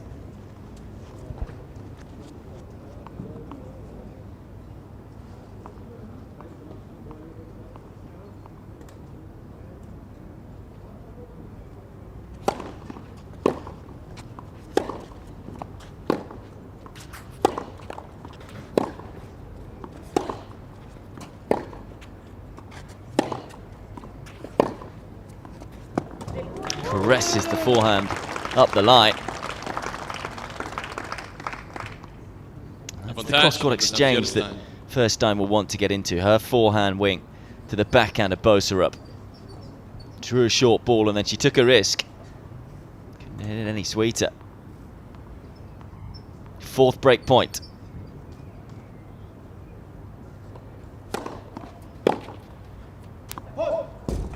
Every time though, Boserup has found a first serve. One break point down.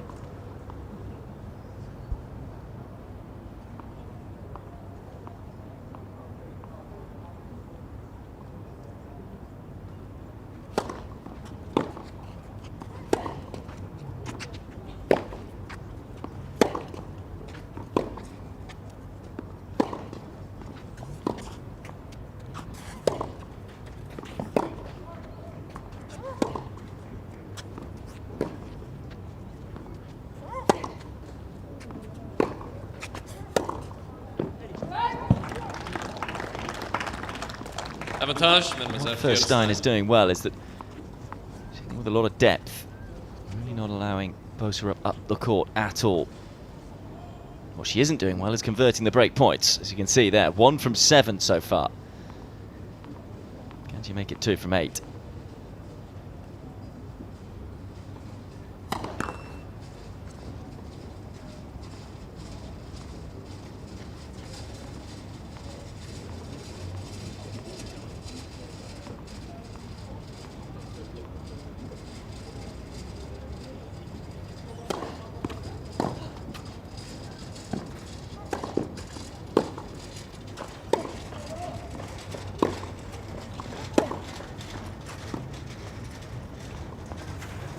It's another super drop shot from Furstein. Mademoiselle Feuerstein, men, 4-0. And it is the world number 583 who breaks again and leads by 4 games to love. I really feel at the moment that the American hasn't got much to hurt the French player with, and experience of playing on this clay is the telling difference right now. Drop shot working really well for the French player. Forehand seems to be firing.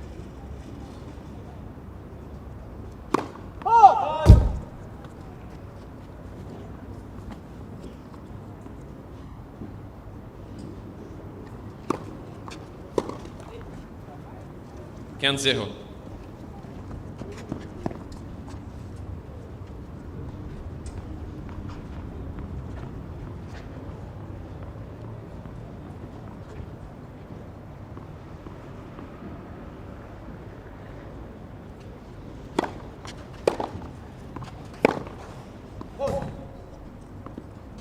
Kanza.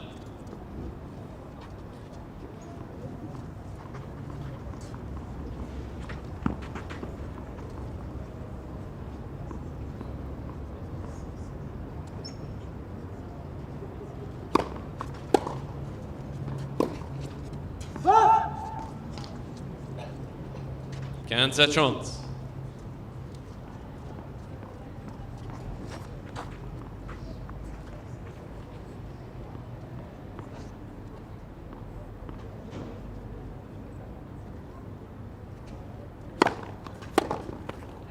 Tronta.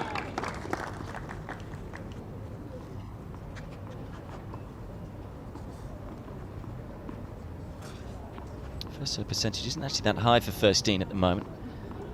She's finding a first serve though, the majority of points.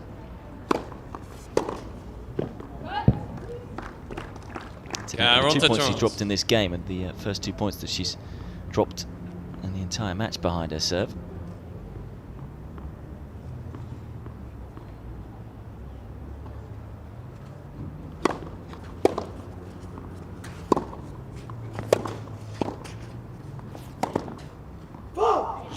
Just missed it. It's another game for Feuerstein. Blink and you missed it in this set. Just 18 minutes played, and it's Furstein who leads by 5 games to love.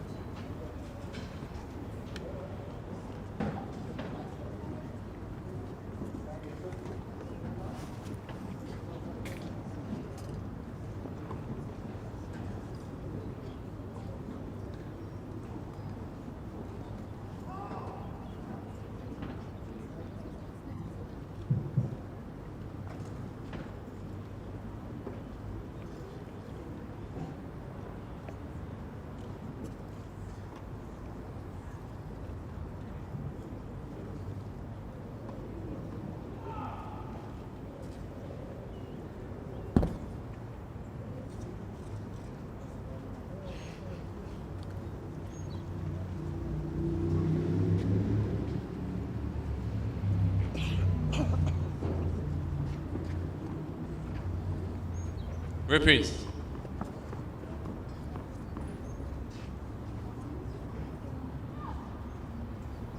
So serving to stay in the first set here, Boserup.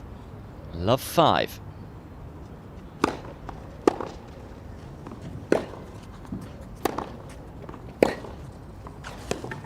So looking to avoid the dreaded bagel, of course. 15-0. More venom on that backhand.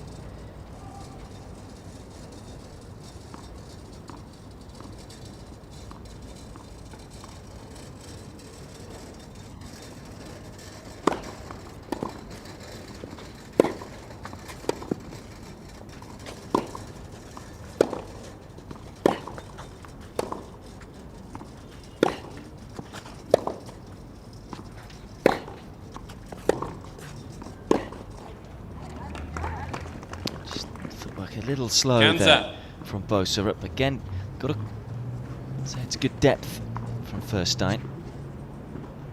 Up the middle of the court, but hit hard and deep.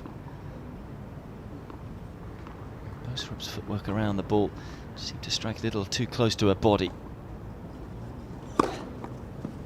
30-15. Serve like that will certainly help though. First ace for the American.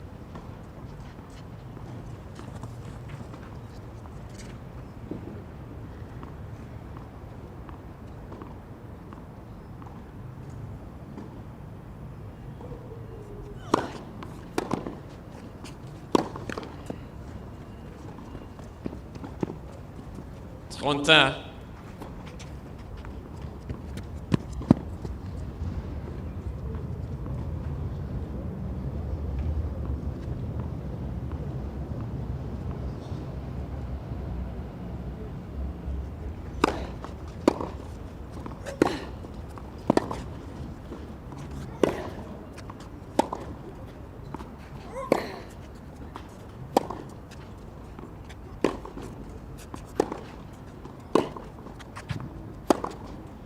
Oh, that's a supreme forehand. And anything slightly short is just mopped up right now by Furstein. That one wasn't even slightly short. She was a good 3-4 feet behind the baseline. Boserup anticipating it to go towards her backhand. And it's a set point.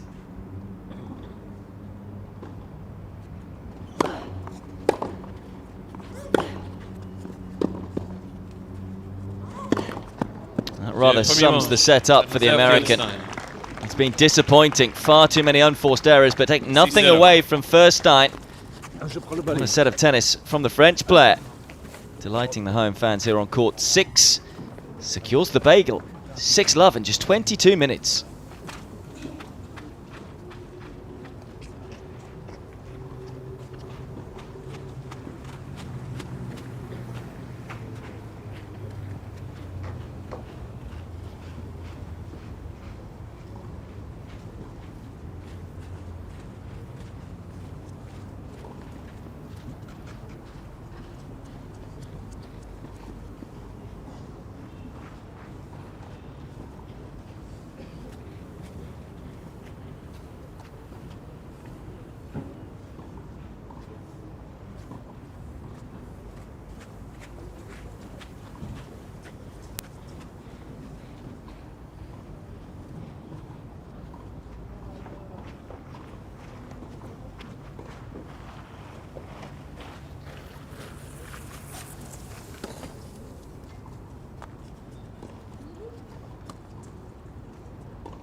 merdé au démarrage.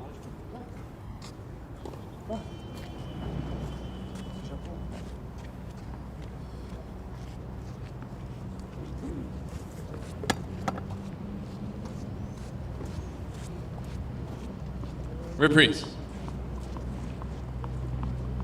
Deuxième manche, au service, mademoiselle Feuerstein. I'm sure Furstein will be hoping for more of the same here.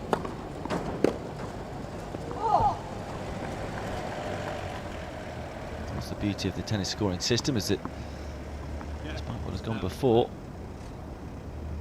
it's a completely new set, new hope for the American.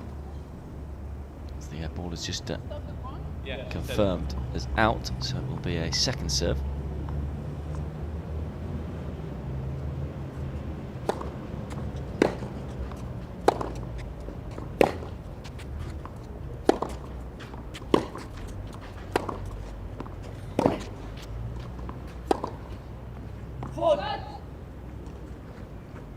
Incidentally, the order of play for tomorrow is out.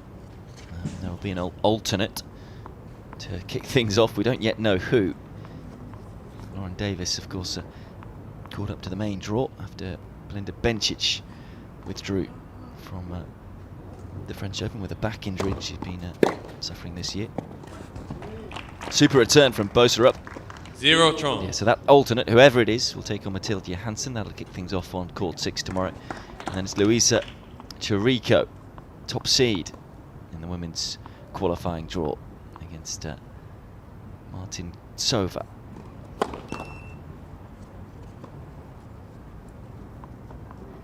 then it'll be after that one, men's match, Nedov Yesov against Lokali, talented Frenchman. 0-40. Match 4 will be Dustin Brown, the entertainer, serve and volley. And then is the Jamaican-born German against Calvin Emery, another Frenchman. Net, premier service. Axel Micon against Jared Donaldson. More of a number of very young and talented American players.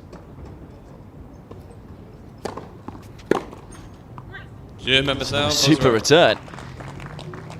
Well, we've seen a lot of topsy-turvy matches. Is this going to be another one of them as Boserup breaks to love to finally get herself on the scoreboard?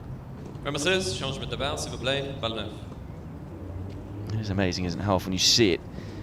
Not just on the WTA circuit, but on the ITF circuit too. Momentum swings and players who can often maybe just at 4-love down think, okay, it's going to be a long way back from here.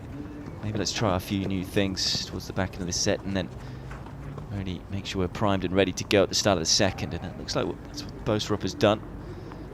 It was a disappointing set from her point of view. Not too many statistics she'll have been too proud of. They only won 11 points in total in the entirety of it.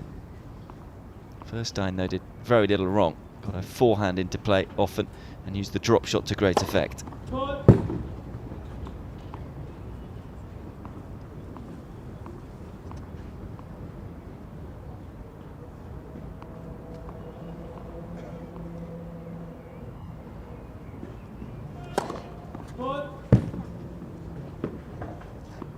Zero cans.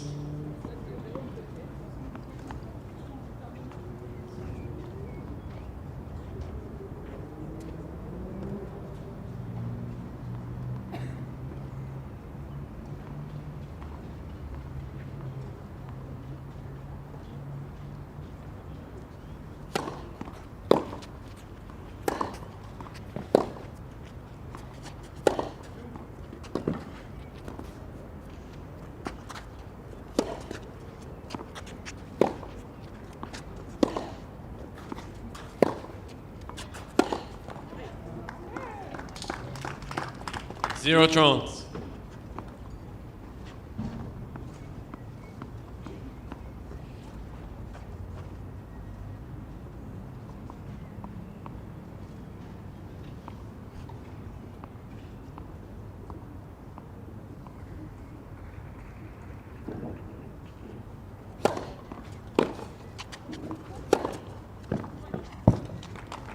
Big shadow, come on. She seems to have loosened up a little. Boserup.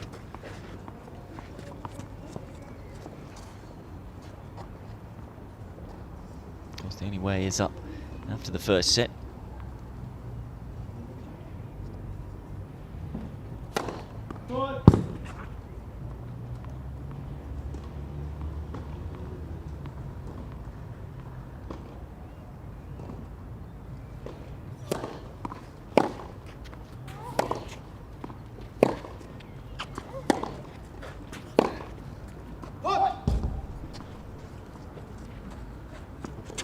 Trente.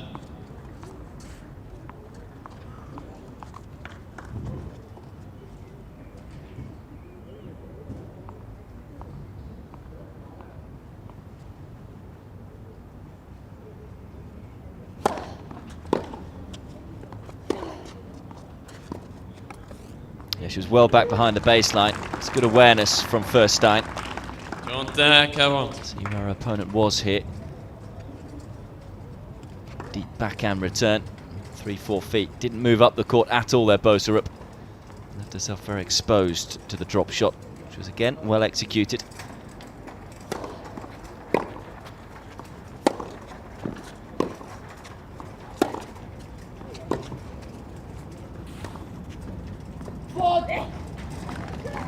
Mademoiselle Feuerstein. It's just wide. And first time break straight back. What an opportunity missed there for Boserup.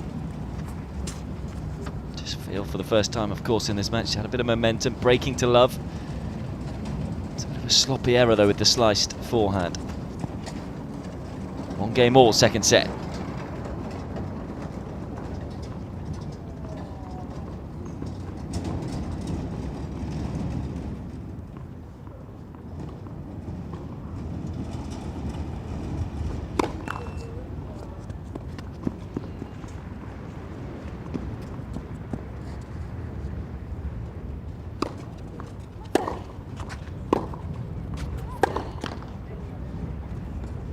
And 0.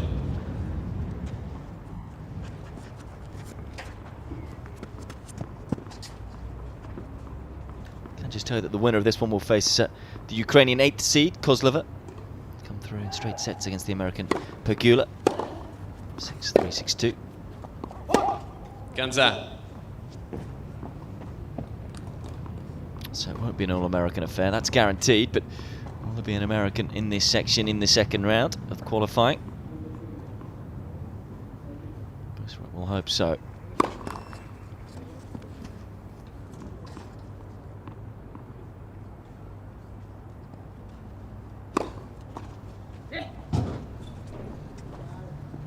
Boserup thinks this one's wide.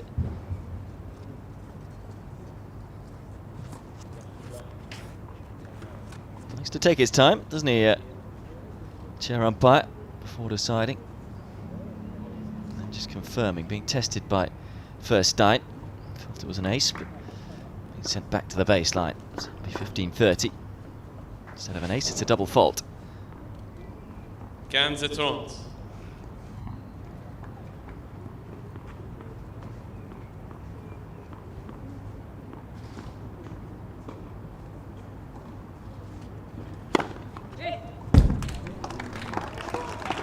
That one is an ace.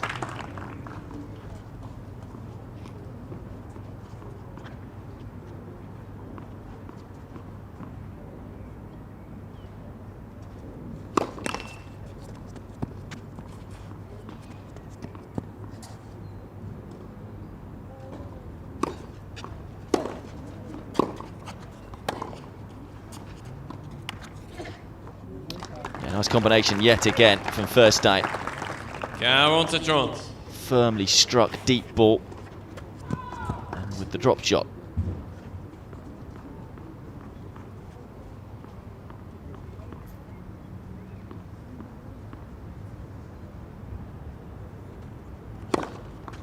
There's another ace, second ace of the game. Closes it out for the first time in this second set. It's Furstein who has the lead. 2-1.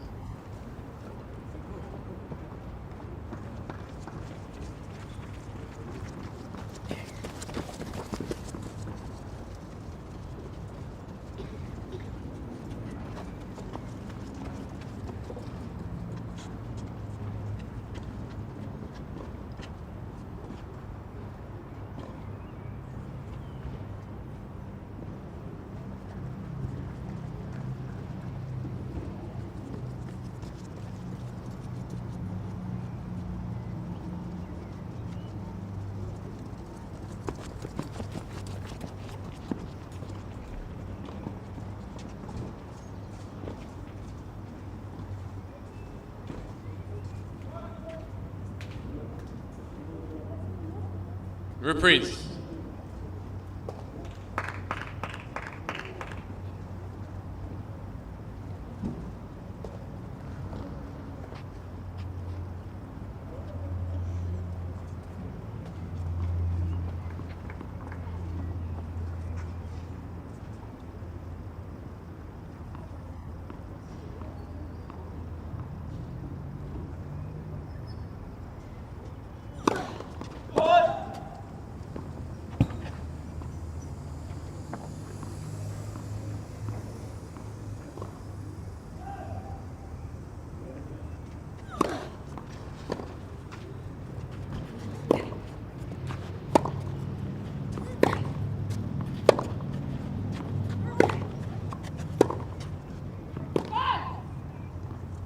To hold serve. And 0. Boserup in this encounter.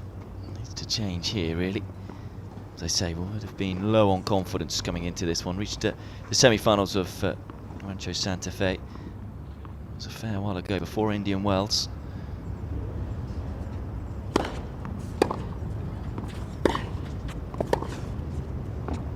Since then, has won just 2 matches.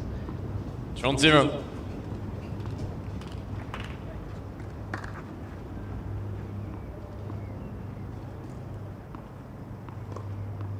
The 1 match on clay so far. That was against Elise Mertens, 162 in the world.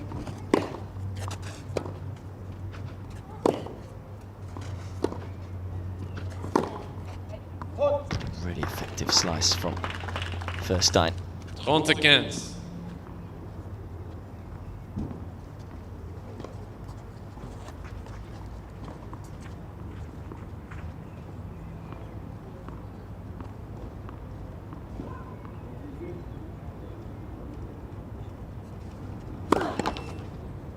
Net premier service.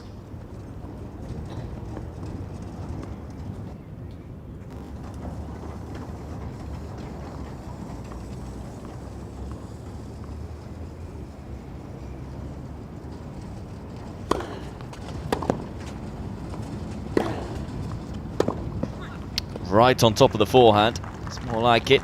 40-15. Come on.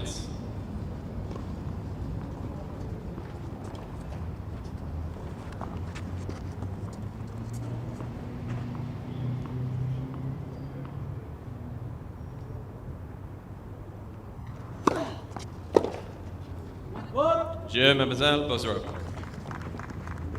2 jeux partout. First time for everything, isn't there? And Boserup has held serve for the first time in this encounter. Just hanging with Feuerstein in this second set. Do you feel with the way she plays coming into this one? Even made her a slight favourite, to be honest. But wasn't the case in the first set.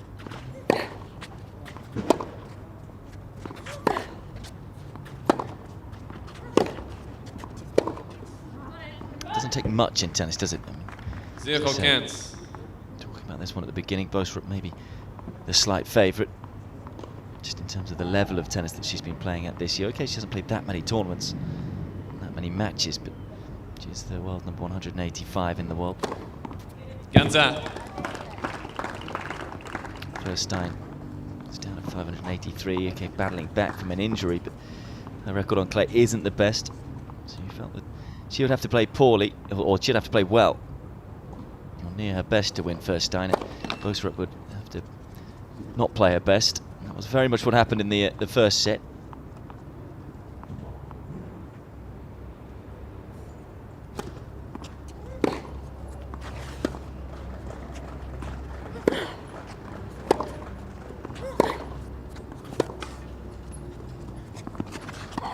Beginning to find a rhythm now, though, is the American. First time playing on the clay here in Paris. Maybe it's just taking a bit of time to adapt to it all. Of course, she would have trained on it for a while. It's a different experience altogether, playing your first match on it. Maybe a few nerves in the system as well. As I said a few moments ago, looking to play a little more freer now. Certainly being more aggressive. Feels like we're in a match.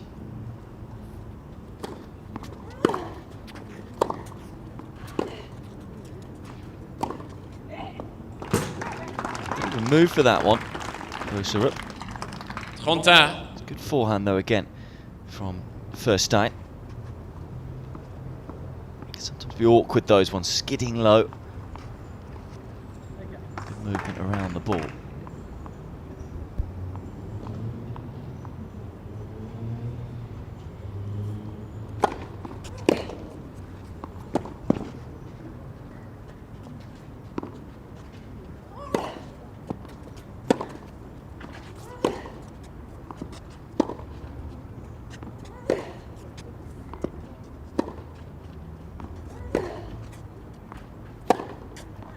Oh, that's superb. Didn't have a lot of pace to work with, but just steps up and swats it away. It's a little surprising, particularly in that rally, that Boserup is not trying to go high and big to the backhand of Furstein. It's down the middle of the court, easy for her to move around. It's more like it though on the return. Fizzes one back. Say attitude looks good right now from Boserup. Beginning to react positively after every point she wins.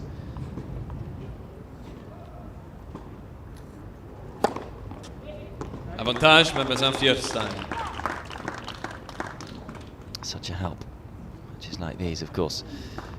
The ace count ticking along nicely for the French player. Up to 5 now.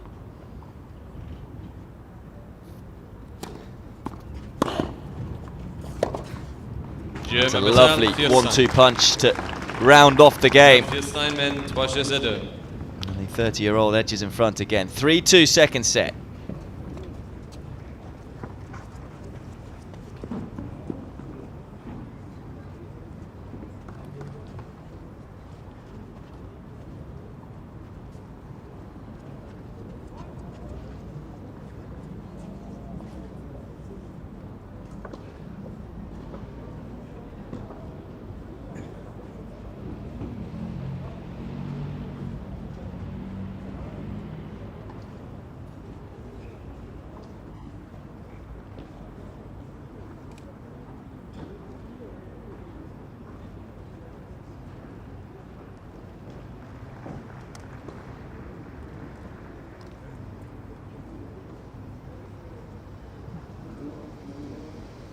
Reprise.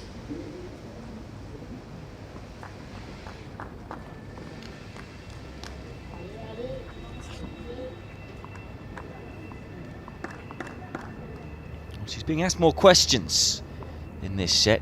Is Furstein, but she's had the answers again so far, particularly that last game. Pressure back onto the American.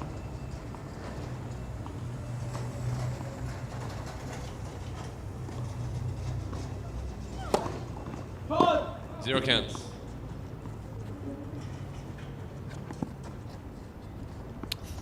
Fourth double fault.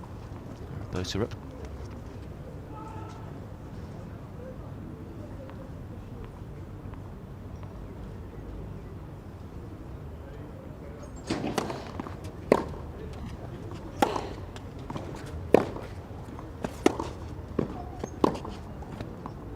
Well, not put off by the low flying pigeon. Feuerstein just continues to do what she's been doing all game, this time off the backhand wing. Beautifully caressed up the line. Up the back of the ball, stroked it into the open space.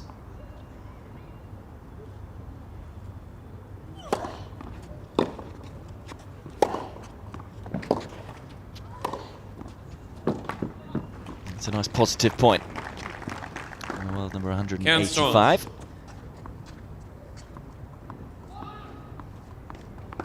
You need to take a few more risks to turn this match around, to maybe rush her opponent a little more. It all seemed as if Furstein's had too much time on the ball too often.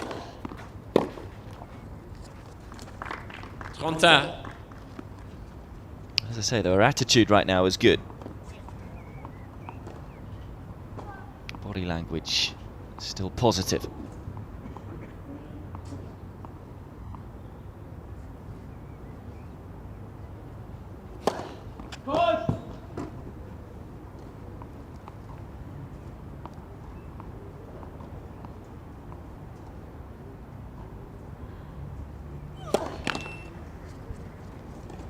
Could be really costly. Stack, Second double fault of the game.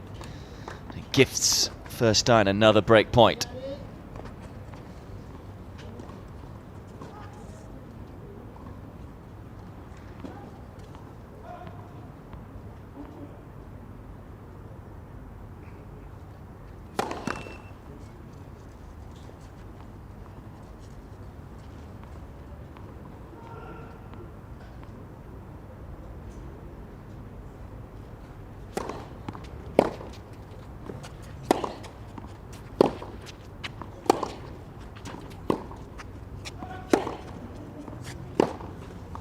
That's just too good. Yeah, mademoiselle Feuerstein. Depth of ball from Furstein has been right on the money all day today. Just not allowing her opponent to get up the court at all. Winning all of their backcourt duels.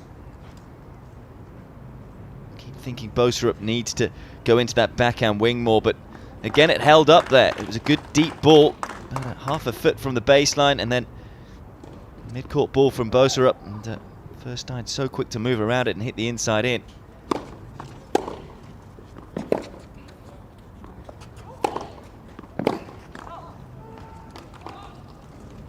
Zero cans. Got to show a lot of character here. Boserup, it's not been her day, as I say. Not won a lot of matches lately, so confidence will be low. Somehow got to find belief.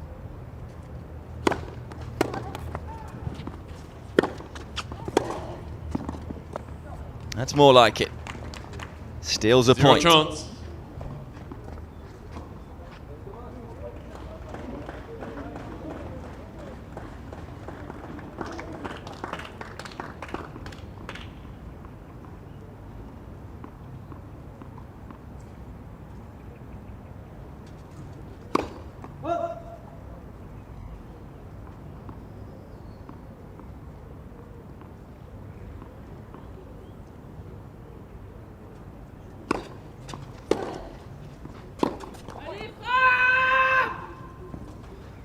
Zero carols. Understand that reaction may have just taken her foot off the pedal. Got the break. May have relaxed somewhat, thinking almost there. Been a sloppy game though.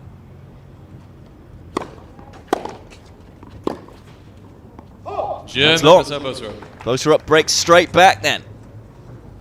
Still has a lot of work to do. It's very much alive and kicking in this second set still, although it's Furstein who leads 4-3.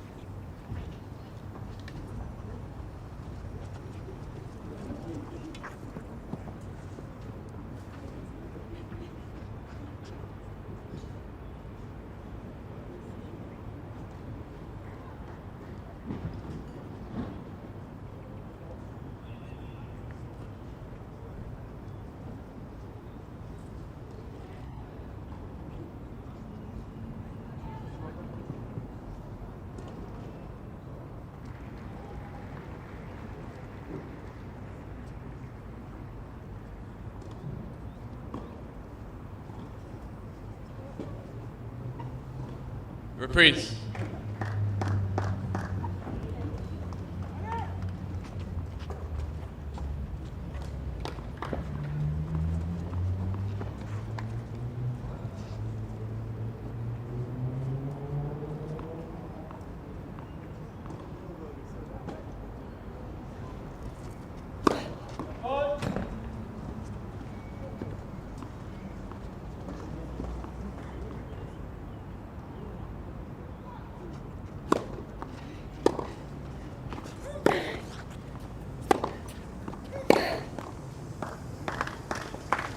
Reminder, this is the final match of the day on the one televised court for the French Open qualifying, court 6.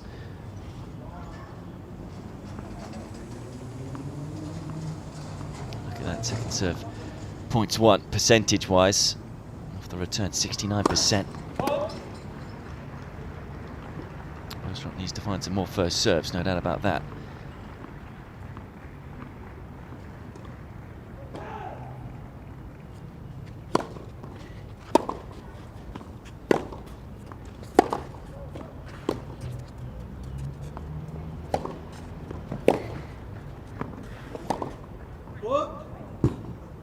That's another option as well. I haven't seen Ganza. too many shots of variation from Boserup. Slice there, just seemed to unsteady Furstein. He's got a rhythm today on that forehand wing. It's been firing on all cylinders.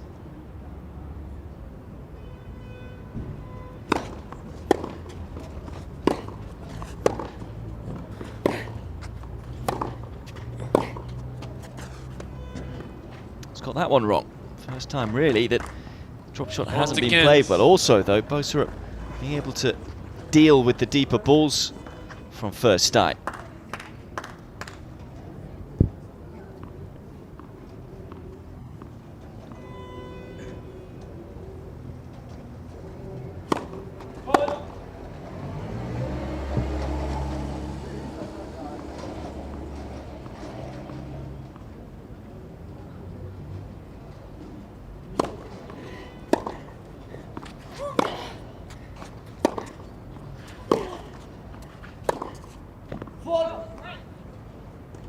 First time in the match that Boserup could win 2 games in a row here.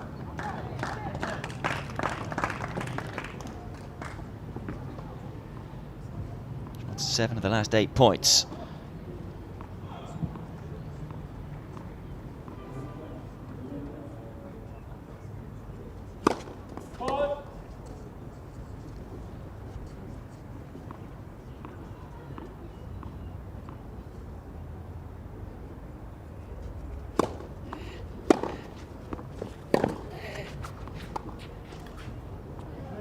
Again, too good. 40-30. It is really a fine combination. This the big forehand, heavily struck, pushing your opponent back behind the baseline, and then the delicate touch of the drop shot.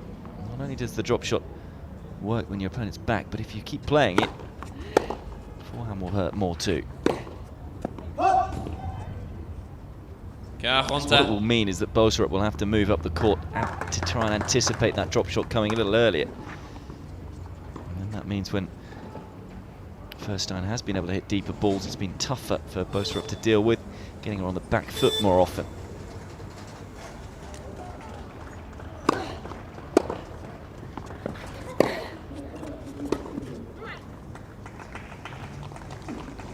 Continues to fight though, as the American.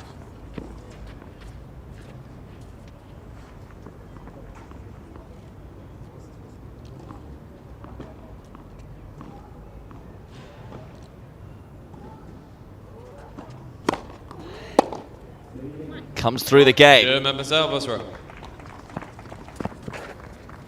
Just the second time that she's held serve in the match, Boserup. And for the first time, he's able to win 2 straight games. Has some momentum. 4-all second set. It's good character and good positivity from the young American, just 24 years of age, remember.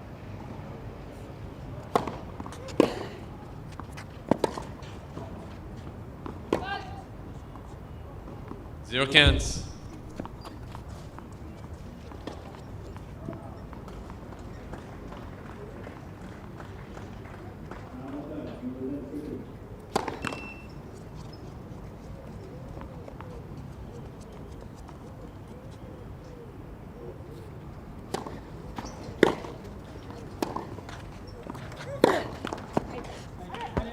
There's no doubt about it, Furstein's level has dropped a little here.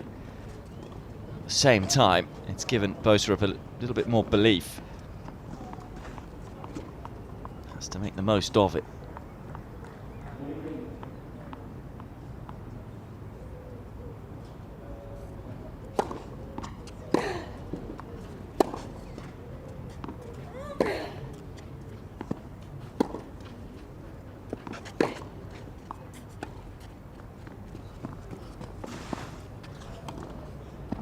Didn't do enough having got there, Boserup. There's plenty of height on the drop shot from Feuerstein. Look at that. It's gone well up in the air. Nice bit of side spin on it though to kick it away or slice it away from Boserup. And did well to control the volley, backing it up. But just feel that Boserup maybe to do something else rather than just nudge it over the net. 40-15.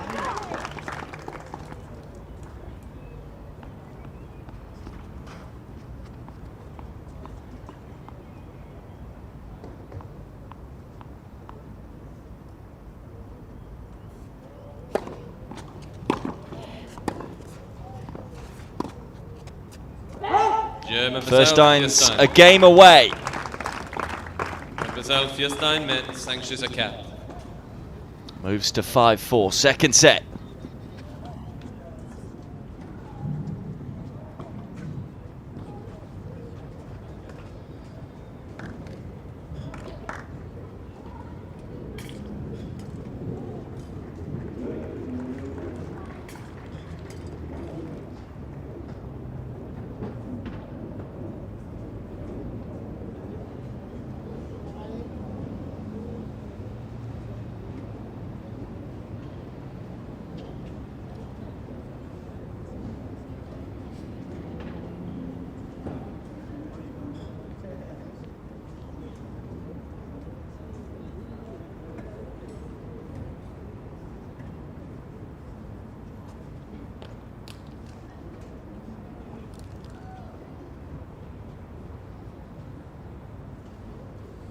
Reprise.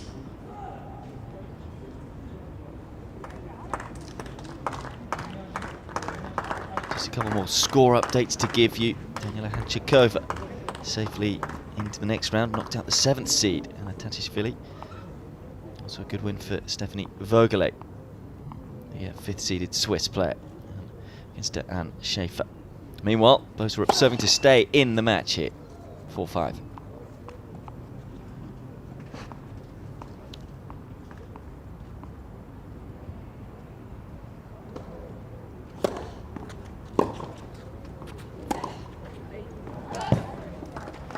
Way to start either. More results coming for you as well. Stefkova has got a win over Jaksic. Over on court 12 done. They're done and dusted on court 12 now. Chapelova's defeated Zhu as well on court 13.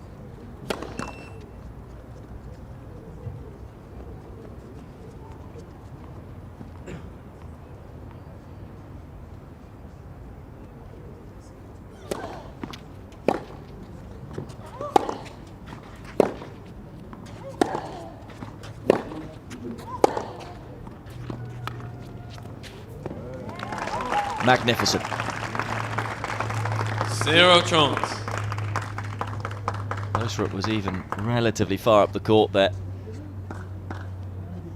It's been the shot that really has made the difference today, along with the forehand. Nearly there.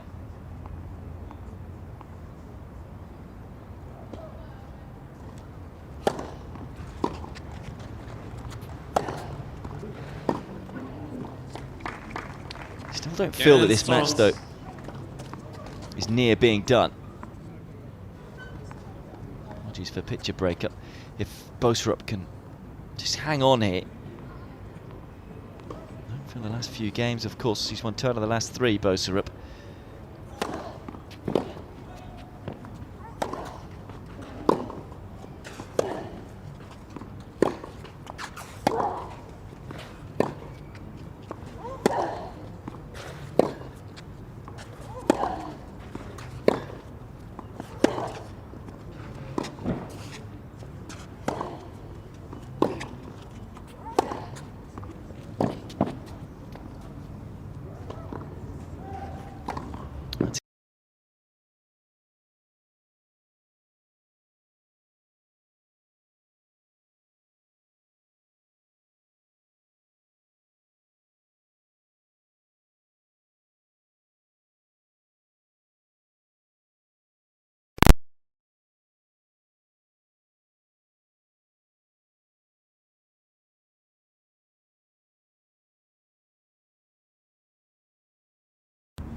Just skidded off the line. Was left by Furstein.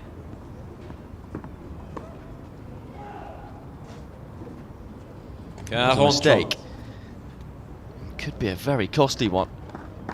Just a second ace for Boserup.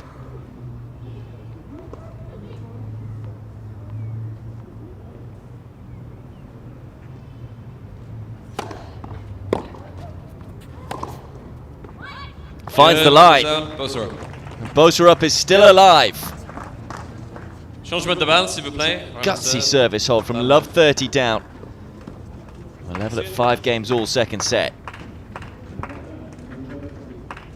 5G partout.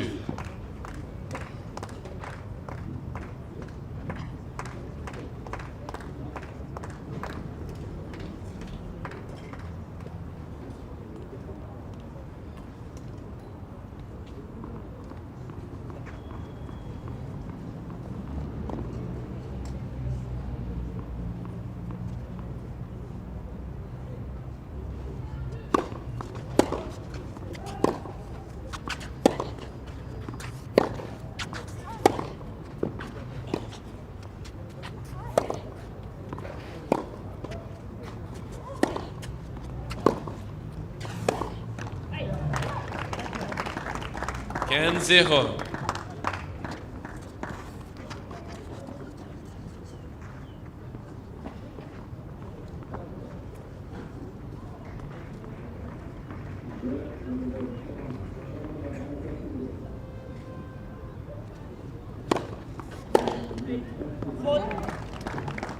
Trente 0.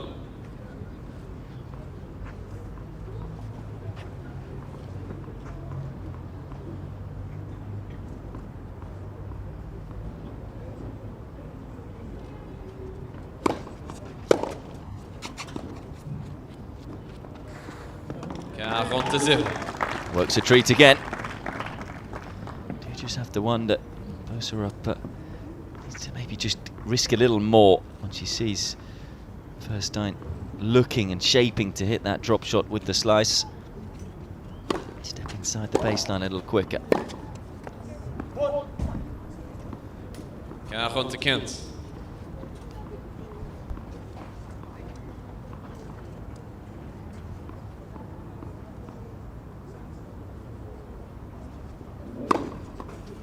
45. Closes out the game with another ace, and again is a game away. Feuerstein leads 6-5, second set.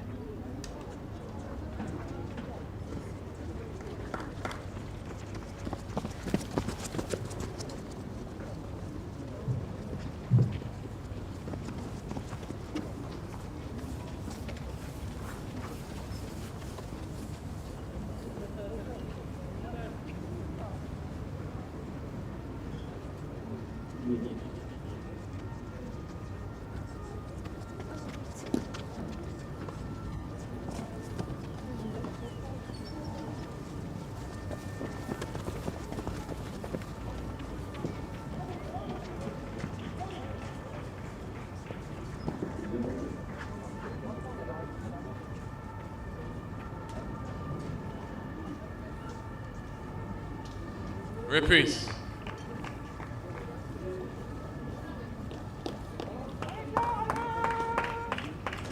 Results to give you Elise Mertens through, as is Kozlova, as I said a while ago. Haddad Maya is another one that we forgot to give you. She's also through, as is Cindy Berger, the Netherlands. So we stay in the match again.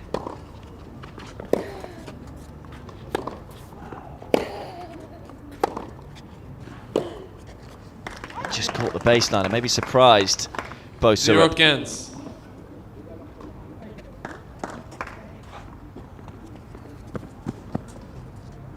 So winner Faro and Siniakova. So one through against Paquet. Which was good. Some American interest. Jennifer Brady has had a good win against the 14th seed, Alexandra Krunic. But first serve again, this one, I think. Call was on time. First serve.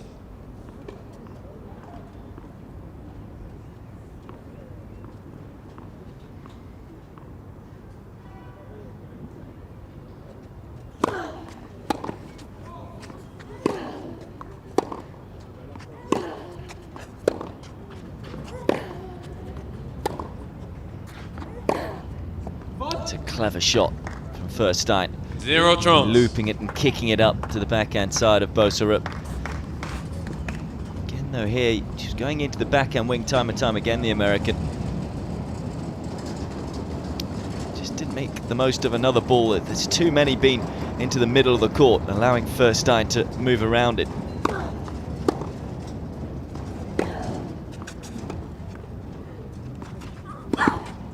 For once, a little heavy-handed with the drop shot. Maybe a few signs of tension from Furstein. Remember, she was up love 30 in the previous game.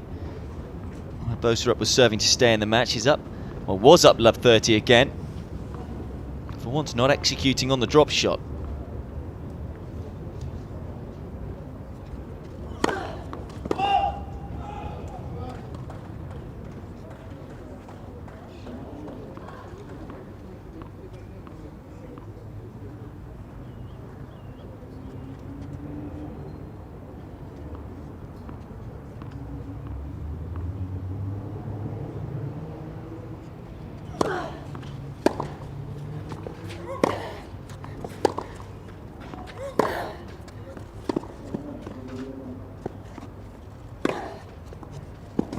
That's quality play from Boserup.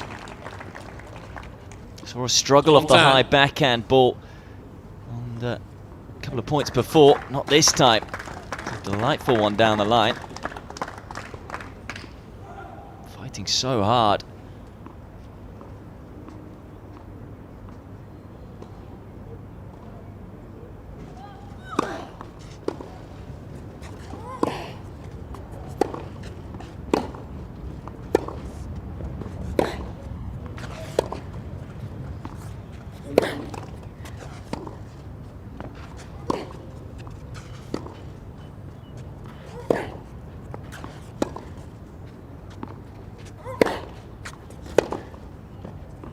Oh, it's gone just long. It's a rally that had a bit of everything. 40 trumps. For the second time running then, serving to stay in the match from love 30 down to 40-30 for Boserup.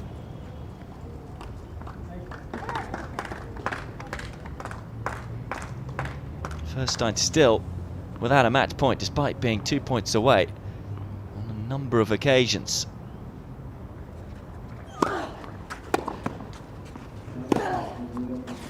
We will go to a tie-break. Another service hold full of character from Boserup, refusing to be beaten.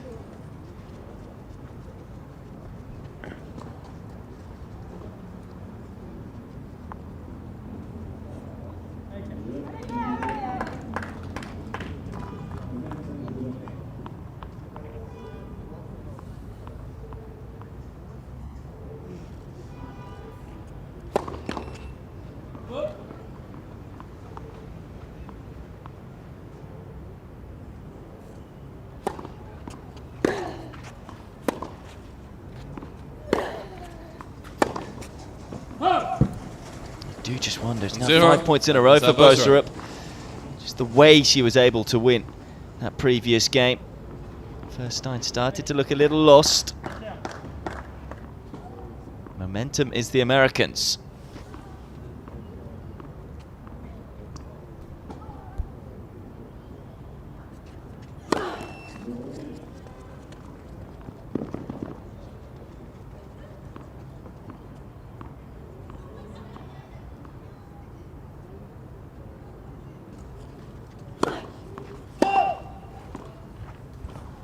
Nothing like stopping the momentum, though, like a double fault. 6th for Boserup. Hands the mini break straight back.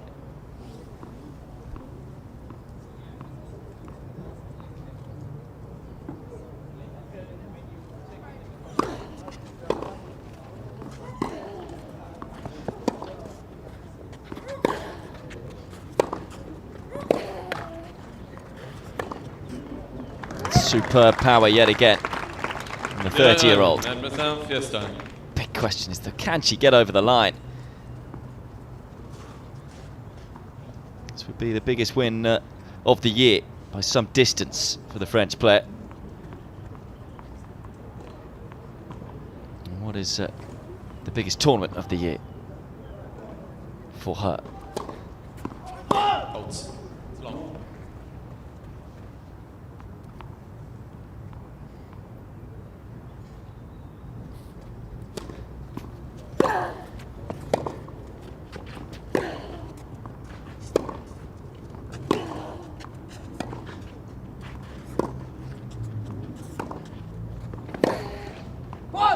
Oh, couldn't have been closer. Missed it by a whisker. Feuerstein.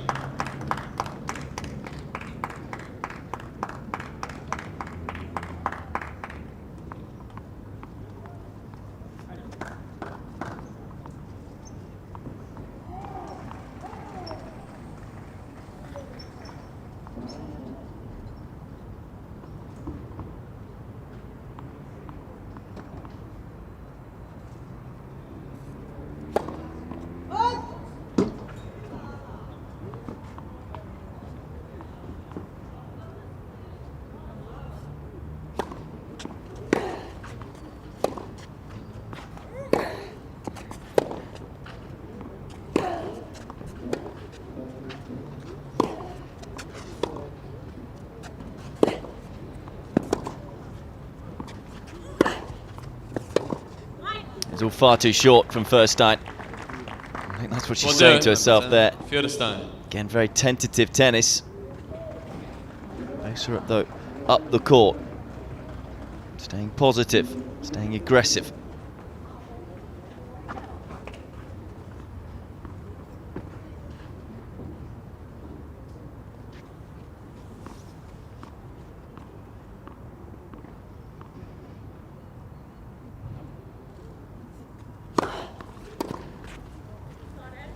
Well, there's absolutely nothing between them in this set. It's been in stark contrast to the first set, which of course was hugely one-sided.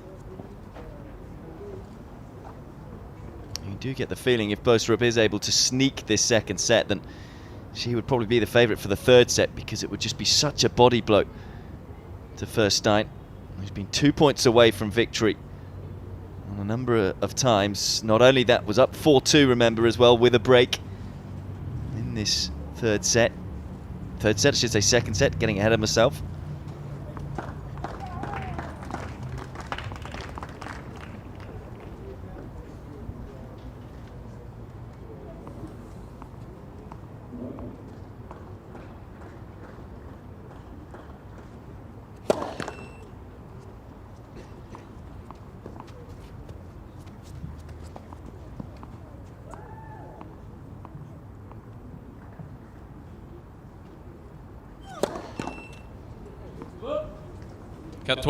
Mademoiselle Feuerstein. Double faults keep rising. It's such a crucial time in the match. 7th double for the American. And the advantage handed back to Feuerstein.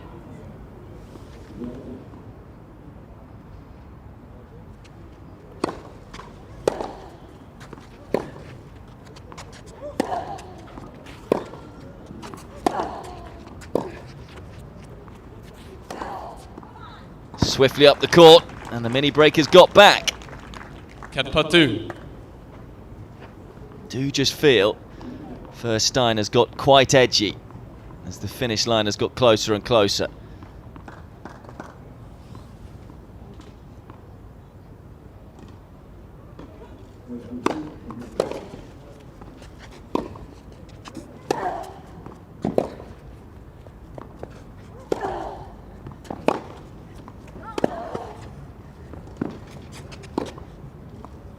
Makes it just.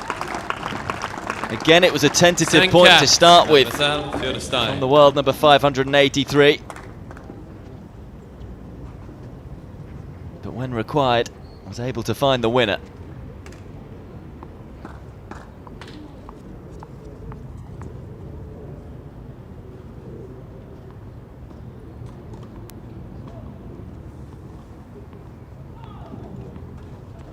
Again, 2 points away.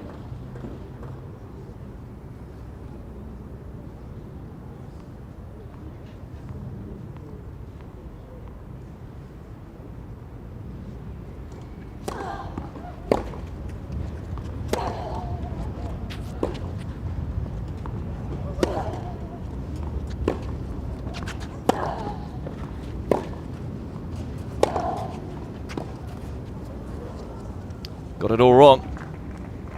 5-2. It's as if she just seems to have a brain freeze every time she gets to 2 points away from winning this match.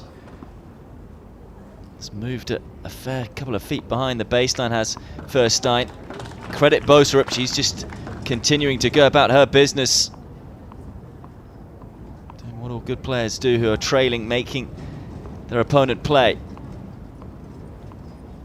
Will it be a set point or a match point then?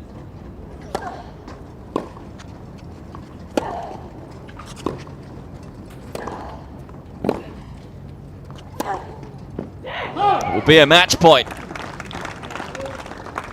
6-5, Mademoiselle Feuerstein. Boserup generally in this second set has cut out her unforced errors pretty well, but off the back foot there, overcooks it.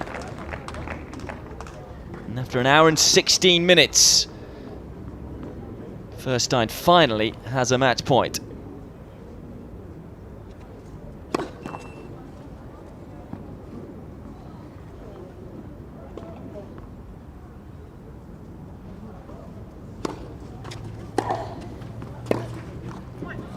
That's another thing that's just eluded her.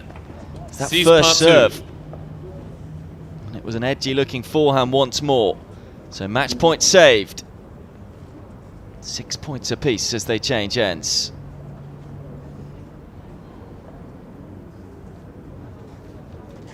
Just a reminder, play starts tomorrow, 10 AM local time. Mathilde Johansson against an alternate, yet to know who that is. It's the replacement for Lauren Davis, who replaces Belinda Bencic in the main draw due to that back injury. And then that'll be followed by Luisa Chirico. 5 matches in total. Chirico is the top seed in the women's section of qualifying. She's taking on Martin Sova. Back to this one though, 6-all. Out.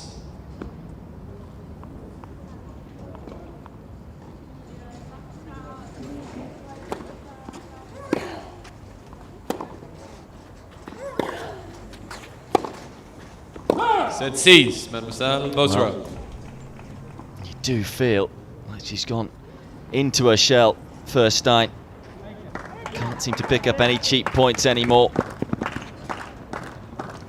The nerves have got the better of her, and it's now Boserup with a set point.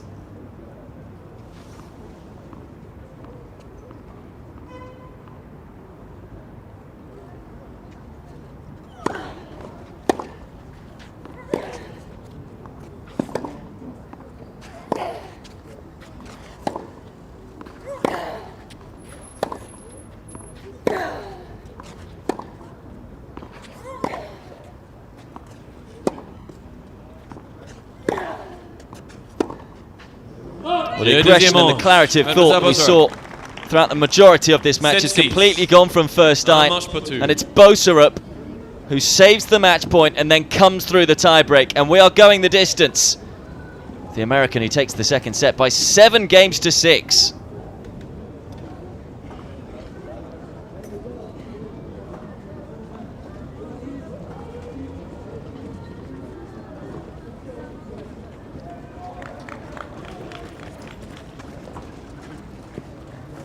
Et là, il faut speeder.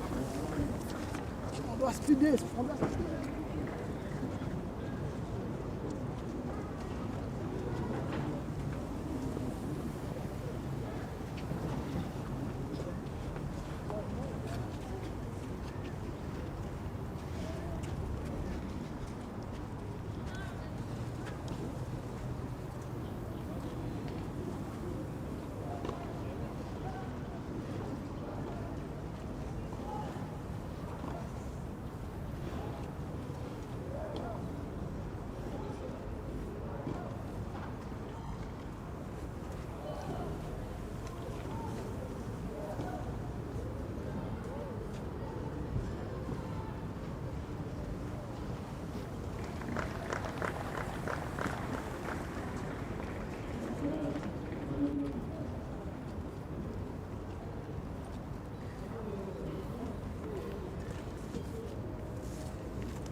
Reprise.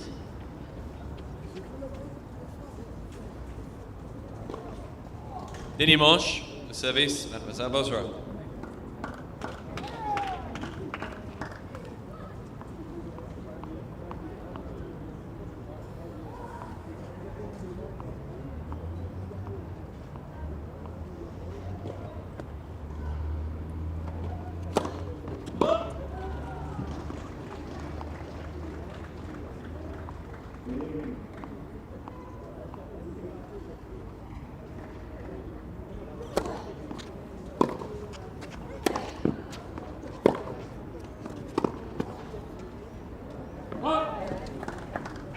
Zero cans.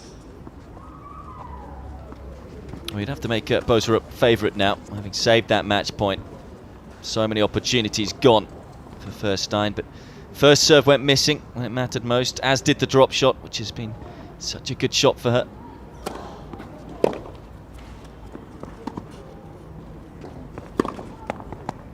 And where was that just a few moments ago? 0-30. Just went completely into her shell, which you can understand, as I say. It's been a while since she's played at this level. Best win this year against a player ranked 297 in the world. Boserup a fair few, well, 112 rankings higher than that. Net. Albeit low on confidence.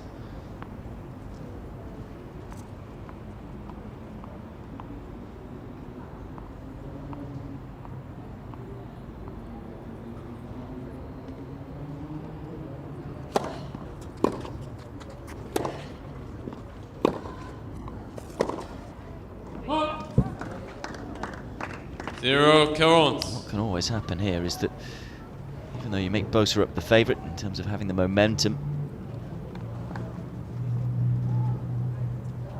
it's the American is just taking a foot off the gas. You can get the adrenaline release having won such a tight set.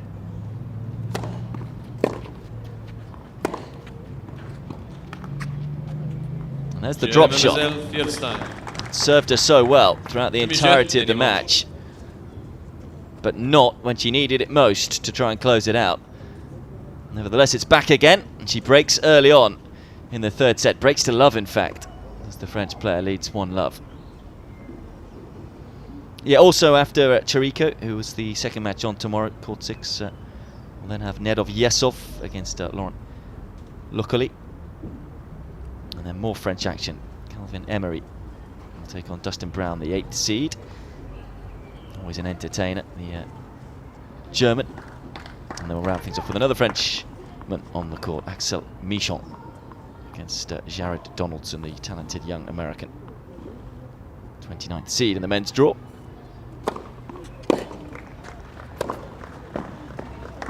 Forehands back too.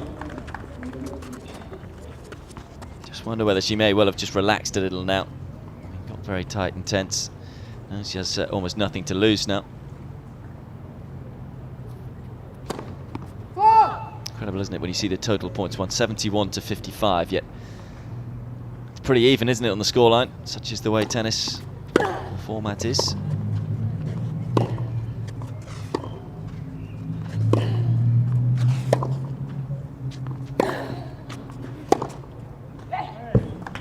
There's another winner.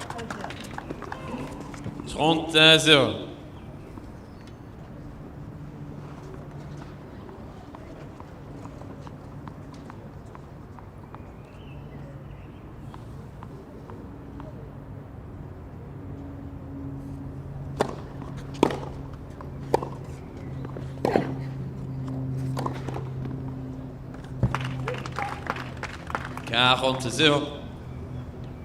It's incredible, isn't it? What happens in the mind, what it does to the body. Went completely defensive into her own shell at the back end of that second set. Now it's all about aggression and stepping up the court. I'm sure coaches court side would have been feeling, trying to send her messages to just try and do that towards the back end of the second set. Bit of aggression shown there from Boserup. 40-15.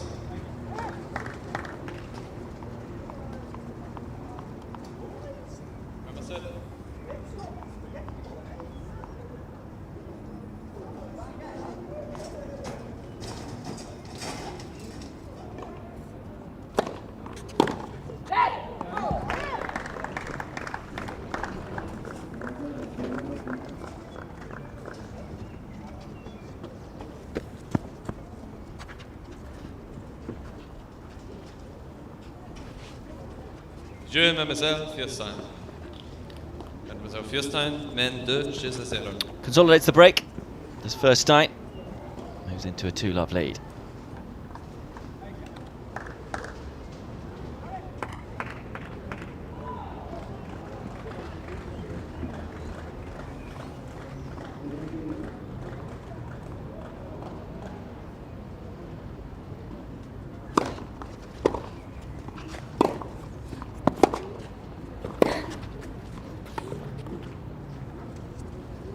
And 0.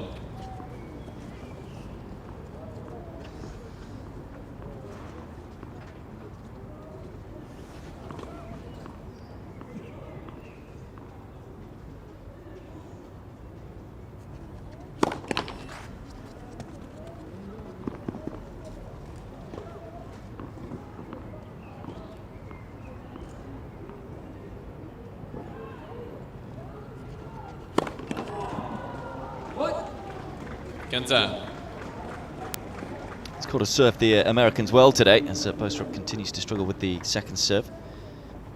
Looking for a hat-trick of wins. The victories for Vanya King and Sasha Vickery. Didn't look likely a few moments ago when Boserup was a set and 4-2 down, even a match point down.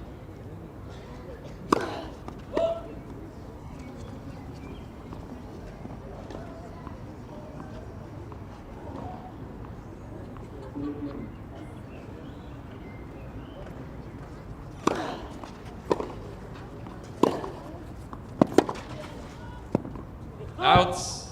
It's a late call, but it has been called long. Just wonder whether Boserup took a bit of inspiration from Sasha Vickery. Started her match very slowly, went 5-love down, before bouncing back to win.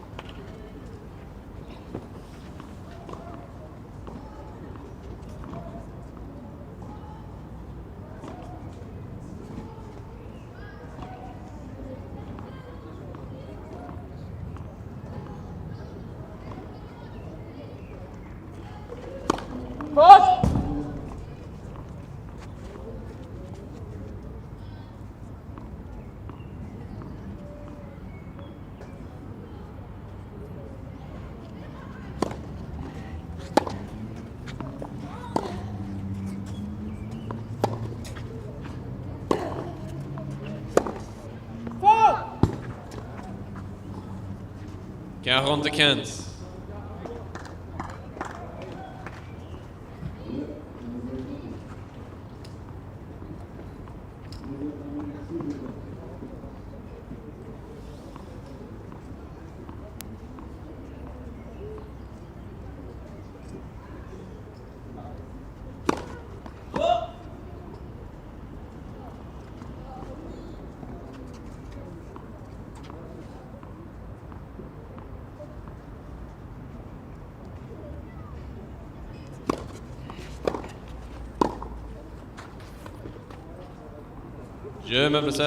Slightly undercooked it.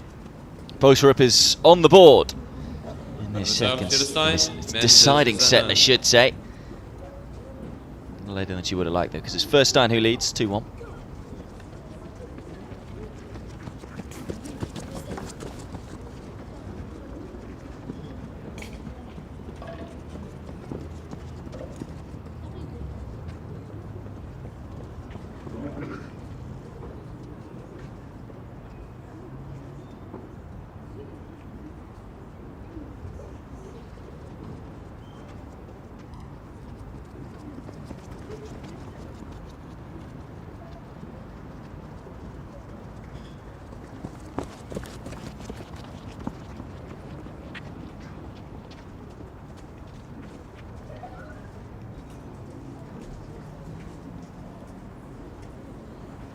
Reprise.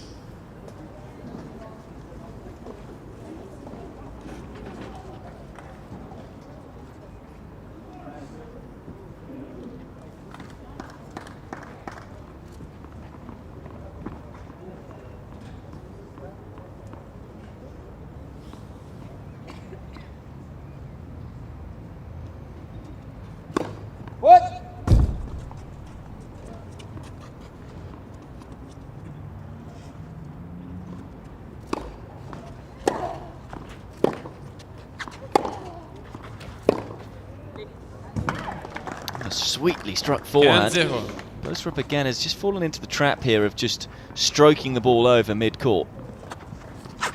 It's mid-court to the forehand. This one's the same. It was a good deep forehand initially. It's a little easy for Furstein to step up.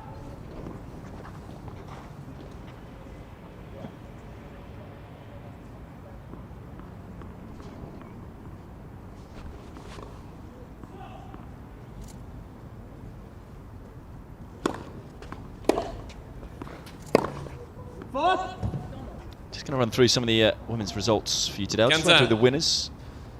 It was King and Vickery, of course, on this court. Me Too win on court 8, as did Tatishvili. Also wins over on court 10 for Castilla. Good to see her back. Savchuk and Vogele.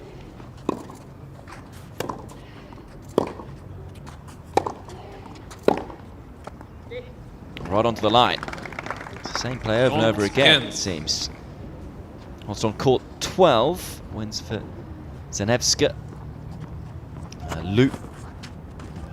A marathon battle against Chang. And Stefkova. 40-15. So wins for Kato, who also won a marathon match against Robin Anderson right at the beginning of the day. 3 hours that one took. 8-6 in the third. And Chepelova got past Zhu.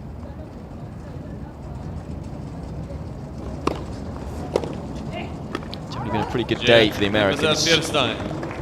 It's not going to plan here in the third set. Feuerstein holds again, re-establishes the 2-game cushion, leads 3-1.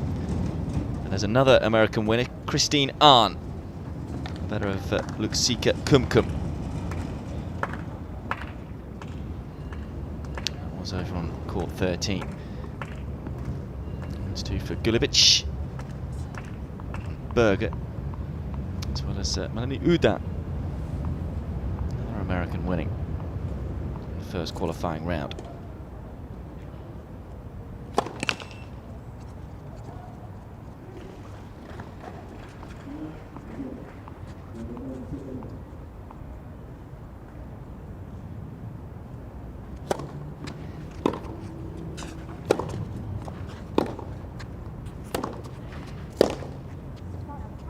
What? 15-0. Elsewhere, also wins for Khachanov, Glushko, Haddad Maya, and Kozlova, who will play the winner of this one. Khachanov won 9-7 in the third against Zhang, 12th seed, knocked out of the qualifying.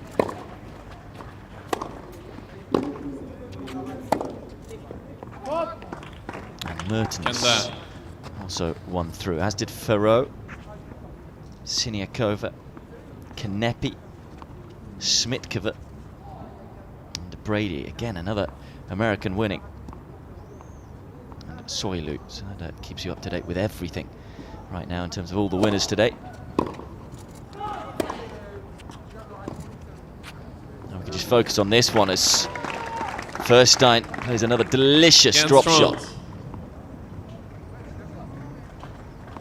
Still wouldn't feel she'd be home and hosed if she was to pick up a second break here, with the way she froze with the finish line in sight in the second set, but boy, it would help her.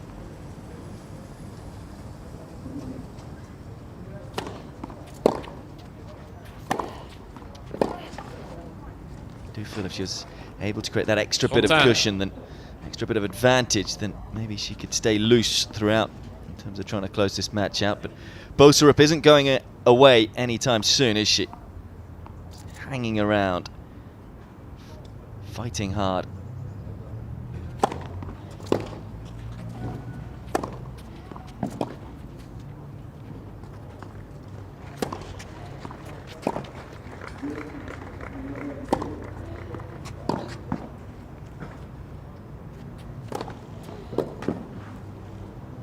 You had to watch it closely. It was a very high ball.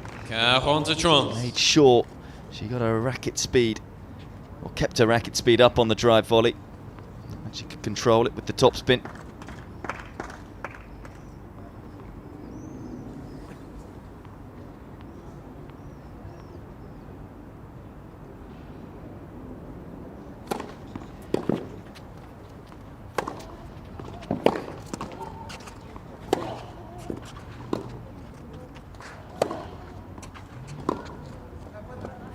Jeu, mademoiselle Boserup. Staying Mademoiselle with Feuerstein, Furstein men, is 3-2. Boserup. Still a break down, but it's just the one-game lead for the French player, 3-2.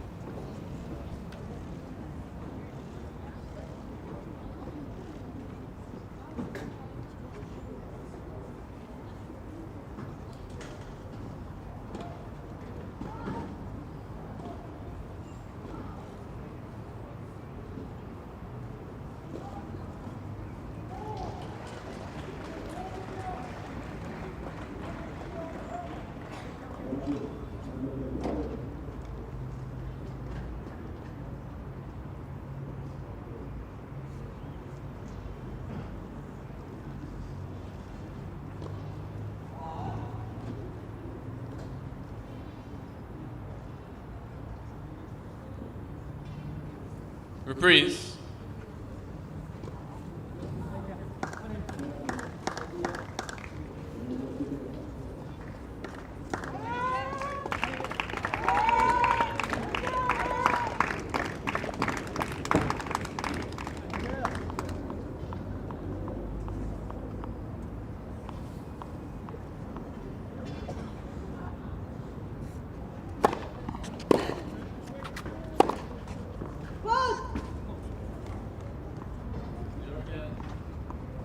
Zero Kent.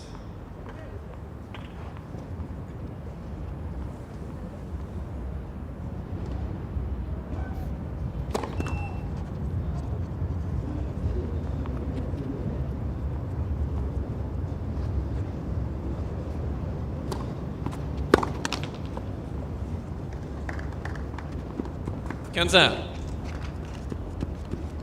That was the big thing really for me that went towards the back end of the second set. The first serve percentage for Furstein. Because everything else is linked to that in terms of her being able to step up the court, be positive.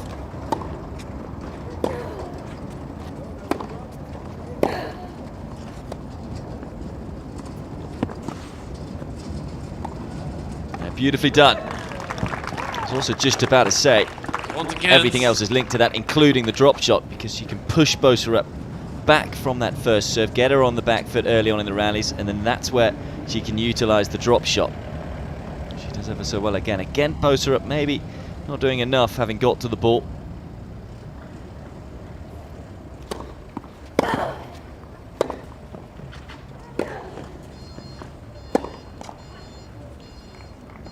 Gotta say, the attitude has been spot on from the American player, especially when you consider she was 6-love, 4-2 down, and I'm sure she would say not playing her best tennis. We've had lots of come-ons, lots of positivity.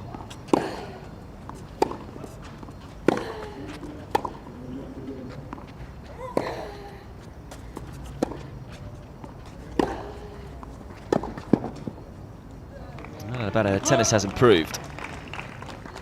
All about finding a way to get over the line. She has a break point here.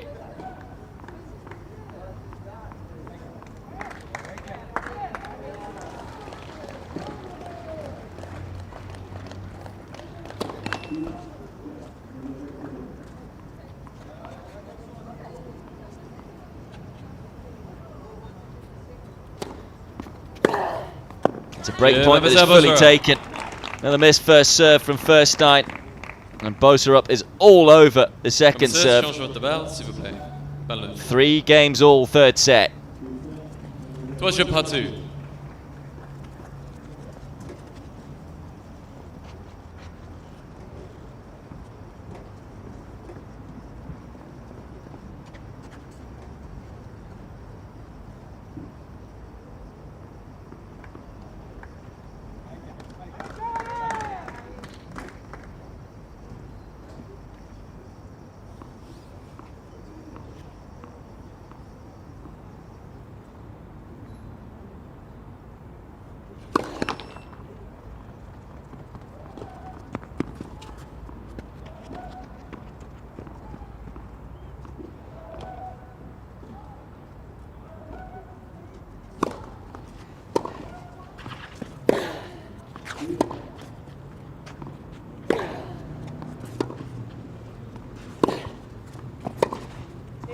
It's a fantastic forehand. Every time you just think Boserup 0-15. He's going to get the momentum and just maybe move away from Furstein. French player seems to raise her game. You can argue that Boserup didn't quite get enough angle on the backhand there to get the French player on the stretch.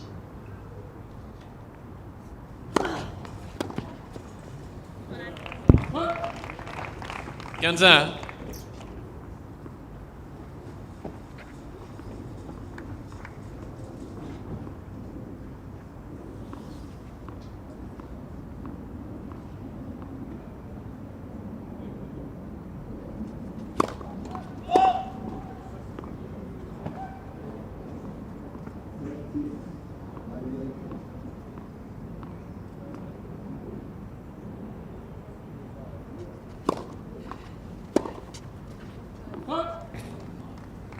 On to Kent.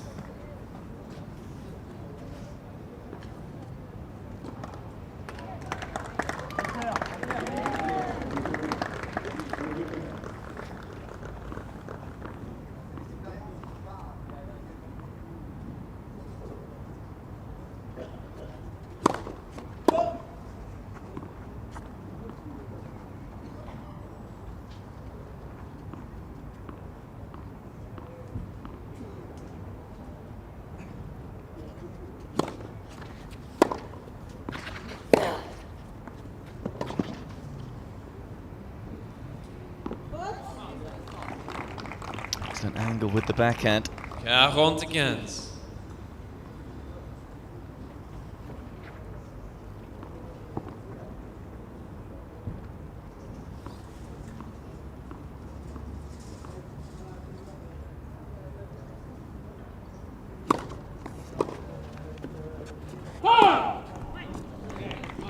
It's been called long.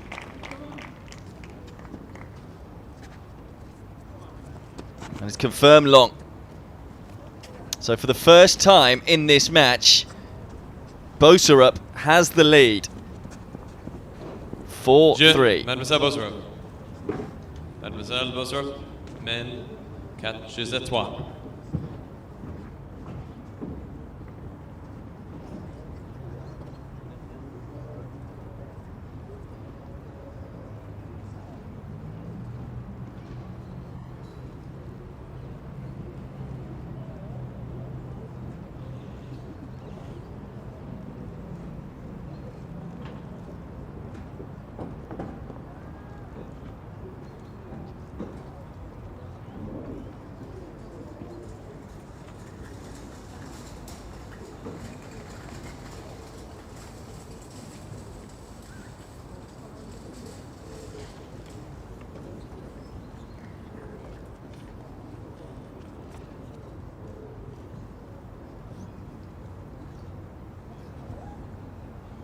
Reprise.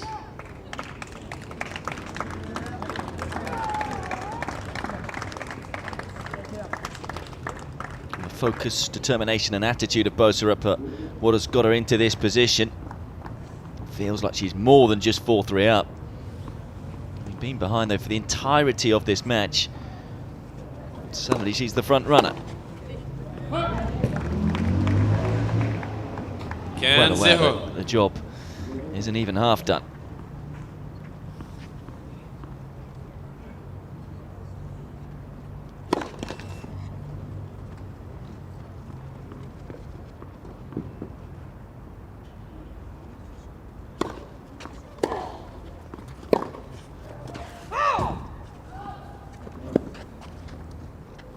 Ganza.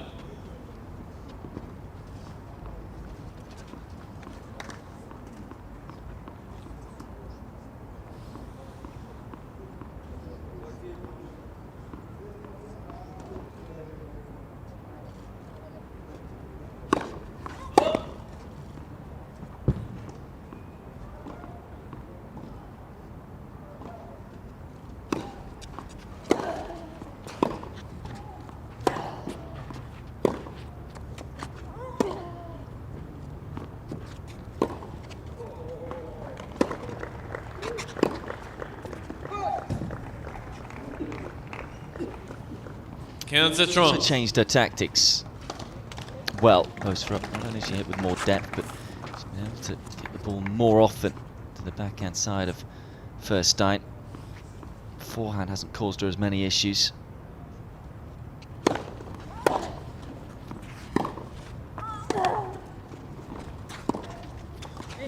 She's been helped by Furstein's first serve percentage coming down.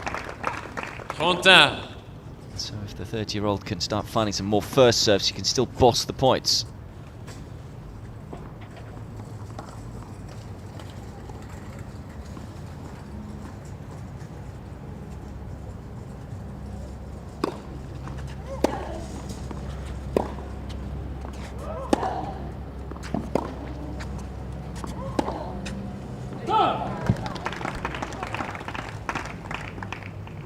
Khachanov.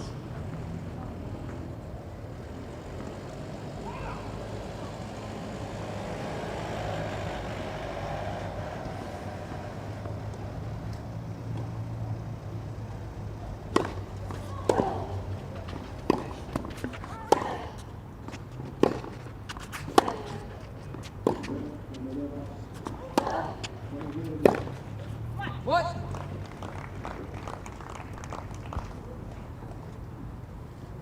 Khachanov.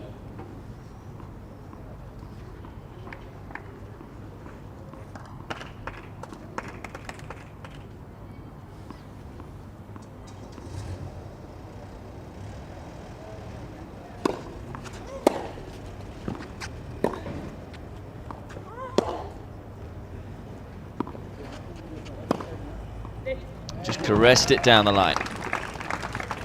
Have a lot of pace to work with, but didn't need it. Just because of the angle on the ball. Boserup expecting Furstein to hit an angle herself, instead just brushing it up the line. Holtz.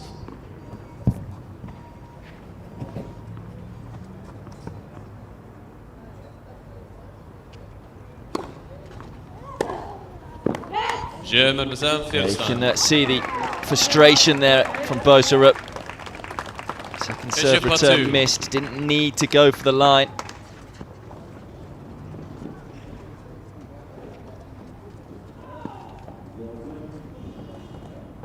So it's just 3 games in a row for Boserup rather than the 4. And it's 4 games all.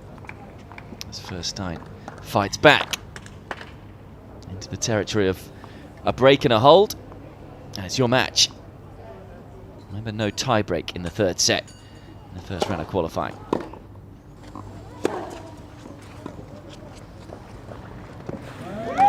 Sumptuous drop shot yet again. Is the pendulum going to swing again?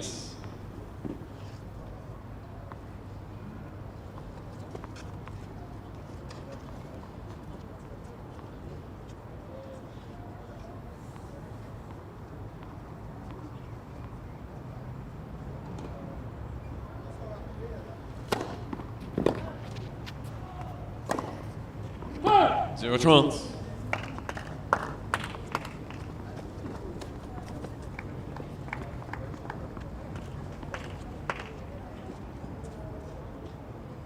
If you remember in the 2nd set, Feuerstein had love 30 a couple of times right near the end of it, couldn't convert. What could she do this time?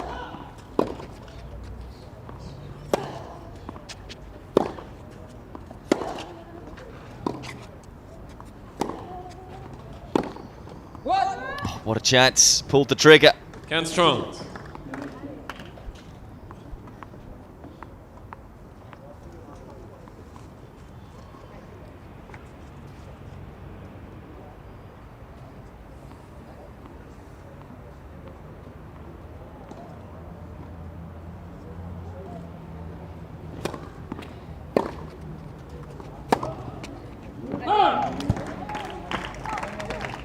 Against Khachanov. 2 break points for Furstein.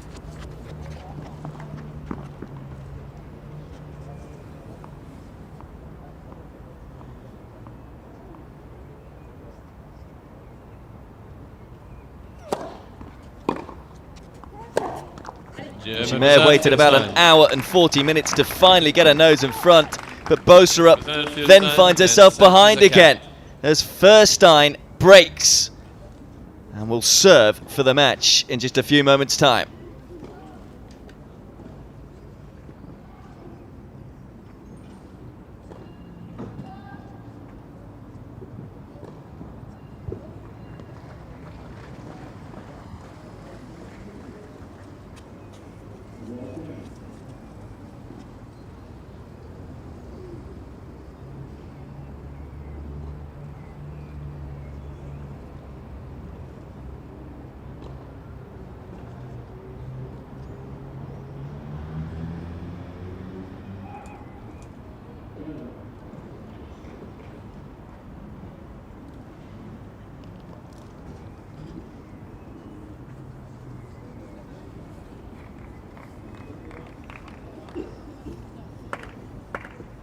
Reprise.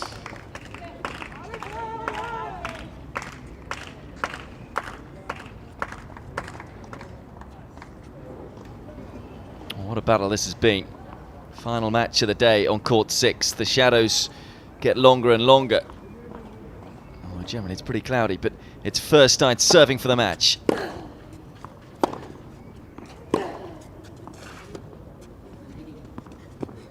Oh, that's incredible. Again, 0. Talked about a freezing in the second set when the finish line was near. Drop shots went. Couldn't have played this one any better. Close to perfection as you'll get.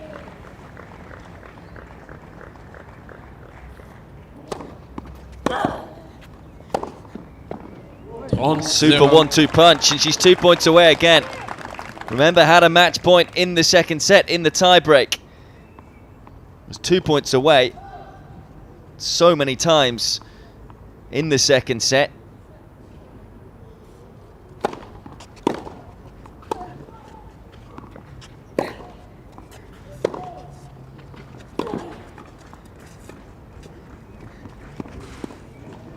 Well, she got there, but couldn't make it.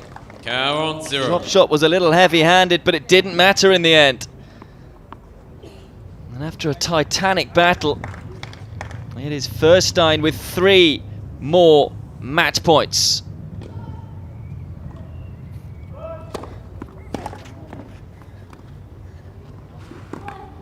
This time gets it done.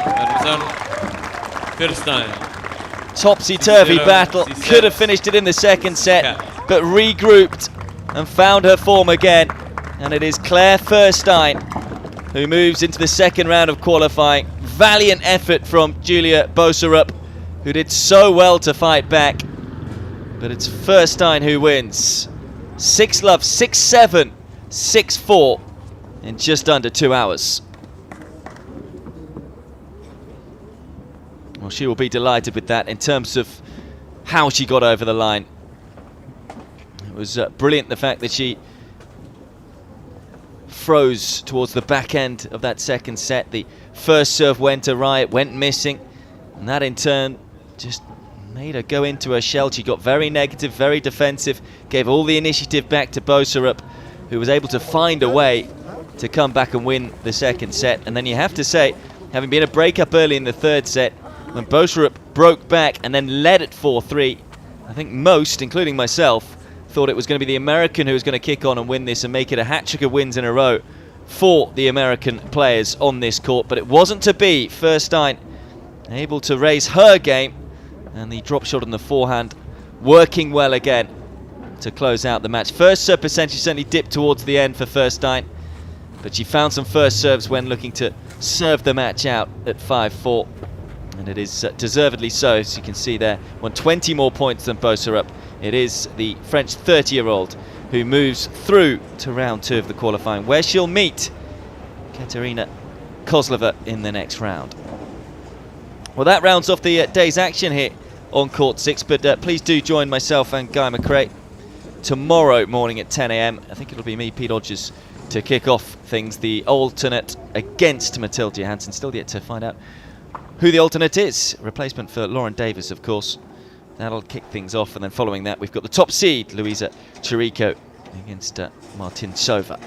So if you can join myself and Guy, that would be great. 5 matches in total here on court 6. But from me for today, goodbye.